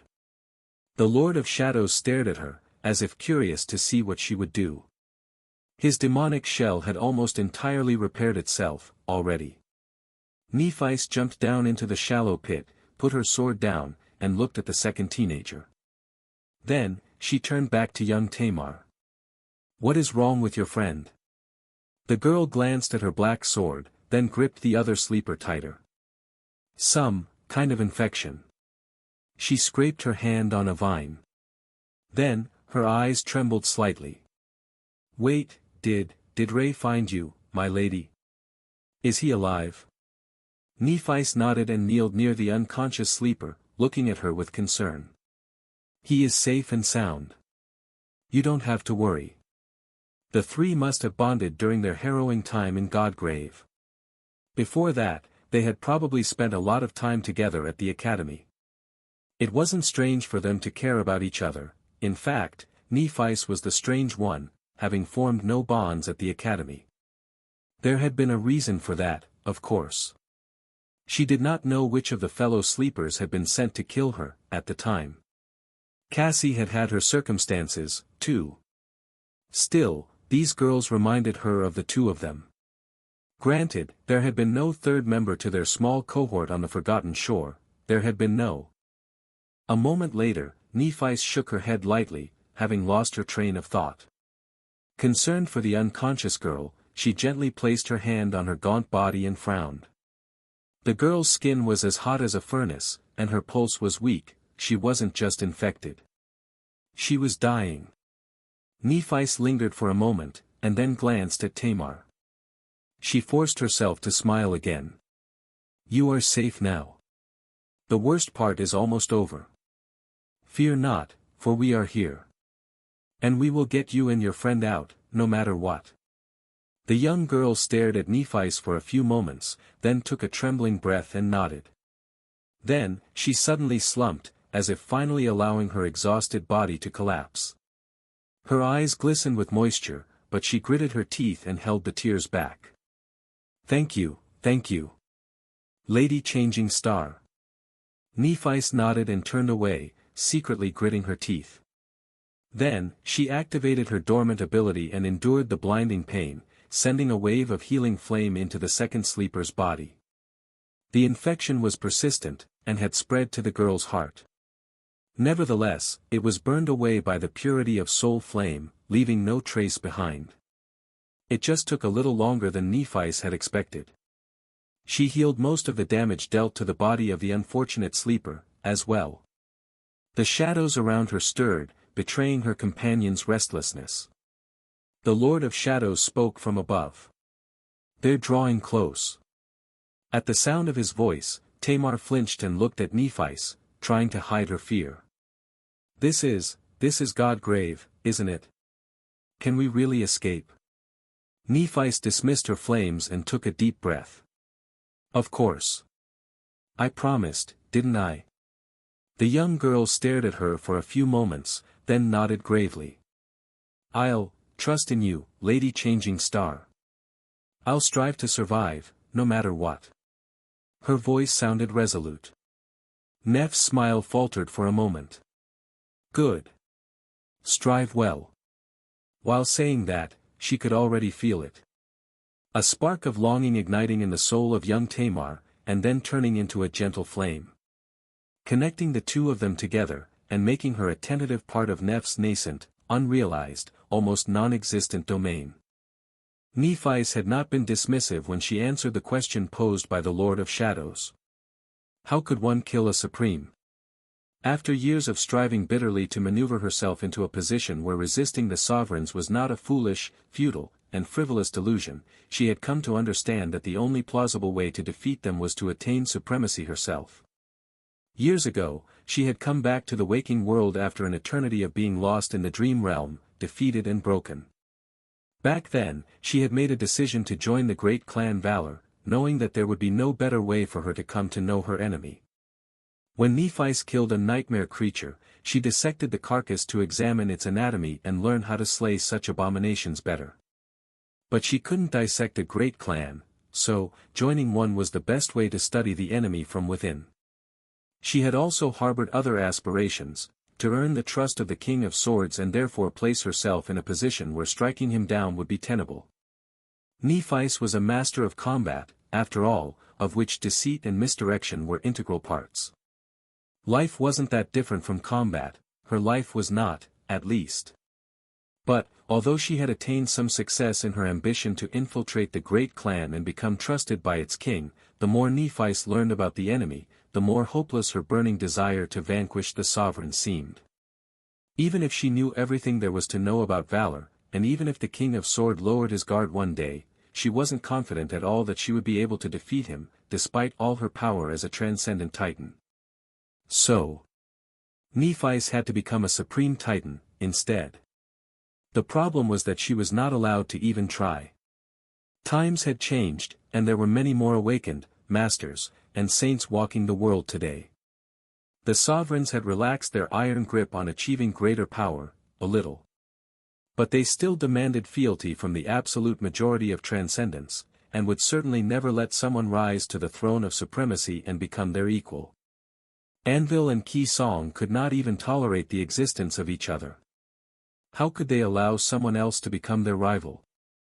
Not to mention someone like Nephis, who had a perfectly justified reason to hate them and plot their downfall. They would never let her challenge the fourth nightmare. Even if she found a suitable seed, entered it without permission, and survived, she would be slaughtered immediately after returning to reality. The might of a sovereign lay in the power of their domain, after all, and hers would not be established yet right after achieving supremacy. A newly crowned supreme was only inconsequentially more powerful than a transcendent, considering the perilous threat of the older domains. For these reasons, there was only one path for Nephis to take. She had to attain supremacy without the help of the nightmare spell, by following in the footsteps of the awakened from ancient times. Not only that, but she had to do it in secret. Needless to say, that path was just as problematic. Nephi had learned a little about how the ancient awakened walked the path of ascension from Ananke. However, the old priestess had not known anything about the leap between transcendence and supremacy. After all, there had been no supremes in Weave. In fact, the only sovereign of the river civilization had been the Serpent King, a stranger from a realm consumed by the nightmare spell. It meant that Nephi could not learn the natural way to supremacy from somebody else. She had to invent it herself, discovering the long-lost truth without anyone's help. The task seemed unreasonable even for her, but having no other choice, she had been striving to accomplish it for the last 4 years. She had not been able to come anywhere near becoming a sovereign. But she was mostly sure that she had discovered the key to supremacy, or rather, the correct lock to it. Just like the awakened of ancient times learned to control their essence before forming their soul cores instead of the other way around, Nephi believed that she had to realize a domain first to become supreme. The nightmare spell gave humans a chance to challenge the fourth nightmare, attain supremacy, and therefore the ability to manifest a domain. However, without the nightmare spell, Nephi had to claim that authority herself. It was her ability to be the ruler of a domain that would make her a sovereign, and not the other way around. However, she had no clues about how to manifest a domain either. In the beginning, that was. Now, 4 years later, Nephi was at least on the right track, at least she thought she was. The secret to going further on the path of ascension was, reasonably, hidden in the changes that the soul of a living being underwent during transcendence. The soul of a saint broke the limits of the mundane and expanded, coming into contact with the world and becoming intertwined with a part of it. The soul of a sovereign, then, had to not only become fused with the world, but also claim authority over its part. That was the essence of supremacy. To be a ruler. But every saint was unique. The nature of the connection they shared with the world was unique, as well. Therefore, each transcendent had a unique path to supremacy. For Nephi herself, that path was easy to understand, but impossibly hard to tread. After becoming a saint, her soul had become capable of being nourished by the ambient essence of the world, the spirit essence. Of course, it was only so for the spirit essence born from a particular source. Most people assumed that her source element was flame, some assumed that it was light. But all of them were wrong. In truth, Neph's source element, the foundation of her future domain, was longing. In hindsight, she should have known it much sooner. It had always been there, in the description of her aspect. Aspect, light bringer. Aspect rank, divine. Aspect description, you are a creature of light that was banished and doomed to exist in the darkness. You bring radiance and warmth to wherever you go, but with it comes indescribable longing. The spirit essence Nephi could absorb was born from the souls of those living beings she inspired to yearn for something.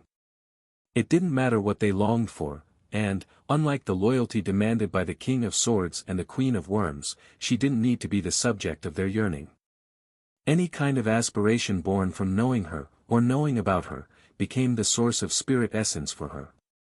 Her longing ability also seemed to have evolved after her transcendence, fusing with her presence. Over time, Nephi had noticed that when people were in her presence, their souls grew more susceptible to inspiration, and the flames of their desires burned brighter. That was the foundation of her future domain, which she had already built without even knowing it. There were 2 ways to build a domain. One was provided by the spell, and depended on the citadels. By becoming the master of a citadel, or having a person who had accepted your authority become one, a supreme could empower and expand their domain over vast territories. A citadel was much more than just a stronghold containing a gateway, it was a daunting construct of impossible sorcery that forcefully subjugated the part of the world surrounding it and brought it under the rule of a supreme. That was why both the King of Swords and the Queen of Worms, who controlled most of the human territories in the dream realm, were so immensely powerful. The second way was innate to each transcendent, and unique to their aspect. Nephi suspected that most domains were territorial in nature, which was the reason why the spell had based its method on territory. But not all of them were. Take the King of Swords, for example. He used the path provided by the citadels to expand his domain, but that did not mean that he limited himself to it. The true vessels of his authority were not lands, but people. Every warrior wielding a sword forged by him was a part of his domain, and thus empowered it. Ki Song collected the dead. There was the mysterious Asterion, as well, who didn't seem to rule any citadel. As for Nephis herself, the only way for her to build a domain was to inspire people, igniting the flames of yearning in their souls. At least that was her belief. It had taken countless hours of contemplation and meditation for her to learn how to truly sense the underlying source element of her aspect. She had noticed the subtle shift in her presence first, or maybe that subtle quality had always been there, too weak to be discerned. The souls of people shone brighter in Neph's presence, their innermost hopes and aspirations igniting with a stronger flame. Her presence was like kindling for their passions, turning desire into yearning. And if that yearning was inspired directly by her, or even the idea of her, then a subtle connection was established between them and Nephis, making the inspired a part of her source element. She had not learned to sense these connections swiftly, though. In fact, it had taken a small breakthrough in mastering her aspect legacy for Nephis to grasp the deeper meaning of longing. Her aspect legacy was a tree of knowledge that bore 7 fruits. She had reaped the benefits of one of them and comprehended the knowledge of fire in twilight.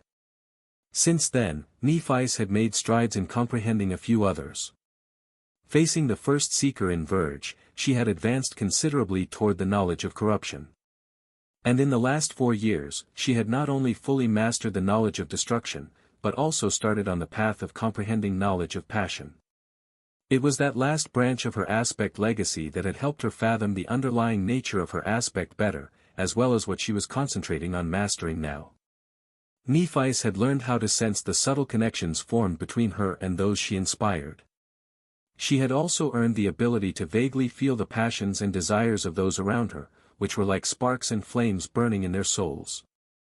Of course, not everyone was easy to read. The Lord of Shadows, for example, was like a closed book, especially when he wore that mask of his. In any case, after Nephis had gained that understanding, she found out with a bit of surprise that there were already countless people in the world who were connected to her. As it turned out, her fame was the reason. From the day she had led the Dreamer army to siege the Crimson Spire and failed to come back with them, the mighty propaganda machine of the government churned, exaggerating her inconceivable achievements and making her into a tragic hero. A truly brilliant figure, indomitable changing star, the last daughter of the immortal Flame clan. They had even built on the legendary fame of her father and grandfather, turning her into a symbol of human valiance and perseverance. For as long as immortal flame burned, humanity would not be extinguished. These words were spoken often now by the people born into the era of the nightmare spell. There were even movies made about her, horrendous as they were. Her sensational return as the only sleeper in history to conquer the second nightmare had only deepened the reverence and veneration people felt toward her, followed by her adoption into valor, which added the great clan's storied prestige to her own. So, by the time Nephis became a saint, there were already numerous people for whom she was an inspiration. And after she became a saint, their numbers only continued to grow. She could feel it clearly. Some were inspired to strive for martial strength. Some were inspired to cultivate the nobility of their characters. Some were inspired to live their lives with earnest confidence, and so on. There were even many people inspired with a straightforward carnal desire because of her looks. It was a bit awkward for her to sense the kind of yearning they had for her when she was out and about, and pretend not to notice. In any case, the foundation of her future domain was already vast and potent. But it wasn't vast enough, and it wasn't potent enough. And so, in the past 4 years, Nephis had endeavored tirelessly to make it even more solid. To touch the souls of even more people. She had learned how to carry herself, how to present a perfect facade to the masses. She poured her intellect into grasping the knowledge of passion. More importantly, she put her sword where her mouth was. In that sense, the way Clan Valor treated her was ironically of great help. They always sent her to the most deadly battlefields, dispatched her into the epicenters of the most dreadful calamities, as if wishing for her to die. Wherever there was a crisis, Changing Star and her fire keepers would arrive, dissipating a flood of nightmare creatures with their swords. Nephi's played along with the will of Clan Valor, using these opportunities to show the world her incorruptible will and brilliant radiance, which made her fame even more widespread and exalted. Cassie, meanwhile, worked behind the scenes to guide the narrative and fan the flames. Nephis herself, the ivory tower, the chain breaker, the fire keepers, everything was now a recognizable symbol of selflessness, strength, and nobility. They were beacons of hope in a dark and tumultuous world, bringing people solace and inspiration. The number of those touched by her light grew every day, forming countless connections to her soul. Not all of these connections were equal. Some were tentative and feeble, some were radiant and deep. The deepest connections by far were those of the fire keepers, her most loyal followers. It was to a degree that she could even reach them with her aspect abilities from a distance. That was one part of what Nephis was doing, the easier part. The harder part, by far, was coming up with a way to actually turn this spiderweb of connections, the nascent form of her future domain, into an actual one. Nephis still had no idea how to take this step. She had spent some time studying the changes that had happened to her soul after she bound the ivory tower and let the fire keepers place their anchors there, hoping to find a clue from the mysterious mechanisms of the nightmare spell. But that had turned out to be a dead end. So, for now, Nephis was left with no choice but to search and wait. She had hoped that she would find a hint before the war started, but now that both of the great clans were on the move, that didn't seem possible anymore. Which was why it was so important for her to establish a foothold in Godgrave, and ready herself for what was going to happen here. Anvil and Key Song had to fall before the war was over. Because if one of them truly defeated the other, their authority would spread to all of humanity. Once that happened, even becoming a supreme would not be enough to slay them. The unconscious sleeper slowly opened her eyes, staring at Nephis with a dazed look. She smiled reassuringly and rose, picking up her sword again. There was not much time left. The enemies were approaching. Towering above the three of them, Nephis and the two teenage girls, the Lord of Shadows said coldly. "It's sweet that you promised to save them. But how are you going to do it? Once we start fighting with those abominations, a single shockwave will be enough to finish these two off." Nephis climbed out of the pit and helped the girl she had healed up. Tamar followed. Good question. There was no time to run away, because the Azuras were faster than them. Flying away wasn't an option either, because they would be perfect targets in the air. One toss of a diamond weapon, and there would be no escape. Even if Nephis could evade, she had to carry at least one of the sleepers, and neither of the girls would survive the crushing pressure of such maneuvers.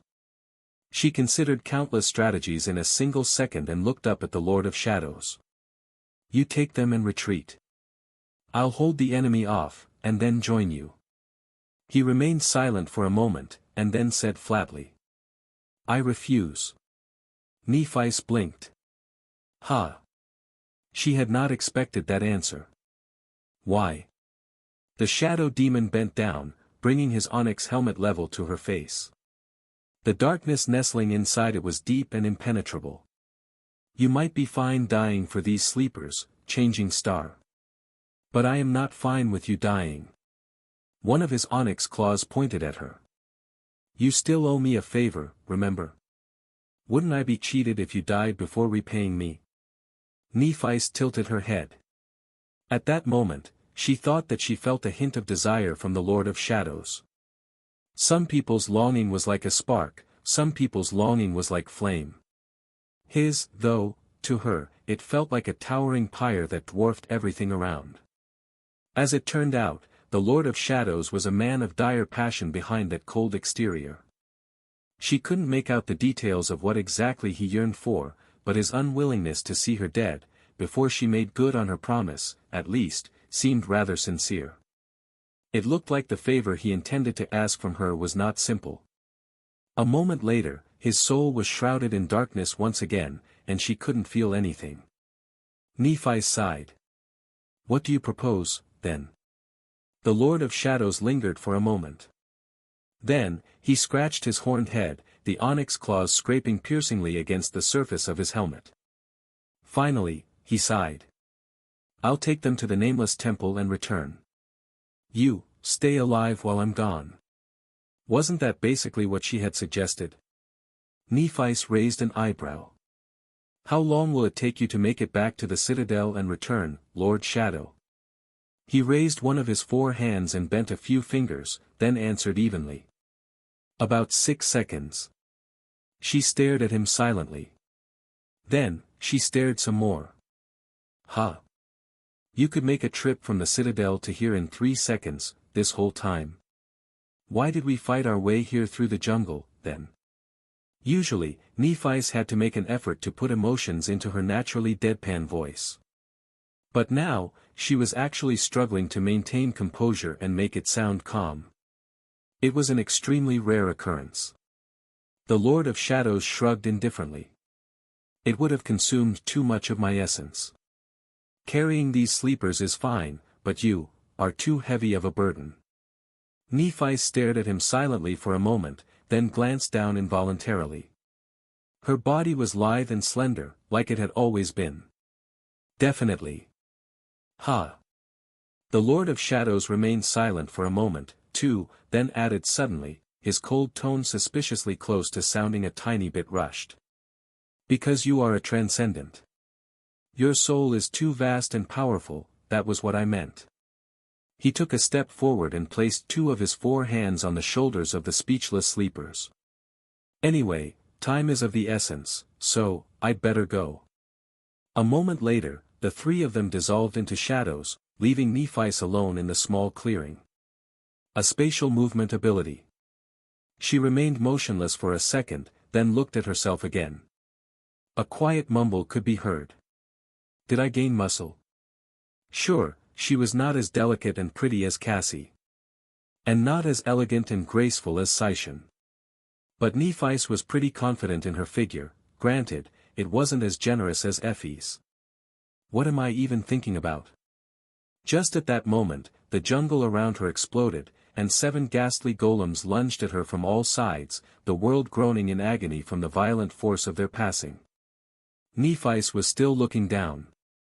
Before they could reach her, though, her body exploded with a brilliant radiance, and their towering figures were consumed by blinding light. Nephi had transformed into a spirit of light. In that state, her graceful body seemed to be woven out of immaculate white radiance. That radiance contained an unfathomable ocean of furious flame instead of flesh and bone, and was a beautiful vessel for her fiery, titanic soul. She was like a brilliant star that had taken the form of a human. The moisture permeating the humid air instantly evaporated. The rotten leaves blanketing the ground turned to ash. The remains of the dead tree blackened and caught fire, being consumed at startling speed. But the speed with which the mystical wood was being consumed by the white flame was nothing when compared to the speed with which Nephi moved. Unconstrained by the limitations of mundane flesh, her power exploded. The whole clearing was flooded with blinding light, and the towering figures of the Azuras dissolved in that light. They weren't destroyed, but the red moss covering their cracked armor was immediately incinerated. The mummified flesh within the stone carapaces blackened and smoldered. The 7 diamond weapons fell in unison, but Nephi effortlessly danced out of the way. Almost at the same time, she was suddenly in front of one of the abominations, her radiant fist brushing lightly against its stone breastplate. The massive creature was thrown back. The armor on its chest cracked and melted, and the thick armor plate on its back exploded, shards of stone turning into molten rain as they fell to the ground. The world was stark and clear, awash in annihilating pain. 3 more seconds. Nephi wondered how many of these nightmare creatures she would be able to kill before the Lord of Shadows returned. In the form of the radiant spirit, Nephi was much more powerful than her human incarnation. Her speed and might increased vastly, and her fire powers grew much more potent, especially when the beautiful vessel of light was augmented 7 times over by her aspect. Not only that, but mundane attacks could not hurt her at all, most weapons would simply turn to ash before reaching her, and those that did break through the immolating heat would find no flesh to harm behind it. Only fire. So, what hurt her the most was her flaw, the pristine soul, and in that form, the danger it posed was much more dire than the suffering she experienced when using her lesser abilities. The incandescent white void of her soul was so pure and searing that it threatened to consume her, burning away her very self. Perhaps forever. At least that was what Nephis feared. She rarely used the power of her aspect in combat, relying on nothing but her martial prowess if there was a choice, and she used her transformation ability even less frequently. Of course, she was not invulnerable even in that brilliant form. There were many beings and weapons there that could harm this fiery vessel of hers, but the damage they dealt would be instantly healed at the cost of her essence. The form of the spirit of light was a manifestation of her incandescent soul, and so, one would have to extinguish her soul completely to destroy it. Which was not impossible, especially when facing enemies of higher ranks. The ancient stone wraiths she was fighting were among such enemies. You have slain a great beast, Azura of condemnation. Your soul shines brighter. You have slain a great beast, Azura of condemnation. Your soul shines brighter. You have slain a great beast. Nephis managed to bring down 3 of the 7 nightmare creatures in quick succession, but after that, the situation worsened. The abominable golems witnessed her power and grasped it, their movements changing as a result. They were of the great rank, after all. For creatures like these, the distinction between flesh and flame was of no importance. The strange diamond weapons they wielded carried their killing will, and before that will, all would be annihilated. The laws of the world themselves bent to accommodate it. If she was struck by one of the Azuras, her soul would not collapse from a single blow, but the damage would be considerable. Even for a great beast, destroying a transcendent titan would not be easy, but there were a lot of these creatures here, so she had to be careful.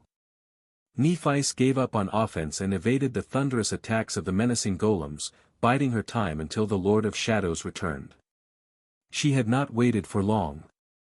On the 7th second after his departure, the shadow demon shot out of the darkness on the border of the burning clearing, his great odachi plummeting onto one of the Azuras a split second later, like the edge of nightfall. Now, there were 2 of them facing 4 great beasts.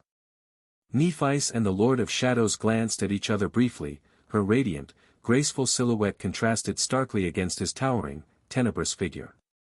Then, they exploded with motion. I wonder. Nephis was concerned for a split second. Her partial transformation was less destructive than the full one, but it still generated terrible heat. The stone armor of the ancient golems withstood it easily, but what about the Lord of Shadows? Very few people were strong enough to fight side by side with her when she went all out. However, she didn't have to worry. The onyx carapace of the shadow demon glistened darkly, reflecting the furious white radiance of her flame, but held. That fearsome armor, it seemed, was of a better quality than her own, or at least possessed a very high resistance to elemental attacks. In any case, he did not seem to have any trouble plunging into the middle of the burning clearing, seemingly unperturbed by the blinding light, scorching heat, and lack of oxygen. His movements were just as swift, ferocious, and sharp as they had been before. That's a relief, then. Her spirits were uplifted. Nephis and the Lord of Shadows clashed with the 4 Azuras, the surrounding jungle swiftly turning into a wasteland of splinters and ash. The black sword she had wielded had been long obliterated by flames, so Nephis used her stunning speed and agility to fight the abominations with bare hands. She was swift and much smaller than the towering golems, her technique fluid and flawless. The diamond weapons flashed past, never managing to touch her radiant vessel. However, Nephis herself wasn't able to attack as brazenly as before either. Using her sublime grasp of the essence of combat, she delivered a constant stream of shallow attacks to her enemies. The stone armor on their wrists, ankles, and joints was gradually melting, slowing the abominations down. The Lord of Shadows, meanwhile, was a much easier target. Not only was his dark body broad and towering, but he was also slower than her, his terrifying Odachi demanding a lot more space to be wielded effectively. And yet, somehow, none of the attacks of the Azuras managed to land on his onyx armor. His technique was just as sublime as hers, but it was also strange. Sometimes, his movements did not seem too swift, compared to her, at least, but at other times, it was as if he was so fast as to leave afterimages behind him. No, not even that, it was as if the Lord of Shadows was sometimes in two places at the same time. It took Nephi's a few moments to understand what was happening. Transcendent battle art. His spatial movement ability was intricately woven into his battle style. The Lord of Shadows masterfully used short-distance teleportation to maneuver around the battlefield, blinking from place to place with such speed that it seemed as if he was in several places simultaneously. The graceful movements of his sword flowed uninterrupted between the jumps, so a slash that started in one spot could land dozens of meters away. An enemy attack could be blocked despite him being nowhere near its path. In a sense, the whole battlefield was within the reach of his serpentine Odachi. There was also another detail. He's jumping between shadows. After noticing that detail, Nephi also realized with a bit of surprise that the Lord of Shadows was anticipating and making use of her own movements. Currently, she was the brightest source of light on the battlefield, so the direction of the shadows cast by the massive bodies of the Azuras was dictated by her position. The Lord of Shadows was paying attention to her movements to anticipate the movement of the shadows, and was therefore able to escape the danger freely, unfailingly appearing behind the abominations to deliver a terrible strike and dissolve into the darkness before they could retaliate. It was an utterly beautiful display of flawless technique, firm intent, and devious ingenuity. Diabolical. Nephi was impressed. Dodging the crushing blow of a diamond staff, she floated into the air to avoid being thrown off balance by the quaking earth, and shot forward. Her incandescent palm touched the elbow of the ancient golem, and its elbow joint finally cracked, falling apart in a rain of molten stone. Now that the enemy was unable to wield the heavy staff effectively, she had a window of opportunity. Landing lightly on the burning ground, Nephi spun and delivered a devastating roundhouse kick to the towering abomination. Her long, slender leg connected to its abdomen, and the Azura was thrown back, its entire torso exploding and catching fire. By the time the burning golem fell to the ground, it was already dead. But just as it died, more Azuras appeared from the depths of the ruin, lunging at Nephi and her battle partner with silent malice. Nephi and the Lord of Shadow had slain the initial 4 great beasts. But by then, there were already more of the fearsome Azuras that had risen from the ruins and reached them, surrounding the two like a fatal tide of ancient stone and sinister, evil will. She was coming closer and closer to the cusp of fatigue. The Lord of Shadows, meanwhile, seemed to be holding back on using his teleportation ability.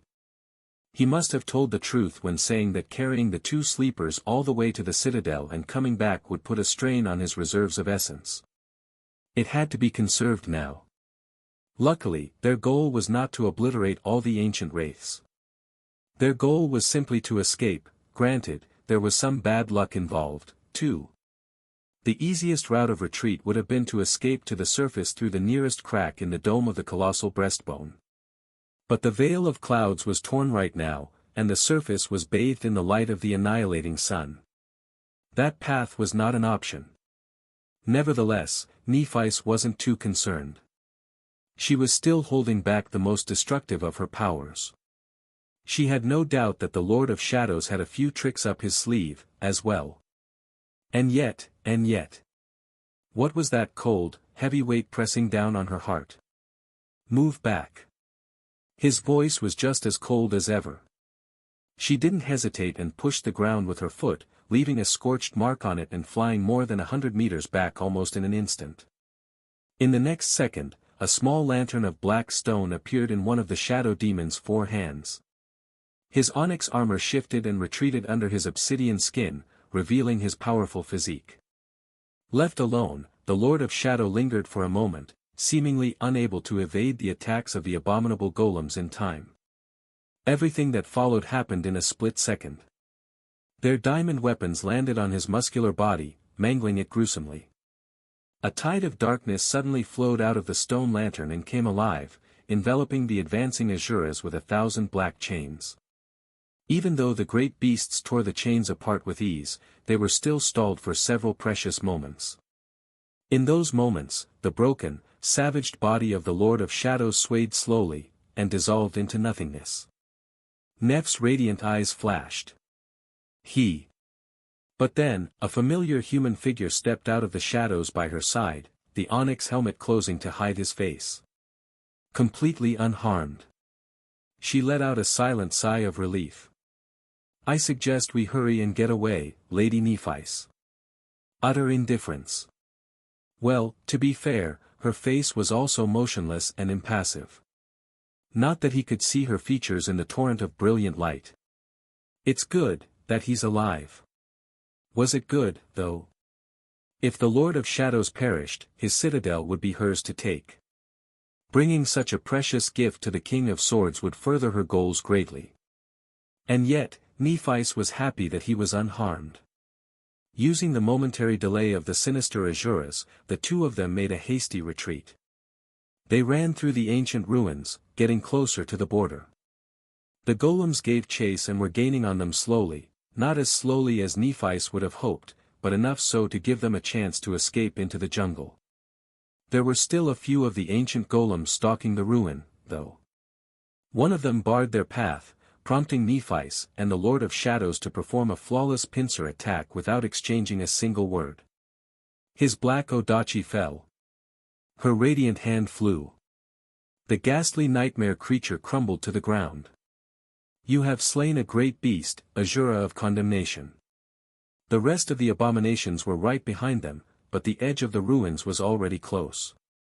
Nephis could already see the remains of an ancient wall, overgrown with red moss and twisting vines.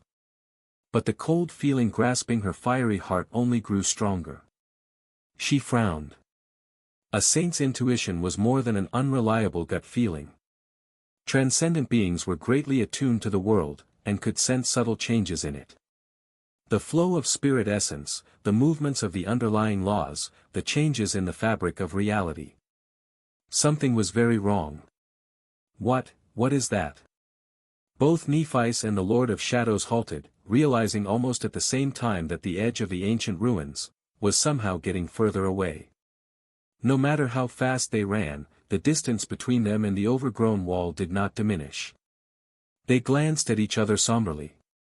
In the next moment, the entire world quaked violently, and something massive moved behind them. Turning around, Nephis saw the ground at the heart of the ancient city moving, rising above the jungle like a mountain. Countless trees toppled and fell down, the sea of vines and bushes drowning in the rolling soil. The ancient structures were revealed from underneath the carpet of red moss, only to crumble moments later. It was as though something colossal had been sleeping under the ancient jungle, and was now rising from below, its slumber disturbed by the incinerating heat of the white flames and the clamor of fierce battle. She suddenly felt horror. Horror was not something Nephis felt often, and definitely not on her own accord. The only reason for that feeling was that her mind was being affected by an external force. Nef's flames dimmed a little when a dire realization surfaced in her mind. Her lips parted, and she whispered a single word. Condemnation. The great beasts they had been battling were called the Asuras of condemnation. She had thought that they were simply a swarm of nightmare creatures populating the ancient ruin, their name hinting at some forgotten mystery of the past. But now, Nephis realized that it had a much more literal meaning. As the mountain of raised soil started to split open, revealing the appearance of the being that had been buried underneath, she thought that her horror had been quite an appropriate reaction. The Asuras of condemnation were not a natural swarm of great beasts bound to a single location. Instead, they were here together for another, much more sinister reason: they were the minions of a much more powerful being. Their names simply pointed at whom they belonged to. Their master had to be of a higher rank, after all. The cursed tyrant. Condemnation. Accursed tyrant. Nephi's felt an unfamiliar emotion that she couldn't quite describe. Awe, perhaps. Or maybe hatred. The pure flames of her soul roared, surging restlessly in the presence of the harrowing adversary. Cursed nightmare creatures were the epitome of terror. Each of them was equal to what a sacred being would have been, not that there were any of those around. Nevertheless, sacred beings held a special meaning for humanity. That was because of what the steps of the path of ascension meant, at least as far as humans theorized. If the path of ascension was the road to divinity, then each step brought those treading it closer to godhood. Transcendence was the step of breaking away from the limits of the mundane. Supremacy was the act of asserting one's power over the world, thus establishing the foundation of their future apotheosis. But it was the next step, which no awakened of their world had taken before, that signified truly attaining the qualities of the divine. A sacred being was already a deity, albeit a lesser one. The same could be said about a cursed being. The cursed tyrant, condemnation, could very well be called a deity. A profane deity of abyssal corruption. And so, in a sense, today was the first time Nephis would face a god in battle. But not the last. Time seemed to slow down as condemnation rose from beneath the ruins. The gargantuan shape of the ancient fiend was still hidden behind the layers of collapsing soil and crumbling buildings, but it was already like a towering mountain. The quaking earth, the scale of it all, seemed more like a natural process than the movements of a living being. Or rather, unnatural. Witnessing the sleeping giant wake from its slumber, Nephis could finally guess how this ancient city had been destroyed, and why it had fallen despite the dire might of its defenders. The warriors that wielded the dreadful power of the sorceress Exasuts and the sublime diamond weapons, the Azuras, had perished when the cursed tyrant descended upon their city like a cataclysm. Even their impossible strength had not been enough to save this land, which was now a forgotten ruin. One of many similar ruins swallowed by the jungle. Such was the caliber of enemies the civilization of Godgrave had faced before extinction. It certainly made one wonder. If the same fate awaited the civilization of the waking world, the last human civilization. America had already been lost to the advent of a Category 5 gate, Antarctica to the chain of nightmares. Humans were migrating to the dream realm now, but what would happen if a cursed tyrant was attracted by the smell of human souls and attacked Bastion? Or Ravenheart? How long would the great clans last if the true horrors of the dream realm abandoned the death zones to roam its vast expanse freely? Safety was an illusion. The waking world was dying, but the dream realm was a death trap as well. Of that, Nephis was certain. Which was why the sovereigns had to be eliminated. Not because they had killed her father. Not because they had sent assassins after her and turned her childhood into a cruel nightmare. Not because they had brought the immortal Flame clan to ruin, although Nephis would lie if she said that none of that mattered. It was not even because of the countless lives lost because of their schemes in Antarctica. The reason was that the sovereigns were not up to the task. They were incompetent, strangling humanity's power in pursuit of misguided reasons. Key Song, Anvil, Asterion, none of the three was wise enough, determined enough, and desperate enough. Their achievements were great, and they might have thought that their cynical tyranny was for the greater good. But they were not someone who could defeat the nightmare spell. That said, to have a chance to defeat them and bring about change, Nephis had to survive the meeting with this cursed tyrant first. She gritted her teeth. There is no escape. A cursed tyrant was like a deity, and a deity could exert great power upon the world. The ruins of this ancient city were condemnation's territory, and so, its will here was like a law here. If it didn't want to let the two saints leave, they wouldn't be able to leave. Nephis and the Lord of Shadows had already witnessed how space itself was preventing them from escaping into the jungle. What other option was there? If they couldn't escape, they had to fight. But defeating a cursed tyrant in battle was not something either of them was capable of, even surviving a single attack by the profane being was questionable. The gap was too great. Nephis glanced at the Lord of Shadows and asked, her clear voice resounding in the roar of the quaking earth. "That spatial ability of yours, can you escape?" He shook his head. "Not this time. Not this time." It sounded as if this was not his first time encountering a cursed nightmare creature. Just what kind of life had he led? Nephi's took a deep breath. Or rather, she mimicked the familiar motions of taking a deep breath. The radiant spirit did not have lungs, after all, and neither needed nor was capable of breathing. It was simply a vessel containing a vast ocean of flame. She had been prepared to unleash her full transformation if things went south. However, the current situation was way worse than even her worst prediction. Even if she did allow the spirit form to dissolve, releasing the ocean of flame contained within its brilliant figure, she wouldn't be able to contend against the cursed tyrant. No other choice, then. Well, it couldn't be helped. She had managed to come closer than usual to fully saturating her soul cores this time around, already. The important part was to make the sacrifice count. Watching a vague figure reveal itself from beneath the mountain of flowing soil, Nephis glanced at the approaching Azuras and said evenly. "Hold back these creatures, then. I'll create an opportunity for the two of us to escape." Surrounded by radiant light, Nephis concentrated for a moment. And reached into her incandescent soul. They could not escape, but they also could not fight the cursed tyrant. In that situation, the only way out Nephis saw was to create a momentary lapse in the tyrant's concentration. It was the abomination's profane will that was preventing them from reaching the jungle. If that will was weakened, even for a few moments, a path to freedom would be theirs to take. Nephis had no hope of killing the evil deity, and no confidence to face it in a prolonged battle. However, she was pretty sure that she could at least hurt it. She knew pain better than most. She knew how hard it was to keep calm and steady when your body and soul were being blackened by flame. How it felt to burn alive. Anyone's will would be shaken by that agony. But her adversary this time was a cursed tyrant. Not any flame would be able to hurt it, and her usual attacks were woefully insufficient. So, she had to give it her all. Which required time. The Lord of Shadows had to buy her that time. As the pursuing Azuras closed in on them, he glanced at her briefly. Then, he sighed and let go of his black odachi.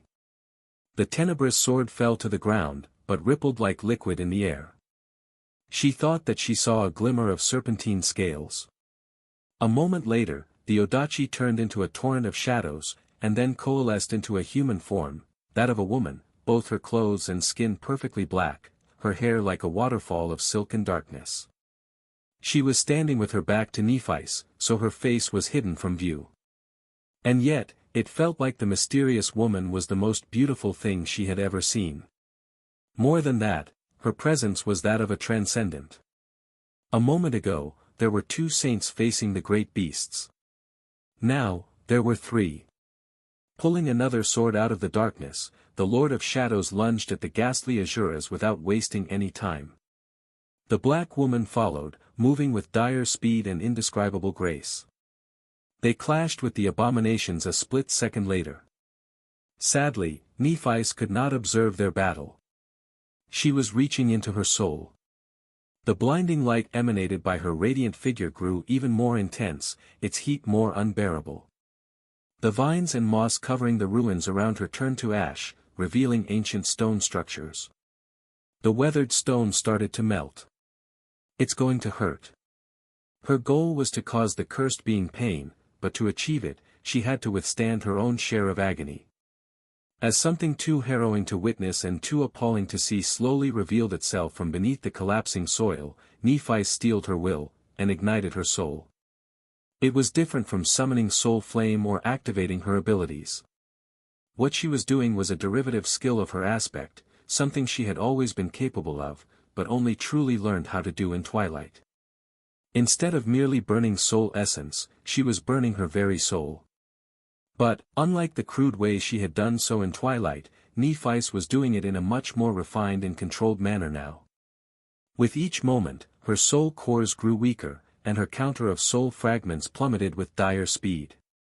Each soul fragment she sacrificed turned into a torrent of immolating flame. That incandescent inferno grew and grew, the terrifying power contained within it reaching a truly chilling scale.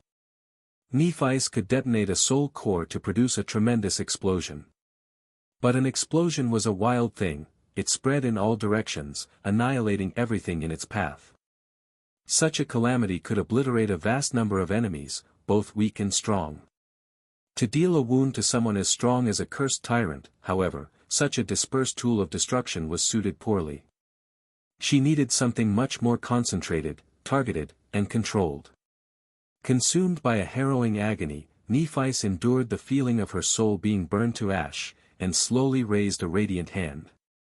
In front of her, the Lord of Shadows and the mysterious saint he had summoned were drowning in the tide of great beasts. She concentrated deeply, and whispered several names, shaping them into a verse. Channeling that verse put a terrible strain on her mind, her burning soul, and even her brilliant vessel. The name of the fire to control the flames. The name of the wind to fan them.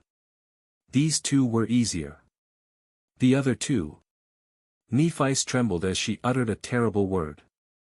It was the name of destruction. The name of destruction to greatly enhance the destructive force of her soul flame. And finally, the last one. Perhaps the most important one. She smiled darkly. Condemnation. The true name of the cursed deity, the hint to which had been so generously provided to her by the spell. To bind the devastating flame to the ancient fiend, and bind the fiend to the flame. Names were a powerful thing. And so, Nephis called flame and destruction upon the tyrant, using her own soul as fuel. In the next moment, a perfectly white ray of concentrated flame shot off her palm, connecting it to the terrible shape of the rising giant many kilometers away. Its arrival was instantaneous. Its passing burned the world itself, leaving a scar on it. Even though it consisted of flame, it seemed like a ray of pure white light.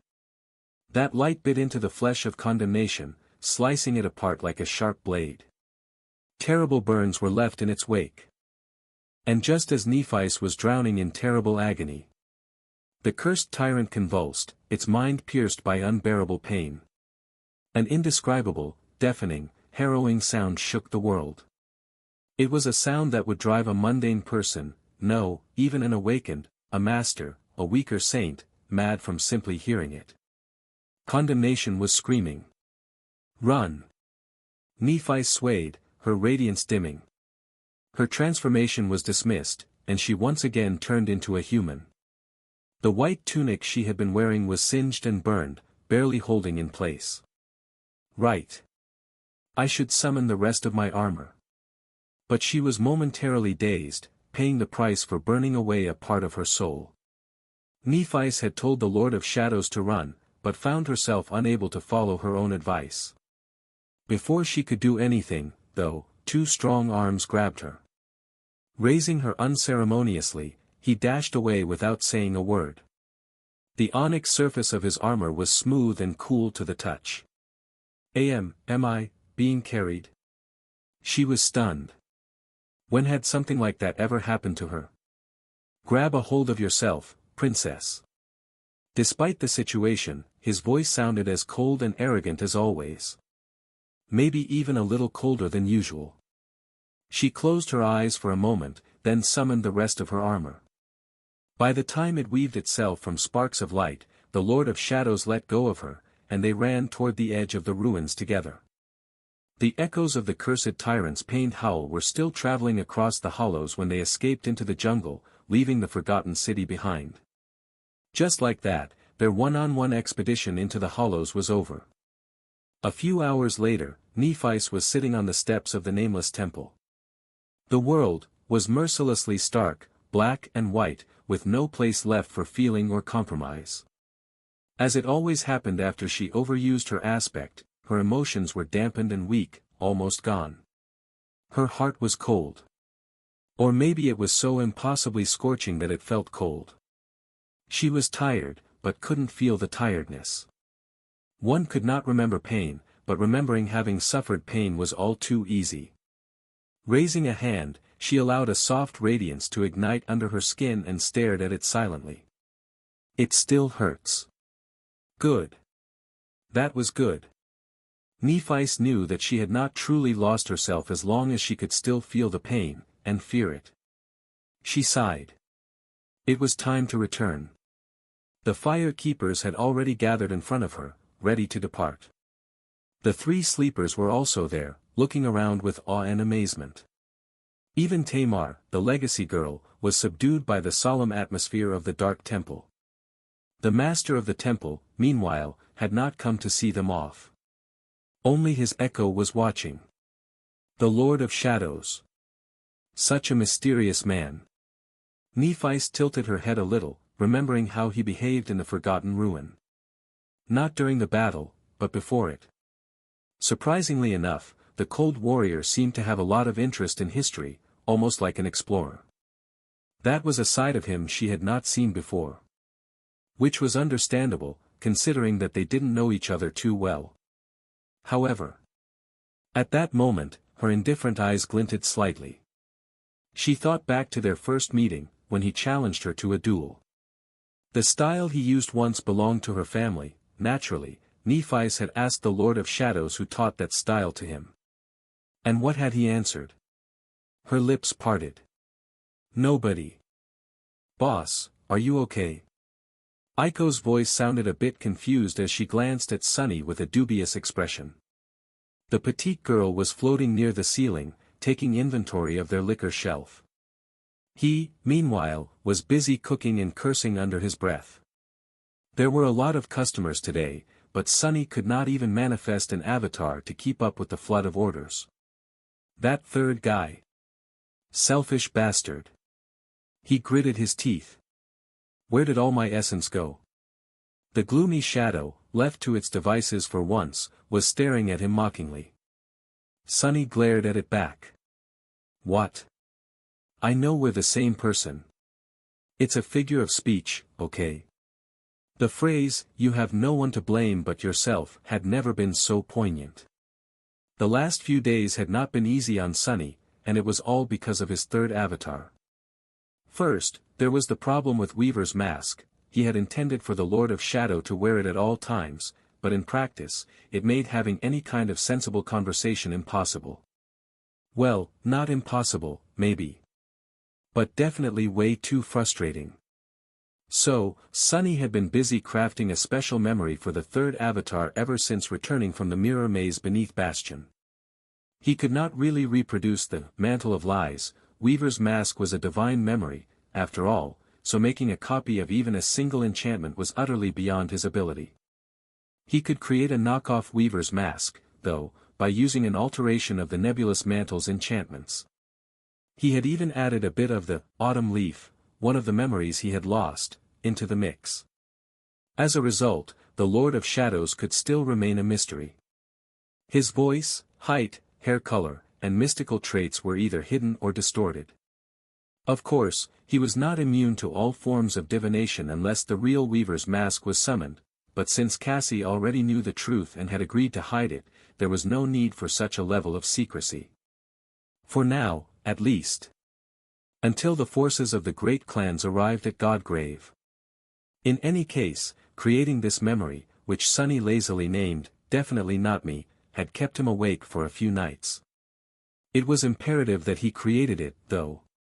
Awakened with affinity to shadows were already very rare, and if the humble shopkeeper in Bastion was discovered to not only share this rare trait with the mysterious Lord of Shadows, but also have similar height and build as the mysterious saint, his peaceful life would be over.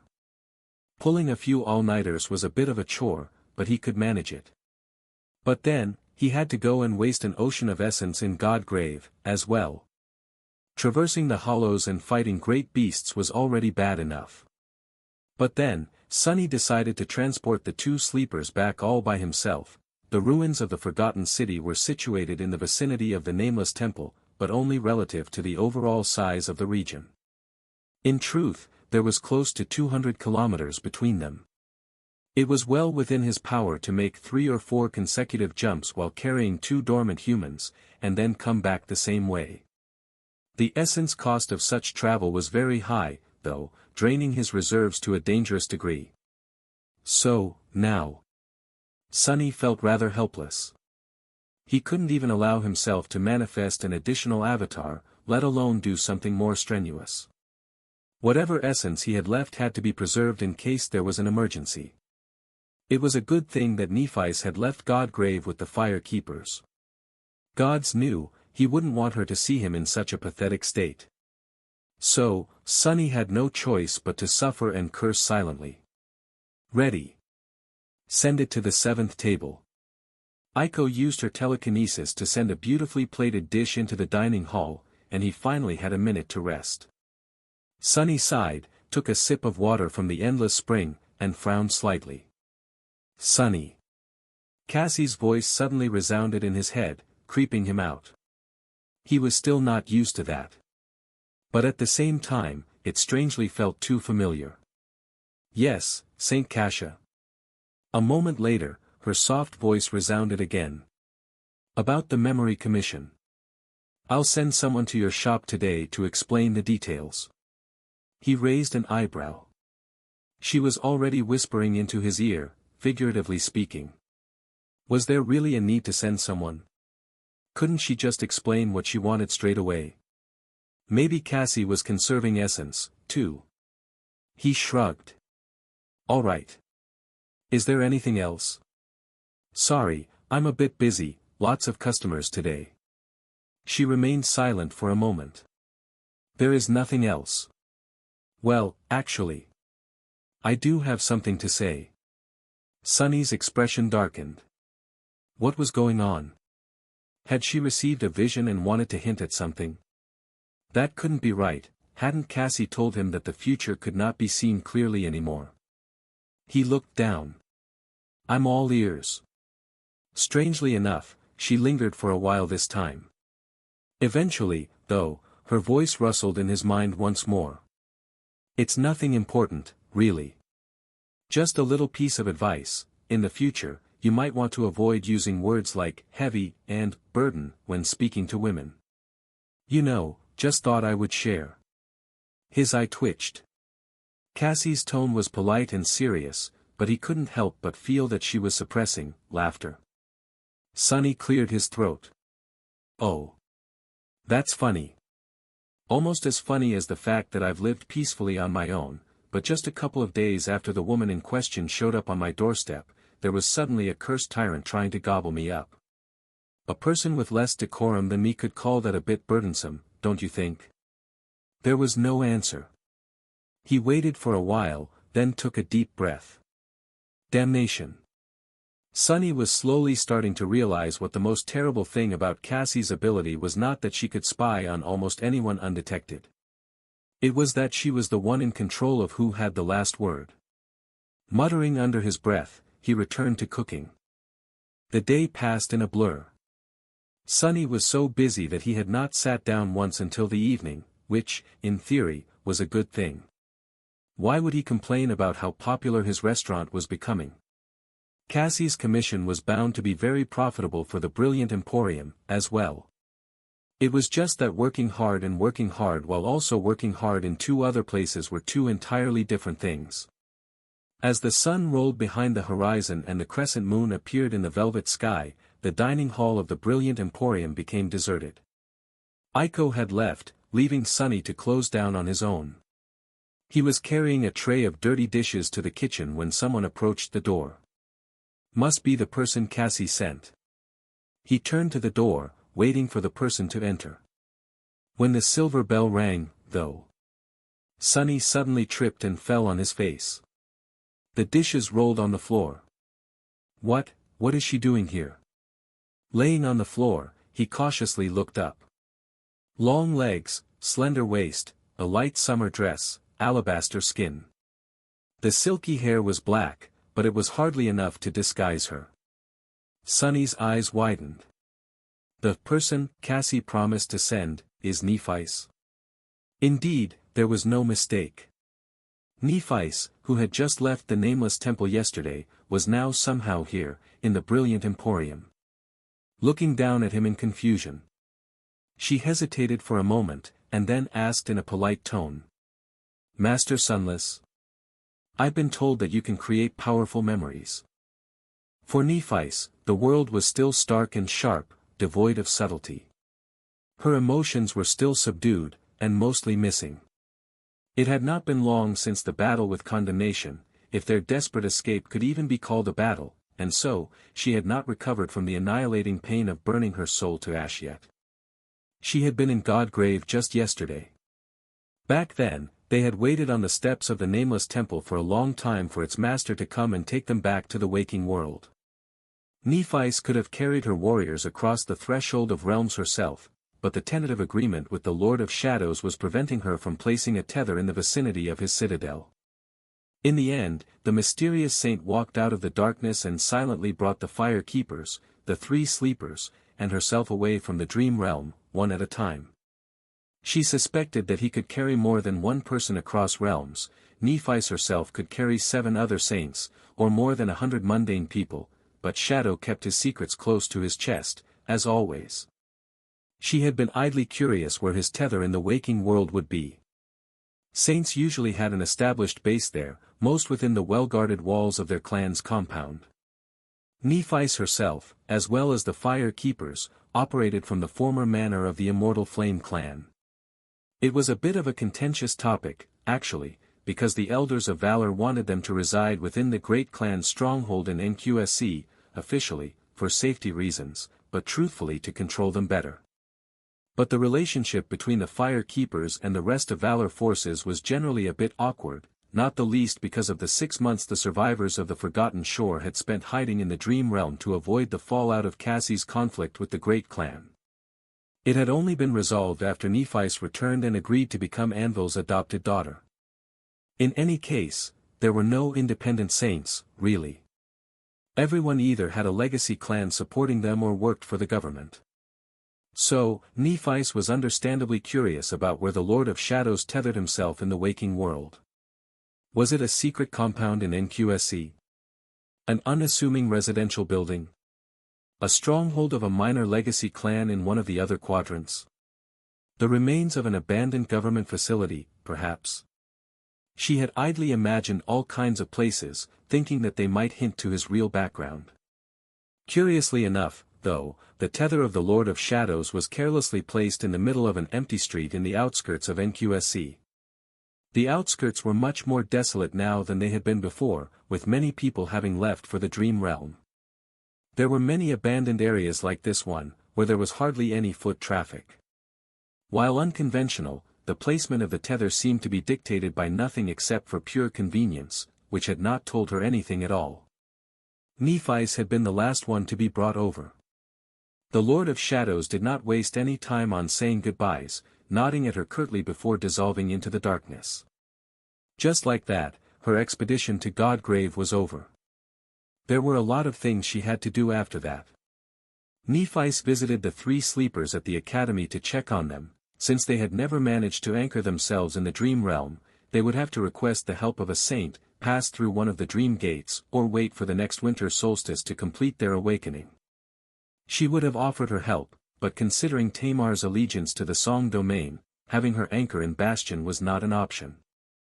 After that, the fire keepers either returned to the Immortal Flame Manor or went straight back to the Ivory Tower.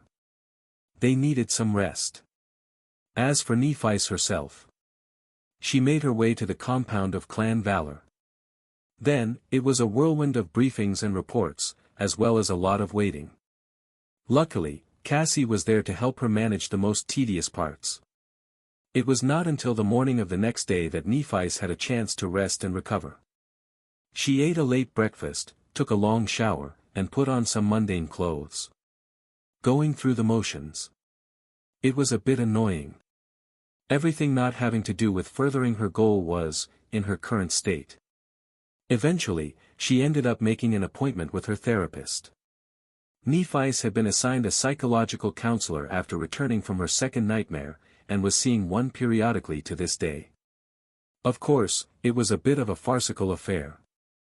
She believed that there was some benefit to receiving counseling. Gods knew, her mental state was far from untroubled.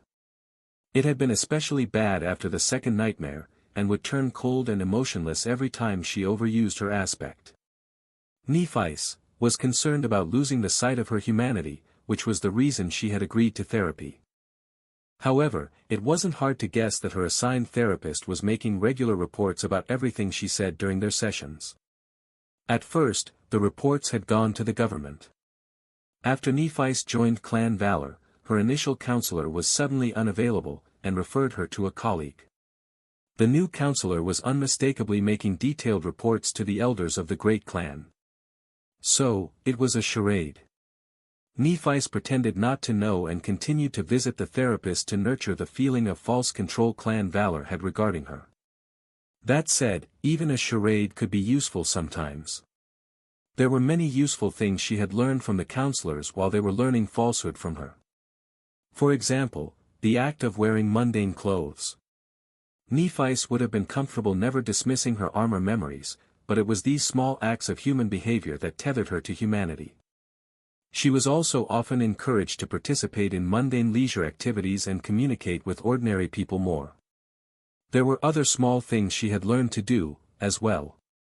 Nephis found these tasks a bit tedious, but beneficial to the state of her soul. It was also good to her current endeavor of mastering the knowledge of passion. She tended to spend all her time in the company of a certain kind of people, awakened warriors, and elite ones at that. Their passions burned bright, but were usually colored with similar hues. Experiencing a wide range of human hopes and aspirations was bound to help her understand that elusive branch of her aspect legacy better. And so, Nephis listened to her counselor well. Which was why she arrived at the quaint cafe in a remote part of Bastion feeling very uncomfortable in a light summer dress. It was winter in NQSC, but here in Bastion, the weather was warm and mild. Nephis did not receive a lot of opportunities to take a leisurely stroll around town, but she remembered enjoying the thriving atmosphere of the swiftly developing city during her last outing, which was, about a year ago, now. The city sprawling around the beautiful lake had changed tremendously since then. Of course, Nephis was familiar with all these changes. She gazed down upon the bustling streets of Bastion often from the tranquil height of her heavenly island, studying the lively flow of human activity from a distance. Every time the ivory tower returned here, the city seemed different. The humans, however, were the same. Sadly, Nephis did not enjoy diving into their liveliness today. She was still recovering from the battle with condemnation, after all. Her stroll was not entirely for leisure, either. She had left the castle with a specific purpose in mind. Nephis had long been searching for a talented enchanter. She and the fire keepers received plenty of memories by slaying nightmare creatures, sure, but those memories were too dependent on the whims of the spell. Very few of them suited her needs perfectly, or were powerful enough to make a difference. That was where awakened enchanters could help. The problem was that craftsmen capable of forging memories, or even enchanted items, were extremely rare. Most of them belonged to the Valor family, and while Nephis could easily commission a memory from her own clan, that would defeat the purpose. It was precisely because her most powerful memories were either known to or directly created by the great clan Valor that she was searching for an independent enchanter in secret. Yesterday, Cassie informed her that their search had finally borne fruit. Not only that, but the person in question resided right here, in Bastion, and as a cherry on top, he even happened to possess an extremely rare affinity to shadows. The last part was of no importance for the commission, but given the sudden entrance of the Lord of Shadows on the stage, Nephis was curious to learn more about this unusual element and its nuances. Therefore, Cassie had decisively sent her to meet the enchanter personally. Nephis was not sure why she had to go herself, but since Cassie assured her that this person could be trusted to keep a secret, she arrived at the place late in the evening. Knowing her friend, the man would have passed an extensive background check, so there was no reason not to. That said, it wasn't easy for Nephis to walk freely on the streets of Bastion. Her fame was too great to remain unrecognized. So, she used several cosmetic memories to slightly alter her appearance. Even then, she had only ventured out after it was already dark. Reaching the quiet Lakeshore Street, she glanced at the cozy brick cottage, and then at the sign hanging above the door. Sunny's Brilliant Emporium, Cafe and Memory Boutique. For a moment, Nephi's tried to imagine what it would have felt like, to live in a simple cottage like that and make a living by doing peaceful things, away from the bloodshed and stench of the battlefield. All of it seemed so alien. And yet, that was exactly how this humble enchanter, and most people in the world, lived. This peaceful life was what she was trying not to lose sight of. Well, the peaceful part was true, but very few people lived in a cottage quite as unique as this one. Cassie had warned her that it was a strange kind of echo. Otherwise, there was a risk that Nephis would misunderstand things and accidentally burn it to the ground. Nephis took a deep breath, prepared herself mentally for the awkward feeling of meeting an unfamiliar person, and walked inside. A moment later, there was the sound of plates scattering on the floor. She froze, looking down in confusion. The enchanter was sprawled on the floor, staring at her with a stunned expression. He seemed to be a very clumsy person, to have tripped on his own feet like that. No coordination whatsoever. A person like that would definitely not last long on the battlefield, which was fine. Not everyone was born for combat. They stared at each other silently for a few moments, and then the young man jumped to his feet, dusting off his clothes in embarrassment. Having done so, he smiled at her as if nothing had happened. "Welcome to the Brilliant Emporium." Nephis was momentarily stumped. When Cassie had told her about a talented master capable of forging powerful memories, she had imagined an older man, sharp and austere, like most smiths of valor were. What she had not expected was that the shopkeeper would be so young, delicate, and good-looking. Nephis was used to being in the company of extremely attractive people, of course. And yet, the proprietor of the Brilliant Emporium stood out even among them, most saints included. He was not very tall, with a slender build and delicate features. His skin was smooth and white, like flawless marble, while his onyx eyes were like darkly glistening gems. His raven-black hair was carelessly gathered in a knot, and there was a subtle sense of calm confidence to him, one that seemed understated, but almost demanded attention. He was like an elegant porcelain doll dressed in fine black silk. This softer kind of beauty of his was so unlike the rugged handsomeness of the seasoned warriors Nephis usually encountered. More than that, the young man entirely lacked presence, the mystical kind, hinting that he wasn't very powerful a master. Which made sense. Not every awakened was a warrior, and after Antarctica, there were even plenty of masters who had ascended out of necessity, not choice. Someone with a utility aspect did not have to wield a sword, and many lived without experiencing much strife or violence. Or even none whatsoever. No matter how distant and strange such a life seemed to Nephis. Cassie did not tell me. She suddenly realized that she had been silent for too long. Keeping her face expressionless, Nephis spoke. "Ah, yes. Master Sunless, I presume. Saint Cassia sent me." The enchanter looked at her strangely, hesitated for a moment, and then said politely. "Indeed, I am called Master Sunless. Please forgive me, Lady Nephis. Saint Cassia did not warn me." Nephis nodded. "Yes. She didn't warn me either." He blinked. "Sorry." She cleared her throat and looked away in embarrassment. "No, nothing. I am here to talk about a memory. I think I might kill Cassie." Sunny kept a smile on his face to hide how startled and rattled he was. It may have looked a bit sheepish, and he may have looked like a bit of a clown, but there was nothing he could do about that. It already took a titanic effort for Sunny not to glance at the dirty dishes scattered on the floor, or summon a swarm of shadows to quickly clean them away. "Keep calm." Nephis was here, in the Brilliant Emporium. Looking at him with a strange expression. Well, of course her expression was strange. He had just made a fool out of himself right in front of her.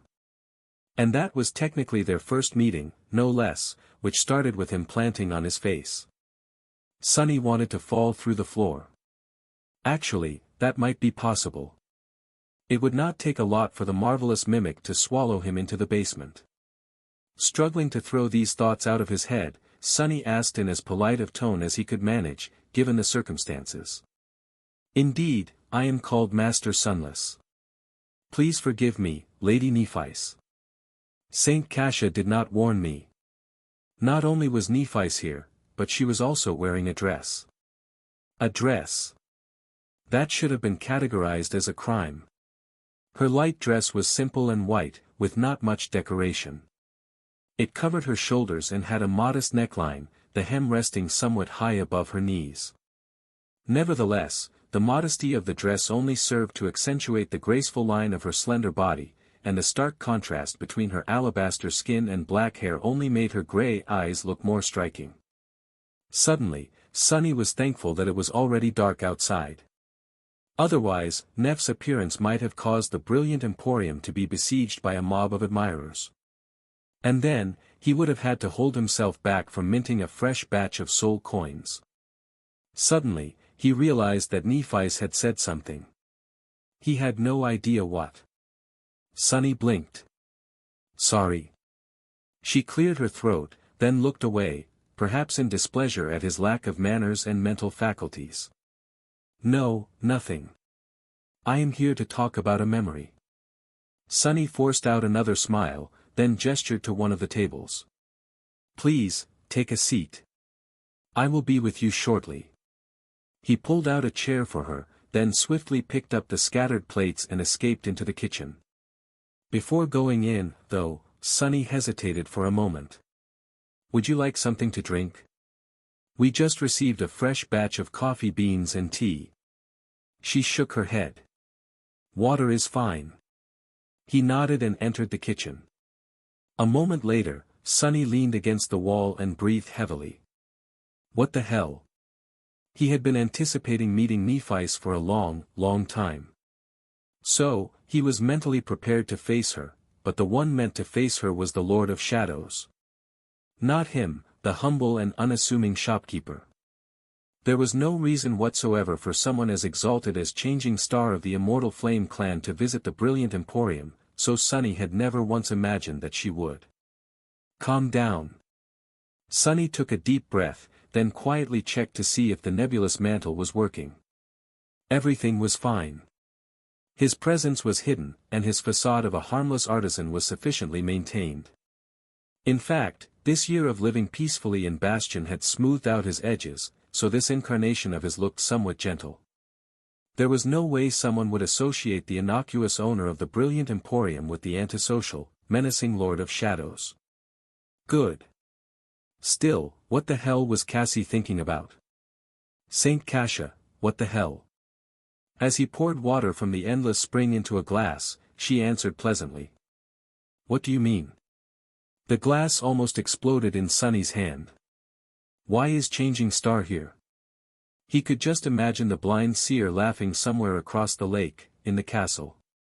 Why wouldn't she be there? The memory I wanted to commission is for her. She is the best person to explain what she needs. He opened his mouth, then closed it again, not knowing how to answer. What have you told her about me? Cassie's voice resounded in his head, calm and steady.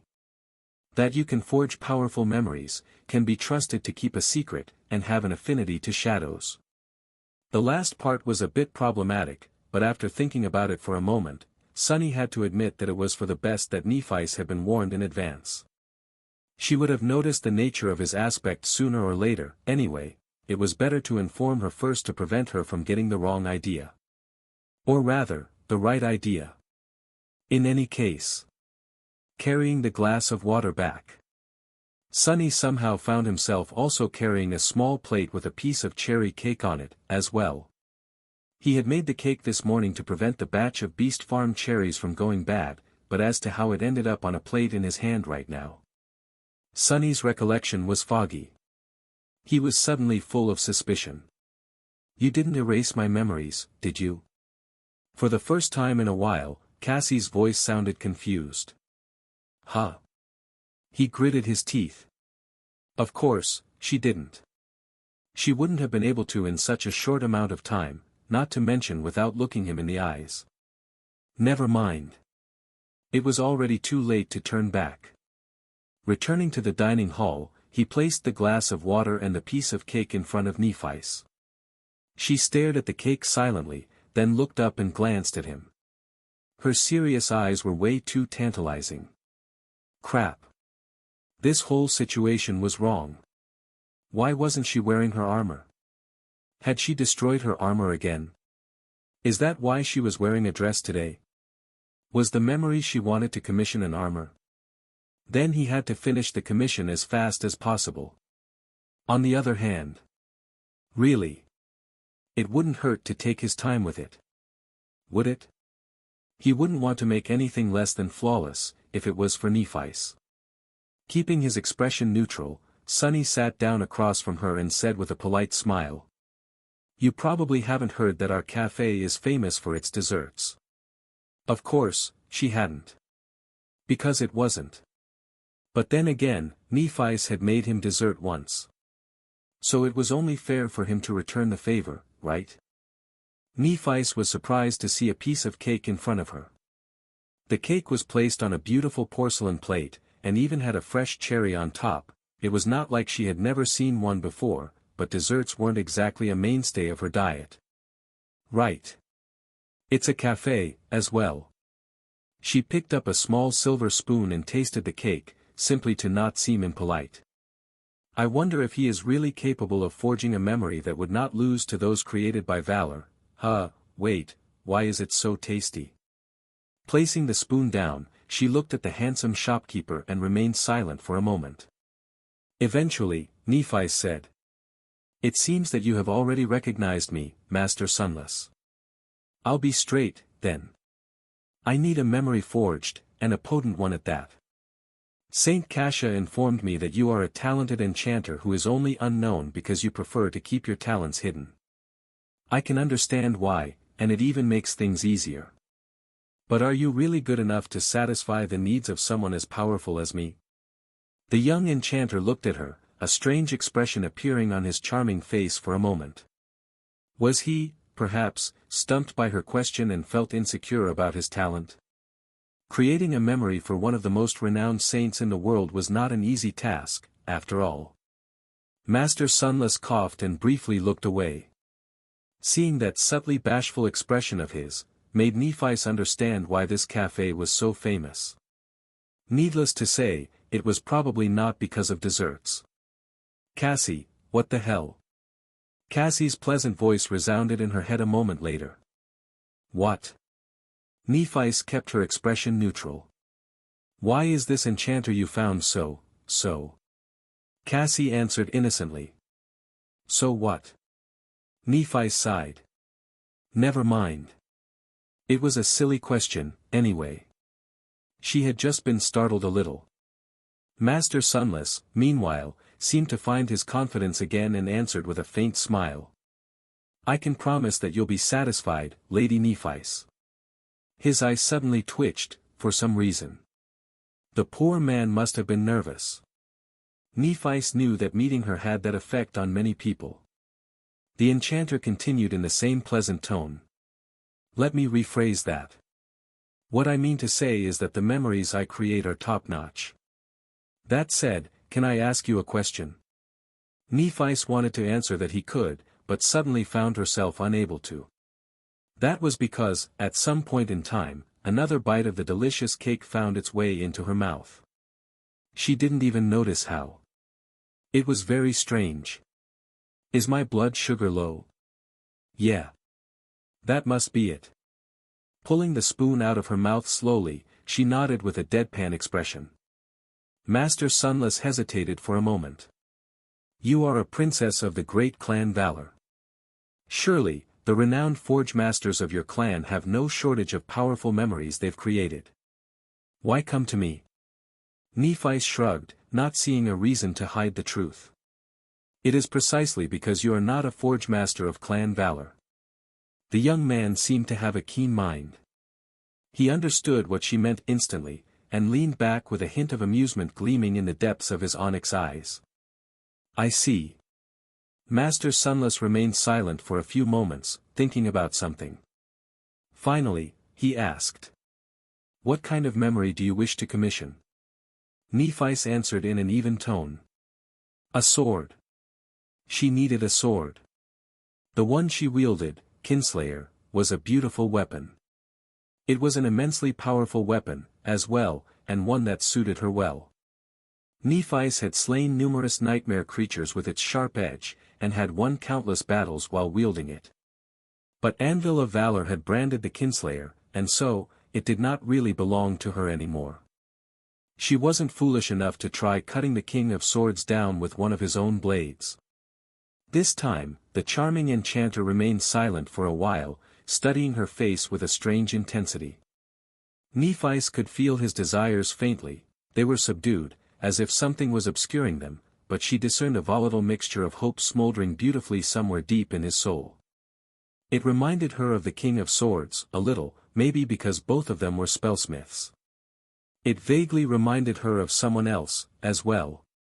In any case, Master Sunless seemed to be sincere enough, and held no malice toward her.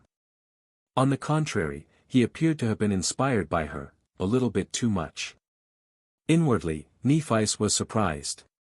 Is he, smitten by me? She couldn't be sure, but something like that would not be an unfamiliar situation. Being a saint meant having a strong effect on people, and it was especially true for her.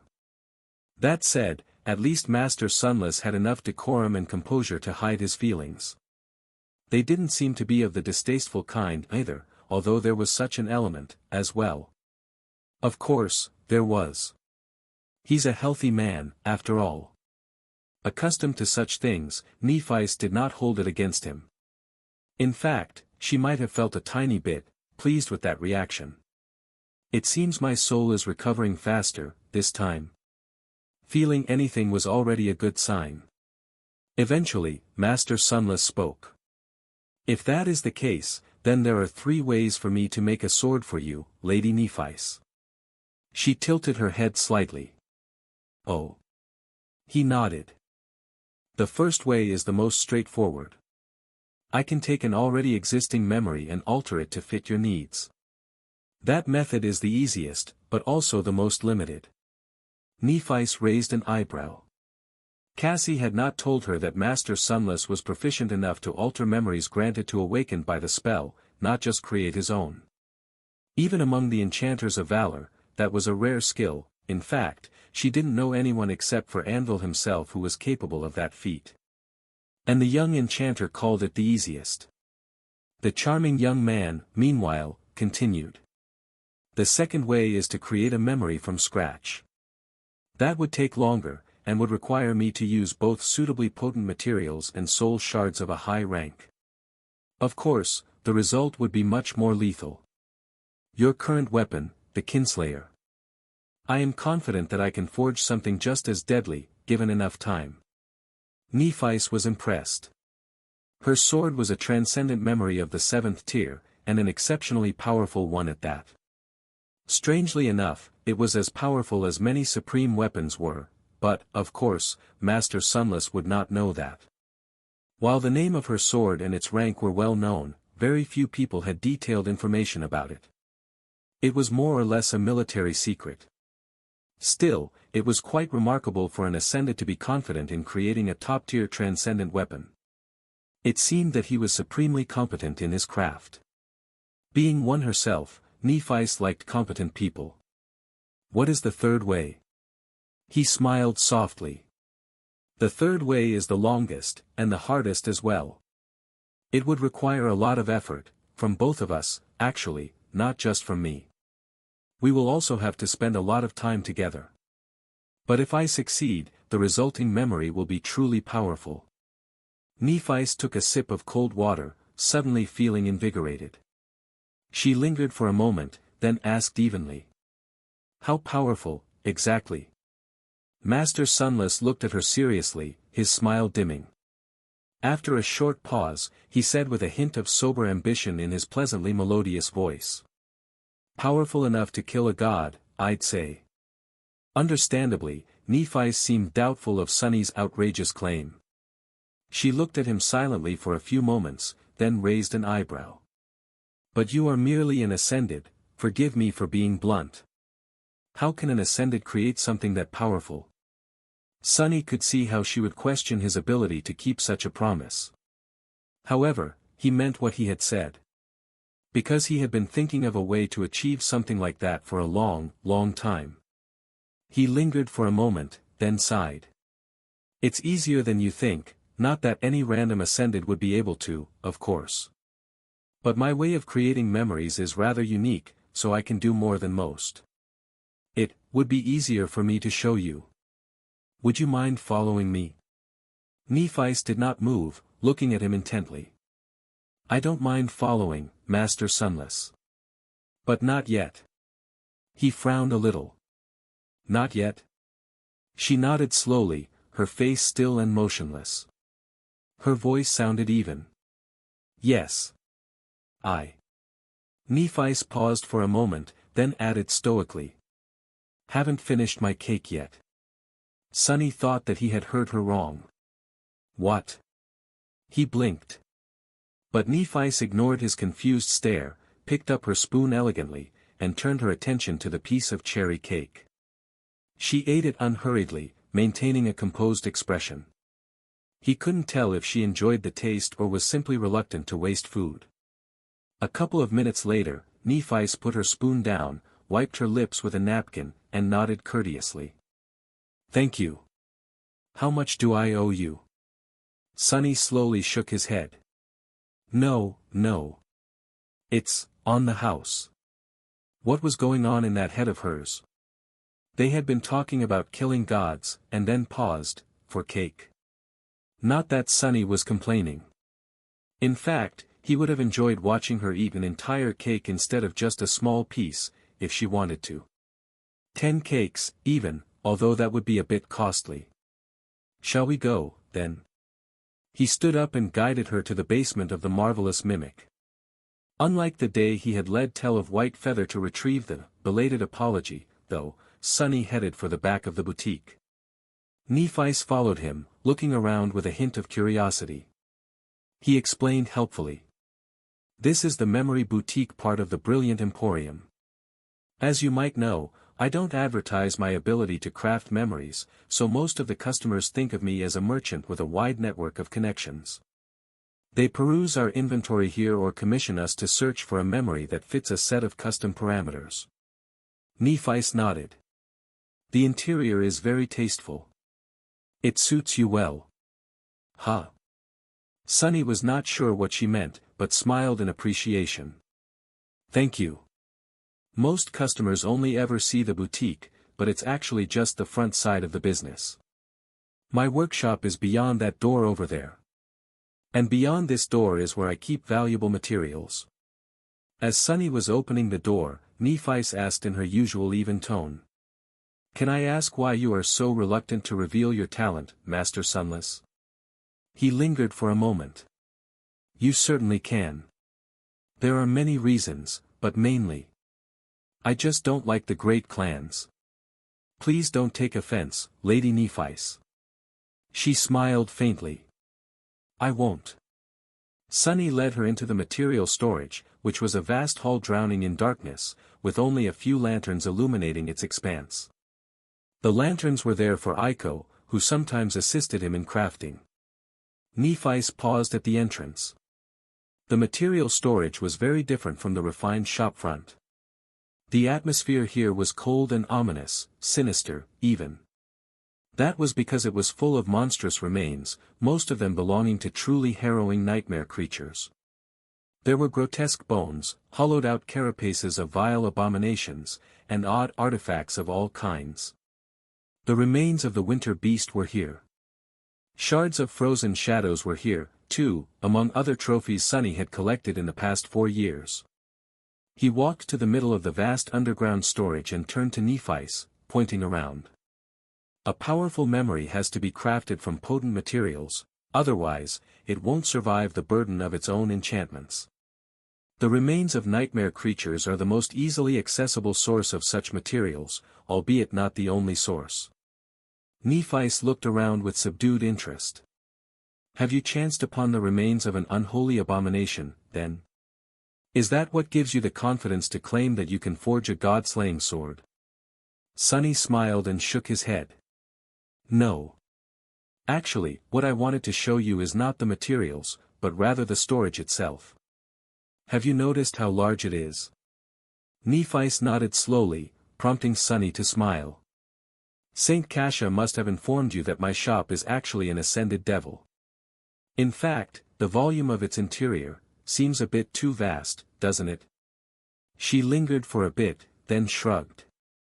It is hard to say without knowing what creature you killed to receive this echo. But yes, I would have expected it to be much smaller. Dimensional storage memories of the ascended rank are usually much more modest. Sunny pointed at himself.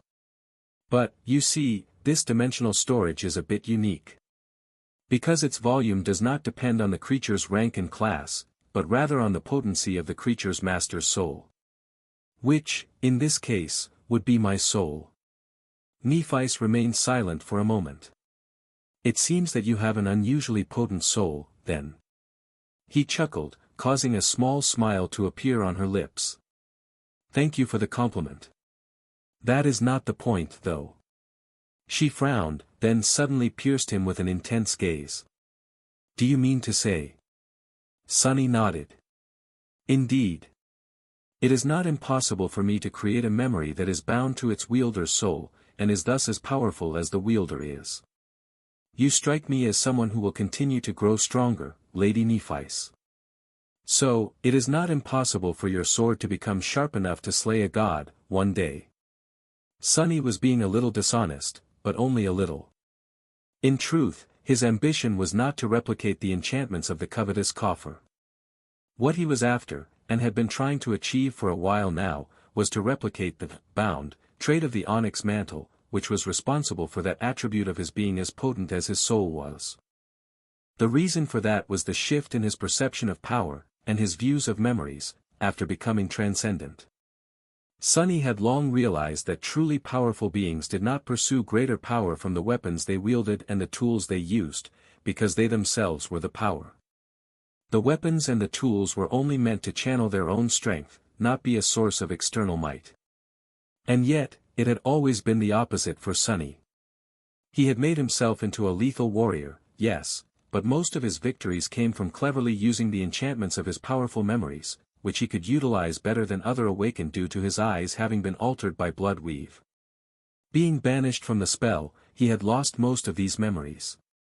That had shown him, in a rather cruel manner, the difference between internal and external power. So, even though Sunny could craft himself a diverse arsenal of potent memories, he had not done so. Because he was powerful enough to not need it, and did not wish to be led astray by excessive reliance on undeserved strength. He would rather achieve such strength himself. That way, he would be following in the footsteps of those who were truly divine. So, the only memories Sunny wanted to craft for himself were those that would help him channel his own power better, or provide simple convenience. He also wanted these memories to be able to keep up with his progress. Therefore, he had to master the bound enchantment. The problem was that forging a memory that possessed such a trait was not easy, since it had to be intricately tied to one's very soul. But it would be different if Nephis and her soul flame, as well as the crown of dawn, were there to help him. Nephis remained silent for a while, considering what the charming enchanter had said. A weapon that was as powerful as its wielder was. Slowly, white sparks ignited in the depths of her eyes. A growing memory. They did exist, but were exceedingly rare. Most of the ones she heard of had not even been received from slaying nightmare creatures, but were instead aspect legacy relics. Having a sword that would allow her to fully express the power of her aspect was already exciting enough. But if that sword could also reflect her power as a transcendent titan, and one who had inherited the lineage of sun god as well, such a blade would indeed be worthy of slaying gods. As long as Nephis was worthy. She glanced at Master Sunless, who remained calm and composed. Was he really capable of forging such a memory? Suddenly, the young man seemed to possess a different kind of allure in her eyes. He's precious, a precious resource, I mean. Cassie has really outdone herself this time. If what he had said was true. Nephi's hesitated for a moment. Can you really do it? Master Sunless gave her an electric smile. I haven't done it before, but I am confident that it can be achieved. It might be that nobody else is capable, but I am. She raised an eyebrow, finding it hard to distrust his confidence. Not just because it was hard to imagine someone who looked like him being dishonest, but also because she could vaguely sense his passion. Nephis had no doubt that Master Sunless was an inspired artisan. She was familiar with artistic ambition, and his was of the kind that could produce miracles. Of course, he could simply be delusional. But Cassie would not have sent her here if there was any doubt about his ability. How had Valor failed to scout this talent? She looked away, studying the abominable remains surrounding them. It was quite a collection. Since the charming young man did not seem like much of a fighter, he must have procured these material with soul shards and coin. That alone spoke volumes of his dedication. Nephi sighed. How are you so different from all the other enchanters? He smiled. It is simple, really. Have you read the exploration report of the tomb of Ariel? Master Sunless suddenly fell silent, and then paled a little. In quite an endearing way. Oh. I am deeply sorry, Lady Nephis. I said something stupid. You were there yourself. He shifted from one foot to another, trying to hide his embarrassment. In any case, you must be familiar with the cult of the nightmare spell mentioned in the report. There used to be sorcerers of a very special kind among those cultists, called weavers. Nephis nodded. Indeed. So. The young enchanter hesitated for a moment. Every person creating memories today is capable of doing so because of their aspect. In truth, they aren't the ones who are making the memories, it's the nightmare spell who does it for them. He pointed to one of his onyx eyes. But I am different. Due to one of my attributes, I possess the ability to see the sorceress weave of memories. And since I can see it, I can strive to understand it. So, my memories are not the product of a symbiotic fusion between my aspect and the nightmare spell. They are a product of skill. My skill, which I have bitterly honed and improved upon for many years. Nephis listened to his words intently. What she heard was rather wondrous. It was a good reminder to never underestimate people. This humble young man did not seem outstanding when compared to thousands of other masters and the exalted saints. He lived his life quietly, away from the spotlight, and lacking fame. And yet, he too was a singular existence. In his unique craft, there was no one more accomplished.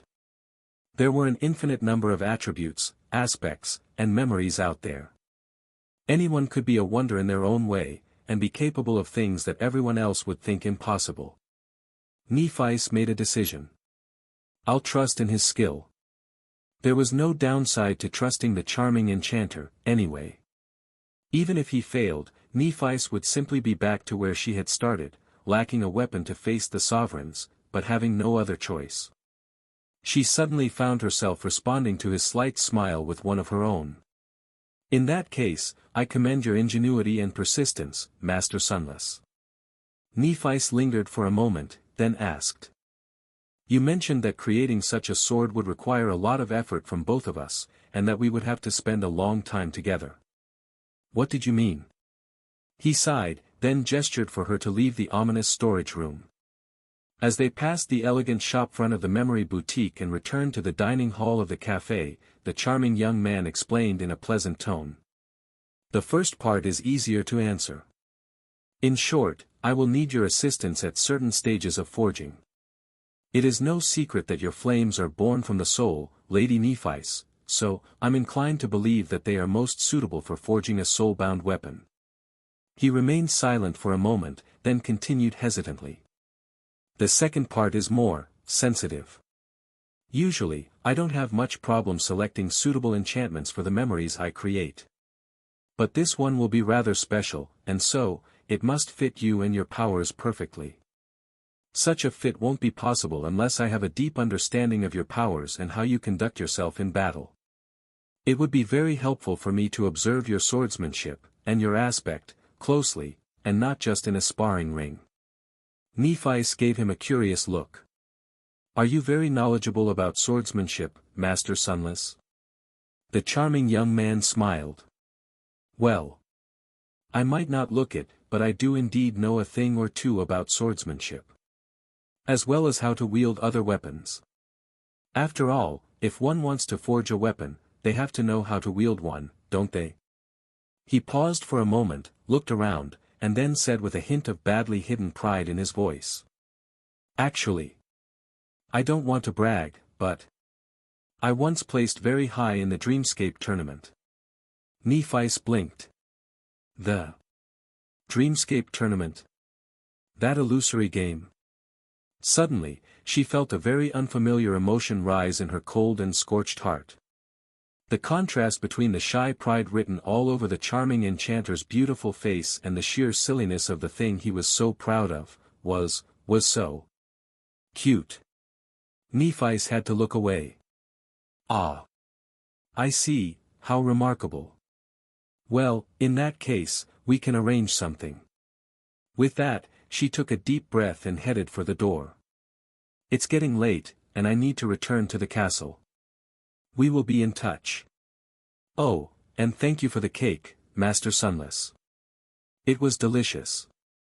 He seemed a little startled. It was? All right. I'll be waiting, then. Good night, Lady Nephi. The silver bell rang melodiously as she left. Walking outside, Nephi felt the cool wind caress her cheeks. She kept her expression neutral as she headed toward the ferry to the castle. Well, what do you think? Cassie's voice resounded in her head a moment later. Nephi contemplated for a few moments. I like what I saw. Even if he fails to forge a worthy sword for me, we should work on recruiting him as a memory master for the Fire Keepers. Cassie remained silent for a bit. You liked what you saw, huh? Nephi did not deign to reply. Why was Cassie acting so mischievously these days? Well, actually, she was glad to see her friend coming back to a semblance of normalcy. Although very few people noticed, Cassie had not been doing well for the last few years. It was a good sign if she was in the mood to joke around. Nephi felt relieved. Just as she thought that, though, her friend suddenly spoke again. But, Neph. I have a little piece of advice. You know, just something to think about. The next time you meet a young man and like what you see, maybe don't start the conversation by demanding to know if he can satisfy your needs. You might give him the wrong idea. Nephi frowned. What is she talking about? Satisfy my. She thought back to her conversation with Master Sunless and froze. Suddenly, the wind did not feel so cool anymore. Blushing deeply, Nephi covered her face and walked away. Her steps might have been a little hurried. Back in the brilliant emporium, Sunny was standing motionlessly in the middle of the dining hall. His face was frozen. The streets of Bastion had long turned dark, and he was enveloped by a peaceful silence. Some time later, he looked down and stared at the gloomy shadow. I did not imagine the whole thing, did I? The shadow stared at him back and shrugged. Nevertheless, it seemed strangely elated. Maybe? No. Nephi had definitely been here just now. Her plate was still on the table, and her glass was still mostly full of water. Not only had she been here, but Sunny was now apparently making a soul-bound sword for her. Slowly, his face paled. What did I do? It all seemed perfectly reasonable and cunning in the moment. Not only would he be able to fulfill his ambition of replicating the bound enchantment with Neph's help, but she would also reveal the secrets of her transcendent battle art to him, completely of her own volition. Not to mention the hefty sum he would earn for the commission. But now, Sunny was panicking. Why did he insist on spending lots of time with her? That was the exact opposite of what the humble shopkeeper was supposed to do. His only task was to stay as far away from Nephi as possible and live a tranquil, peaceful life. And now, in the span of just a few days, Sunny ended up being entangled with Nephi's and Cassie both. Somehow. This wasn't a part of the plan. But it was also, not that bad. Despite how contrary to his plans the current situation was, Sunny found himself smiling. In fact, despite his panic, he was just as elated as the gloomy shadow. Too much so, even, to the point that his second avatar was currently humming a happy melody in Ravenheart, which made Rain stare at him weirdly. Sunny abruptly stopped humming. Crap. He had did it now. The next day, Sunny informed somewhat sleepy Aiko that Changing Star had visited the shop late in the evening to commission a memory. The petite girl just stared at him for a moment and then asked, her voice gruff. "Oh, yeah. Who else came in? Was it Santa Claus?" Hearing the unfamiliar name, Sunny frowned. "Saint Claus? Who is that? Is there a new transcendent in the sword domain?" Aiko just shook her head and looked away. "Never mind. So, you're telling me that both Cassie and Changing Star herself have visited the Brilliant Emporium, but both waited until I was gone to spend some time with you alone. Am I getting this correctly?" Sunny blinked a couple of times. "I mean, that is a strange way of putting it, but yes. That is basically it." She nodded. "Sure. Why not? I shouldn't be surprised, really." By that point, Sunny was starting to get offended. "What's the matter? I thought you would be happy. We'll get a pile of soul shards soon." Aiko yawned. "Yeah, that's great. Don't forget to give me a fat bonus, then." Her tone told him to leave her alone, but Sunny was not willing to. "It's true. She even complimented my cake." The petite girl silently floated up to the ceiling. He stared at her in confusion. "What are you doing?" Aiko responded sarcastically. "Checking the liquor.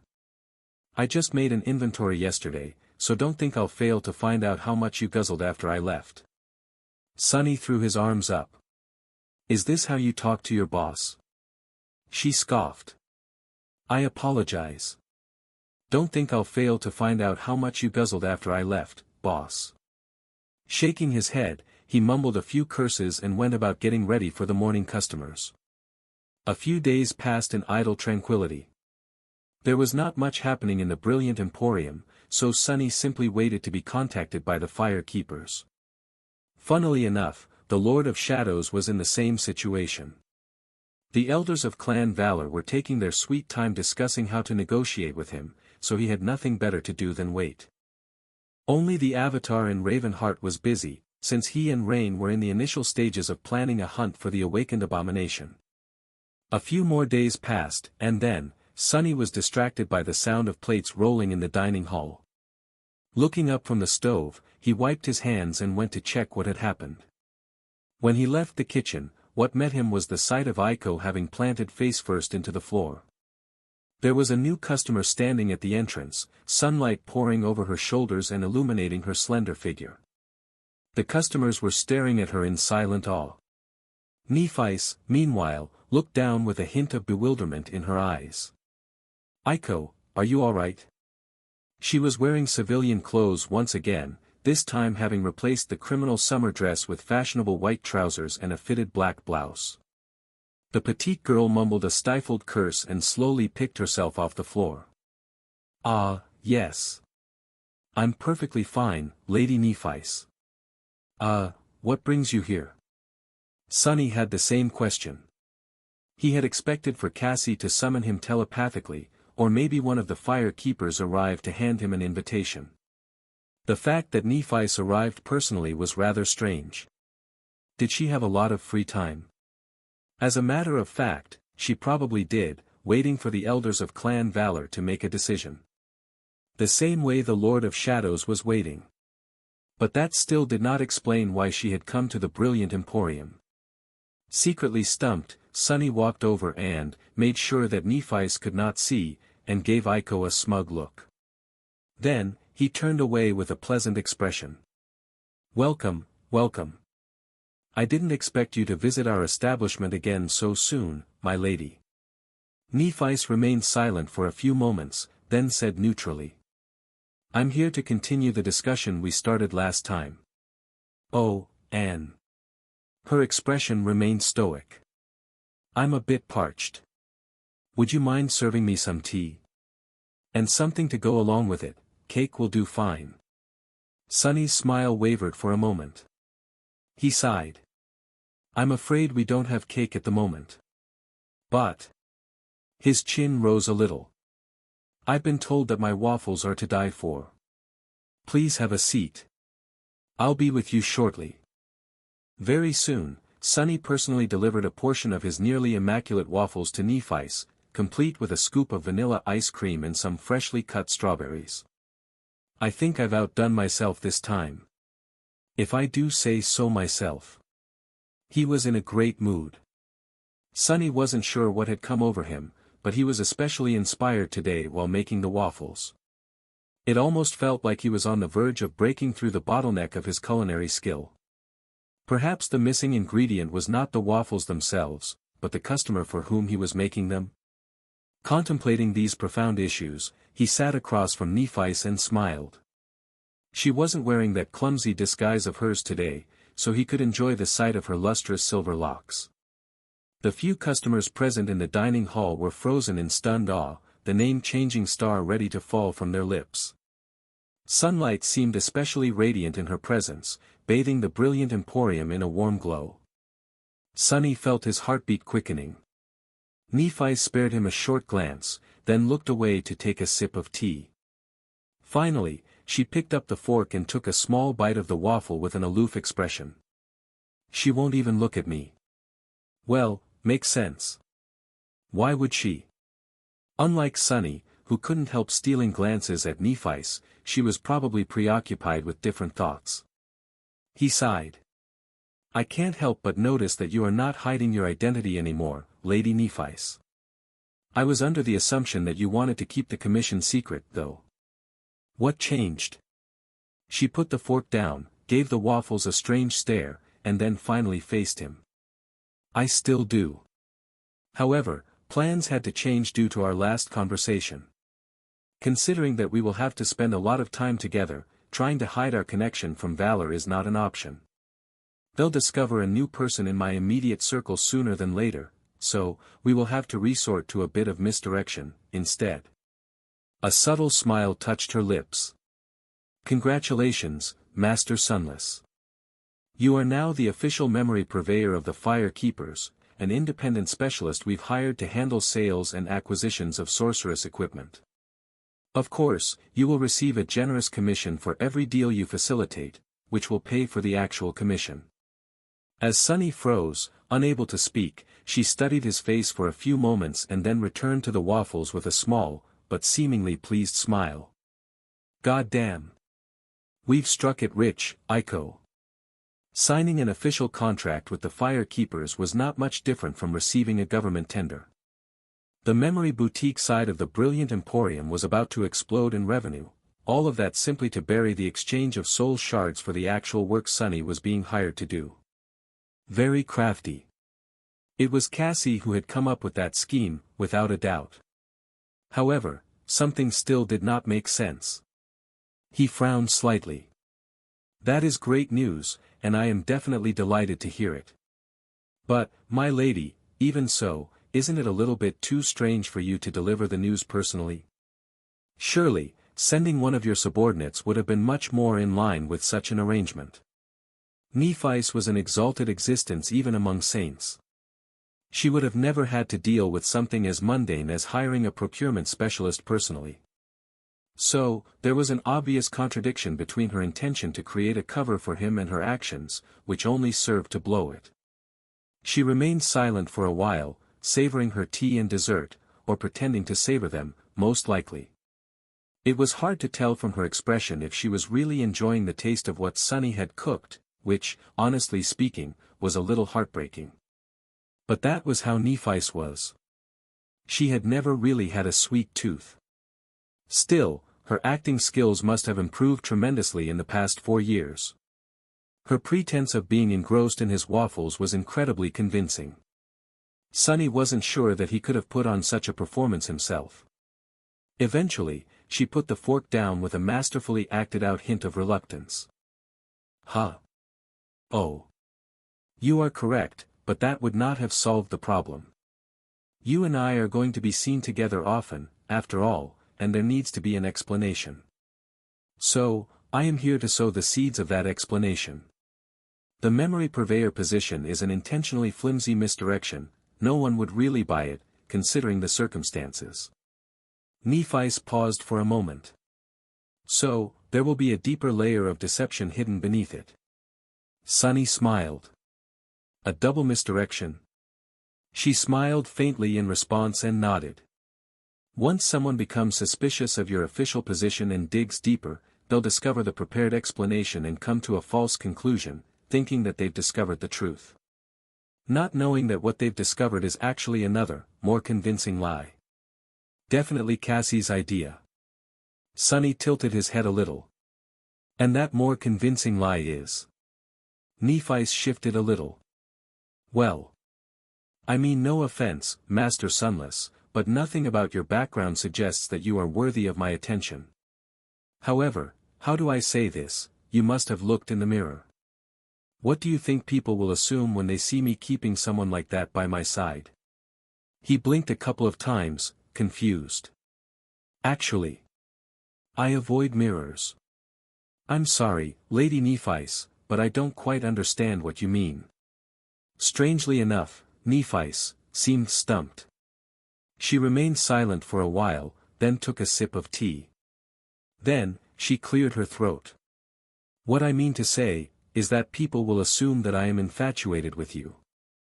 That I've arranged for you to have a position with the Fire Keepers because you are my paramour. So, I am here today to plant the seeds of that impression. Master Sunless. Paramour. Sunny froze. He was suddenly happy that he had not brought himself a cup of tea, as well, because he would have definitely spat it all out at that moment. The implications of what Nephis had said slowly seeped into his mind. It wasn't that outrageous, on the contrary, it was an ingenious lie that would perfectly explain why the two of them were spending time together. People loved nothing more than salacious rumors, after all. But, still. What she's trying to say is that my cover, will be, that I'm her boy toy. Sunny was mortified. But also, intrigued. But also mortified. The mix of emotions must have been apparent on his face, because Nephis suddenly picked up her cup, looked away, and said evenly. It is just for the sake of deception, of course. I'll understand if you're uncomfortable with this arrangement. Sunny slowly shook his head and forced out a pale smile. I'm not uncomfortable. She looked at him with a hint of concern. Are you sure? Come to think of it. I didn't even ask if you have a partner. I wouldn't want for your girlfriend to misunderstand. Sunny's smile grew brittle. I am sure, and there's no one like that. This arrangement works, for me. I think it's a splendid idea, very deceptive. Internally, though, he was imploding. Saint Cassia, care to explain yourself? Cassie did not answer. Perhaps she wasn't in the mood to waste essence to hijack his senses, or perhaps she simply did not want to. In any case, after that bombshell of a revelation, Sunny sat quietly and stared into the distance for a while. He was trying to understand how he had ended up in this situation. It was all his fault, of course, really, Sunny had no one but himself to blame. Had he not suggested creating a soulbound memory for Nephis on the spur of the moment, there would have been no need for them to interact, let alone do so while hiding the real reason from Clan Valor. The Lord of Shadows would have continued to play his role as her battle partner, while the humble shopkeeper would have continued living his mostly peaceful life in solitude. But now, I'm going to be a kept man. Gods, why am I so handsome? That pretty face of his was a curse. If Sunny had a more rugged appearance, Cassie would have had to come up with a different explanation for his presence near Nephis. The Lord of Shadows, who always wore a ferocious mask, received nothing but respect, but when Sunny showed his face, the most people could believe was that he had caught the princess's fancy due to his pleasing looks. Surely, being a saint and ruling a citadel in a death zone had nothing to do with the difference in treatment. I can't believe it. Jet had once told Sunny that he could become a flower boy one day. Who knew that her words would not only come true, but also come back to bite him one day? He glanced at Nephi's furtively. She was finishing her waffles with a calm expression, seemingly not affected by the sensitive nature of their conversation at all. There was no hint of agitation or embarrassment on her beautiful face, and her posture remained graceful and poised, like always. Well, it made sense. It was nothing but a strategy of deception for her, after all. She did not know Sunny, and only saw him as a valuable resource. A talented enchanter who could create a powerful memory for her to use. But it was different for Sunny. Because, to him, she meant so much more. Throwing another glance at her, he sighed and leaned back in his chair. What happened. There's no point in worrying about it now. In fact, he should just accept the situation and allow himself to enjoy it. Sunny would have lied if he said that he didn't feel a little bit excited about the whole situation. After all, if Nephi was calm, then why couldn't he be calm, as well? He's looking at me, what do I do, should I? He's looking at me again. Pretending to be nonchalant, Nephi tried to concentrate on the stunningly delicious waffles that Master Sunless had made for her and not show any sign of her distress. She didn't quite understand how she had allowed Cassie to convince her to go with this plan. When they discussed how to go about allowing the charming enchanter to stay close to her without alerting Clan Valor to the true purpose of the arrangement, the idea seemed quite reasonable. Strategically, it was sound. There was even the added benefit of shielding Nephi from the pursuits of the prospective bachelors from other legacy clans, somewhat. It was only this morning that she had gotten cold feet. Knowing herself, Nephi had rehearsed the conversation in her room, extensively, and finally realized how deeply embarrassing it would be to say something like that to the charming young man's face. Nevertheless, she had gone through with it. She was not someone to back down from a challenge, after all. But now, she had to face the consequences. Ah, he looked so put upon. Well, why wouldn't he? Despite his alluring looks, Master Sunless was an incredibly talented craftsman, first and foremost. He must have taken a lot of pride in his skill. To be reduced to such a role, had to be extremely humiliating, from his point of view. Yet, he graciously accepted their scheme without voicing any complaints. Being involved in all the lies and deceit surrounding the royal family of the Sword Domain could not have been easy for a decent and honest person like him either. Nephi was starting to understand better why such a talented sorcerer had chosen to stay away from the great clans. She felt a little guilty. When her plate became empty, she sighed with regret and looked at Master Sunless. I should protect him well. There was no choice now but to proceed with the plan, now. If you are ready, we should go to the castle. The charming young man seemed a little startled. Go to the castle? Right now? Having calmed down somewhat, Nephi nodded. Yes. We need to sign the contract officially. Apart from that, the more people see us together, the better. Don't worry, though, there is no need for you to do anything extra or force yourself to act in any kind of way.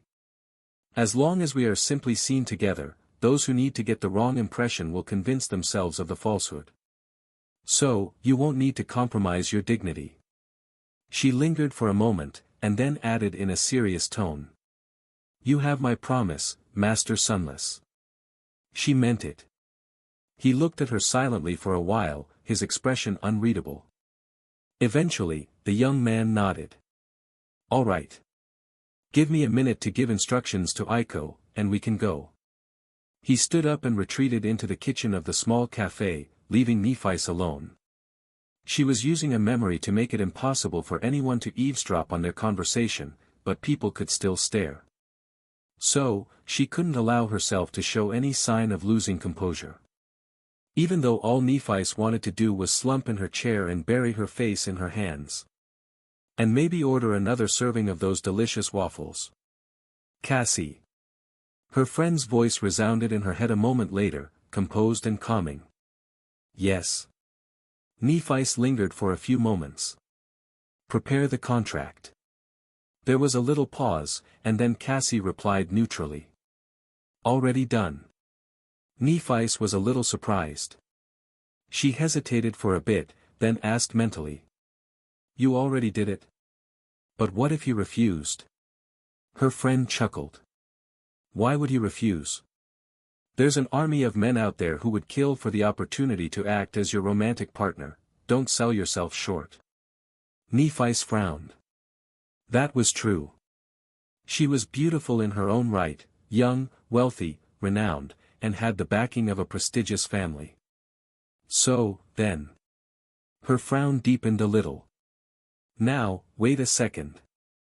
So why did he look so put upon? Who does he think? Her thoughts, however, were interrupted by Cassie's pleasant voice. Oh, I wanted to say something. The way you found out if he has a girlfriend, well done. Very slick. Nephis blinked. What? Then, her eyes widened a little. A moment later, Master Sunless appeared near her table. He seemed to have regained his composure. Sparing Nephis a bright smile, the charming young man bowed slightly. We can leave. Lady Nephis. Are you all right? She took a deep breath. Yes. I am fine. Let's just go.